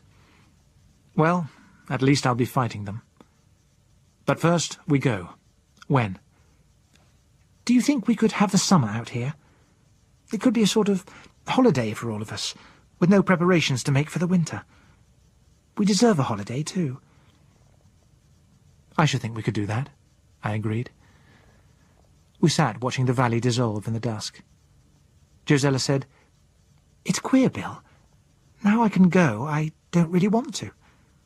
Sometimes it seemed like prison, but now it seems like treachery to leave it. You see, I've been happier here than ever in my life before, in spite of everything. As for me, my sweet, I wasn't even alive before. But we'll have better times yet. I promise you. It's silly, but I shall cry when we do go. I shall cry buckets. You mustn't mind, she said. But as things fell out, we were all of us much too busy to cry. Chapter 17. Strategic Withdrawal. There was, as Josella had implied, no need for hurry. While we saw the summer out at Churning, I could prospect a new home for us on the island and make several journeys there to transport the most useful part of the stores and gear that we collected. But meanwhile, the wood pile had been destroyed. We needed no more fuel than would keep the kitchen going for a few weeks, so the next morning Susan and I set off to fetch coal. The half-track wasn't suitable for that job, so we took a four-wheel drive lorry. Although the nearest rail coal depot was only 10 miles away, the roundabout route, due to the blockage of some roads and the bad condition of others, meant that it took us nearly the whole day. There were no major mishaps, but it was drawing on to evening when we returned. As we turned the last corner of the lane, with the Triffids slashing at the truck as indefatigably as ever from the banks, we stared in astonishment. Beyond our gate, parked in our yard, stood a monstrous-looking vehicle. The sight so dumbfounded us that we sat gaping at it for some moments, before Susan put on her helmet and gloves and climbed down to open the gate. After I had driven in, we went over together to look at the vehicle. The chassis, we saw, was supported on metal tracks, which suggested a military origin. The general effect was somewhere between a cabin cruiser and an amateur-built caravan. Susan and I looked at it, then looked at one another with raised eyebrows. We went indoors to find out more about it. In the living room we found, in addition to the household, 4 men clad in grey-green ski suits. 2 of them wore pistols holstered to the right hip. The other 2 had parked their submachine guns on the floor beside their chairs. As we came in, Josella turned a completely expressionless face towards us. Here is my husband. Bill, this is Mr. Torrance. He tells us he is an official of some kind. He has proposals to make to us. I had never heard her voice colder. For a second I failed to respond. The man she indicated did not recognize me, but I recalled him all right. Features that have faced you along sights get sort of set in your mind. Besides, there was that distinctive red hair. I remembered well the way that efficient young man had turned back my party in Hampstead. I nodded to him. Looking at me, he said, "I understand you are in charge here, Mr. Mason?" "The place belongs to Mr. Brent here," I replied. "I mean that you are the organizer of this group." "In the circumstances, yes," I said. "Good." He had a "now we're going to get somewhere" air. "I'm Commander, South East Region," he added. He spoke as if that should convey something important to me. It did not. I said so. "It means," he amplified, "that I'm the Chief Executive Officer of the Emergency Council for the South-Eastern region of Britain. As such, it happens to be one of my duties to supervise the distribution and allocation of personnel." "Indeed," I said. "I have never heard of this, council." "Possibly. We were equally ignorant of the existence of your group here until we saw your fire yesterday." I waited for him to go on. "When such a group is discovered," he said, It is my job to investigate it and assess it and make the necessary adjustments. So, you may take it that I am here officially. On behalf of an official council, or does it happen to be a self-elected council? Dennis inquired. There has to be law and order, the man said stiffly. Then, with a change of tone, he went on, This is a well-found place you have here, Mr. Mason. Mr. Brent has, I corrected. We will leave Mr. Brent out. He's only here because you made it possible for him to stay here. I looked across at Dennis. His face was set. And nevertheless, it is his property, I said. It was, I understand. But the state of society which gave sanction to his ownership no longer exists. Titles to property have therefore ceased to be valid. Furthermore, Mr. Brent is not cited, so that he cannot in any case be considered competent to hold authority. Indeed, I said again. I had had a distaste for this young man and his decisive ways at our first meeting. Further acquaintance was doing nothing to mellow it. He went on, This is a matter of survival. Sentiment cannot be allowed to interfere with the necessary practical measures. Now, Mrs. Mason has told me that you number 8 altogether. 5 adults, this girl, and 2 small children. All of you are cited except these 3. He indicated Dennis, Mary, and Joyce. That is so, I admitted. That's quite disproportionate, you know. There'll have to be some changes here, I'm afraid. We have to be realistic in times like this. Josella's eye caught mine. I saw a warning in it. But in any case, I had no intention of breaking out just then. I had seen the red-headed man's direct methods in action, and I wanted to know more of what I was up against. Apparently, he realised that I would. I'd better put you in the picture, he said. Briefly, it is this. Regional headquarters is at Brighton. London soon became too bad for us. But in Brighton, we were able to clear and quarantine a part of the town, and we ran it. Brighton's a big place. When the sickness had passed, and we could get about more, there were plenty of stalls to begin with. More recently, we've been running in convoys from other places. But that's folding up now. The roads are getting too bad for lorries, and they're having to go too far. It had to come, of course.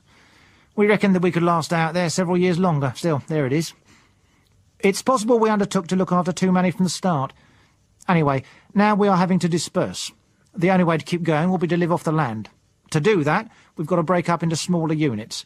The standard unit has been fixed at 1 sighted person to 10 blind, plus any children. You have a good place here, fully capable of supporting 2 units. We shall allocate to you 17 blind persons, making 20 with the 3 already here. Again, of course, plus any children they may have. I stared at him in amazement. You're seriously suggesting that 20 people and their children can live off this land? I said. Why, it's utterly impossible.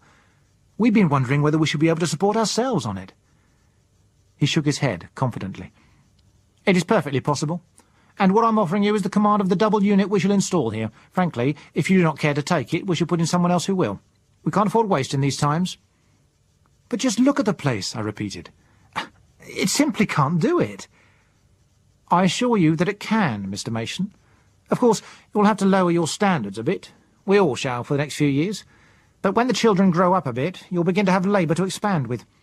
For 6 or 7 years, it's going to mean personal hard work for you, I admit. That can't be helped. From then on, however, you'll gradually be able to relax until you are simply supervising. Surely that's going to make a good return for just a few years of the tougher going.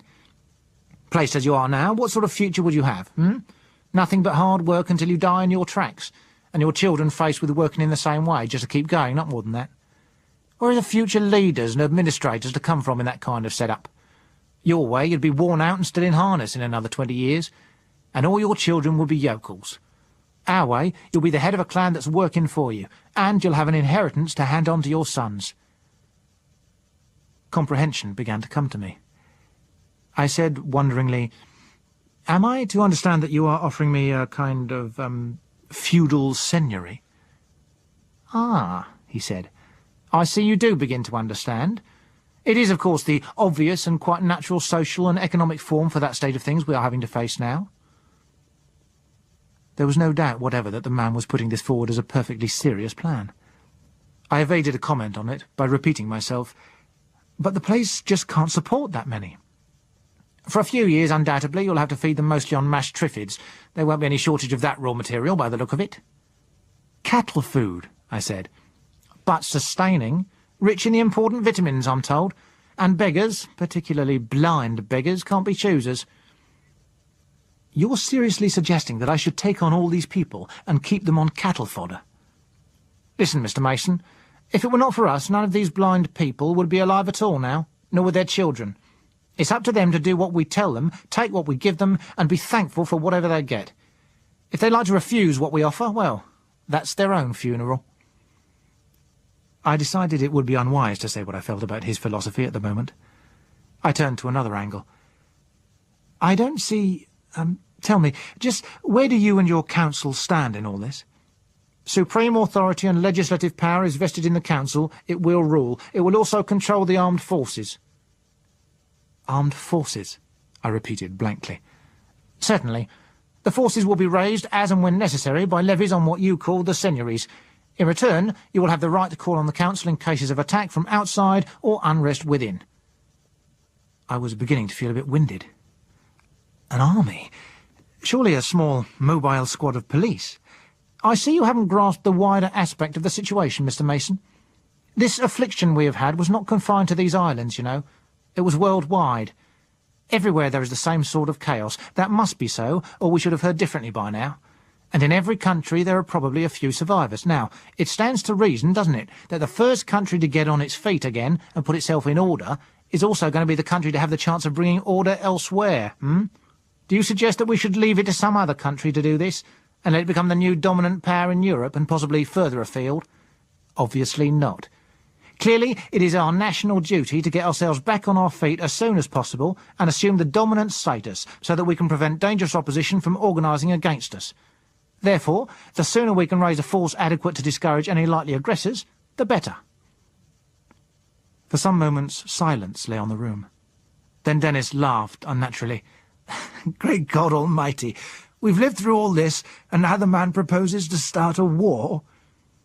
Torrance said shortly, I don't seem to have made myself clear. The word war is an unjustifiable exaggeration. It will be simply a matter of pacifying and administering tribes that have reverted to primitive lawlessness. Unless, of course, the same benevolent idea happens to have occurred to them, Dennis suggested. I became aware that both Josella and Susan were looking at me very hard. Josella pointed at Susan, and I perceived the reason. Let me get this straight, I said. You expect the three of us who can see to be entirely responsible here for 20 blind adults and an unspecified number of children. It seems to me blind people aren't quite incapable. They can do a lot, including for their own children in general, and helping to prepare their own food. Properly arranged, a great deal can be reduced to supervision and direction, but it will be 2 of you, Mr. Mason, yourself and your wife, not 3. I looked at Susan sitting up very straight in her blue boiler suit, with a red ribbon in her hair. There was an anxious appeal in her eyes as she looked from me to Josella. 3, I said. I'm sorry, Mr. Mason. The allocation is 10 per unit. The girl can come to headquarters. We can find useful work for her there until she's old enough to take charge of a unit herself. My wife and I regard Susan as our own daughter, I told him shortly. I repeat, I am sorry, but those are the regulations. I regarded him for some moments. He looked steadily back at me. At last, we should of course require guarantees and undertakings regarding her if this had to happen, I said. I was aware of several quickly drawn breaths. Torrance's manner relaxed slightly. Naturally, we shall give you all practicable assurances, he said. I nodded. I must have time to think it all over. It's quite new to me and rather startling. Some points come to my mind at once. Equipment here is wearing out. It is difficult to find more that has not deteriorated. I can see that before long I'm going to need good, strong, working horses. Horses are difficult. There's very little stock at present. You'll probably have to use manpower teams for a while. Then I said, there's accommodation. The outbuildings are too small for our needs now, and I can't put up even prefabricated quarters single-handed. There we shall be able to help you, I think. We went on discussing details for 20 minutes or more. By the end of it, I had him showing something like affability. Then I got rid of him by sending him off on a tour of the place with Susan as his sulky guide. Bill, what on earth? Josella began, as the door closed behind him and his companions. I told her what I knew of Torrance and his method of dealing with trouble by shooting it early. That doesn't surprise me at all, remarked Dennis. But you know, what is surprising me now is that I'm suddenly feeling quite kindly towards the Triffids. Without their intervention, I suppose there would have been a whole lot more of this kind of thing by now. If they're the one factor that can stop serfdom coming back, then good luck to them. The whole thing's clearly preposterous, I said. It doesn't have a chance. How could Josella and I look after a crowd like that and keep the Triffids out? But, I added, we're scarcely in a position to give a flat no to a proposition put up by 4 armed men. Then you're not... Darling, I said, do you really see me in the position of a seigneur, driving my serfs and villains before me with a whip, even if the Triffids haven't overrun me first? But you said... Listen, I said, it's getting dark. Too late for them to leave now. They'll have to stay the night. I imagine that tomorrow the idea will be to take Susan away with them. She'd make quite a good hostage for our behaviour, you see. And they might leave 1 or 2 of the others to keep an eye on us. Well, I don't think we're taking that, are we? No, but... Well, I hope I've convinced him now that I'm coming round to his idea. Tonight we'll have the sort of supper that might be taken to imply accord. Make it a good one, Everybody's to eat plenty. Give the kids plenty, too. Lay on our best drinks. See that Torrance and his chaps have plenty, but the rest of us go very easy. Towards the end of the meal I shall disappear for a bit. You keep the party going to cover up. Play rowdy records at them or something. And everybody help to whoop it up. Oh, another thing. Nobody must mention Michael Beadley and his lot. Torrance must know about the Isle of Wight set-up, but he doesn't think we do. Now, what I'll be wanting is a sack of sugar. Sugar? Said Josella blankly. No? Well, a big can of honey, then. I should think that would do as well. Everyone played up very creditably at supper. The party not only thawed, it actually began to warm up. Josella brought out some of her own potent mead to supplement the more orthodox drinks, and it went down well.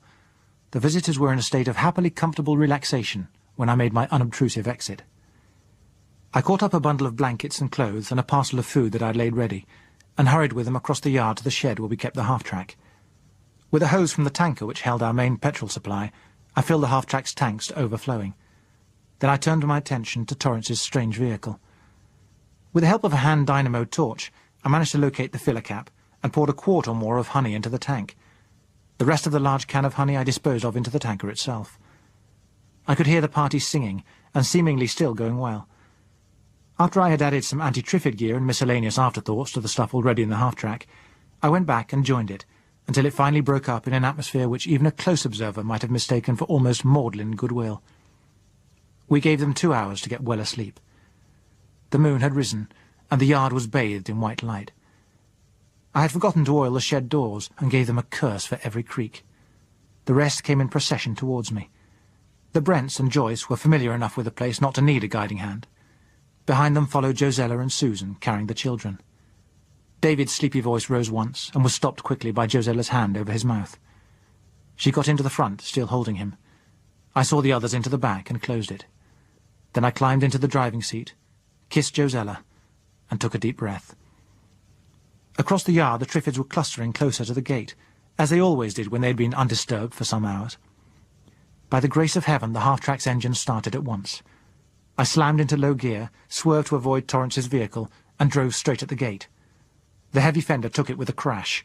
We plunged forward in a festoon of wire netting and broken timbers, knocking down a dozen Triffids while the rest slashed furiously at us as we passed. Then we were on our way. Where a turn in the climbing track led us look down on churning, we paused and cut the engine. Lights were on behind some of the windows, and as we watched, those on the vehicle blazed out, floodlighting the house. A starter began to grind. I had a twinge of uneasiness as the engine fired, though I knew we had several times the speed of that lumbering contraption. The machine began to jerk round on its tracks to face the gate. Before it completed the turn, the engine sputtered and stopped.